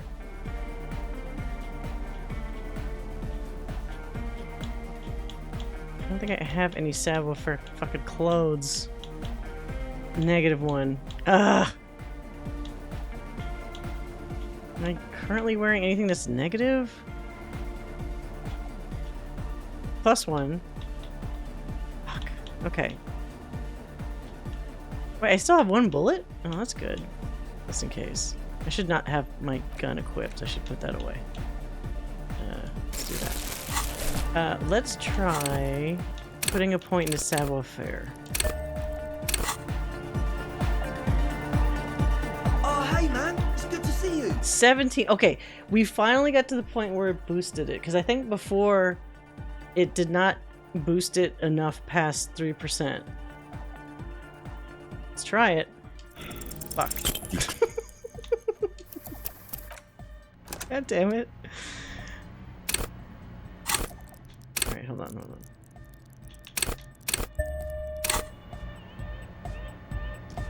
Oh, hey man, it's good to see you. You close your eyes and vacate your skull, leaving your brain to wonder, where did that little fluttering light go? Total dark. No, wait, I wanted to dance! You sink down the darkest fathoms of your own personal deep, vertebrate by vertebrate, through the unformed skulls of your mind. Spine, you misread that. Here it will begin. Where did the music go? Oh, don't worry. The music's still there. It's you who is gone. Concentrate on hearing. Nothing. Just the immaculate silence of your spinal fluid. Electrified. Where did the church go? Who fucking cares? I hate waking life. I hate this world. I hate and fear everything. All I want is to dance. Please, God, just let me dance. God? Where is your God? God damn it. What about the unformed skulls? I'm gonna let you in on a little secret. Every vertebrae in your spine is an unformed skull ready to pop up and replace What's this voice? one. Like shark teeth. The one you're currently in has a little brain forming in it.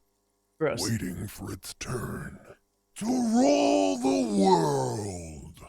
He's trying to sound like Macho Man. Hey, brother. Who are you?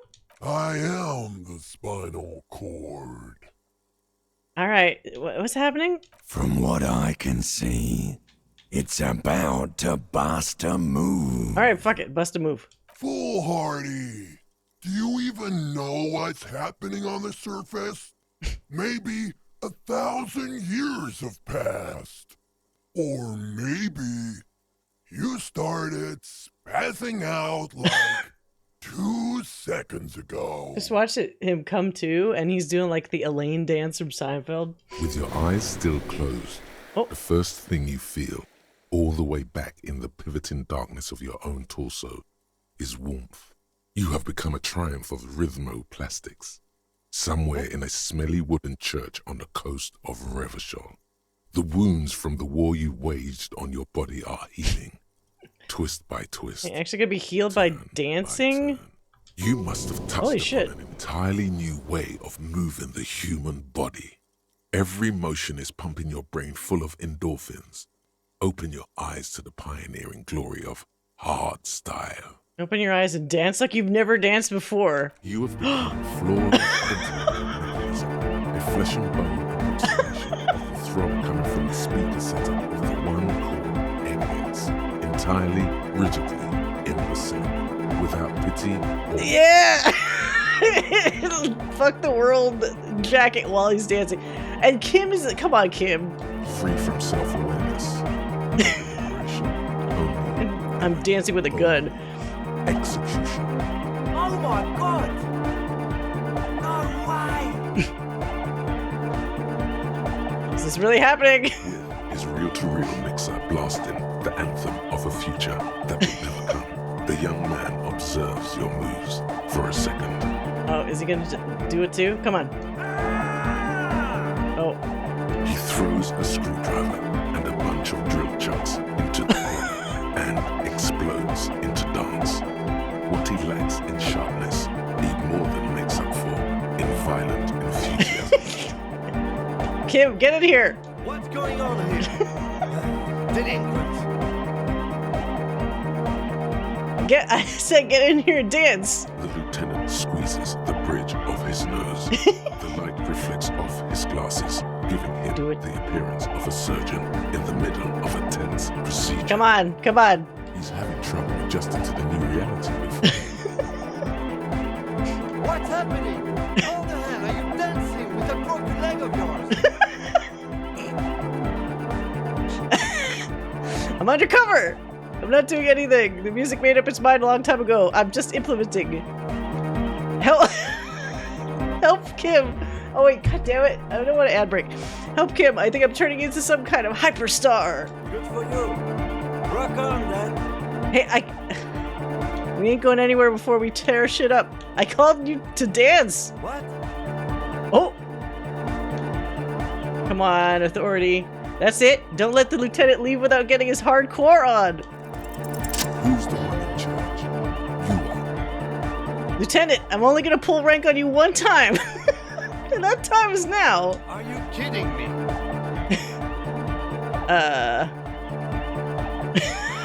I assure you I'm not.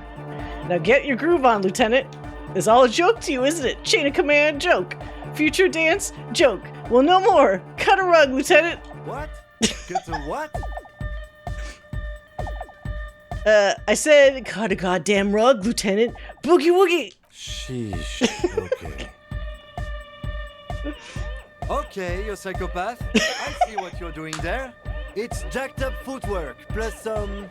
Is that Ubi folk dancing? Yeah. Nah, it's not Ubi folk. It's hardcore. Yeah. Whatever. Yeah, I'm glad I didn't fuck up the night. I fucked up on 92% roll before. You talk big, Lieutenant. Let's see some moves. Oh yeah? I did 15 years in the juvenile crime unit. I can do age inappropriate. Now, check this shit out.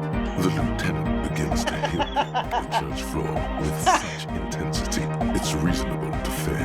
He'll kick a hole right through it, causing the floor to crack, pillars to collapse, bringing the church roof down on all of you. It took the entire fucking game to get him to loosen the fuck up. because I'm sure everyone else in my house is asleep. That's amazing. It doesn't look like you give a shit either. What is he doing?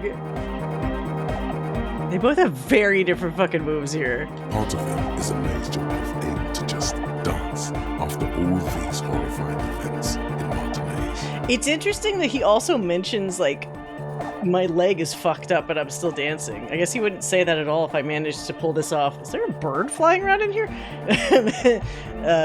If I pulled this off before all that shooty McBang stuff happened. Dance, Andre. The young man immediately bounces up and down, then assumes the same dance pattern, embellishing it with some sort of waving motion. The authority of the law is clear. I'm using my authority. Estelle, what are you doing? The young woman lifts her headphones up slightly and raises her chin, looking at you expectantly. Dance, damn it. Asil, aren't you going to dance? No, recording. She turns to Suna, then back to you. She briskly shakes her head and puts her headphones back on. The lead programmer throws the other young woman a knowing glance before turning her attention back to her own work. She's still at her mainframe, pressing buttons, reading printouts, but she started putting her head along to the music. Is there anything more I can do? I want to break the limit. The dynamic motion of your flailing body is bordering on the extreme. You're going off the charts. You feel as if turning on the hyperdrive would be a point of no return. What? It feels almost melancholy. Are you sure you have the entire possibility for this? Where are you? Here we go again! Hardcore fills the air! The sound above my head! What now? The sound above your what? Above my hair, man! Okay, this is too imbecile. Excuse me. This is... Wait, he stopped? Oh, shit. Okay. Turn on the hyperdrive. On the coast of the Martinez Inlet, in a small weather-beaten stave church, built 380 years ago by settlers from the Occident, most likely to guard against an anomaly at its center, an officer of the RCM is contorting his body into idiotically rigid shapes as he invents the future of dance music. It's the hardest anyone has ever danced. This is a strange feeling I keep having, this cold even now. I am La Revacholière. I am the city. What? The city? I am a fragment of the world spirit, the genius Loki of Revachol. My heart is the wind corridor. The bottom of my air is red. I have 100,000 luminous arms. Come morning, I carry industrial dust and let it settle on tree leaves. I shake the dust from those leaves and onto your coat. I've seen you. I've seen you. I've seen you with her.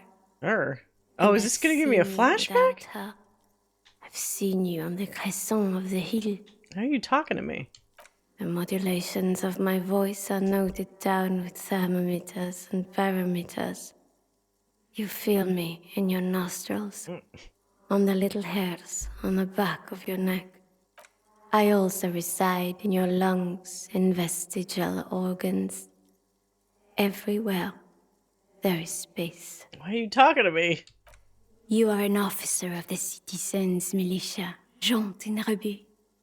When you wear your coat, you wear my soul. You move through my streets freely, in motor carriages and on foot. You have access to the hidden places. You also circulate among those who are hidden. I need you. You can keep me on this earth. Be vigilant. I love you. An officer of the RCM Oh, is lying on the floor of a small church with his eyes rolled back and his tongue lolling out. Several others are standing around him. He slowly comes to. I guess I had him. He went a little too hard. He's knocked out with a boombox. A boombox in one hand and an almost empty gun in another. Hold on, I have to take a screenshot of this because it's really funny to me. Hold on. Screenshot. Wait, how do I do full screen screenshot?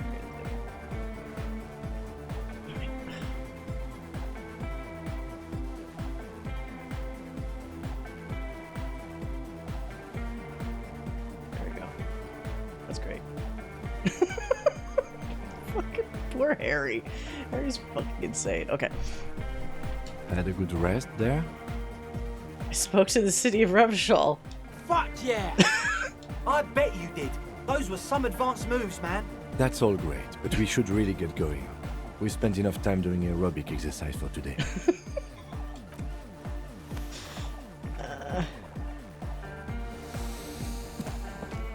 You might be imagining it, but it feels like Egghead turned the volume down. Such is his respect. Man! Now, man! Now... The would-be leader stutters with excitement. Now imagine if we could do that, right?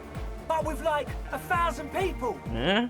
End of human development. Mission complete. My mission here is complete. Hope I remember those moves, man. Don't worry, man. I'll remember them. Tremble. The time is now.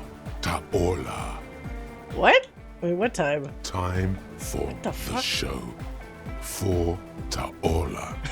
The hallowed time of fear and disintegration. A countdown has begun. All will collapse on itself. The world. Why is this happening now? A single grain of blackness. All sound will be muted. All life will scream. What's that Ola? Ulogu Theodos. Xeno Zausin. Ipoli Osithia. Why is this? To unlock something weird in his brain? When did this countdown begin? Monday morning. The moment you arrived in this reality are the first crack in the sheer face of God. From you it will spread. This is because of the insane world ending I've been saying, isn't it? Yes, you spoke the words of the palindropos. No, I'm super apocalyptic. Items, people, even words will tumble. Oh, could this have been triggered earlier?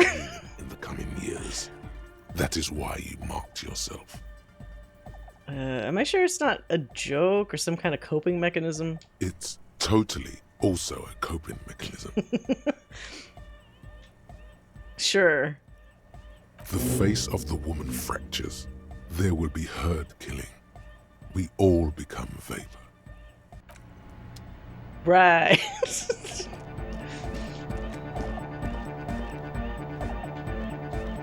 wild. Did I finish learning the other stuff? Still learning about the homosexual underground. I'm really curious what that one's gonna do. Alright, I need to not be just wielding a goddamn gun while I run. Oh, that's not that one. No, not that one. There we go. Much more normal.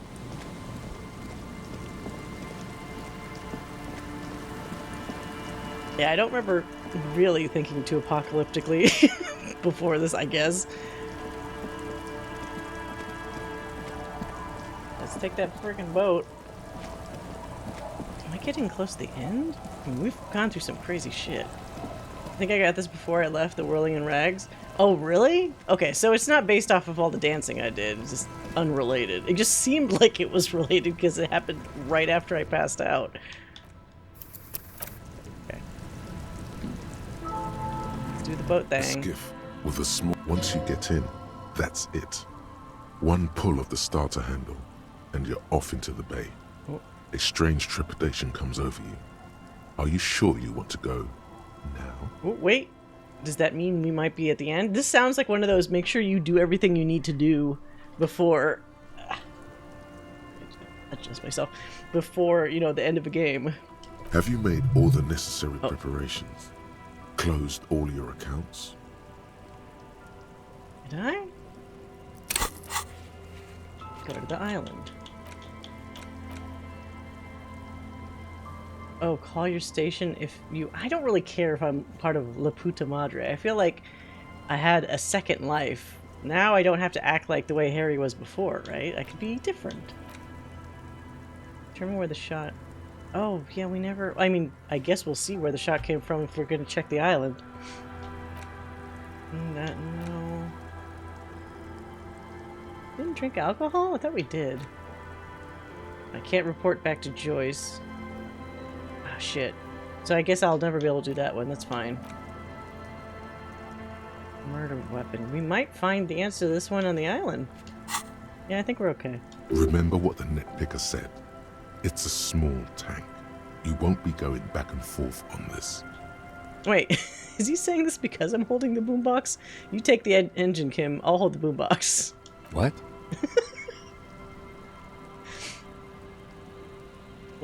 You know what's so funny? I think there was a glitch or something because I was like actually okay with Kuno, and then I got the quest to do that thing, and then when I came back to talk to him, it started this whole separate thing of like I have to apologize to him and do all this other bullshit, and I'm like, I'm not apologizing to this kid.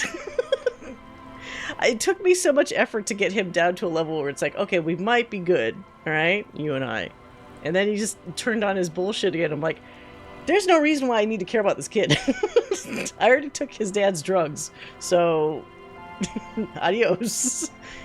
Wait, what? How else do we blast Sad FM on our way to the island? Fine. Let's blast Sad FM then. Kim has just gotten... I've worn Kim down enough that he's just like fine with shit. Oh my god. Wearing this jacket with the fucking boombox is perfect. 1, 2, oh, music. 3, 3. If they start the end credits now, I'm gonna lose it. It's like, there was no island. We just rode the boat forever. It will last forever. Does that mean I could have ridden this boat before? We just hadn't been to the island before. 1, 2, 3,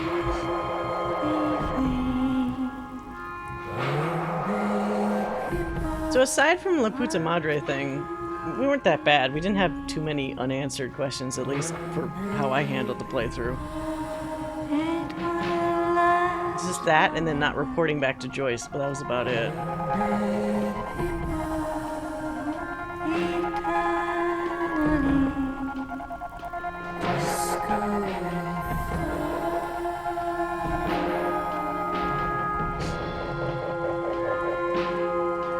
Big zoom out.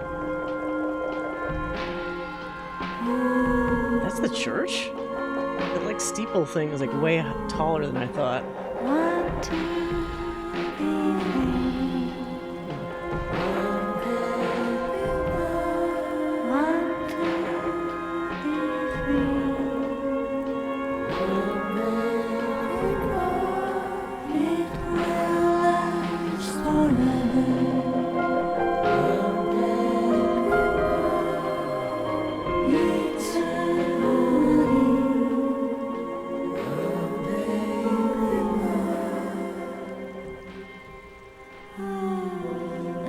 Like it's slower than an actual boat would take to get over there.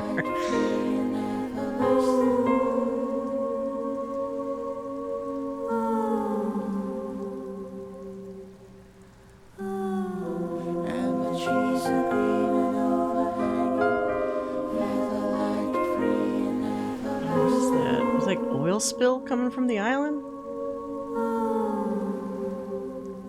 Oh. That's why that guy was saying, the fire guy was telling the kids not to light a fire. Well, fucking place will probably go up.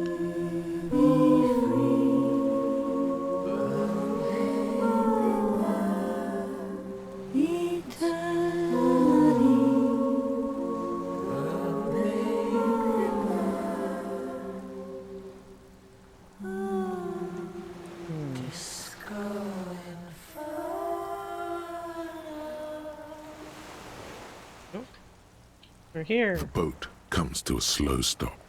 The lieutenant turns the engine off.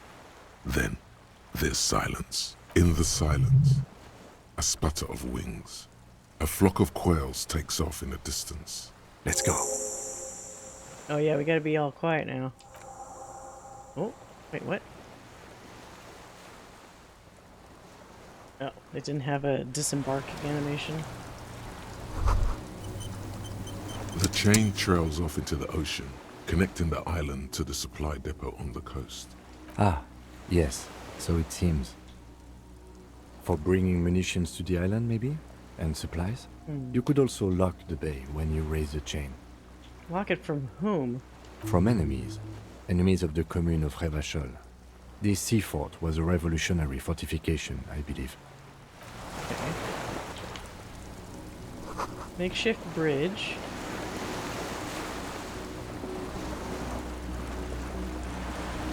Oh, we should totally save.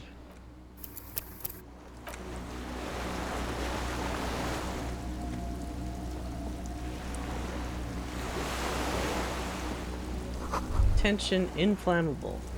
Inflammable? Flammable? Some fuel is leaked out of the barrel. Black viscous. There's a lingering trace of mazout in the air.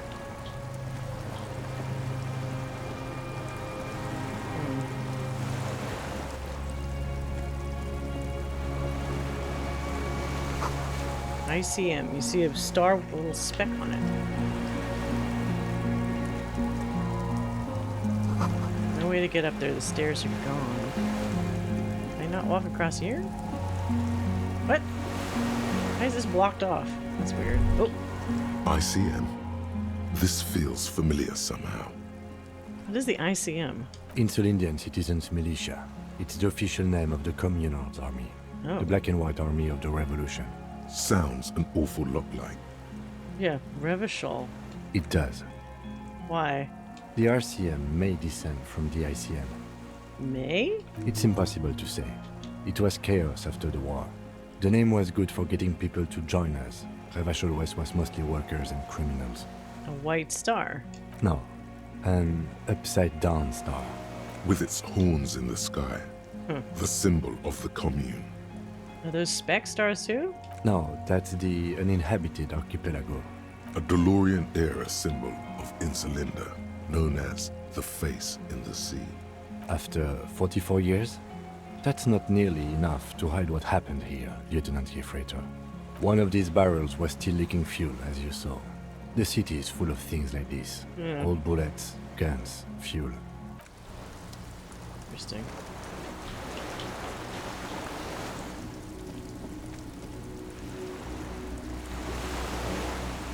Can I get over here?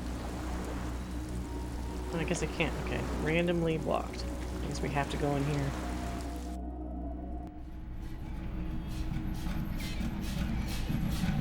Oh, right. I shouldn't have the fucking boombox on right now. Let's get the gun just in case. I don't know what we're gonna be dealing with.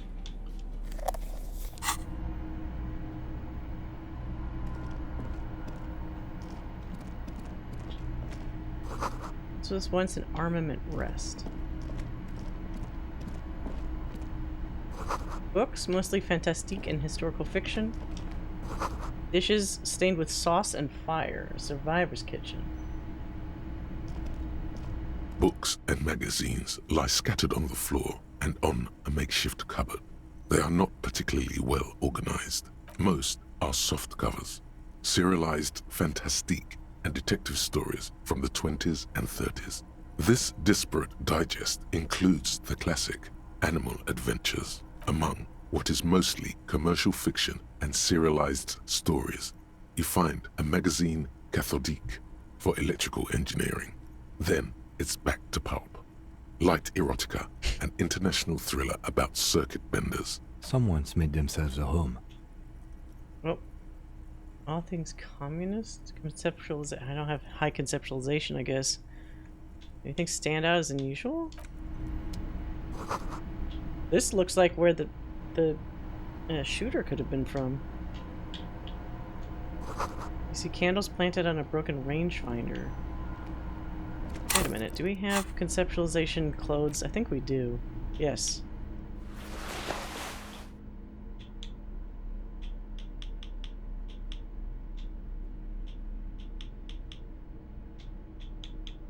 Or maybe just one. Thought I had a couple. Just the shirt, okay.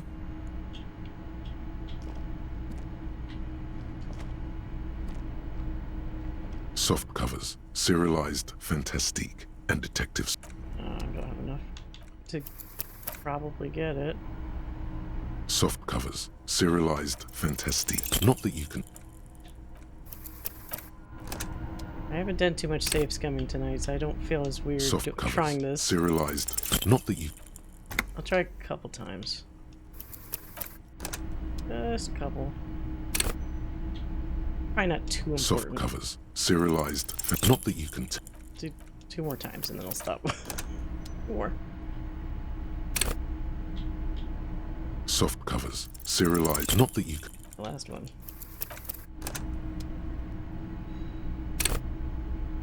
Soft covers, serialized. Oh yes, under the bed.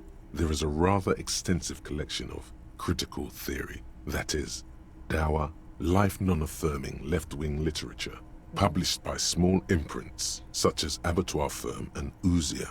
It's not exactly like reading. Look, a book. Left wing, I have no comments, do you? Ouzia. Humanitarian sciences. Stands out. Not a lot of critical theory around in Ravachol West anymore. Wasn't there some in the communist students' room? Oh yeah. Well, yes. That one student did. The little books seem inconsequential next to the big pile of frivolous entertainment covering them.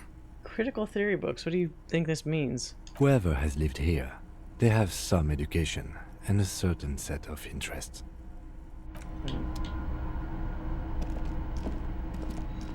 There's a greasy old spring mattress in the corner, resting on piles of soft-cover books. White linen and a pillow are visible under a worn-out caracal blanket. A lot of books. Someone has been squatting here. The linen is fresh, recently washed. Think whoever slept here is... You force the rest of the sentence out through pain, thick as molasses. Uh-oh. No longer able to hear yourself speak. Oh, god damn it. Did we get trapped again? You know, officer, Oh. you can rest here if you are feeling tired. I will keep watch. You could use some rest for what's ahead. Oh, no. No, we're not sleeping. Sleeping where the guy might be? No. Yes, anytime. If you need a rest later, it's okay by me. So he was just... You don't have to be a hero. Oh. He's trying to be nice.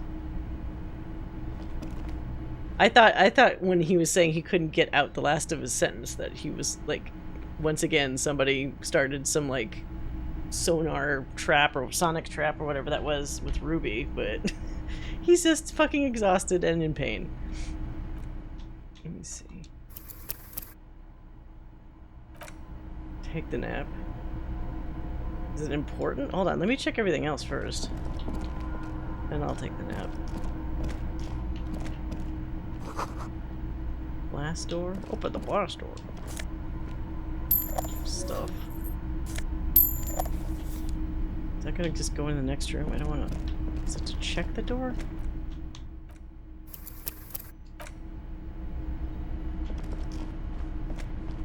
You see a small metal door nested inside a larger one. A heavy steel blast door. There is a conventional keyhole above the handle. It's very small. Another part of the island, probably. The lock looks like it could still be usable. Maybe this is one of the doors we don't open? He's right.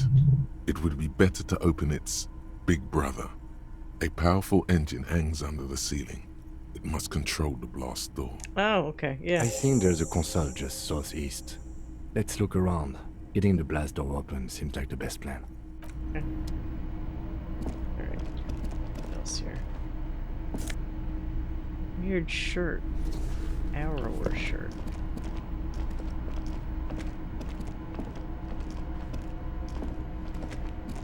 An old cylindrical generator is nested above the ammo lift, with makeshift electrical wiring running out of its side and across the floor. The cables disappear into the wall to your right. The lieutenant puts his hand on the metal barrel, checking for warmth. Probably warm. It's cold now, fuck it. but someone has been maintaining it. The wiring has been repaired. Oh, okay. So it's not super recent, but recent enough. What kind of generator is this? Liquid carbon. I would imagine it takes mazout. Oh, that's what we smelled outside. The kind that's favored by vagrants and fuel thieves. It's... The lieutenant assists you, holding the canister up to the fuel tank as you tilt. There's a red starter switch on the side of the cylinder. The recoil start wakes the old generator up. The machine sputters like an old warhorse. That should do it. The tank is far from full, but there should be enough inside to keep it going for a day. Downstairs, somewhere? Yeah, it's not a good downstairs just yet, though. That feels like a shift to something else. All right, take a little nap. The greasy old spring mattress. I don't know why I would want to sleep here, The but... offer still stands. Take it. You don't look so good. The bed is quite inviting, all things considered. Would an hour It's really much help warmer you? inside. You face the concrete wall. There's less light there, in the dark corner. Like a dog, you lie there. You didn't realize how tired you were. Your body is still nowhere near healed. Oh. The blanket feels cold. The entire room does. Concrete and cold. Minutes pass. Half an hour maybe. The sounds of the sea beyond grow distant. Your eyelids close until... It takes you a while to get into REM sleep. You'd think that an hour probably wouldn't really cut it, especially if you're that injured, but I guess some sleep's better than none. You feel yourself standing up in the darkness, right next to the mattress. Slowly, the world begins to hatch from the blackness. It's evening.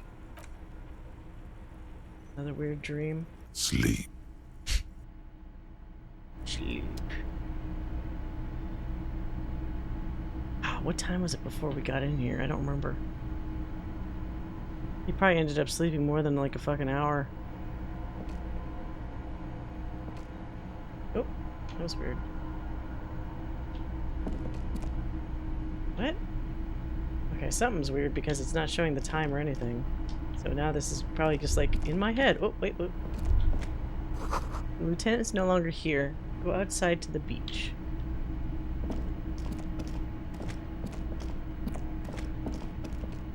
Where's that door still there? Let's use the door? Why is that indicated?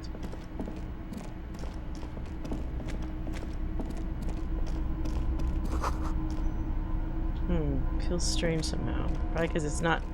This probably isn't the actual place or something.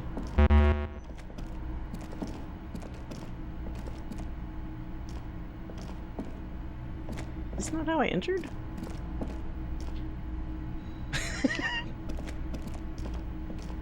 I see the doorway. What the fuck? Okay. Maybe I go this way? No. Did I not come from the second floor? I actually can't remember how we entered this place.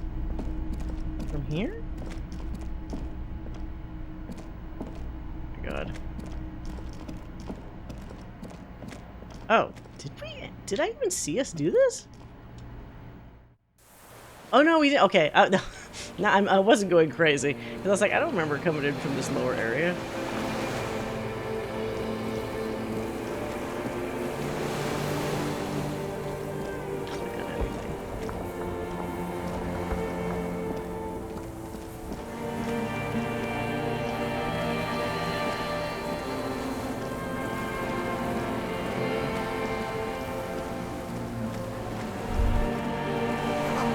Go down to the chain. There's something there. Oh, guys, this is some like creepy shit.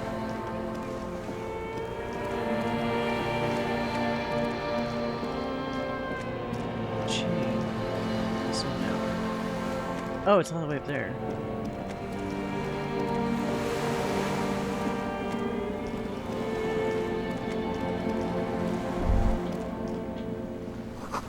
Walk into the water now?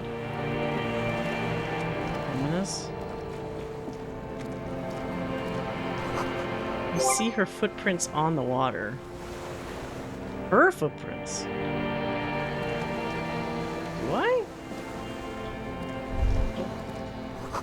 further?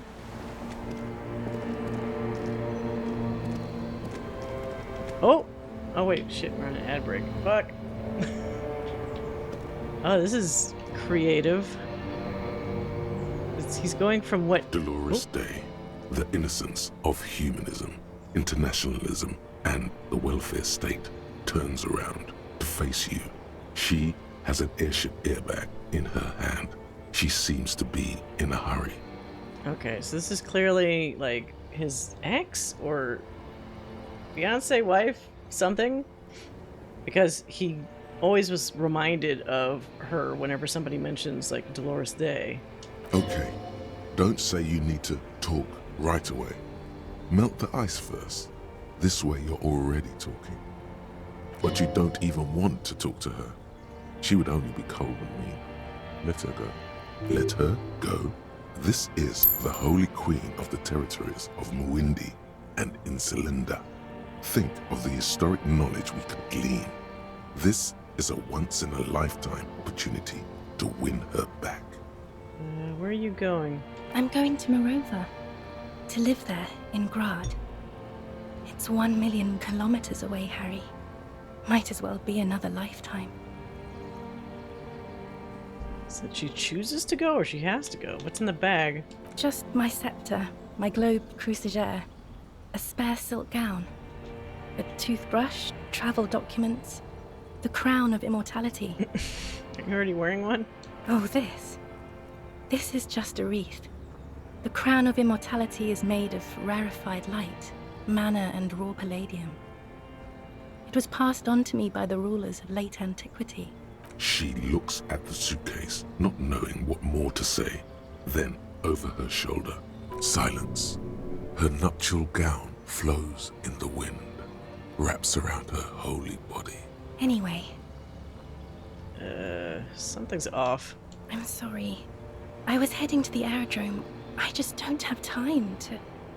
She stops mid-sentence, glances to her right, then looks at her bag. She means she doesn't have time to tend to your emotions. She sighs and looks over her shoulder. What are you doing? Stop saying things like that. Hey.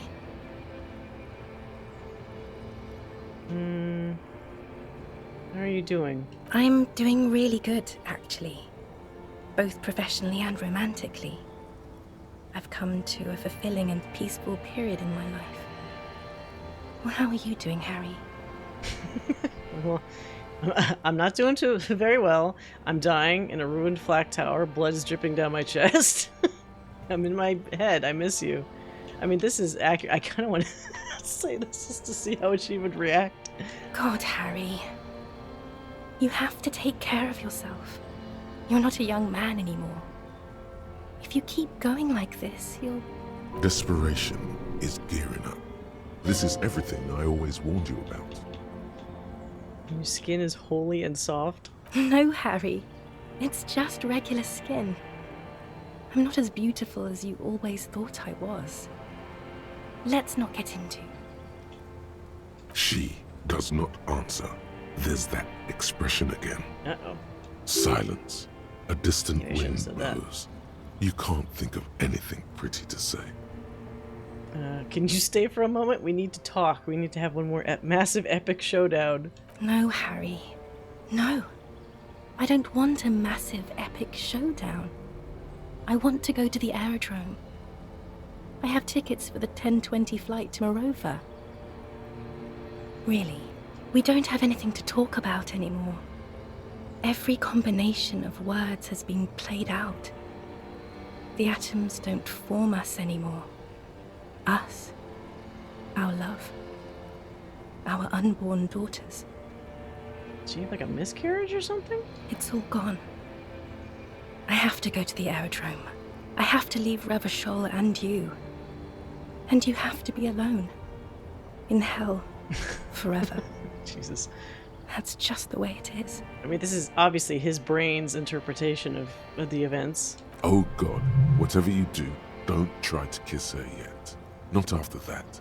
You're still reeling. Zooming out on You'll me. fall over if you try now. Wait, really? I know you still love me. Kiss her. 72%. I feel like this is going to be one of those ones that's like a failure, though. Brought you a figurine. Oh! Wait, I can actually complete that quest? I don't want it. It looks expensive. I don't want it. I thought you liked figurines. I thought the figurines were for getting you back. That's not what figurines do, Harry. But then the figurines don't do anything. She looks at the headless found rider between your fingers and doesn't know what to say. What about dice? I had some custom dice made in the palette in this place, a doomed commercial area. Harry, I don't want things. I want to go to the aerodrome. Alright. I didn't ask for things. Yeah, you did it. It's too late to give me anything. I would have liked the headless fallen rider back then. You're obviously not Dolores Day. I don't know what you mean. Dolores Day? You're just an evil ape. We're all just evil apes. You're the X something. Wasn't I Dolores Day just a second ago? Now I'm the X thing? You're confusing me. Look, I have to be at the Lausanne Aerodrome at 10:20 p.m. I still have a light rail to catch. I haven't even bought the tickets yet. We all told you. Everyone warned you. Who everyone? Everyone. Literally all of you. I should have stayed down. I should have gone even deeper to a place where I never met you, because it's impossible to meet people in the abyss of the void. I'm glad we're having this conversation. I'm getting so much closure. You know what? We kind of are, though, because he's finally dealing with the thing that they've been dancing around the entire time. I'm glad too, but I have to go. My friends are waiting for me on the platform. I can't let them wait. It's impolite. How long were they even together then? She's kind of treating it like it wasn't like a serious thing. Obviously that wasn't the same case for him. What? You know, it's impolite, consigning a lieutenant detective of the Revachol Citizens Militia to eternal damnation. Cool, you're friends. Say hi to your friends for me then. This is so grotesque. You know what? This one. I will. Oh, I thought that was sarcastic. It was apparently not sarcastic. 1,000 times you beat an animal. 1,000 times you've raised that fabric. What is underneath has always calmed you, centered you, made you sane. The morning? The morning? I don't understand. No, I mean, I'm mourning. I'm grieving, but you're not even dead. Oh my god, Harry, stop. I don't want to hear anything about well, maybe mourning. Mourning is the wrong Mourning word. Someone who's still alive. Any of that. I can't do that anymore. I'm not 80 years old, I'm 32. Wait, what? People my age are not supposed to mourn. Is that her age now or the age when they broke up? Because he's, what, 44? This is a bit much for me. It feels like your ribs are cracking around your heart. Just rub your chest and moan.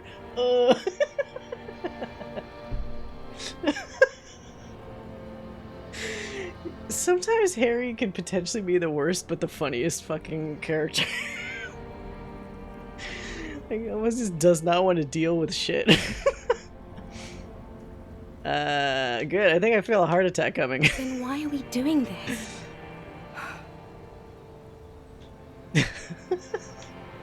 Let's see. How do we end this? On second thought, you're Dolores Day, Queen Regnant of the territories of the Mundi and Insulinde, and nothing else. Yes, Harry. I am. Things have gotten much better for me, now that I am the ruler of the known world. Oh god, it's already so late. I have to go, Harry. A tiny golden watch with red straps around her bony little wrists. It's not a very good way for things to be. It's not. But what? I don't know why I said but. There is no but. That's it? That's it, yes. We've talked about it a million times. You will get over it, just like I did. People do. Things will get good for you again. You're right. I don't even remember who you are anymore. Haha. I mean, she's not even listed with her actual name. I think I've reached the end of the investigation. See? It just takes some time. For you, I think it'll take something like 20 years, maybe. Jesus. It was hard for me, too. I used to think I couldn't live without you. What the fuck? It didn't take you 20 years, that's for sure. But I can. She keeps her shoulders squared and her back straight, but it's clear you're still making her sad. 20 years is kind of a long time. Yes. It only took me 1 year, maybe 2. Ouch. Phew. So you felt that way once, so you cannot live without me? Okay. She doesn't want to try again. Okay then. Super okay. I still have other things I need to know. What other things? We've been through all the things, Harry. Oh, fuck. I mean, I guess we could... I don't know if I would try this, but I'm always curious to see if it'll work. Fuck. Oh no, I'm gonna make an idiot of myself.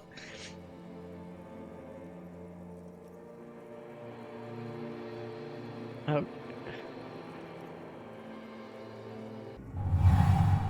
Wait, I actually did kiss her? Your feet still tremble from the steps you took, as if over an enormous distance, standing against her. Her body close to you, radiating warmth.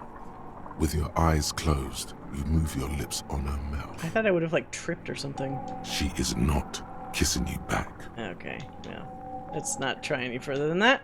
The moment is ending. She is going to move her face away from yours.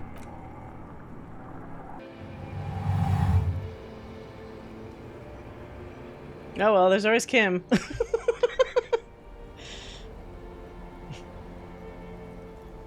Trying hard not to look at you. When she withdrew and you held onto her hand, she tried not to look at your face and see the expression there. Brother, you should put me in front of a firing squad. I have no words for how I failed you. Yeah, that's it then. I'm not even gonna ask. No, Harry. Not yet. There is one more thing you have to see. What? Slides her hands down her chest onto her lower stomach and smiles. Don't tell me she's like fucking pregnant. I'm pregnant. Oh my god. It's not mine, is it? Of course not. Wait, was she fucking cheating on him then? Because that's pretty fucked. I thought it was just a case of she just didn't love him anymore. But if she essentially cheated on him and then left him, like, that's pretty fucked. I terminated yours. Oh! Don't you remember? You poor fuck. Oh. Poverty-stricken fuck. Again, this might be his interpretation of it, but like, if that really was what happened, that's very unfortunate. Now, go ahead. Ask me more questions.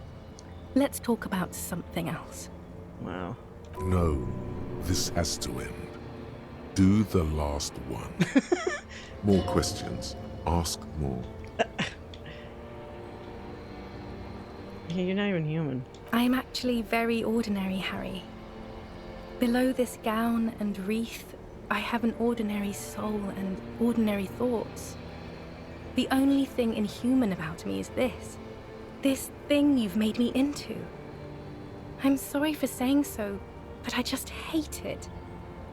What is this? This is so far gone, Harry. I don't even... Alright, I'm not gonna push it. Other questions. Other questions are the last thing I need right now. Hush. Can you hear? I think that's the 42. It's not that yet. It's another. You have plenty of time to win her over with questions and kisses. Nah, I don't think so. I have to, Harry. Really, I've already missed the 8:30. I'm gonna go now. I was wrong. You don't have power over her anymore. You shouldn't have said that. I am wrong about everything. You should go on without me. I swore I wouldn't let you go. You told me you asked me to be this way. Wait, what? You asked me to be this way? Yeah, what is in Morova? Light, life, culture. It's so much better than here. Everything here reminds me of you, and the horrible times we had. The nights we stayed up fighting for our dying love. Is this like a one-sided relationship after a while? I have to wipe it all off me and be clean again. I want to be a good person again. Not this. Not what you made me into. Blaming him? Fine. No, I swore I wouldn't let you go. You told me. You asked me to be this way. That was someone else. I betrayed her, overwrote her, and I'm happier for it. And I'm really going now. The time is up. I must be on the 10:20 flight. I don't want to say will we ever see each other again, but no is also bad. I won't see you, but you will see me. Oh, Harry. This is a dream. Can't you see? I'm already in Morova by now. Who knows how long ago this happened? A year? 2? 5 years Probably like ago? at least 5 years, I bet, then. If that's... Well, okay. Would it still be 5 years if... I don't know, I guess she acted like it would take him a really long time to get over it, so it could be. Right here, tomorrow night. Once this dream starts happening, it keeps happening. 3 times a week, at least. And Harry, it really, really looks like it started happening again. There's the video rental. I'm suffocatingly beautiful. And young. And I smell of tutti frutti chewing gum. That was apricot. Like I did that time when I asked you for forgiveness. Apricot and tutti After frutti? leaving you the first time. So long ago. This is intolerably bad. Oh yes. This is real darkness. It's not death or war or child molestation. Real darkness has love for a face. The first death is in the heart, Harry. See you tomorrow. Ugh.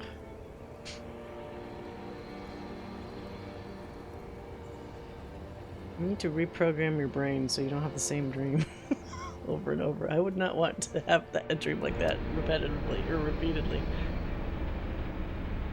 It's almost like the sleeping did more damage.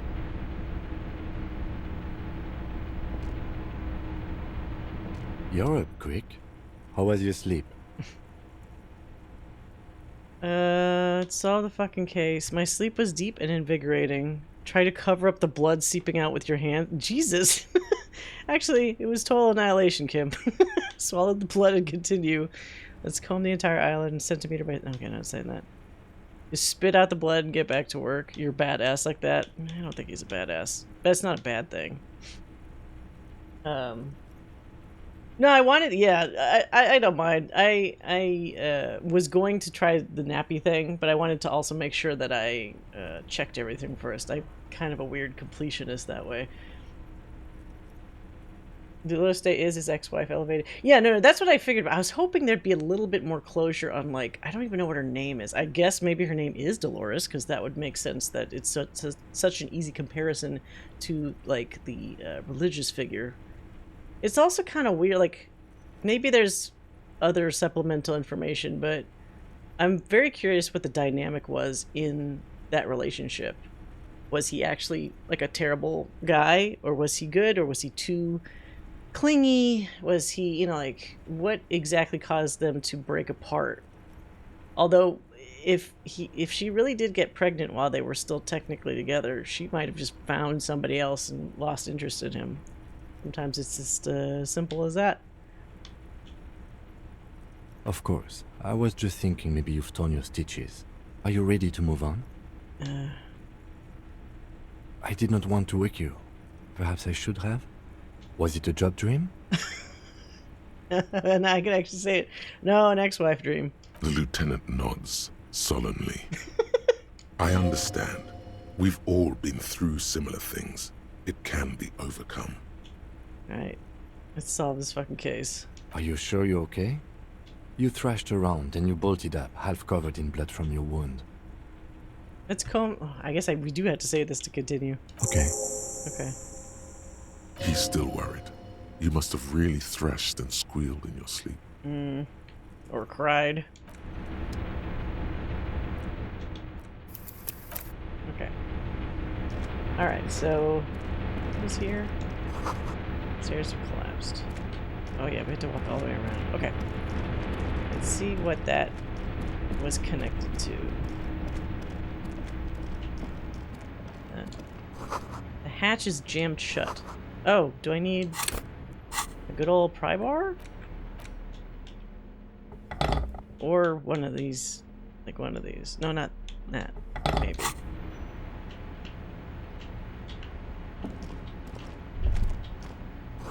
Wait, can I not click on it now again? It's like I had one chance to look at it and then it didn't work. I guess maybe... Oh. Tease me, game. Oh. Green paint flecks off the monoblock aluminium cabinet. There are rows of switches on the front panel, a frequency band, and even a keyboard. The keys rattle like teeth. This keyboard hasn't been functional in decades. So what is this? The console of an anti-computation device. The generator upstairs, with wires coming out. They terminate here. Did this open the blast door? I think, yes. Let's see. That one. The emergency open. The blast door opens with a series of clicks. A shaft of light appears, then widens as the light shines in. Makes me nervous.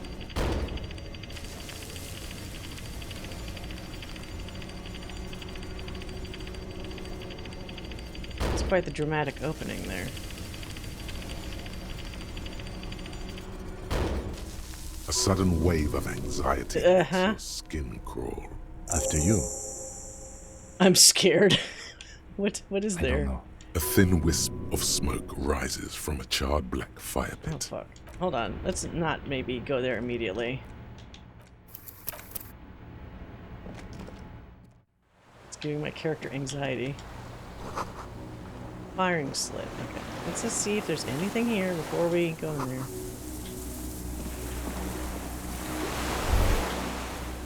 Distant sound of cargo ships.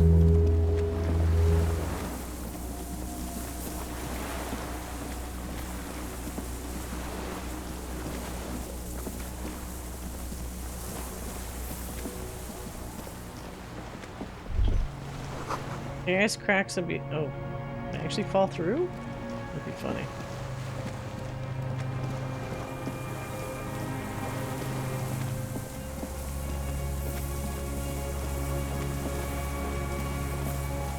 The winch is broken, rust has eaten what remains of the chain. A strange feeling looking at the water. Maybe you should just wander off into the sea. Leave it all and walk in. You're actually gonna commit suicide while Kim is watching you? With a bottle in your hand. Why? Perhaps there's someone there, under the water, waiting for you. Maybe. You know it's going to hurt. What? Raise your sight? In the still mirror of the bay, you see Martinez. Oh, just look up.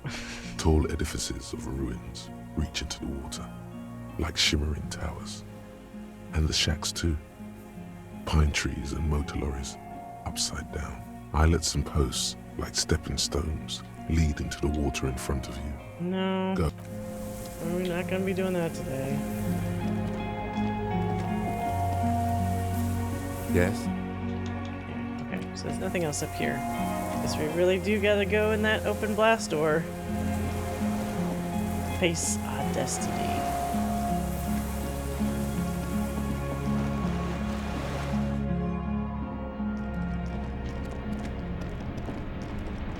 Should probably get a gun out, maybe.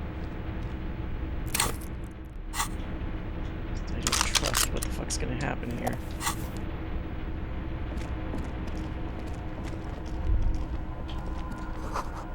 Walk slow. Okay, might be dangerous.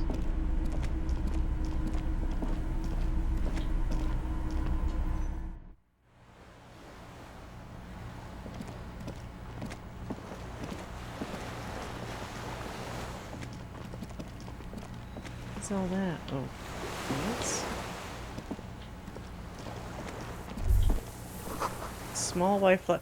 Oh, those white flowers. A rubber dinghy.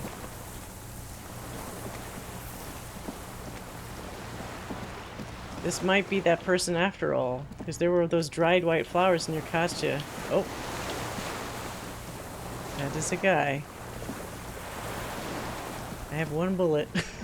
One bullet for this guy. Well, that's not how that's supposed to work, I guess.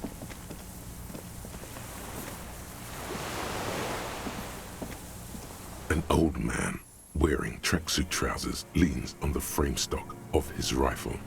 He gathers a big ball of spit in his mouth. Gross. Then spits it out into the extinguished fire before him. He raises his black eyes, hooded by creased eyelids, to meet yours, unclouded by cataracts. His eyesight is sharp. Oh, that would be a sniper, alright. He's practically tearing up from spite. Hatred got the best of him a long time ago. This man hates everything. Are you the fire guy? You've retained your eyesight. Did you close the blast door? Nice gun you got there. Let's say, are you the fire guy? The what now? Did you I recently can't hear you. Did you recently tell two kids to put out their fire? Two twins? I may have. All sorts of little rats have come sniffing around, trying to give up the position. Give up the position? You think maybe he thinks there's still a fucking war going on? The position sounds like a hiding place. Fire guy. Regressive bourgeoisie henchman. Can't even talk like a grown-up. Those are the children, you jackass. My eyesight? Yes. Helps me see all the shit.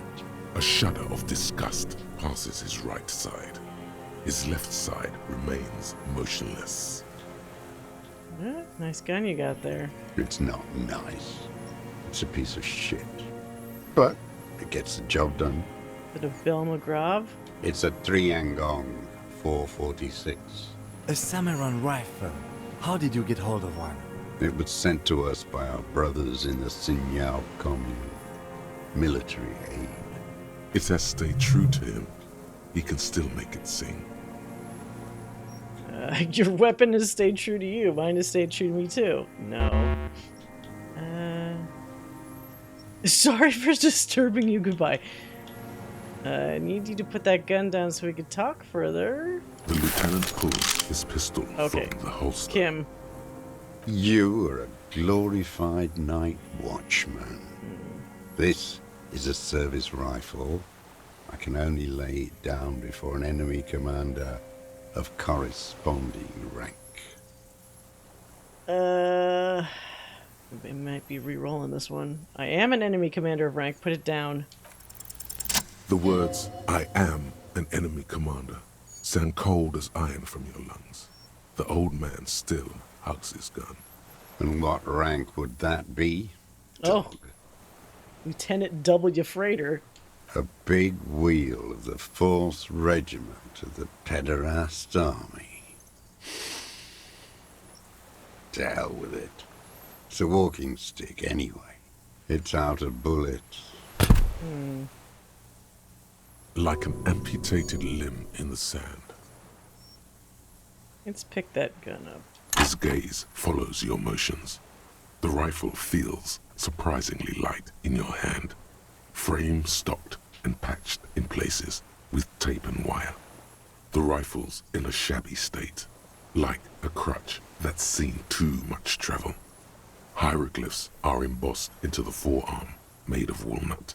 On the butt, you see Vespertine writing, burned into the wood. Triangong, 4.46mm, made. It doesn't matter if it was made in Shanti Shanti. All it has to do is use jacketed ammunition. And it does. Okay. The right type and the right calibre. He's liking this. Oh. The old man keeps following your motion with his gaze. His right arm twitches suddenly. Mm. Maybe it's good that I took the gun just in case. Who are you? My name is Josef Lilianovich Dross, Political Commissar of the 114th Anti-Aircraft Division of the 4th Army of the Commune of Revachol. I am a deserter, a partisan, and a prisoner of war. This is my termless surrender. The Commune of Revachol? Do you mean the ICM? Your holdover from the... Oh, old-timer. From the Insulindian Citizens Militia, the army of the revolution. I was recruited in Jamrock in 07, trained in the École de Contrôle Orient, and consigned to emergency defense duties in 08.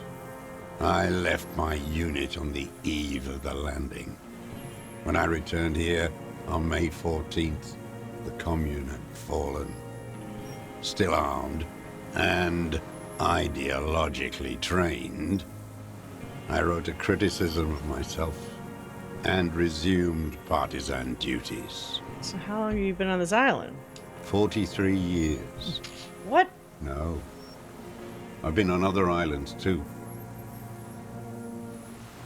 I was an resurrection until they turned it into a spa in 18. Then I was an E-48, a nameless sound, until the sea washed over it. Then I came back here. That was... What? 22 years ago. So how does he fit into all this? You've been hiding 43 years.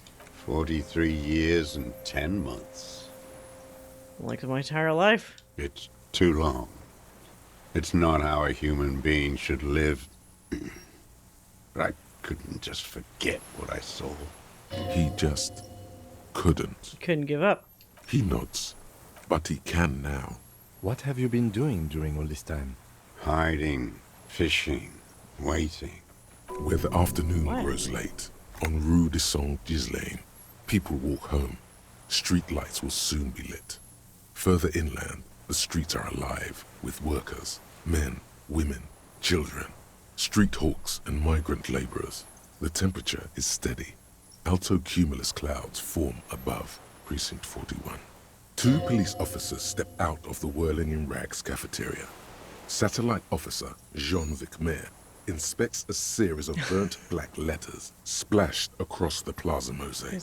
Jean was a little late to the party, but he saw what I burned up before we left. Patrol officer Judith Minot points west. The fishing village. She glances at her watch. We meet in 15 minutes. Oh, shit. It's a 10-minute walk. How would they know that? We didn't even tell anybody. And they don't have a separate boat. The officers go, leaving behind the writing, still smoldering. One day, it says, I will return to your side. Always waiting. For her to return. Her who? Girl child. Revolution. Oh. I think she's gone. The material base for an uprising has eroded. The working class has betrayed mankind and themselves. The historic opportunity for a revolution has passed. It will not come back anymore, however hard I try, whatever I do. What have you been doing? You said you deserted your unit? I was just 16 years old, 15 when I volunteered. I had a lapse of faith. And of courage, too. Well done. I won't explain it to a minion of capital. Yeah, whatever. What is this place, this island? It's not an island, Dwight. It's a defensive fortification of the commune of Revachol. And I am its last surviving defender. What was it used for? The congenitally deformed King Philip II built it to restrict access to the Bay of Revachol. We captured it in '02, retrofitted the fort with an AA gun to defend against an airborne landing. Against the whole world. Retaking Revachol? Coalition military called it Operation Deathblow. I later found out on the radio they called it Deathblow. You're one of them. Tell me, who speaks like that? We had 50 million people on Caillou alone. I'm not one of them. Sure you are. You're RCM. Answer me. Who calls an operation against 50 million people Deathblow? I mean, yeah, that's pretty bad. You don't know. You haven't seen it. Iblis, the black-eyed angel. What? How have you concealed yourself all these years? It was hard in the Thames. I didn't have partisan training. They were searching for stragglers, those bloodhounds. Floodlights on the water at night. There were posters, campaigns. We communards still hoped, and they needed to snuff that hope out. The East capitulated. Martinez and Coal City were turned to dust.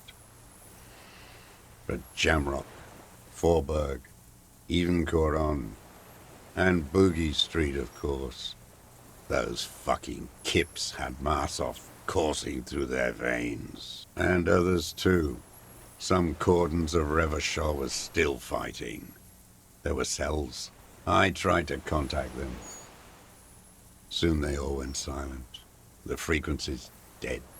How did you get between here and the mainland? At night, I used a dinghy. I only went after dark then. When I got to the city, I stayed underground. Patrols, you lot, the commons too. They'd started snitching. In the city, you move underground? From bunker to bunker. Not anymore. No one cares now. I don't even have to hide. They think I'm another antisocial vagrant. I could walk straight into that town if I wanted. I just... The weapons cache under St. Ghislaine 22B, in the basement. Have you been there? So you finally found it. There must have been a small squadron's worth of arms in there. Elmer Graves, right? They were damaged beyond use. I know. So you've been there? Sleeping. Some nights, ammo scrounging on others. Those McGraves were shit, even before they corroded. Some had bullets in the chamber, however. So you wanted the ammo. There's a small bunker under the Feld building. Have you stayed there? The propaganda bunker. I used to, but not anymore. Propaganda bunker? They stored leaflets there. Broadcasting equipment, too. Made broadcasts, I think. Propaganda officers. I buried them with their leaflets. They killed themselves. Oh, jeez. 2 young boys. A lot of our boys did. I spent some winters there. Never liked it. Kept thinking of them. No need to go underground anymore. It's better in the ruins, on the ground. I don't want to. They're all traitors. Pigs, rabbits, and dogs. Men without ideals are only animals. He does not want to see life moving on. People forgetting, drinking, laughing.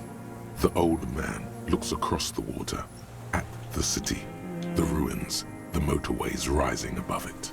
You said this was your termless surrender? You're with the RCM.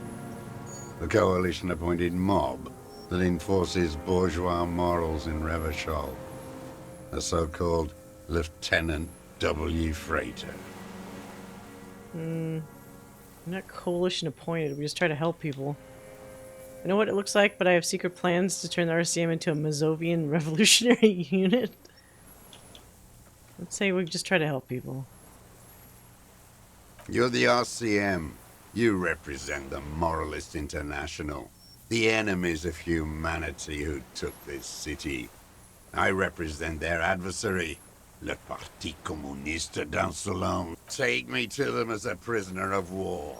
I have relinquished my weapon. I can no longer serve.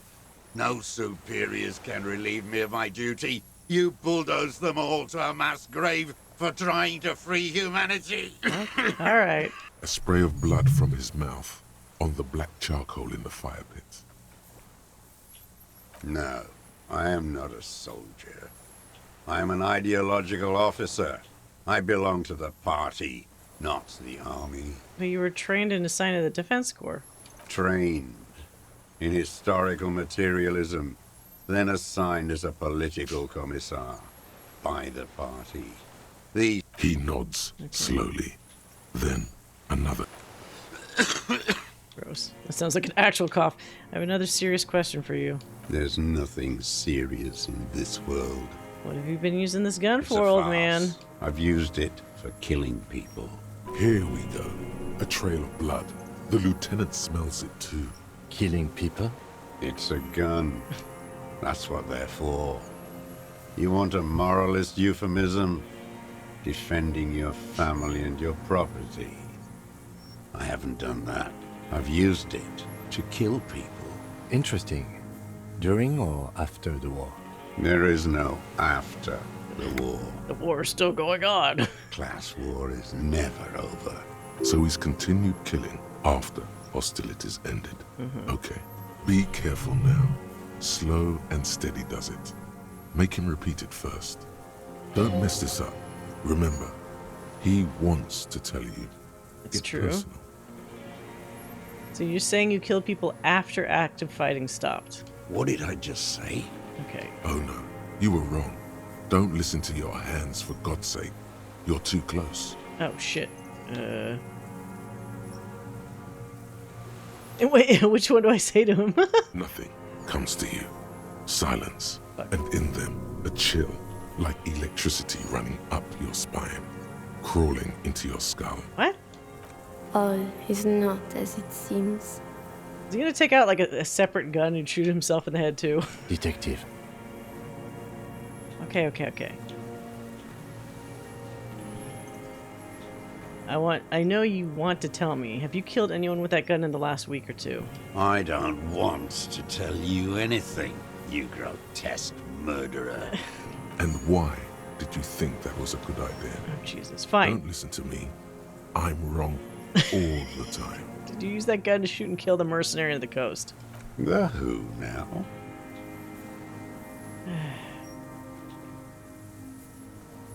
His name wasn't Laley. The corpse in ceramic armor hanging behind the whirling in rags. Did you shoot him? Oh, yes. That one. Ugly piece of work, that boy. Did you kill him? I am a son of a welder and an officer of the commune of Revachol. I do not collaborate with murderers and pederasts of the liberal regime. Tear into him. Pile it on him. Everything you got on him. The more, the better. The gun. The murder weapon is the perfect opener. The scent of blood in the air. But what else? There was something you can't remember. What am I forgetting? Wait, here it comes. The goddamn Maybells. The dried Maybells on Clausia's roof. Smacked himself in the head. Who cares? There were Maybells in the grass when you got here. And on Clausia's balcony. Why would he leave them for her? Wait, don't forget the footprints. The diagonal prints in the dust in the secret space behind Clausia's bedroom. Now, they're gonna come up. Okay, yes, thank you, Head, thank you. You got it. Remember? The boot prints were like no modern soul. Maybe don't beat yourself anymore, though. You're not immortal. Just imagine him continually slapping himself in the head off to the corner. Nothing else comes up. You see the lieutenant watch you. Try to stimulate thought processes by hitting yourself. I'm sorry, this didn't do anything. Usually hurting yourself does. Officer, a word? Almost there. Almost where? No, come on. A word. Let's go. What? Okay. I think we may have this. You think he... I mean, he had to have done it, obviously. From nothing to this in a day. This is good, Lieutenant Gefreiter. We just need a confession first, and then maybe a solid motive later. I'm slapping myself to get ideas. I can see that, yes. I'm not judging.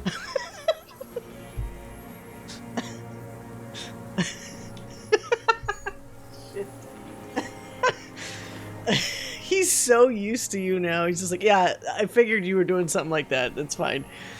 Trying to get him to confess. Yes, good going.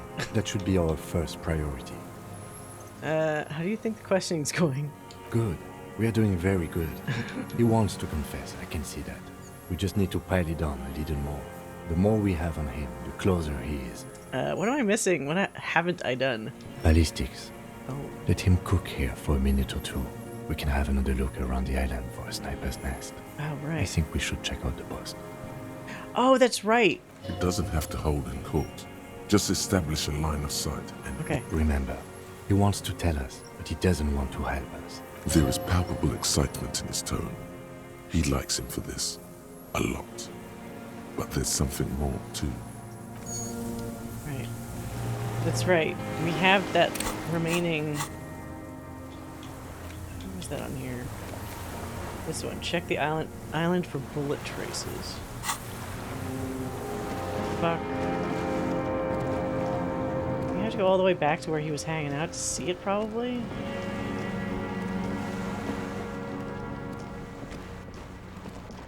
Save beforehand so I don't fuck anything up.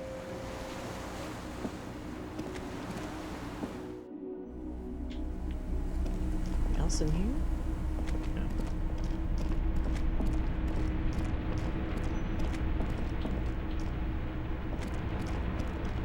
You get bullet traces out. Soft covers. Oh, it might be on the other side. Oh, wait, what's that? Stealing his clothes. His clothes? An old man. Okay. Bullet traces. Let's find that. I thought they'd find it inside near that spot where he clearly must have done a shot from, but...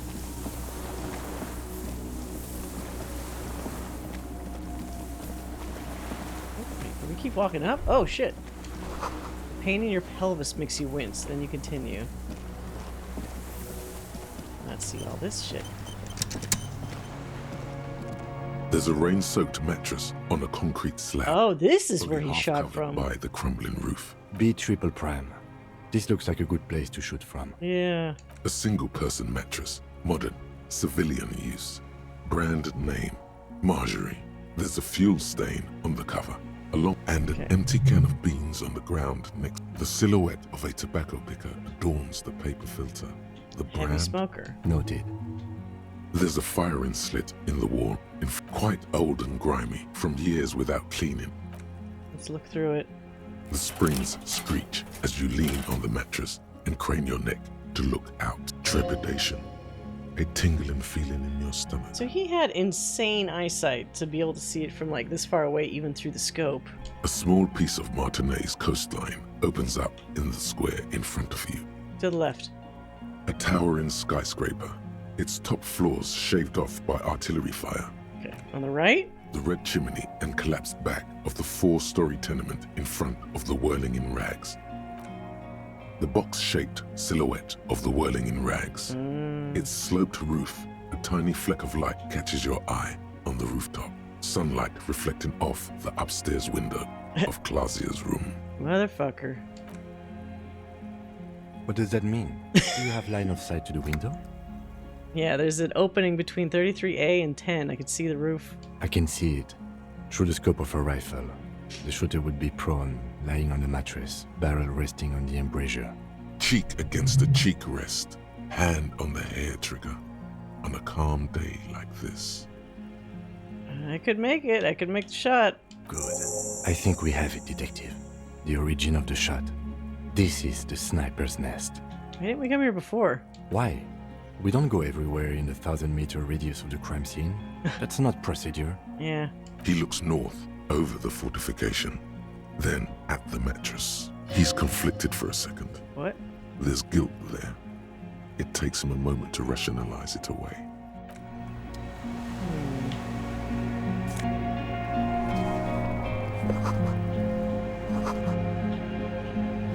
There's a range. B triple prime. Okay. Alright, so we did it. Yes? Now we should be able to get...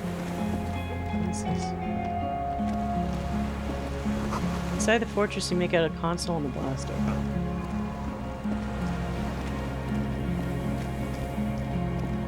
Now he should be forthcoming with information. We finally got the ballistics for that last bit.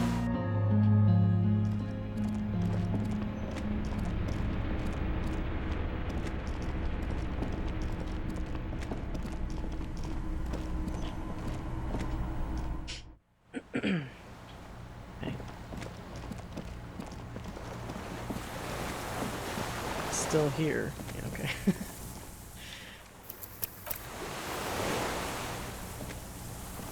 Minions of capital. Oh, Jesus Christ. What do you want? Alright. We need to talk about you killing him.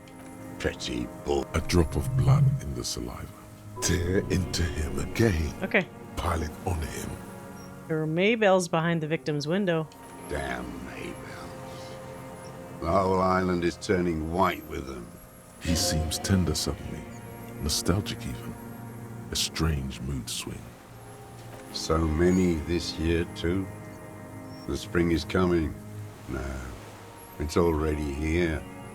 Wash the filth away. A young woman in class should ring any bells? These dried flowers are behind her window. Classier. You know her, right? She had intimate relations with the victim, the mercenary. With the victim. There is a small tremble. Looks like a smile. A crooked smile. Yet isn't quite voluntary. He's about to burst. Almost. But you need one more. Just one. Okay. Or maybe two. We've done the ballistics. The shot came from this island. I saw you poking around there, looking for evidence. You're damn diligent when it comes to dead fascies. Did you like the view? You had direct visibility. There are embrasures in the concrete, specifically meant for a top follower to use. And you had a long-range rifle in your possession. You have been here a long time, Mr. Droz. Too long.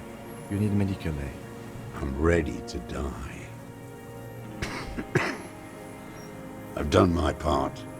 It's the best uninterrupted line of sight into that window in all of Martinez. Because it's a sniper's nest, you stupid fuck. Radio Gosh is right. You have worms in your brain. Almost. He almost burst out there. Keep piling arguments. Anything. I wonder what brand of boots you're wearing? Everything is brands with you individualists. Who cares what brand my shoes are? Sansa. Some shit. Show me the soles, please, Mr. Droz. Fucking imbecile. A black and white spiral pattern covers the sole of the worn-out running shoes. The maker is called Sensory. You see their V-shaped logo, but can't make out the size. The size fits, but not the sole. Oh, fuck. Drama? Drama? I mean, we're at the end, right? We could add a point to drama. Sure.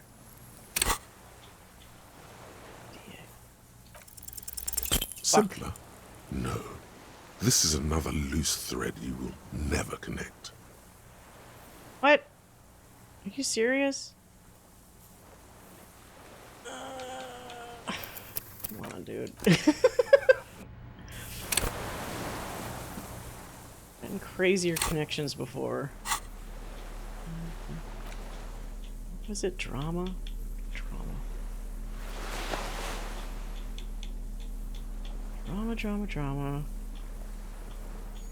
Don't want to change the jacket though. -1 drama. +1 drama.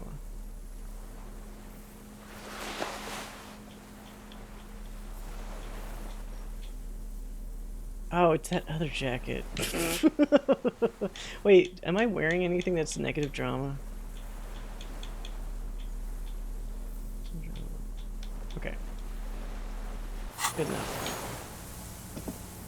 Minions of capital. A drop tear into him. This. He seems so many. There is almost, but you need ballistics. You had that. You have been. I'm ready. Because almost. He almost brand of boots. Show me the mate. the size fits, but not the soul. Sire, he doesn't have to be wearing them right now. People change shoes. It doesn't mean you weren't there near the room the victim died in, sneaking around. Racking those brains, are you?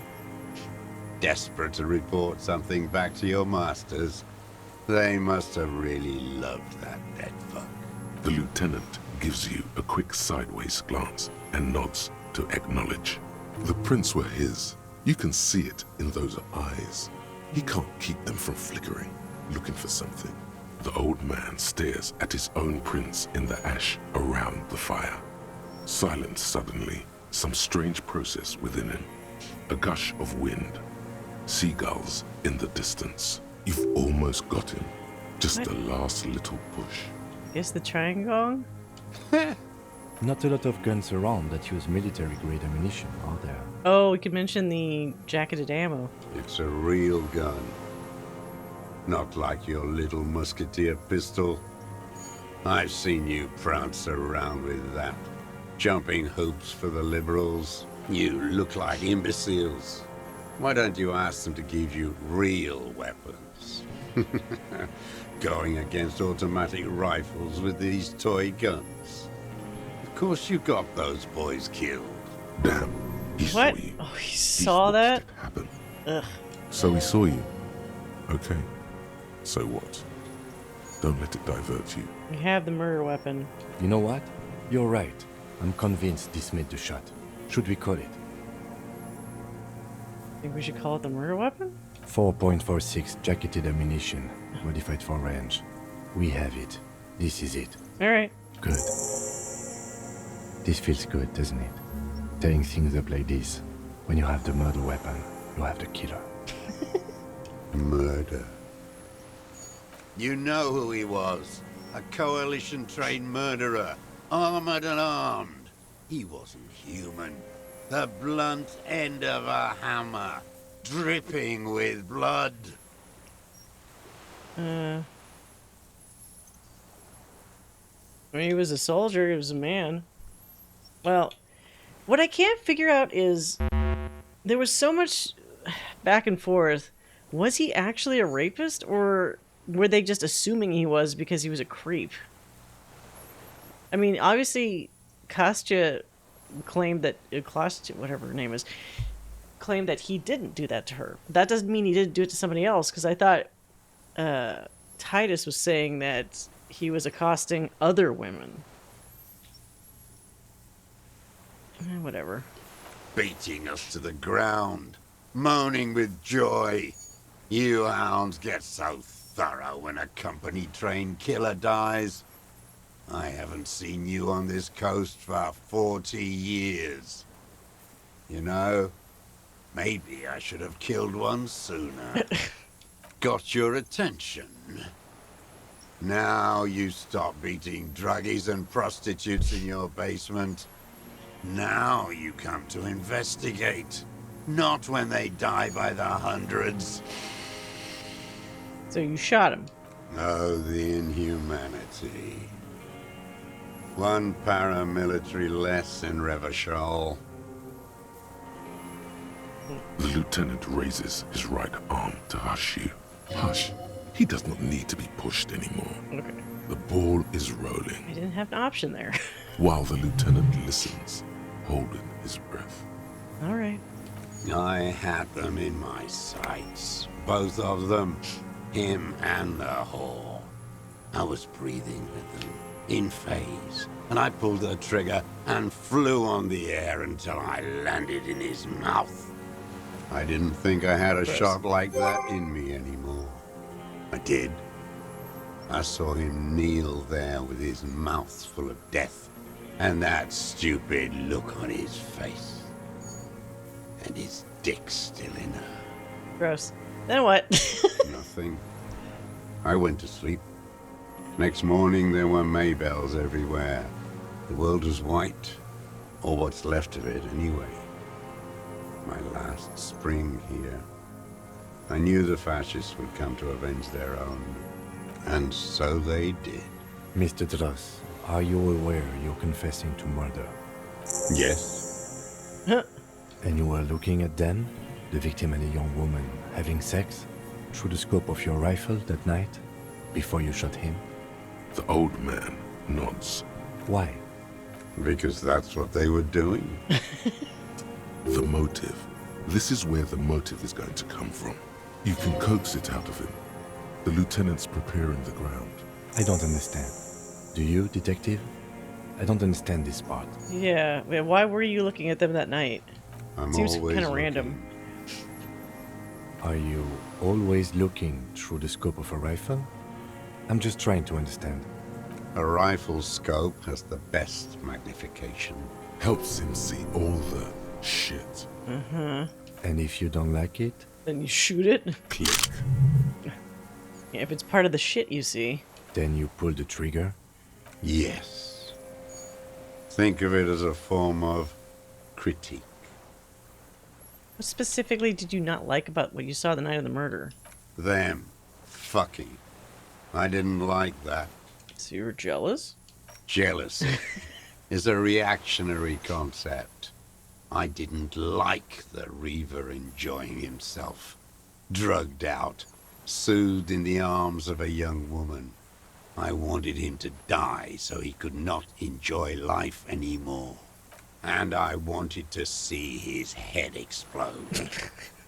That too. Well, that didn't happen. She should know better than to hold a child murderer between her thighs. I knew he'd be there for one more second. Writhing. That's all it takes for the bullet to reach his head. Now that I think of it, I wasn't aiming for his mouth. I wanted his brains to spill out on her. But you can't have everything. This man has seen past her, like you did. And now he longs to see her covered in blood. Jesus. To punish her. How long have you been watching her? Since she came to Martinez. I saw her sneaking in the reeds early in the morning, behind the Fell building. It was dark, still winter. She didn't have her skimpy outfit on then, just a spot in the night. It's like some fucking security camera. He just somehow manages to hone in on anything that's moving. Past the Fell building on the coast? What was she doing there?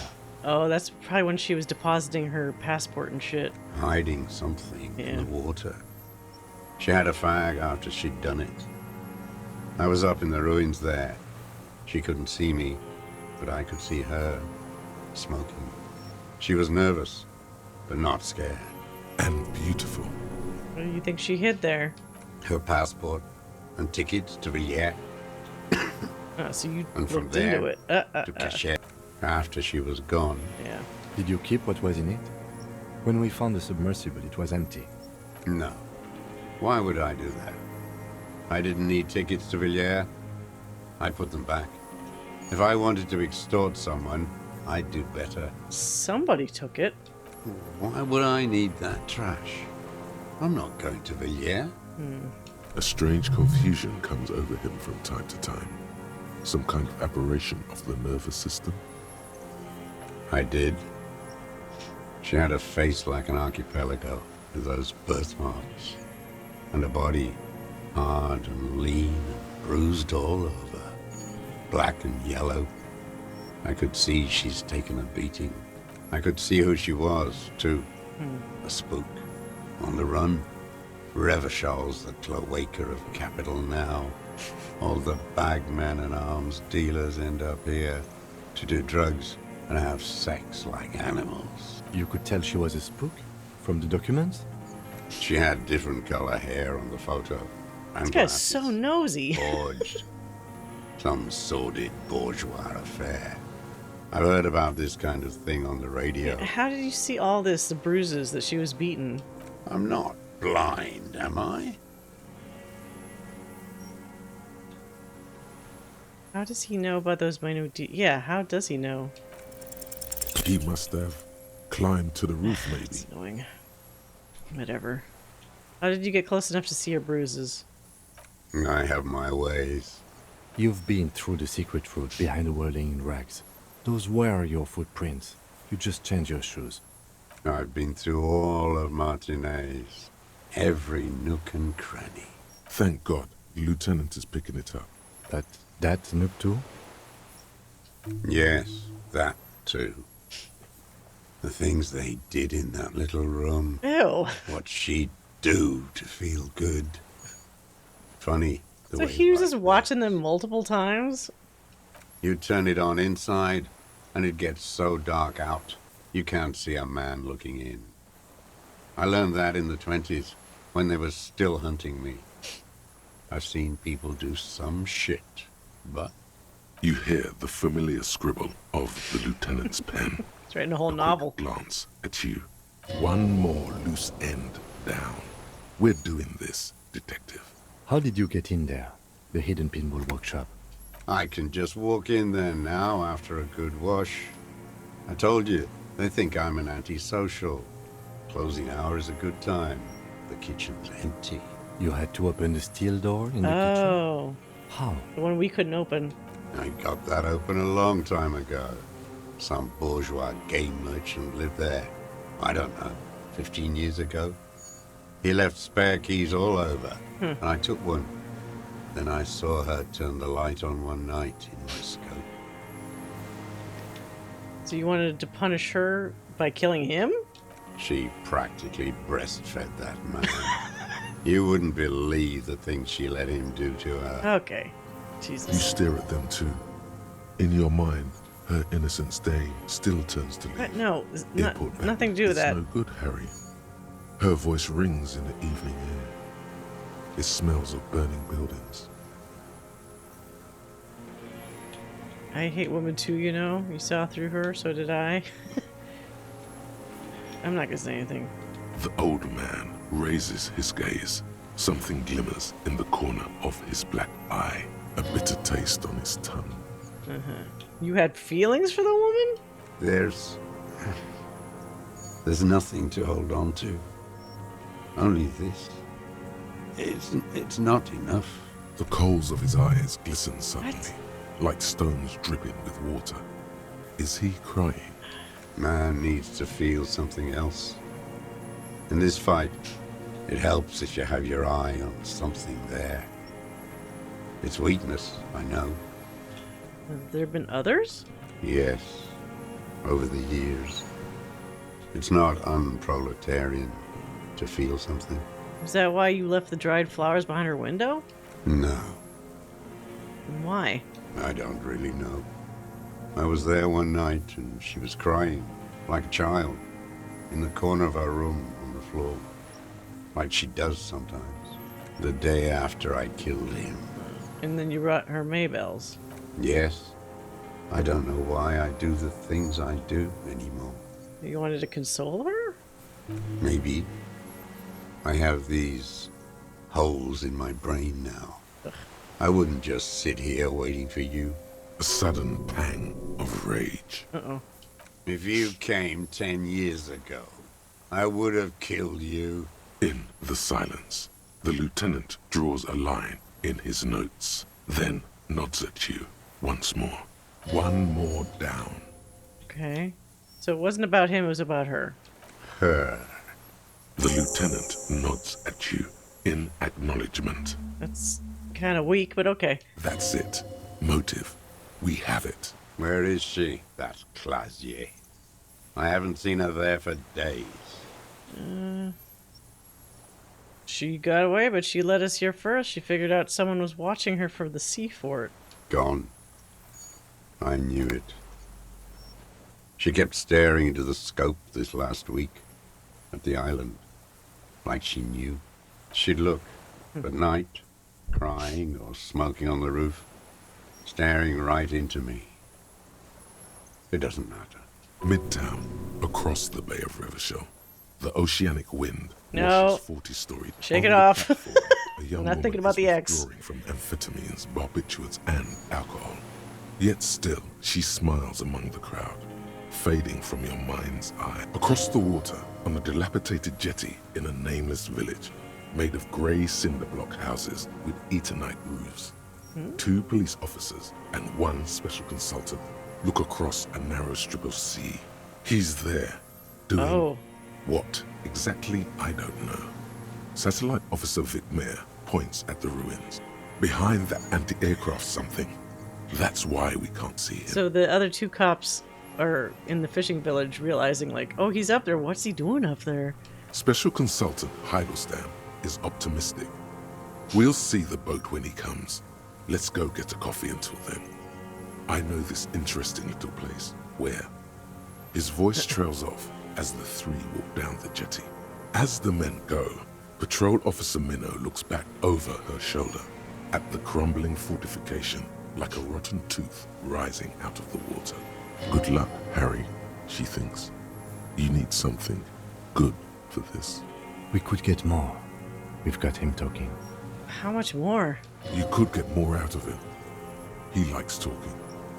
Enough. Take him in. Bend his arms behind his back and end this. I only have 1 more. Have been looking at anything else you haven't liked? A tragic comedy. A strange little engine seems to fire up in him again. It straightens his back. What? More specifically? Specifically, the whole city is a charnel house. Stripped clean and draped in neon.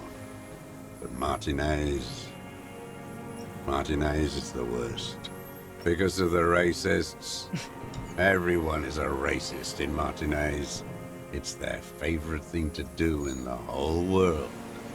Listening to race-themed radio shows. Ugh. In the ruins, in their lorries, pumped full of steroids and Radio Revachol 92. Race this, race that. It's all sanctioned by that Social Democratic Union and the farce of a Social Democrat who runs it. No, Everard. Yes, the fly larva in his container. He let some nihilistic advertising yuppies erect a statue of Philippe III. Oh, he's the one that set that a up? syphilitic murderer on the town square. To spit on the working class.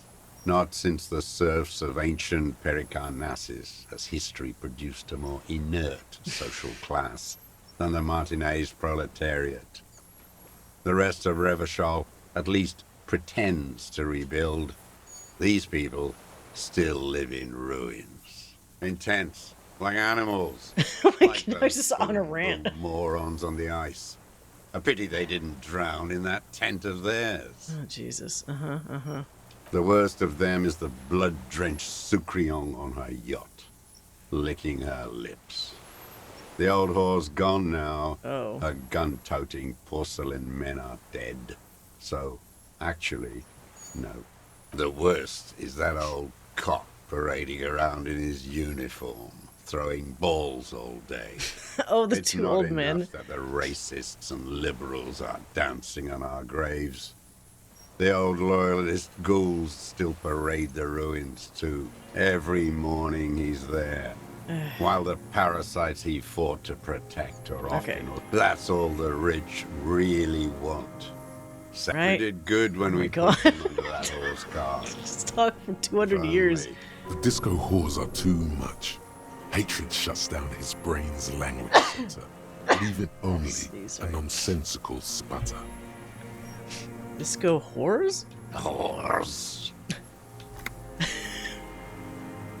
By the cock parading in his colorful uniform, you mean Renee? Every fucking morning. For 34 years. Okay. Royalist ghouls played like it was life itself. What? Click, clack. Jesus I Christ, remember okay. him. I remember him from La Noce. You Not get the him bets line? personally, his Or the mate best? Molly. There were tens of thousands of them. I thought we took them all out before the liberals came to their rescue. That one. fat and plump, like a pheasant, just begging to be popped off. Please, Mr. Dross, shoot. He hasn't been able to talk to anybody for 40 years. I guess he's got a lot pent up. He whispers with such predatory hunger. It borders on longing. You'd like to kill him? Not yet. I like to look at him strut around, place the crosshair on his medals, right on his face, and just fiddle the trigger. Think about it. Let the bomb melt in my mouth. Save the treat for later? He is a juicy bonbon, that one. A real treat for the black day. Better. I even hid one bullet, so I'd always have one for him. Oh, is that the one we found? Haven't seen him there lately. Must be down with arthritis. Old cunt. Momentarily, he's worried for him. Oh. He reminds him of himself. The same hatred. The same. You try to think of another thing, but no. It's just the hatred. You mentioned the Union is a social... I don't want to talk about Claire. I think that's good. Glad. It's all gone. Hold on. Ain't. Let's save in case I fuck something up. That was a lot of blab. The old man stares despondently at the logs. It's like he's forgotten you're Joseph there. Lilianovich Dross, you're under arrest for the murder of the colonel here in Martinez. What? But you said I would be taken to the... Wait, what? Didn't I say that? The sum of all the erratic movements, fidgeting, and mood swings he's been exhibiting. The wind picks up. The silence on the water is broken all around you. Little shivers of waves appear. The lieutenant continues, like an incantation. Your wayfarer rights have been suspended. Information provided to the officers on the scene will be used against you by the prosecution. You will be given legal counsel within 1 week and must face court in 44 days. Do you understand? Do you understand? But... he's afraid. No, I don't want to. I have to stay here. He's sweating. Beads are forming on his forehead. Pupils are dilated too. You're just gonna pass out? Getting blacker and blacker. Your confirmation is not required, sir. Oh shit. Now on to the boat. First say, does it have room for 3? Not really. We could escort him to the pier, then either one of us can take him inland while the other stays here, but... There's something you're not getting here that he's realizing. But what? Who watches over him there while I come back for you? Lillian. You could ask her, maybe. Wait, what is this weight? What is this shit?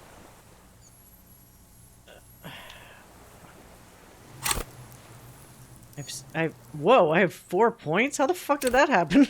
Can I boost perception to the max? I mean, fuck it. We're at the end now. Let's see how much that is. 42. Fuck it.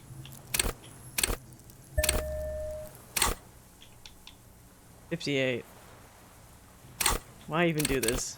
But whatever. There it is again, to your north, as it has been since you came to the coast. The reeds whisper, stalks rubbing against each other. But then, in the middle of it, something completely different. What? It sounds like a bow, very slowly being drawn against the strings of a violin. A very small violin, boat? made of reeds and rushes. Maybe there is room for 3 on the boat. Do you hear that? What? What are you talking about? Is this... really us? Your skin crawls. Huh? What the fuck is happening?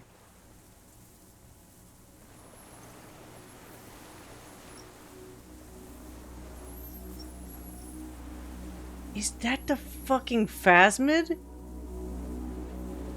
Are you... It's huge! What the hell? An delicate tangle of arms and legs unfolds from the reeds, Shit, it's limb like a by monster limb, stick bug. to then just stand there, moving its scythe-like arms in ghostly silence. Blink? It's still there, an unfolding mechanism of Why is that reed-like here? hovering in place. What is that? What are you talking about?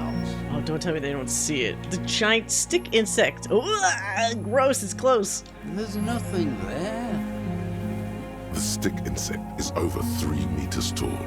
It looks straight at you with its tiny pinprick eyes and its grotesquely small head.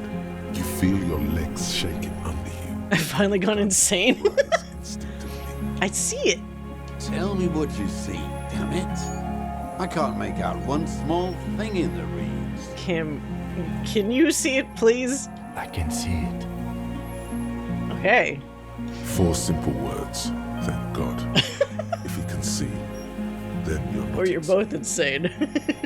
But that means it's really there, spinning slowly, in bizarre. absolute silence. Its limbs long and slender. I guess I'm glad I put the points into perception. Be very, very careful. Am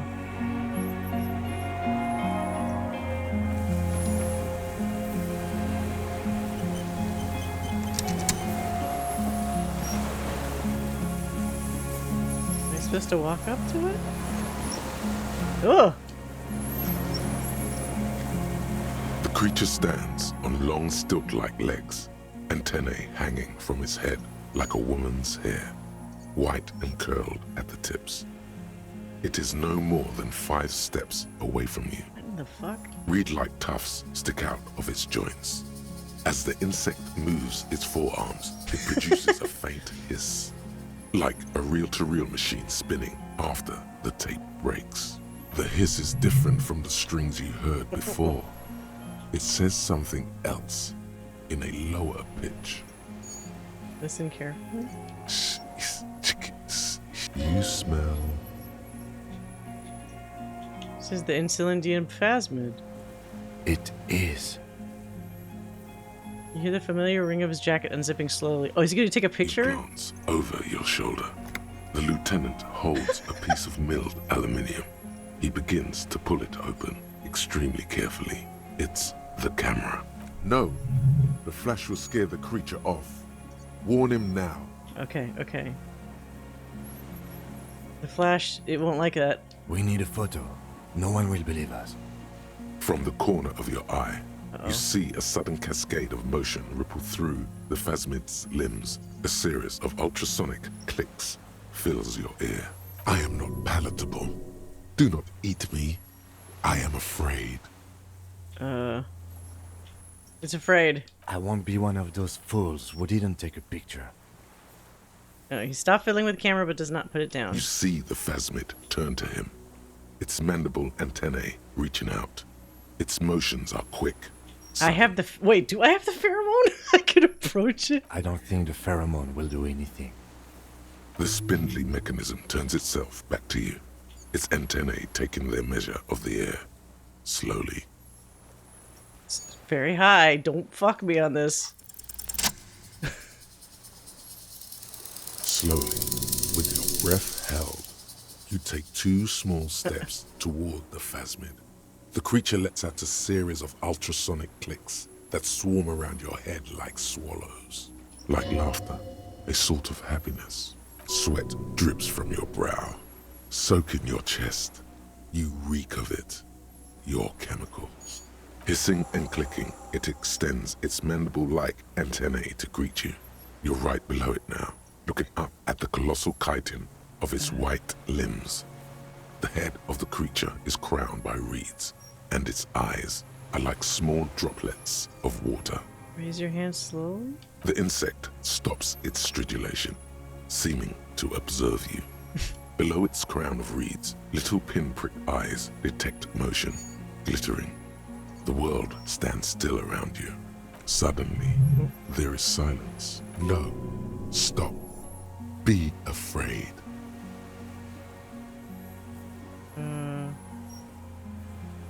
Raise the other hand too? As you do, the invertebrate comes to life. its limbs moving independent of each other, as if each has a mind of its own. They are white, like stalks of porcelain, knitting above you. Shifting around in the reeds around it, in the muddy water, you notice some of its hind legs apparently standing on the water from time to time. It's that light. All right, take the picture. Okay. There is no change in the insect's motion while it's being aimed by the camera. It remains fixated on you. In 3. If it moves, you jump back. I'll shoot. Here we go. 3, 2, 1. The shrill flash of the camera like the blade of a sword. The phasmid freezes in its bright light. Head turned toward the lieutenant, hypnotized by the flash. It stands frozen before you. I got it. Wait, it actually didn't run away? For all time. Oh my god. Touch the creature's whisker? The antennae hang from a great height. With your hand shaking, you barely touch the tip of the left whisker. On contact, the kiting curls into a spiral, like the tip of a poison ivy. Its touch on your fingertip feels cold, ticklish. The sensation is electrifying, resounding through your body. It is surprisingly delicate, the curly end of the whisker, like a young vine. It's even a bit wet. Be careful, detective. It's moving. Wipe it off. Feels like nothing. The arthropod in front of you stays frozen. Lick your finger? Probably not a great idea. Let's just pet it. The limb before you is incredibly light, like eggshell. It's much lighter than a reed. You feel a soft push could tip the creature over. Its hollow exoskeleton collapsing. A small shudder passes the creature's arm. High above you, its black pearl eyes still glisten, mesmerized by the light passing its nervous system. Can I lick my finger? It tastes like sugar, very faint. The arthropod towers above you, tufts of reeds pointing from limb and head alike. Odorless, mostly comprised of water. Another shudder pulses through the creature's limbs. It jolts back to life, like a record continuing where it left off, in a swaying, praying motion. Even the small black pearls of its eyes do not stray from you. I guess I could talk to him. Hello, I'm Harry. I don't really know who I am. No reply. A total ancient silence comes from its mouth, along with what appears to be some kind of foam. Ick. You were right. Little bubbles form on the mouth parts of the creature, on its segmented lower lip. It looks to be foaming, slowly. The foam is white, then yellowish. The faintest smell, like you've never felt before. Like burnt roses. Kim, it's foaming. Careful. It may be poisonous. The foam slowly turns a darker shade, like burnt caramel, as the insect moves its mouth parts, masticating. The little bubbles begin to burst, one by one, letting out that same smell, like summer burning. What are you doing? I exist. What? This has just become like a different game now. What's happening? No, you're awake. I am real. Light is forming me. This is real. What exactly are you? I am an unknown species of the order Phantasmadia, endemic to the Insulandian Insula.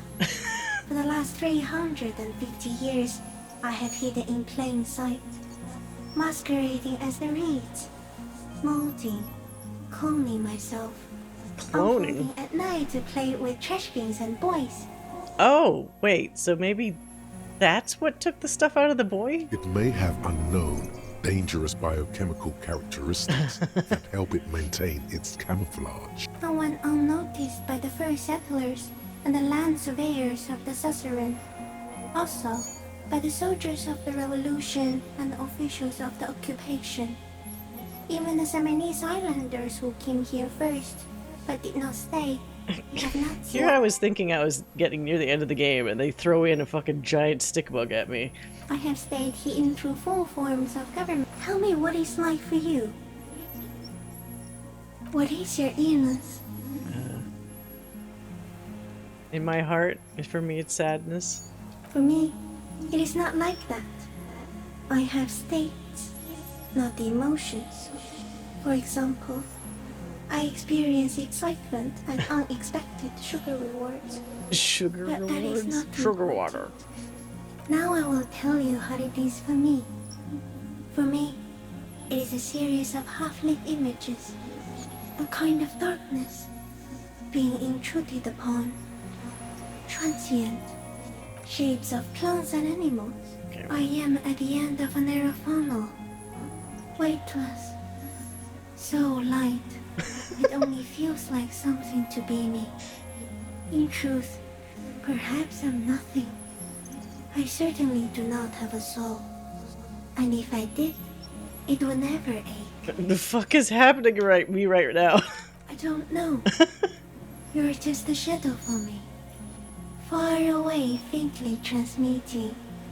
But for a curious smell. You're the type of... I don't want to be that. I guess I'm glad to be me. Few of us can begin to imagine the horror of you. With all of creation reflected in your forebrain, even when you're sleeping. And when you wake, you carry it around on your neck, with eyes open that cannot help but swallow more behind the mirror. I feel great, mute empathy for you. It was very disorienting at first, but I'm keeping my shit together. That must be incredibly hard. The Arthropods are in silent and meaningless awe of you. Know that we're watching. When you're tired, when the vision spins out of control, and when you fall, we will come to raise you up. But from you, banner-like, blossom from you and carry you apart in a sky funeral. In honor of your will, Lieutenant Euphrater, that you kept from falling apart in the face of sheer terror, day after day, second by second. Detective, arriving on the scene.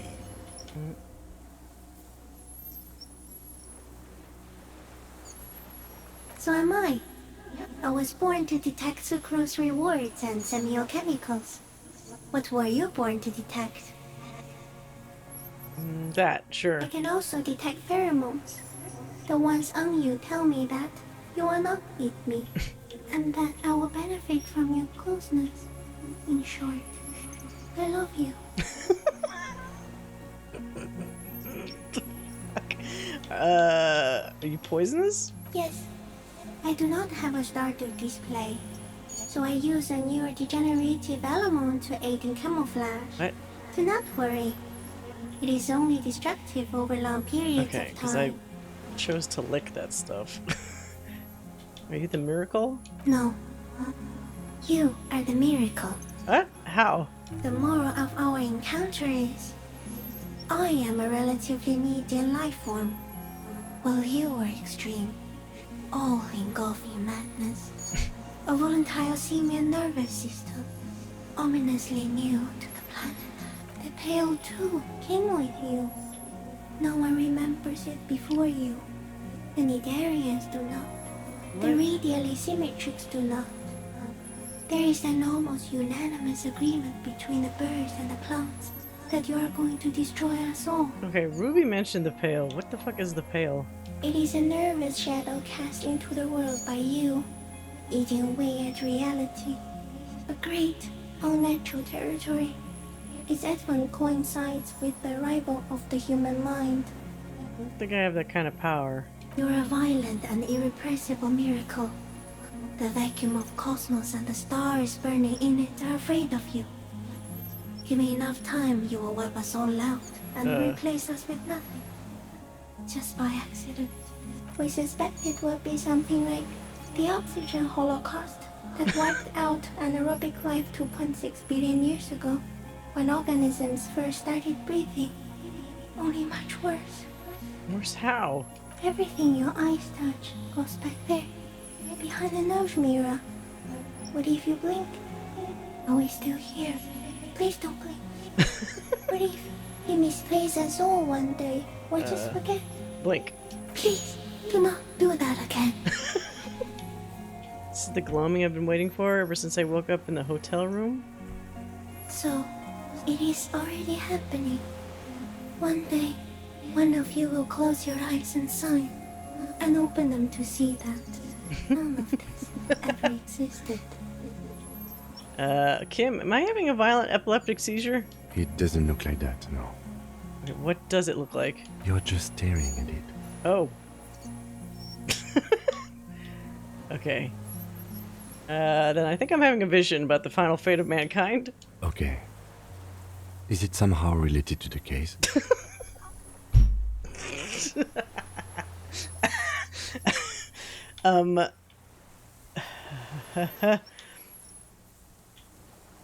The case is meaningless compared to this. I've totally transcended the case. I think you should back away from the unstudied species now. Okay, let's go. No, there is one more.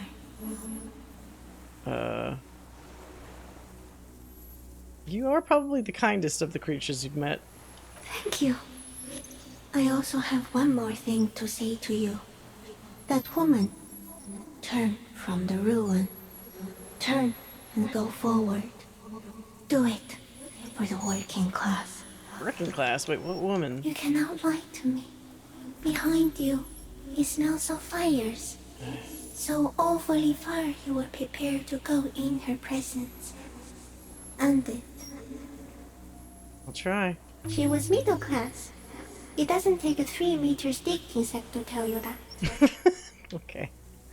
As you're turning away, the phasmid mirrors your movements, stepping on the water, the long limbs carrying its feather weight without breaking its surface. That was fucking weird.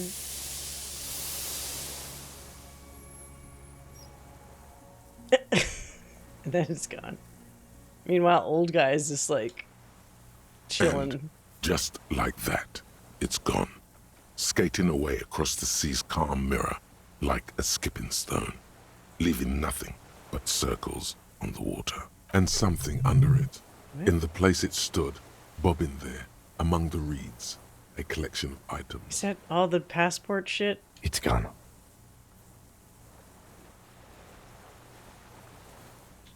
Looks like a nest of some sort. We should have a look. Apparently, yes. What now? In some kind of strange, semi-catatonic state. Our suspect is not looking so good. Oh. We need to check on him. Right. But first, what's this shit? Oh! A rifle scope. What the fuck? Oh, her passport. Oh, that's good. Any other good stuff in here? I mean, I guess that's all we needed. The stick bug gave us evidence.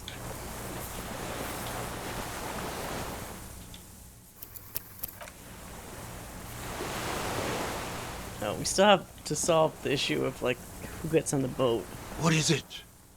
What do you want from me? I can't go. Something is very wrong with him now.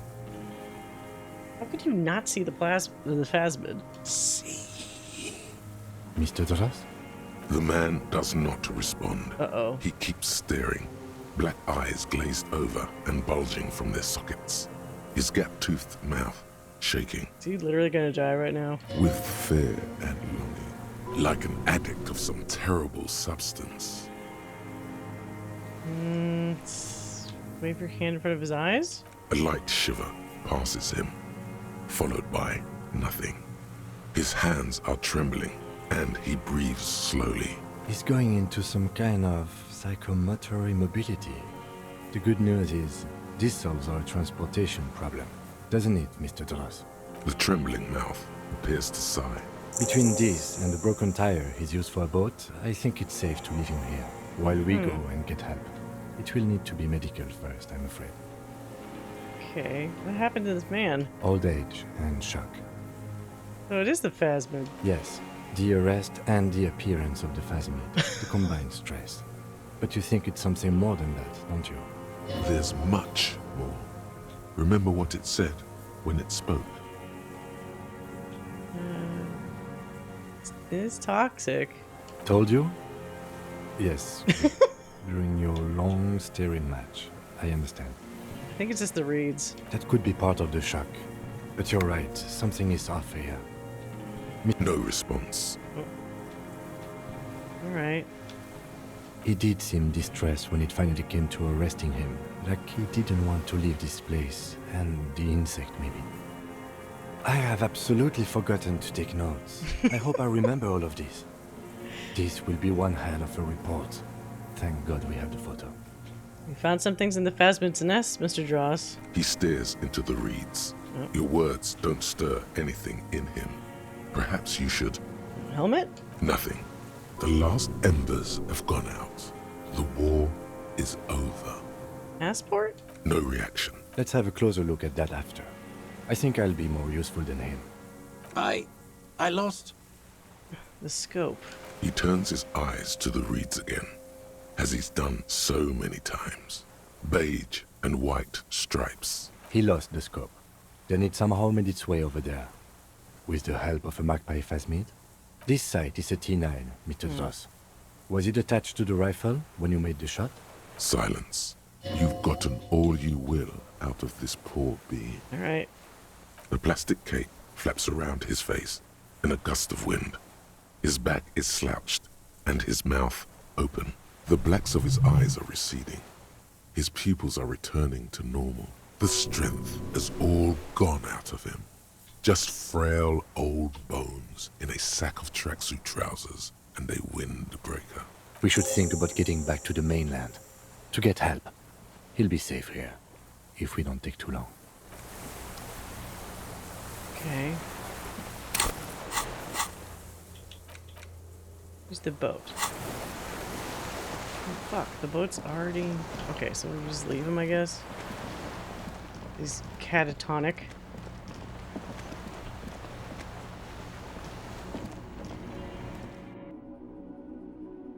So if you hadn't found the stick bug, I guess you just wouldn't get those items? Because it didn't seem to let me search the reeds for the items before that. Weird.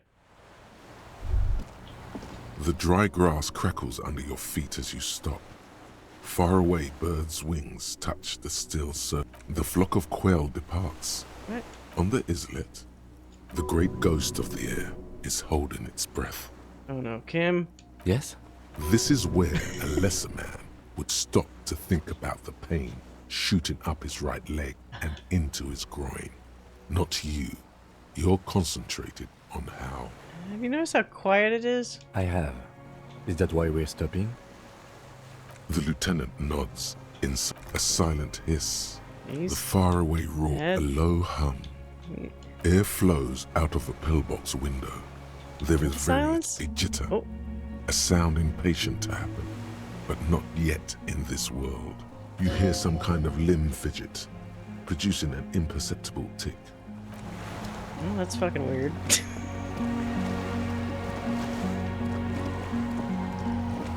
And I feel like we're so close to the skiff end. is swaying on the Let's. We are done here. The skiff rocks gently under your weight as you get in. The ride back is uneventful and quiet, but for the sound of conversation on the water, there is someone inland waiting for you. Two men and a woman stand on the concrete square of a nameless village, looking at a small yellow boat as it draws closer. The sea is calm. You reach the jetty and climb out of the skiff.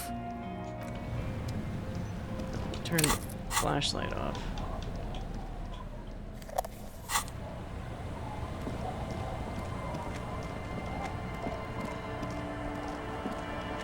Look what the tide brought in. What does that say on your back? Oh, whoops. What the fuck is wrong with you? I forgot to take the jacket off. Forget about my jacket. We're not forgetting about anything. Look at you.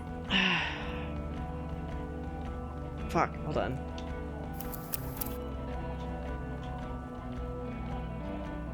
Shit. There's no autosave?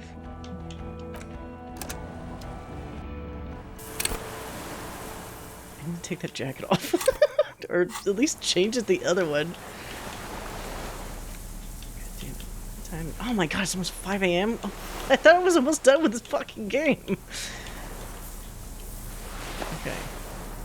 Now we... That's the one I wanted to wear.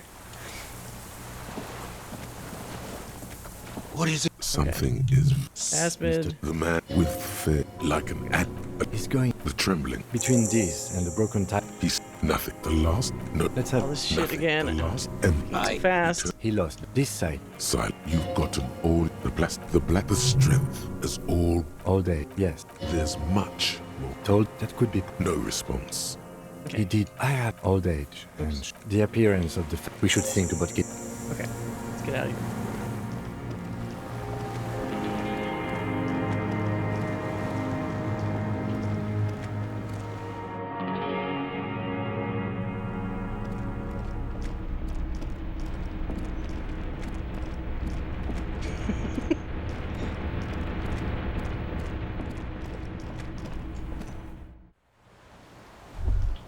The dry, the great, a silent, a silent, a low, a silent hit. Air flows out of a jitter. You hear some kind of limb. Yes?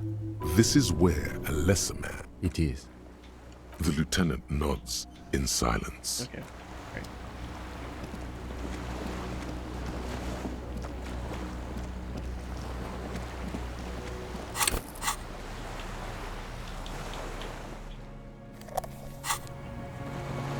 Save here. The skiff is Gotta be close to the end, right? Let's. I have to be. We are done here. The skiff, but two, you reach the jetty and climb Now out we're of the meeting up skiff. with the other cops, so we gotta be close to the end. We got all the evidence. Look what the tide brought him. What does that say on your back? Fuck the world? So you've turned into some kind of nihilistic rock and roll world ender? Yeah, fuck the world. No one else seems bothered by that. Harry, that's because you're a cop with fuck the world written on his back. Yeah. Actually, are you? Are you still a cop? There's so much disco going on, it's hard to tell. Vic, calm down. Forget about all this. There's a giant... We're not forgetting about anything. Look at you. What? Hello, I'm Trent Heilerstein. I believe we've met on several occasions. Oh, this guy. I'm your goddamn partner, Jean Vicomar, and this is your special task force. Or what's left of it. Special Consultant Trent Heilerstein, Patrol Officer... Wait, so he knew us before? Okay. Hi. He didn't say anything about it. We've come to scrape what's left of you off the pavement. Lieutenant Kim Kisuragi, Prison 57. We've just come from the island, where our investigation led us. We might need your help with something later. Oh, regaining his confidence? As if he recalled that he's in fact a decorated police lieutenant and not a naughty boy. But this is clearly a departmental matter, so I'm going to leave you to discuss it among yourselves. No, Kim, you gotta have my back. Let's destroy him. It's good to meet you, Lieutenant Kitsuragi. Letting the lieutenant know he shouldn't feel embarrassed over the shitstorm that's about to befall you. What? But we solved the thing. Ari, we want to help you. Trent, I believe this is where you come in? I don't quite know what I'm doing here. I was asked to participate as an expert. I think I need to manage your expectations a little. I'm at best an enthusiast in cognitive science. My background is in something else entirely. I engage in neurology on a merely theoretical level. In fact, I should probably get going. No, Trent, it's too late. You're part of this shit now. What have you got to say for yourself, shit kid? What does he? Oh my god, we have a say million for things. himself? Fuck. He left you to catch the bullets. I didn't know I was here. The cafeteria manager you fucked over told us where you went. I saved his establishment and he still betrays me? Strange. He didn't mention that. In fact, the establishment didn't look saved at all. There was a giant aerograffito in front of the building. It was on fire. I don't know. It had shit kid written all over it. You were the guy with glasses at the... Oh wait, you aren't the glasses guy at all. You're not even blonde. Oh god, I'm not saying that. You're not the horse-faced woman. I'm not saying that. So Trant Hiddleston, special consultant Trant Hiddleston. Yes, I'm Trant Hiddleston. I never said I wasn't Trant Hiddleston. So what's up with the kid then? Mikael? Mikael is my son. Oh. His son? What a joke. Everyone is lying. No. No fine. problem. So, got it. Again, I was asked to share my take on some of the more fringe academic theories developed in Königstein in the 30s. Why does it have to do with the murder? He's here to see if you're insane. Oh. He's smart. Let's move on. You mentioned a task force? Yeah. Major Crimes Unit.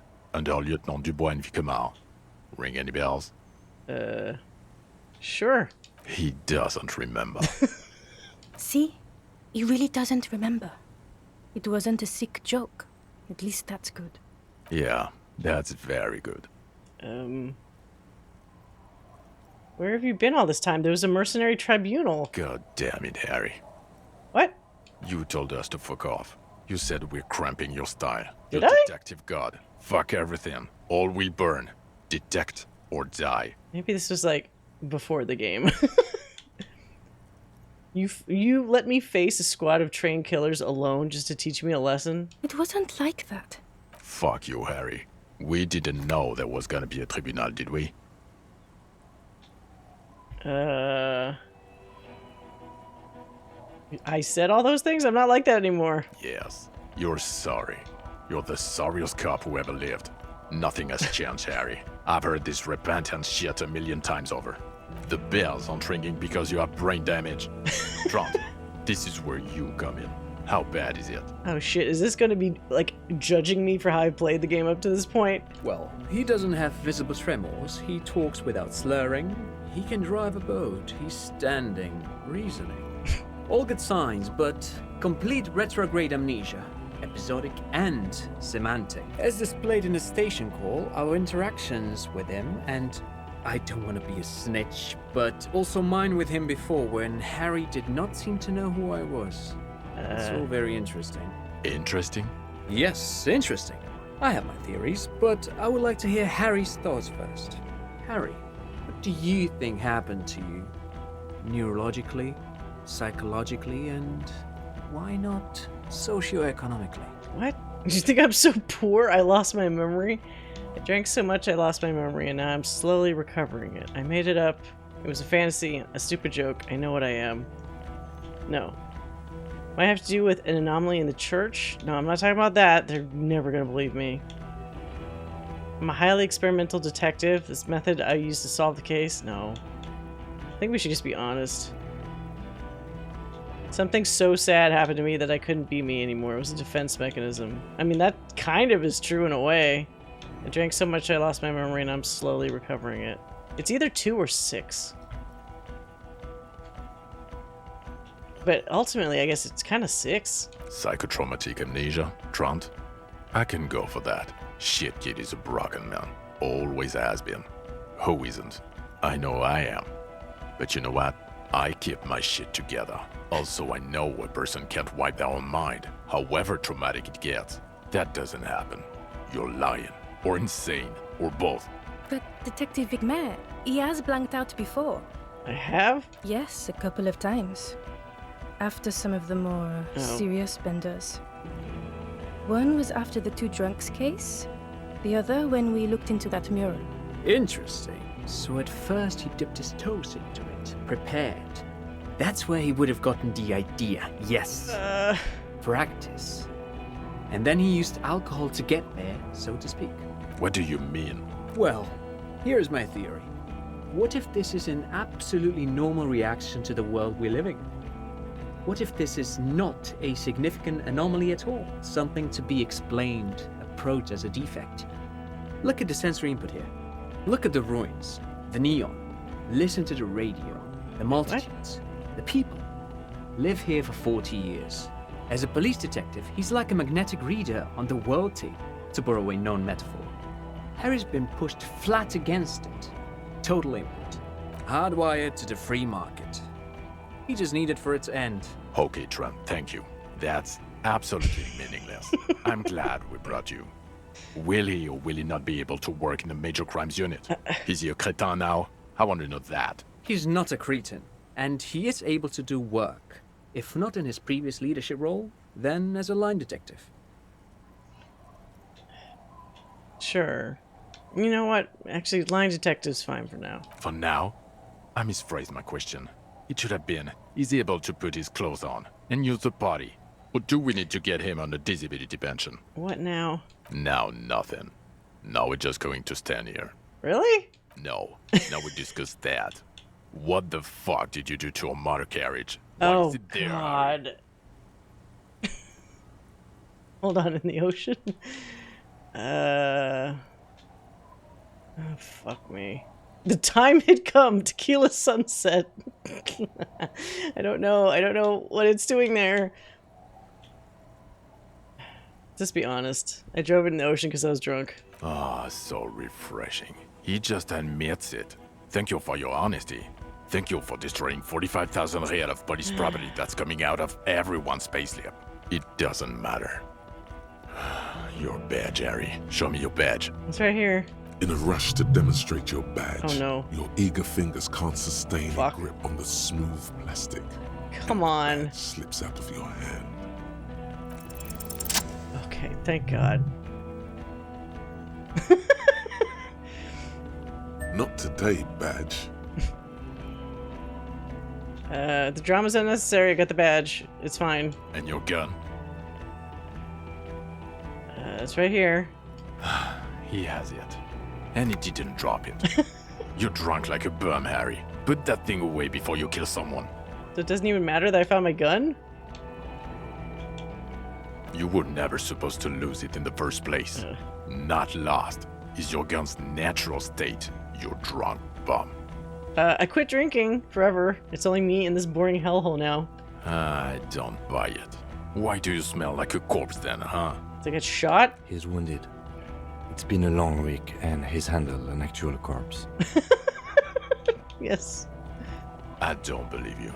You're drunk. What? You let a suspect escape, a certain classier, because you were too drunk to assess a flight risk. I didn't drink at all. What the fuck? We've read the report, Sari. Lieutenant Kitsuragis. We know. I mean, she did dupe me.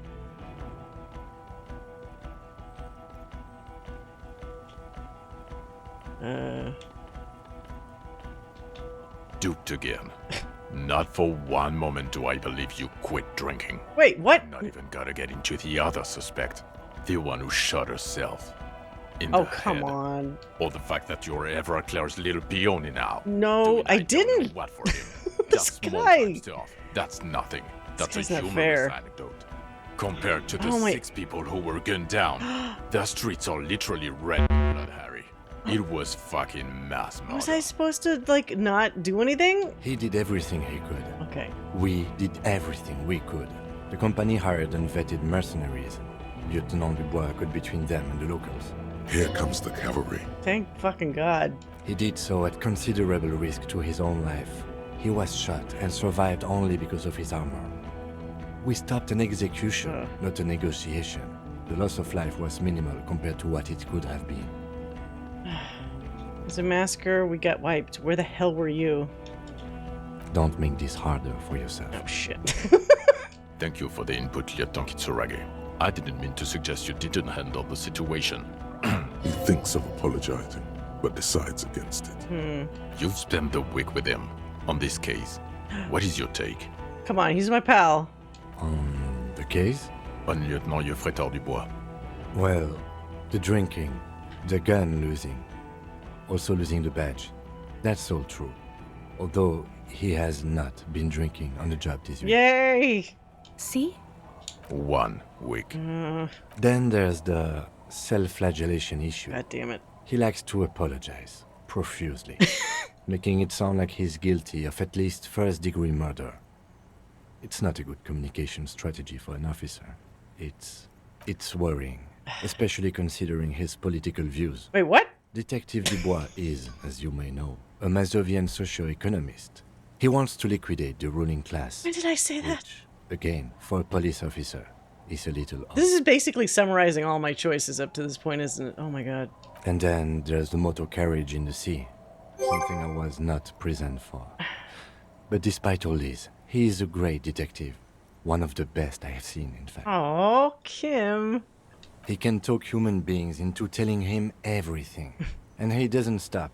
In all the time I've spent with him, he has not once stopped pursuing leads, however far-fetched and tangential. He is tireless, madly driven.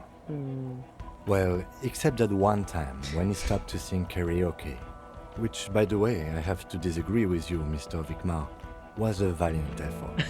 He really sang his heart out. Okay, he did something. Other than that one time, he has tirelessly worked on the case, and he solved it. We have a confession, a murder weapon, and the perpetrator, locked on the island right now, awaiting transportation. He apprehended a straggler who stayed hidden for 50 years, ever since the revolution, who's probably committed other murders over those years. Oh, and he also discovered a new species. A new species? Oh god. Well, we have a picture to prove it. A colossal stick insect. It was on the island, camouflaged as the reeds. It unfolded from the reeds. I think we may be dealing with the Insulindian phasmid. He takes out the photo of the phasmid and shows it to the officers across the yard. The wind blows, flapping the glossy rectangle. Please don't lose the photo. You hear gasps beneath the howling of the wind. Don't fucking... As you can see, okay. It's about 3 meters tall. In fact, we think it may be the largest land invertebrate ever discovered. I would say, boom shakalaka, motherfucker. Fucking hell is that? Is this somehow connected to the case? Detective? Oh. I believe the pheromone it emits may be responsible for the killer's mental degradation. The old man was not aware of the phasmid's presence. Exhibiting a strange, atypical dementia, he fell into a stupor after its appearance. That's so weird. He became near catatonic. So it is connected. I must say, this is absolutely extraordinary. I don't even have words for it. Basically made them all feel like they were crazy. Yes. It really does make it hard to fire the drunk. This is a very, very sad man who has just seen something that's made him forget his sadness. Oh my god, I also started a nightclub in the church. What was that? It sounded like you set up a nightclub in the church.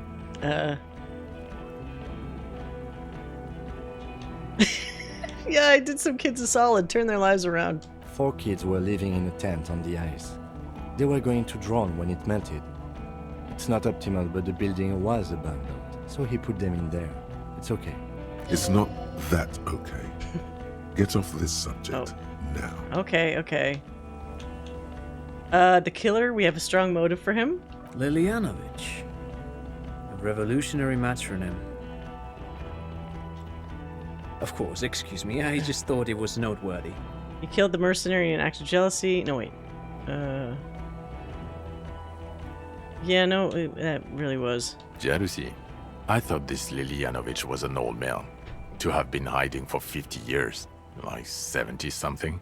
A strange psychosexual fixation. Aggravated, possibly, by proximity to the phasmid and its chemicals. He himself gave a political reason. Said he had killed an enemy combatant. Also, we have ballistics from the gun, matching the bullet found in the dead mercenary's head, and 2 officers on the scene that Mr. Dross confessed to. It's a clean win. It's way more than that. It's more than a perfect folding mechanism like the phasmid. I need to not talk about the phasmid, I'll sound insane. It's my masterpiece. They'll teach this in cop school. I had to make this sound like a dramatic thing. I did all I could. Every second was a struggle. I've never doubted you can pull yourself together and work. In bouts. Bouts don't last. I can still smell the booze on the wind. God damn it. Doesn't it ever leave? It is there. like in your bones or something. God damn it. It will pass in time. There's also a dead man on the boardwalk, a missing person I found. Yes, yes. Fallen through a gap in a boardwalk. Drunk. How did you know I found him? The body was transported to Precinct 41, our morgue. I had Tilbrook and Mullins take care of funeral arrangements and family stuff. You're not the only cop in the world, Harry. This all comes back to us. Still, good work with the missing person, Detective. It's still a point for you. Yeah. No denying it. I also looked into the the mystery of the doomed commercial area. I don't know what a doomed commercial area is. Why? That's not what you were supposed to do here. There was a possible witness in there, Yeah. and it was close to the crime scene. He was just chasing a lead and ended up advising a local shopkeeper. It was okay. Of course. Call it community outreach, right? I need to say the thing about the phasmid? Female? You had to see it. It had the subdued colors of a female. Incredible. Were there eggs in the nest? Not as far as I could see. No. There were other things there, though. Oh, right. It gathered items in the nest, the scope and all that shit. Actually, you know, this would indicate it was a male. This is far from anything in my field, but I think such nests are called bowers. Okay. It must be robust if it can move a helmet with its limbs. Yes, but also reed-colored, beige and brown, a little green on the outside. After unfolding from a single stalk, it still retained parts that looked like reed tufts on its limbs. God, so... Incredible.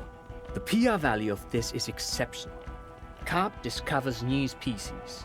Maybe even discovers the Insulindian phasmid. No, that's too much. This would really help with some of the problems we've been having. Absolutely, this is great. This does not say vigilante murderers to me at all. This is science, news, human interest. You know, it's a really good thing you have that photo. Thank God we got the photo. Without it, You're doing good here. Perhaps only for a moment, but still. Quit while you're ahead? Or no? That's pretty much all of it. So what do you say? You want to take this hot shit back? Point at yourself? I don't want to, but you discovered a new species and solved the murder. So I have to. Jude. Anything that ends the trial is okay with me. Agreed. The public relations potential of this is too valuable to let go. Okay. We have vehicles in the square, and the perpetrator needs to be taken into custody. Let's go.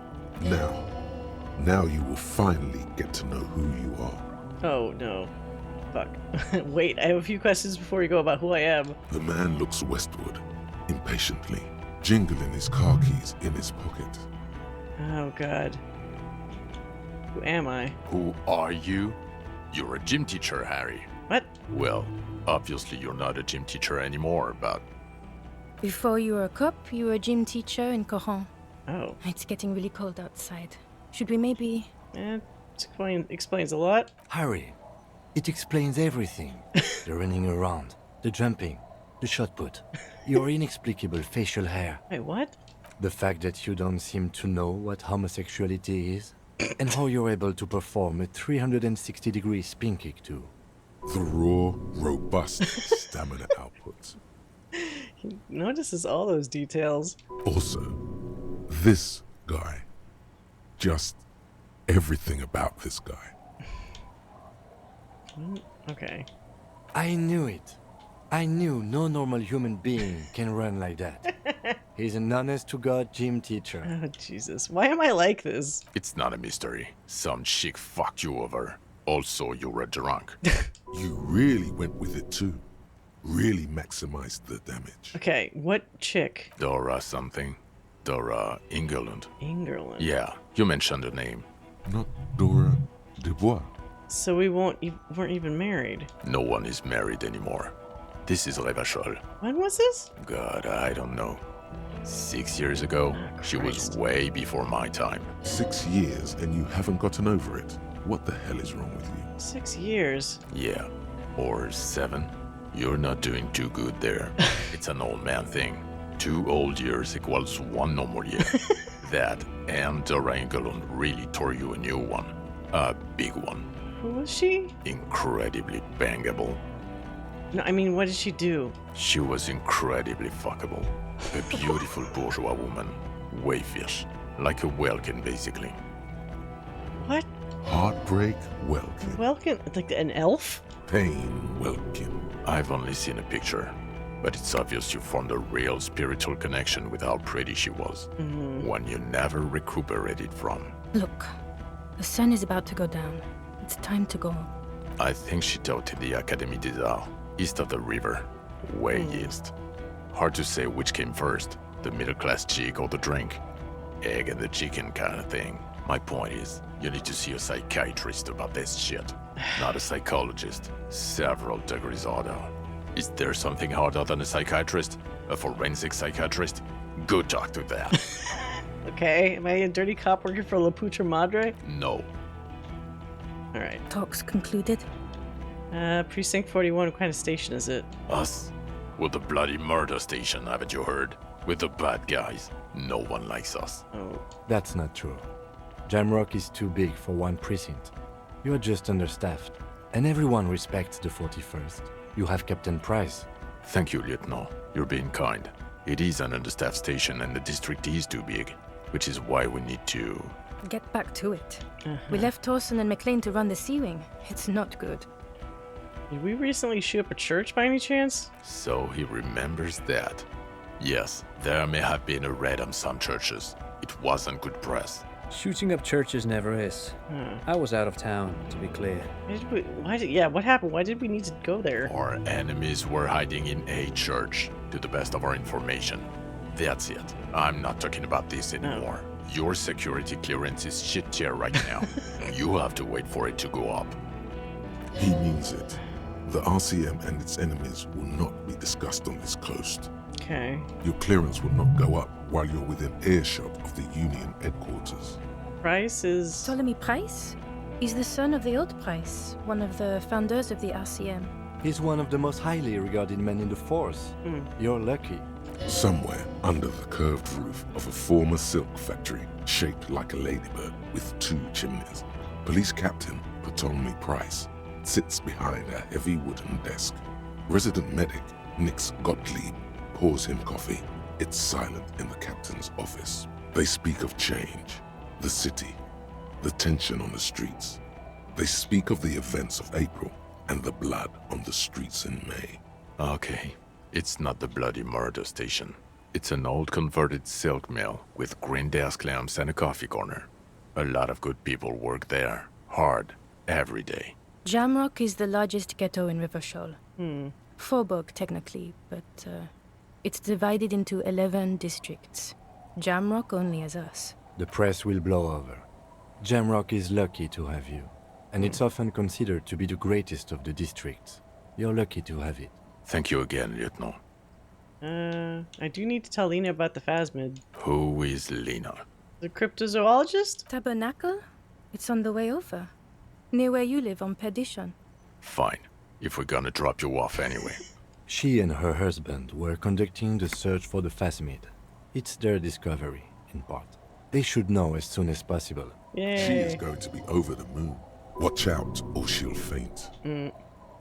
Oh, Kim, what are you gonna do now? Well, first I will go back to my station and write the most detailed report anyone has ever seen. It will have to be good to cover all these. Then I will have a serious talk with my captain. Oh, what? Detective, we just stopped a small-scale war. Oh. Something is happening to Rivershoal. Yeah, he pulls up his collar and looks around, the cold spring light reflecting on the lenses of his glasses. I don't know what yet, but it's going to be a hard spring for the RCM. We need to get ready, infiltrate, investigate. Isn't that what Classia was saying? How something's coming? At the time, I thought she was just worried about stuff because she's on the run. Le retour. Yeah, the return? Perhaps. There are people who say the zone of control will not hold up long. They are not on the radio yet, but there are parties out there. Yes. I hear worries from systems analysts in Vespa and Messina, international risk departments in Pangs. People like that. We've been hearing whispers in Jamrock too, ever since fall. I agree that something is happening. People are tense. I hear a fan spinning. Fast. Something is about to hit it. Want to do that at Station 41? Talk to Captain Price? I'd rather not ruffle the feathers of two captains with my doom-mongering. No. I mean investigate. Come work. Oh my god. Be my new partner. Come work in Precinct 41. Work with Price? I'm flattered, but I don't know if I... Me, goddammit. And crazy enough, can take the stress. He doesn't know how to finish the sentence. Flattered? Your Lieutenant Kitsuragi. We would be flattered if you even considered. I would have to tie things up in GRIH first. But, I mean, whatever is coming, Jamrock will be more central to it than the harbor. And we also have a huge caseload, Lieutenant. Piles that we need to get back to. Mountains, even. I do like the sound of that. Oh, I recruited him? Wait, hold on. Did I learn shit before? I had just learned about the homosexual background. But I did, the breakthrough's imminent, but I just picked the fucking game. Oh well. Okay, I'm ready. Good. Fuck it, let's go. Tron brought his motor carriage. It's a 20-minute drive to Jamrock. Wait, but are we picking up the guy from the island? Under the afternoon sky, the great district hums. A chessboard of wooden houses, 80,000 living souls, and chimney stacks. Fire traps as far as the eye can see. From Main Street to Precinct 41, to Boogie Street, forking into the snow-swept horizon. You close your eyes and hear the dogs bark. A lone woman sits by a factory window, dreaming of meteorite strikes. On Rue de Saint-Jérôme, a square bullet slides into a square-shaped chamber. In Old South, a man without eyelids smiles. Spring has come. It's time. Torsen? Yes. McLean? Yes. Heidelstein? No. Vicmere? Yes. Dubois? Of course. Really? Nick Gottlieb looks up from the list. I hear he's unstable. Oh. You say that like it's a bad thing. Captain Ptolemy Price gestures with a ballpoint pen. It's dim in his office, and the curtains are drawn. Harry's our man. He'll pull through. When he does, he'll side with the people. Understood. Gottlieb returns to the list. Minnow? Of course. Wonderful. Then can we please just go back to Jamrock now? Aww. Yay! I guess there's a chance we couldn't recruit Kim, depending on how things go. I'm assuming. Oh. Oh, come on. Just bury the hatchet already. There you go. Oh yeah, his leg. Now he's all super limping.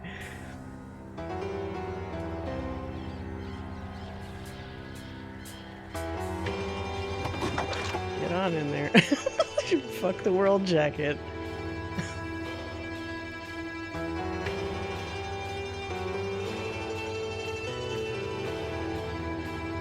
Oh. Is that the actual end? It's gotta be the end. We got the proper end card this time, not the fake end card. Yay! Very interesting game. Ah, thank you. I did not intend to play till like 5:30 in the morning. This is way past my usual. Like everybody left. The usual viewers are just like, I gotta go to fucking bed. But I couldn't stop. I was realizing I was so close to the end. I kind of feel like, I'll be honest and say that the like 11th hour thing with the old guy being the actual culprit kind of felt like it came out of left field a little bit. I mean, yes, they explained it, so retroactively it makes sense, but we had been picking up info on so many other things, and then suddenly none of it was right anymore. And I was like, what? Who is this person that did this? And then they just drop in like a guy that was never indicated previously. So I'm kind of not nuts about that, It's also really weird that the whole Phasmid thing was actually connected to that in like a legitimate way. So that was different. I went to sleep, woke up, and I'm heading to work. But I liked it. I thought all the characters were done very interestingly. Maybe not all the voices were hits. A lot of the voices were interesting and unique, but some of them, like, for example, Ruby's voice, I really wish they had, I don't know, either gotten somebody else or had her deliver the lines differently. It was, like, weirdly, like, too understated.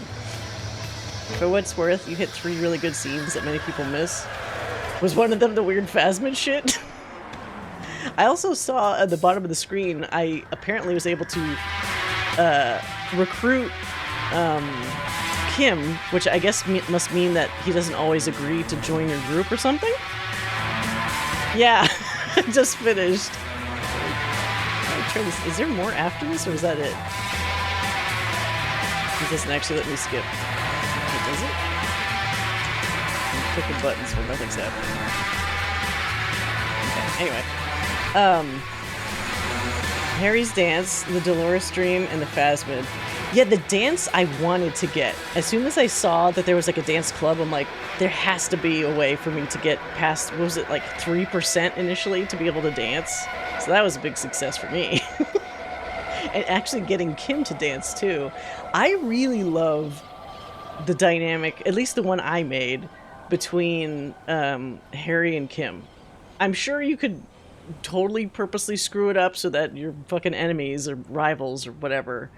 But the way I was trying to do like the redemption arc Harry, I think works really well with Kim. And it was really awesome seeing him come around to like how you interact with Harry and deal with him. And like he started off as a very like tight-lipped, secretive kind of guy. But by the end, it's like he knew all the little silly nuances and quirks that Harry had and was defending him pretty consistently.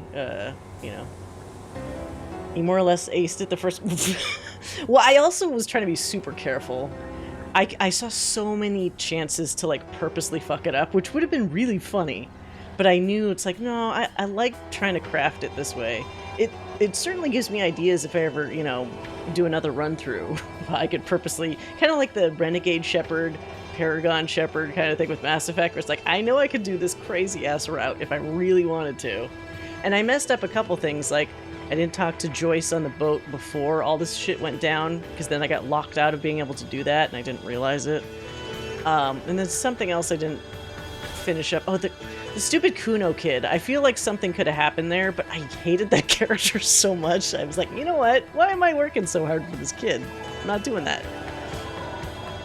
Kim cannot be there for the end. That can't happen.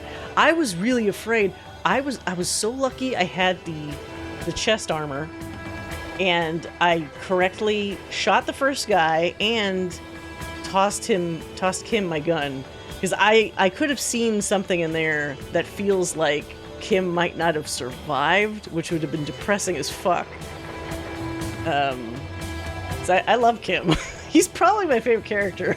I mean, I do love Harry for how, like, bizarre he can be, but I really like Kim overall. Like, they picked a very interesting voice for him because he's very soft-spoken, but he also, like, with very tiny variations, can do these hilariously dry, sarcastic responses to things. Where, I don't know if other people find it funny, but I find it hilarious. I've done probably 9 passes through this game. I've still not seen all of it. It's impressive. I do wonder, like, if I did it over again knowing everything, like if I definitely arrested Klaasje, and if I definitely tried to push a couple things earlier when I know, like, what's going to happen, I wonder how much that would change stuff. Because she did, when she escaped, she did give us a clue. But then, would that clue have mattered if we were going to eventually go to the island anyway? Probably not. Because you could also be like a real hard-ass cop, right? And I kind of was trying to straddle the line between following some things by the book, but also being a little bit lenient, you know, like not being a hard-ass the whole time.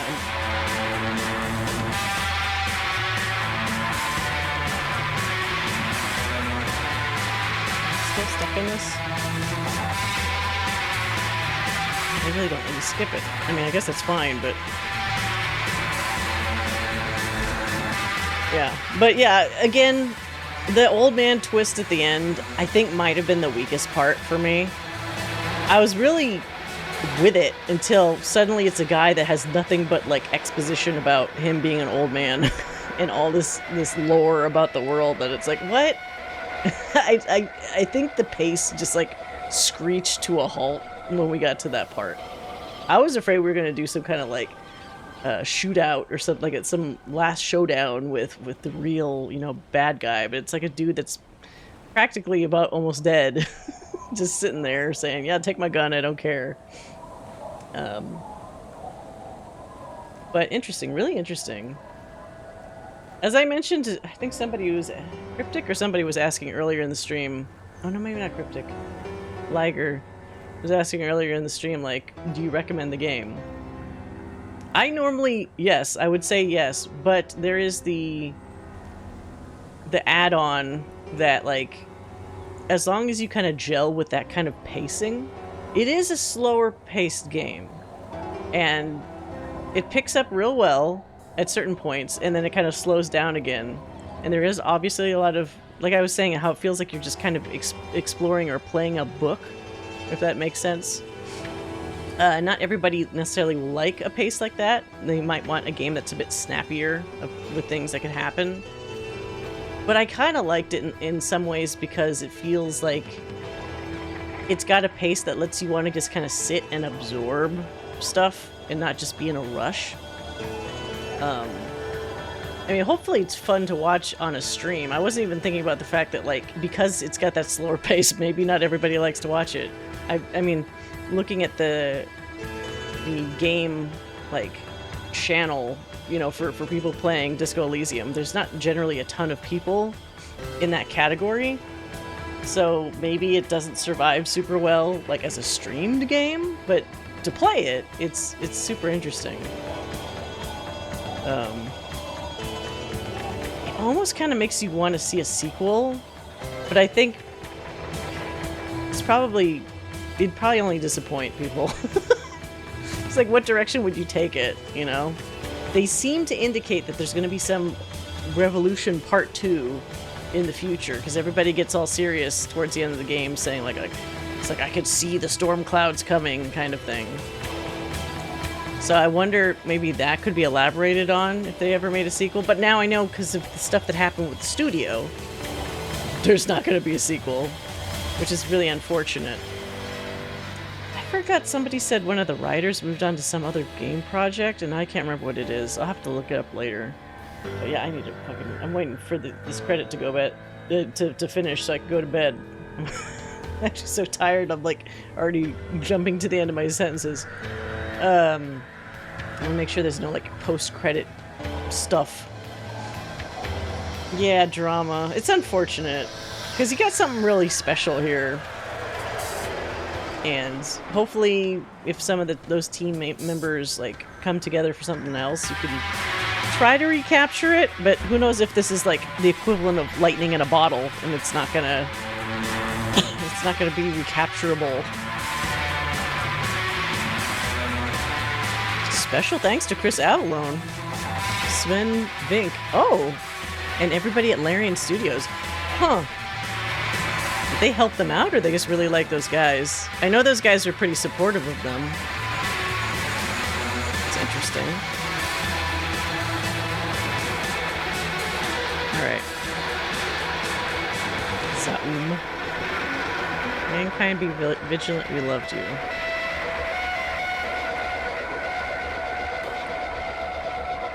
What are you gonna do? You gonna do something? You gonna see a tiny Harry hanging out somewhere? Oh. It's literally just a screen. I've been watching too many Marvel movies. Expecting end credit shenanigans. Let's see, what's this up here? Did I look at this before? Oh, that's just help. Okay. Wait, collage? What's collage? Okay. Wait, what? Is this literally I make a collage? What the fuck is this?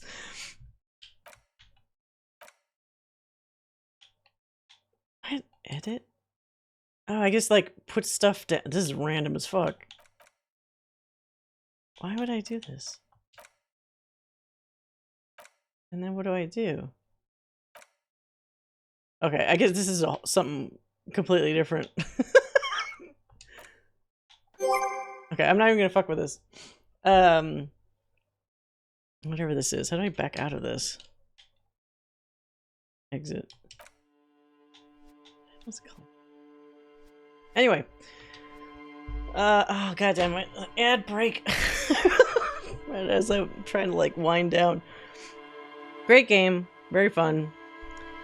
Nice kind of relaxed pace for the most part. Although it's fun how this stuff super escalated with the whole dealing with the mercenary, what do they call it? Mercenary tribunal. Very good writing. It's not easy because remember before this we played Slay the Princess, which was very fortuitous because the whole thing with multiple character voices on one character and stuff just happened to feed in perfectly into this game. Like the shared concept of like the different voices in your head and stuff. But it's hard to do that sort of thing well, I think, where those voices stay distinct and there's so many of them. So they did a really good job there. And they managed to make Harry's options for what he could say as rambunctious and weird and wild, like, as a lot of different options, and yet still convey whether it's humorous or serious or whatever. Sometimes in writing, it can be very difficult to tell, like, is this character being sarcastic? Or is this character being serious? Or are they angry? Are they happy? But they did a really good job in this game of still conveying that stuff pretty well. I mean, there was one or two dialogue options where I'm like, oh, I hope I'm being like jokey when I'm saying this and not like serious. But for the most part, it was easy to read those kind of emotions the way they wrote it. And Kim Kitsuragi is definitely like, wait, Kitsu. Hold on, did I get his fucking last name wrong? It was in here. I can look it up real quick. Wait, what? Do I not have a person? I have to make a person so I can see his fucking name.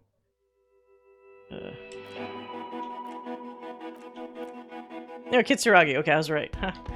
Yeah, so Kim might be one of my favorite characters, like, in general. It's really interesting. He's the kind of, you know, he's a good character when you want to know more about him. There was, and again, this would probably be like a further playthrough. I feel like I could have maybe somehow learned more about his backstory. He clearly had some situation in the past where maybe he had a partner or something, and that went south. I don't know what the partner's name is, I don't know what the circumstance was, but there's that one distinct point where he mentions somebody getting shot for him, like when Harry got shot, and Kim's worried that, like, you know, oh, it's happening again kind of thing. So there's a bit of a muddled past that I would have loved more details on, but he's such a difficult character to get through to because he's so private, you know, about everything. I wish the homosexual underground learning thing had finished up before the end game, because I was really curious if Kim was going to say anything about it.